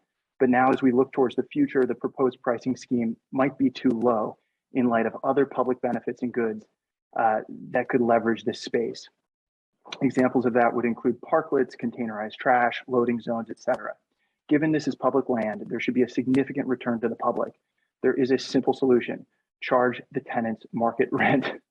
Not only will this raise considerable funds for New York City, funds that could then be used to turn in other improvements for our streetscapes, but a market rent scheme will also achieve the following. Values of property held by private interests will not increase, so this is not going to be a handout to landlords. This will not be some overly generous handout to the restaurant industry above all other industries, since you're going to be charging those restaurants. Thank you. Thank you, Adam. The next speaker will be Mark O'Connor, and to be followed by Lucy Coteen, Donna Raftery, and Chris Ryan. So Mark O'Connor. Time starts now. Thank you. Good afternoon, good evening. My name is Marco Conadiaqua. I am Deputy Director at Transportation Alternatives. For nearly 50 years, we have been a nonprofit leader in the fight to make our streets livable, and are happy to support the local businesses and workers in the food and hospitality industry who make our neighborhoods and streets vibrant. And thank you, Chair Velasquez and Riley, for this hearing and the opportunity to testify in support of today's legislation. I want to stress that voters have expressed overwhelming support for this program. Nearly 2/3 of registered voters citywide believe that outdoor dining is an important use of curb space in their own neighborhood. This is public polling from Siena College. In Manhattan, this support jumps to nearly 80%. The future of this program should not debate its existence. The future should be a program that is even better and part of a citywide plan to reclaim street space from cars for the benefit of everyone. Our current allocation of curb space is highly inequitable and harmful. 75% of our public curb space is devoted to the movement and storage of vehicles that sit unused 95% of the time. We have 3 million free parking spaces, mainly for personal cars. And when just 0.2% of these spaces were put to better use for outdoor dining, New York City saved 100,000 jobs. We believe in a city that puts our shared public space to better use. And that's why our 25 by 25 coalition has the support of 200 diverse groups across the 5 boroughs. And we are demanding that the city of New York reclaim 25% of space from cars and give it back to people by 2025. And this Open Streets program is a key part of that vision. When streets are planned around people, there's plenty of space to go around. Everyone will benefit if we start planning around people. Thank you. Thank you, Marco. The next speaker is Lucy Coteen. Time starts now. Good evening and congratulations on your endurance to those who are still here. A solution that creates greater problems for a community than the one it was attempting to cure is not a solution at all. It is a massive burden to the residents who have made their home here. What was established as a temporary aid to restaurants and thousands of jobs has turned into a nightmare for residents, transforming habitable residential areas into neighborhoods overrun with rats, with crowds of people, creating unacceptable noise levels late into the night, destroying once peaceful neighborhoods. DOT cannot handle, that's DOT, cannot handle all the work they have now. They are not equipped to regulate restaurant sheds that present many illegalities. My personal experience with DOT is that they have failed me. I have been waiting almost 10 years for DOT to repair my sidewalk, a small job. And there's no time expectation for when that repair will be done. The Brooklyn commissioner has no idea when that will happen. I have no faith in DOT's ability to handle this job. Many people think they are the worst agency. If there was a vote, they would be voted the worst agency in the city. Furthermore, this does not provide equity to other businesses. It is not fair that one industry be given additional space on city streets and deny the same right to other businesses. Other businesses cannot expand into the street and sidewalk to set up shop for their customers. Priority to food and beverage industry creates an unhealthy monoculture, and I concur with all the reasons stated by the many people who have said, chuck the sheds. I oppose the extension of what was meant to be a temporary program. Please Time expired. not permit it. Thank you. Thank you, Lucy. The next speaker is Donna Raftery. Time starts now. Hi, my name is Donna Raftery. I am the co-chair of Manhattan Community Board 2's SLA committee, and I'm a residential representative on the meatpacking bid. I have lived in the meatpacking district of Manhattan for over 30 years, Lower Manhattan even longer, and I'm speaking today strictly as a resident who loves this part of New York. It's very clear that the temporary program has certainly been beneficial to areas that previously had little to no outdoor dining pre-pandemic, particularly in the outer boroughs. But in my district, which already had an abundance of restaurants with outdoor dining, this program has oversaturated many of our streets and sidewalks. I am concerned that we are giving up public space to one industry without a comprehensive discussion and plan for the best use of our streets and sidewalks. A plan that takes into account the various needs of each community, those of its residents for open spaces and all of its businesses, not only the restaurants. One size does not fit all, not even within my community, which is a combination of mixed use and residential neighborhoods. Roadbed structures on wide and closed streets may work well, but not on narrow streets, not in residential neighborhoods, and are dangerous when there is a bike lane between the sidewalk and the roadbed structure. Hours for outdoor dining should be limited, especially if it's located in residential neighborhoods, as they are inhabited differently than commercial neighborhoods. As you've heard, time for community board review needs to be 45 days to ensure that the community can provide input, and the community board should review both sidewalk and roadbed applications. If this program moves forward, I urge you to work closely with our council members, Bottcher and Marte, who have the highest density of restaurants in their districts, to develop a plan that actually meets this moment and is comprehensive in its discussion of use for our public spaces. Thank you very much for all your time today. Thank you, Donna. The next speaker will be Chris Ryan. Time starts now. Hi, Chris here. I'm going to report from our dining shed. This is a dining shed that affects our home. It's now empty. DOT, I'd like to point out, has failed up until now. There's filled with water and standing water. I had to dodge a rat who was also jumping the water to get here. And we have new tenants, I'm sure, applying here. There's a liquor license application in the window. And how do you think the landlord's going to be selling this as not the small little cafe, but doubling the size as they have so far? There are more seats out here than the initial restaurant had in the first place, and they couldn't survive until now. But the landlord, I believe, will probably be raising the rent because they have a more valuable property. DOT, when will you take away this structure? You're talking about the new system is going to be just umbrellas and railings and whatever. Then when do they go? When does open restaurants end? Because that doesn't sound like open restaurants. If it's over, make a date. Let's say this summer is last summer. Make a slogan. Remove them all by the fall. Because when does it become tables and railings? You failed so far. You're failing the sanitation. You're failing the rats, the FDNY we're finally hearing from. This thing has sound systems. No one's talking about that. Here's myself on this. You can see things that are the size of 2 tractor trailers. This as rich white ladies who love parking or whatever. These are people who have to sleep. We have a family, we have kids. This DOT, another sign of cluelessness is that you think this should be till 11 or midnight or 1. Are you out of your minds? This is a temporary solution. That worked for a couple little sidewalk cafes, heavily vetted by community boards. That's not your starting point. You're just inept. You're proving yourself. You should be removed from this. It's not a DOT situation. Who are we supposed to call at 11 in the morning, at night? You? This is NYPD. They can't reply to a party here unless somebody falls off the roof and dies. You're going to enforce. All right, thank you. Bye, DOT. Thank you, Chris. The next panel is going to be Michelle Gatton, followed by Terry Rickwell, Christine Williams, Susan Fedroff, Denny Salas, and Peter Arnston. Michelle Gatton is the first speaker. Time starts now.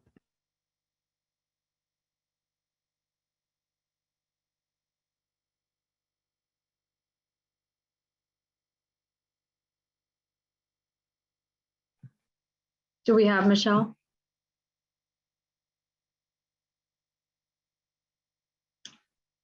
Looks like Michelle's having some audio issues, so I'm going to move on and we'll come back to Michelle.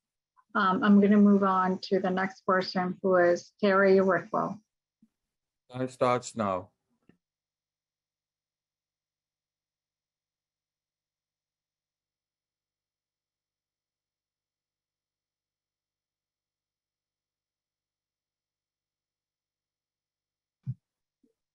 Terry, are you there? Looks like same audio issues. So while we fix that, I'm going to call on Christine Williams. Hello? We can hear you, Christine. Hi, can you hear me?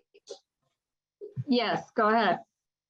Okay, my name is Christine Williams, and I currently own 2 restaurants in Brooklyn.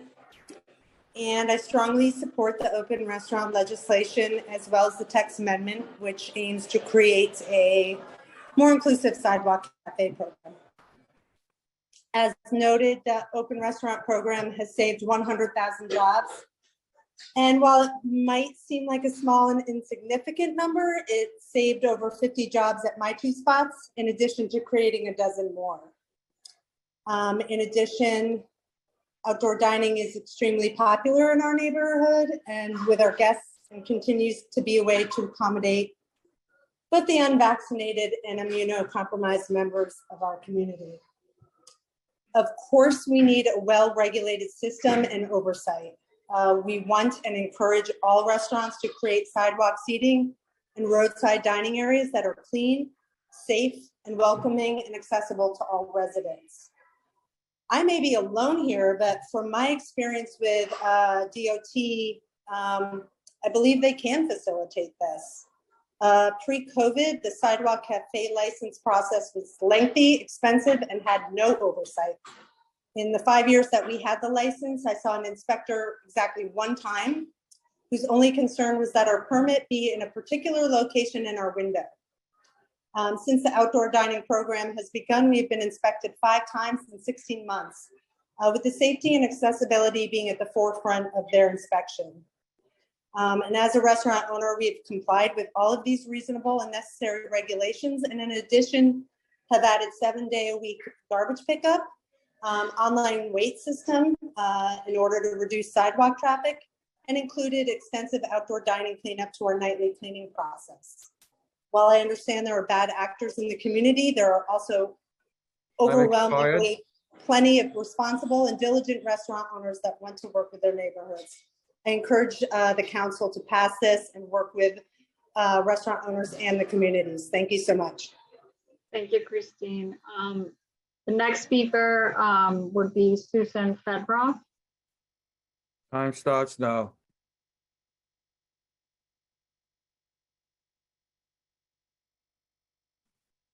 Do we have Susan? It doesn't look like we have Susan, so I'm going to move on to Denny Salas.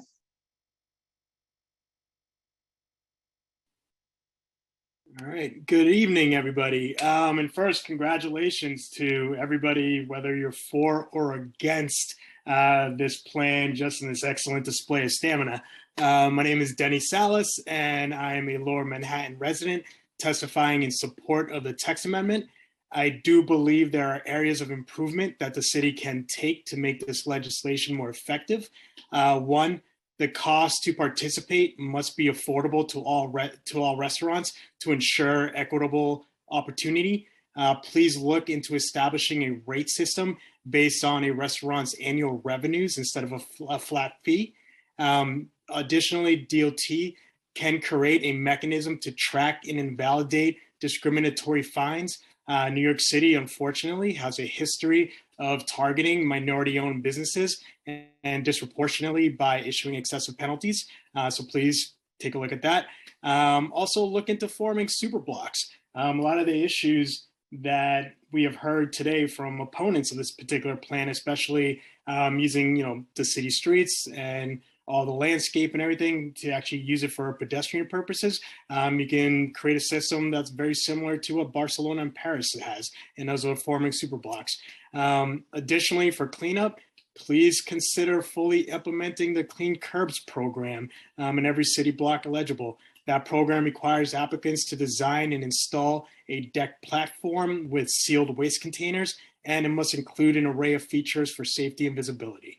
That is all. Thank you very much for your time, and I hope all of you have a wonderful night. Thank you, Denny. The next person I'm going to call is Peter Arnston. Hello, thank you very much. It's been quite a day for all of us. I work with the Columbus Amsterdam Business Improvement District, and we serve the area north of 96th Street on both Columbus and Amsterdam Avenues in Manhattan. We have over 100 restaurants between 96th and 110th Street. They are from all over the world. They have small restaurants, and the difference between this program has made a huge difference. Back in the spring of 2020, for 3 months, it looked like they were all going to die. This program came in, and all of a sudden, people started coming back. We had 6 new restaurants open up over the course of the next year and a half. It is very important. DOT has made a huge difference in listening to us, working with us. They have adjusted the program to meet some of the complaints that and concerns that they had about streets that were unsafe because of high speeds and reckless driving. So they have been responsive. I will say that, where do I go from here?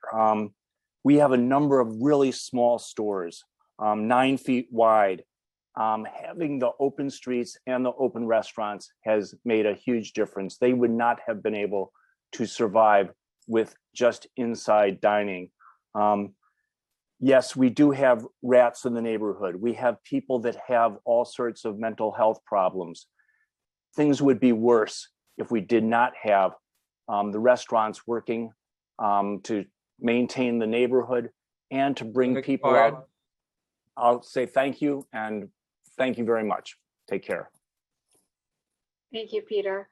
I believe that was the last speaker that we were able to locate. So chairs, I'm going to do a last call just to find any remaining speakers, if that's okay with you.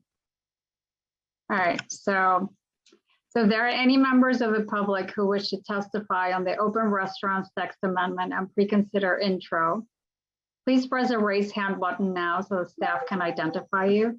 The meeting will stand at ease while we check for any newly registered members of the public or those that were having trouble before. So please raise your hand right now. We will stand at ease for about 30 seconds.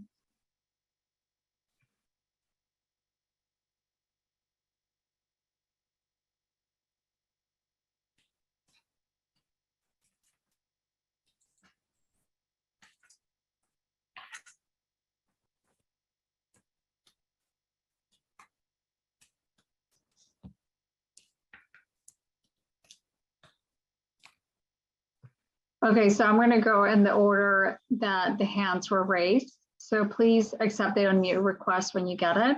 So the first person I'm going to call on is Elizabeth Dennis. Sorry if I mispronounced your name. Hi, my name is Elizabeth Dennis, and I live in Flatbush in Brooklyn.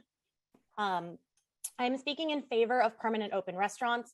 The popularity of outdoor dining speaks for itself and is immediately apparent when walking by restaurants in the current program, even in the middle of winter. The current outdoor dining program has provided additional access to enjoyable outdoor spaces, something that is especially valuable in neighborhoods like mine in Flatbush, where a majority of residents live disproportionately far from parks. Enjoyable outdoor spaces are not just important for public health in the midst of a pandemic, but also a vital part of public health in the eventual post-pandemic world. Clear, consistent regulations for open restaurants can ensure that outdoor dining spaces are well integrated into the overall streetscape. This means that ensuring that bike lanes are kept clear for bicyclists, daylighting zones at intersections are kept clear to ensure visibility of people crossing streets, and sidewalks are kept clear without obstructions that prevent people, especially those relying on mobility aids, from comfortably navigating them. None of these are blockers to having a successful open restaurants program. Finally, I ask the council to think broadly about how open restaurants should only be the start of creating more equitable and inclusive street spaces. There are better uses for our curbs than providing 3 million parking spaces, with the vast majority of these parking spaces being given away for free for long-term car storage. This is hardly the most equitable use of our street spaces, as car owners tend to be wealthier New Yorkers, unsurprising since the cost of owning, insuring, and maintaining a car is substantial. There are many other possible uses of the curb that could even more directly and equitably provide benefit to the public, including expanding the protected bike lane network, adding loading zones, containerizing trash collection to keep waste orderly and reduce food sources for rats, a common problem that people seem to be misassigning to open restaurants, and creating parklets, particularly in neighborhoods like mine that don't have good access to existing green spaces other than at the margins. The proposed fees from the open restaurant program should be expanded to all private uses of this public space, including parking, and could provide a revenue stream for creating additional vibrant, enjoyable public spaces on sidewalks and along the curb. Thank you so much for my time. Thank you. Thank you, Elizabeth. So I'm going to announce the next few speakers so that you guys are ready when your unmute request comes in. So the next person will be Richard Robbins, followed by Elizabeth Ellie, then Sean Campbell, Lynn Ellsworth, Darwin Kyung, and Omar Canales, and Lobsang Salaka. So the first person in that panel will be Richard Robbins. Hi, thank you. I'm speaking on my own and not on behalf of Manhattan CB7, on which I serve.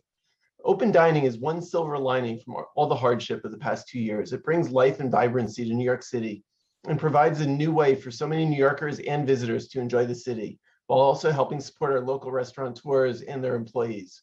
The restaurateurs, many of whom are small business owners. I have a few thoughts. Number one, community boards can give great insights for their communities, but also bog processes down in red tape.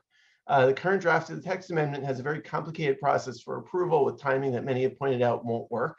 My recommendation is that community boards should give general guidelines for all restaurants in their district, but shouldn't have to be evaluating each individual restaurant.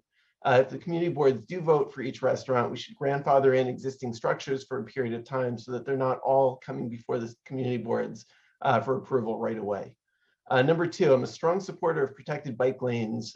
We need DOT to develop a solution so there aren't bicycles effectively riding through restaurants, such as on Columbus and Amsterdam Avenues. I've said this many times, there will be fatalities. Number three, there should not be smoking in these outdoor restaurants. I was once in one over 50 feet away, someone was smoking and it was still blowing right in our face. They should not be smoking lounges. Number four, many people have said this, but 12 a.m. or 1 a.m. is way too late. It should be much earlier to be respectful for the people who live right nearby. Five, it makes much more sense to use public space for restaurants that benefit many people than to give curb space for individual cars. Those people saying that curb space shouldn't be given to private restaurants, but should go for free parking are not being logically consistent. Six, people have raised the question of whether restaurants are getting preferential treatment that retail stores and others aren't getting. I think outdoor dining is a great first step. There's no reason that other businesses shouldn't be able to take advantage of public space, especially if concerns about pedestrians are taken into account. Last is DOT should be focused on Vision Zero. The fact that they're not even still on the call means that they shouldn't be in charge of this. And I do commend everyone who's still here. Thank you very much. Thank you. Thank you, Richard. The next speaker is Elizabeth Ellie. Time starts now. Hi, thank you for your time and the opportunity to speak, and thank you especially to our ASL interpreters on the call. My name is Elizabeth Ely, a West Village resident. On behalf of like-minded concerned citizens, I behoove you and your offices to reject this proposal. To be brief, this permanent program has already and will continue to present numerous and long-term consequences, especially to neighborhoods that have a high density of restaurants. Such consequences have been addressed at length, and I echo these concerns. To disregard these issues would be imprudent and antithetical to the duties of your offices. I'd like to draw your attention to another problem that this program presents. Despite what might be intended, the real and practical institution of this program has not actually helped struggling small businesses in restaurant-concentrated neighborhoods, but instead has granted upscale and chain restaurants unfettered access to a monopoly over the hospitality industry in New York City. This program has brought in countless profit seekers to densely packed nightlife positioned neighborhoods. They have one purpose: to open more restaurants, expand their businesses onto public property, and maximize profits, with little to no regard for the communities that they are supposed to serve. With a blatant disregard to standing roadbed dining regulations, hundreds of 311 calls have been made about noise, and I've personally reported restaurants in the area to the DOT for these violations. As has already been discussed, the DOT has failed and likely will continue to fail to enforce or see through all of these complaints. What I've seen is an unequal, unfair, and at times grossly inappropriate abuse and treatment of the outdoor dining program by greedy landlords, upscale restaurateurs, and chain restaurants. I have seen this program cost my neighborhood many valued and generations-owned family businesses whose storefronts and leases are swallowed up by these people who intend to exploit and manipulate roadbed dining with impunity. I hope it is fair to assume that your offices do not intend to make permanent a program and that advantages some individuals at the expense of Time others. expired. Thank you all for your time. Thank you. Thank you. The next speaker will be Sean Campbell. Time starts now. Thank you very much. I registered to speak this morning, and I'm very pleased to be before this body. Thank you, Chairs Velasquez and Riley, members of the council, and participants this evening. Community Board 14 Brooklyn, I'm Sean Campbell, District Manager of that board, opined on DOT's proposal in September and presented comments to the Planning Commission on September 21st. I've submitted that correspondence and this correspondence to this body when I registered this morning. Brooklyn Community Board 14 opposed the text amendment conditioned on several specific concerns, many of which have been addressed this evening. Many of our concerns were either problematic, pending, or undefined. And the bottom line is that community boards were asked to opine on a proposal that was not fully realized. To the extent that DOT has made progress toward fully realizing and developing an implementation, maintenance, and enforcement plan, that progress should be brought back before the community board citywide for substantive local review. And there's some question as to how much that the proposal has been developed given the council members' questions this morning. Then and only then should this body consider making this a permanent and extremely impactful transfer of public space to private enterprise. The Department of Transportation should also outline how they will prioritize competing uses of the public right of way, whether it's private use for restaurants, city bike, electric vehicle charging stations, other public uses like bike corrals, bike lanes, express bus lanes, truck delivery windows, and even parking. How these will be prioritized needs to be addressed. I thought DOT was very blithe about that question today when they said, well, it's a balancing act. If it's a balancing act, consider it a balancing act on a tightrope while juggling sharp objects over lava.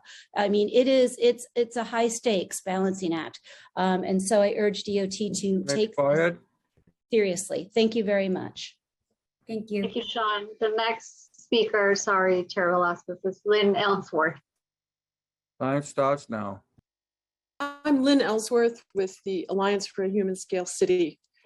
We do support well-managed, attractive, and well-regulated sidewalk cafes and non-car uses of our streets.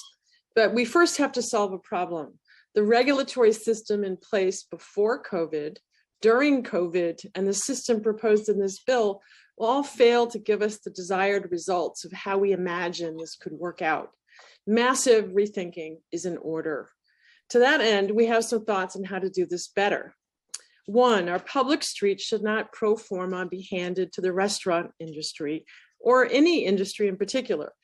Instead, we need a new community level planning process to temporarily allocate permits for sidewalk and street space, for cafe seating, outdoor markets, community meeting space under tent, pedestrianized blocks, play streets, parklets, push carts, kiosks, dog runs, and outdoor street parking for bike share and car shares. We do not support free public parking on the streets. The process to plan all this at the local level needs creative invention through slow, steady experimentation at the local community board level in order to build up the rule definitions that you need for how to convert streets to such mixed use. Second, I think the council should pay for some research to scan prior experience around the world with places that have succeeded better with these programs, such as the program in Paris. Borrow their ideas liberally for what works and what doesn't work in creating a regulatory regime for this. Third, regulatory authority should not go to DOT, the absolute wrong agency for this, who can't even sit through a hearing, but it should go to a combination of community boards and a new agency charged with developing a system of simple design review for the aforementioned facilities, not just outdoor dining. Fourth, design standards obviously should never be one size fits all. Okay, thank you. Thank you. The next speaker is Darwin Kyung. Time starts now.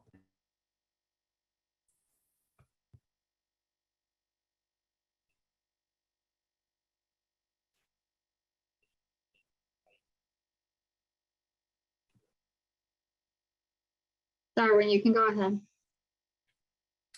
Hi, can you hear me?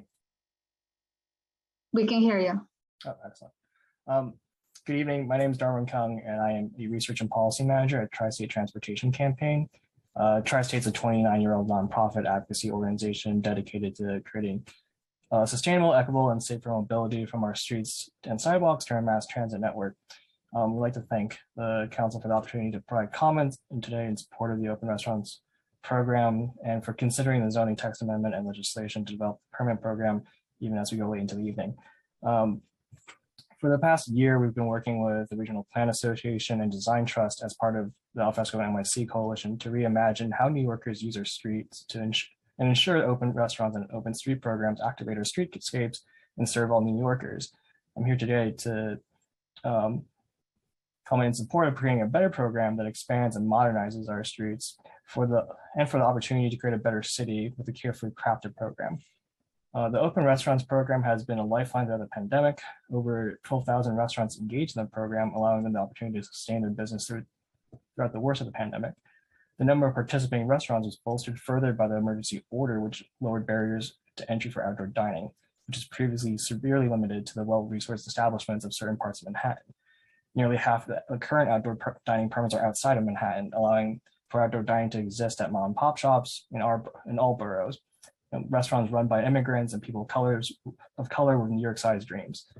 It's clear that these old ways need to change, and we must ensure that a new permanent open restaurants program is accessible, equitable, and practical for all who wish to participate in shaping a more vibrant and engaging city. We know the program must address challenges like noise, crowded sidewalks, poor design, abandonment issues, and street management between right-of-ways, bike lanes and bus lanes, and sanitation. On a case-by-case, neighborhood-by-neighborhood basis. The new program must evolve to have consistent rules, standards, and enforcement, and continued dialogue between the city, communities, and establishments. Time expired. Thank you, Darwin. The next speaker is Omar Canales. Time starts now. Hello, everyone, and I want to thank everyone here, public officials. I'm Omar Canales. I'm here representing my family's restaurant, Safe Casinos in the South Bronx. I also like to say that I'm a huge advocate for other small businesses and restaurants in the Bronx and throughout New York City. I'm here to say that we're huge supporters of the program, and we want to evolve with it. The old sidewalk cafe permit, as expensive as it was, difficult, is antiquated, and this temporary executive order proves it. We want to thank the temporary executive order that has allowed us to survive tremendously while keeping our patrons safer during this pandemic. There are many businesses and restaurants that continue to do a good job with their outdoor seating, and I'm here to support them. Their businesses would like to grow with this new program, now having witnessed the benefits. Our intention and willingness to add outdoor seating was because of the demand of our community and our neighborhood to begin with. Prior to the pandemic, our community has been very positive with their feedback in regards to our outdoor availability. We want to continue to add this positive perspective to help beautify our South Bronx neighborhood by providing this type of ambiance with outdoor seating. It's understood that every restaurant can serve as a unique use case. Therefore, it is in our best interest to see this outdoor dining permit progress under this new ordinance to help mold the new permanent outdoor dining rules and regulation. I thank you once again for this opportunity. Thank you, Omar. The next speaker is Lobsan Salaka. Time starts now.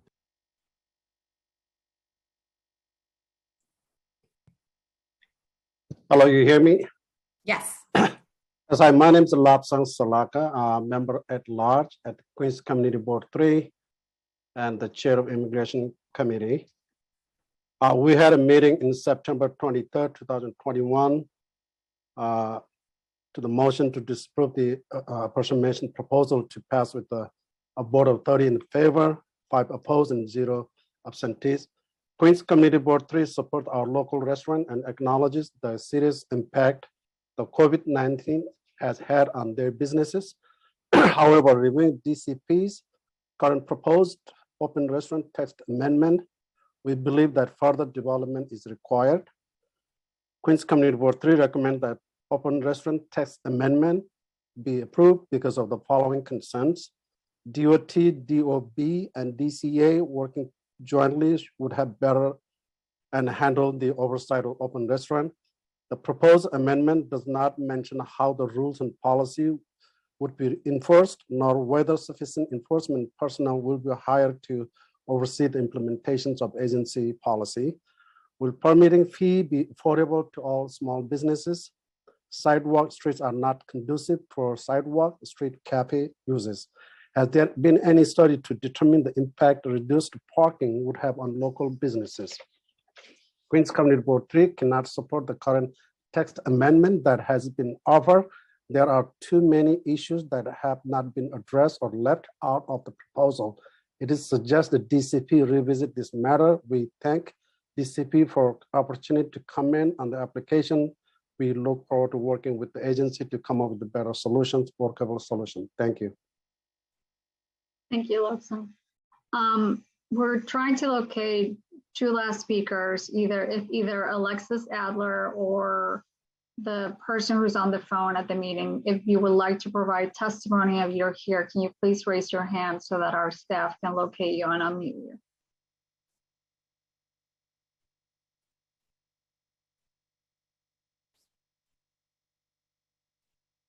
I don't see any raised hands. So with that, I'll do my last announcement and I'll say, if you know there are members of the public who wish to testify on pre-consider LU number 210434ZRY for the open restaurant text amendment and the pre-consider intro, I will hand it over to the chairs to make any closing remarks and close the hearing.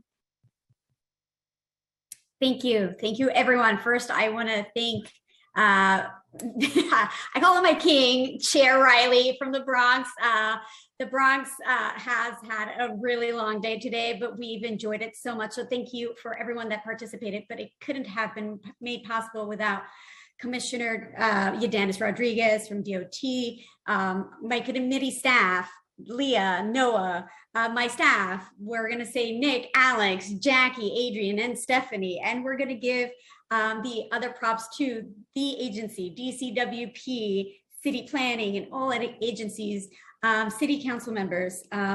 Look, we understand this is a tough position that we're all placed in, but we're going to work through this together. And I appreciate you all coming out and taking your time to give us your experience, lend your voices. You're going to be heard, and we're here to hear you. So I'm going to pass it on to Chair Riley. Thank you, Chair Velasquez, and you did an amazing job chairing your first committee hearing today. Thank you, Council. Today's hearing is now closed. The items are laid over. As a reminder, if you have a written testimony you would like to submit, you may email it to testimony@council.nyc.gov. Once again, that's testimony@council.nyc.gov.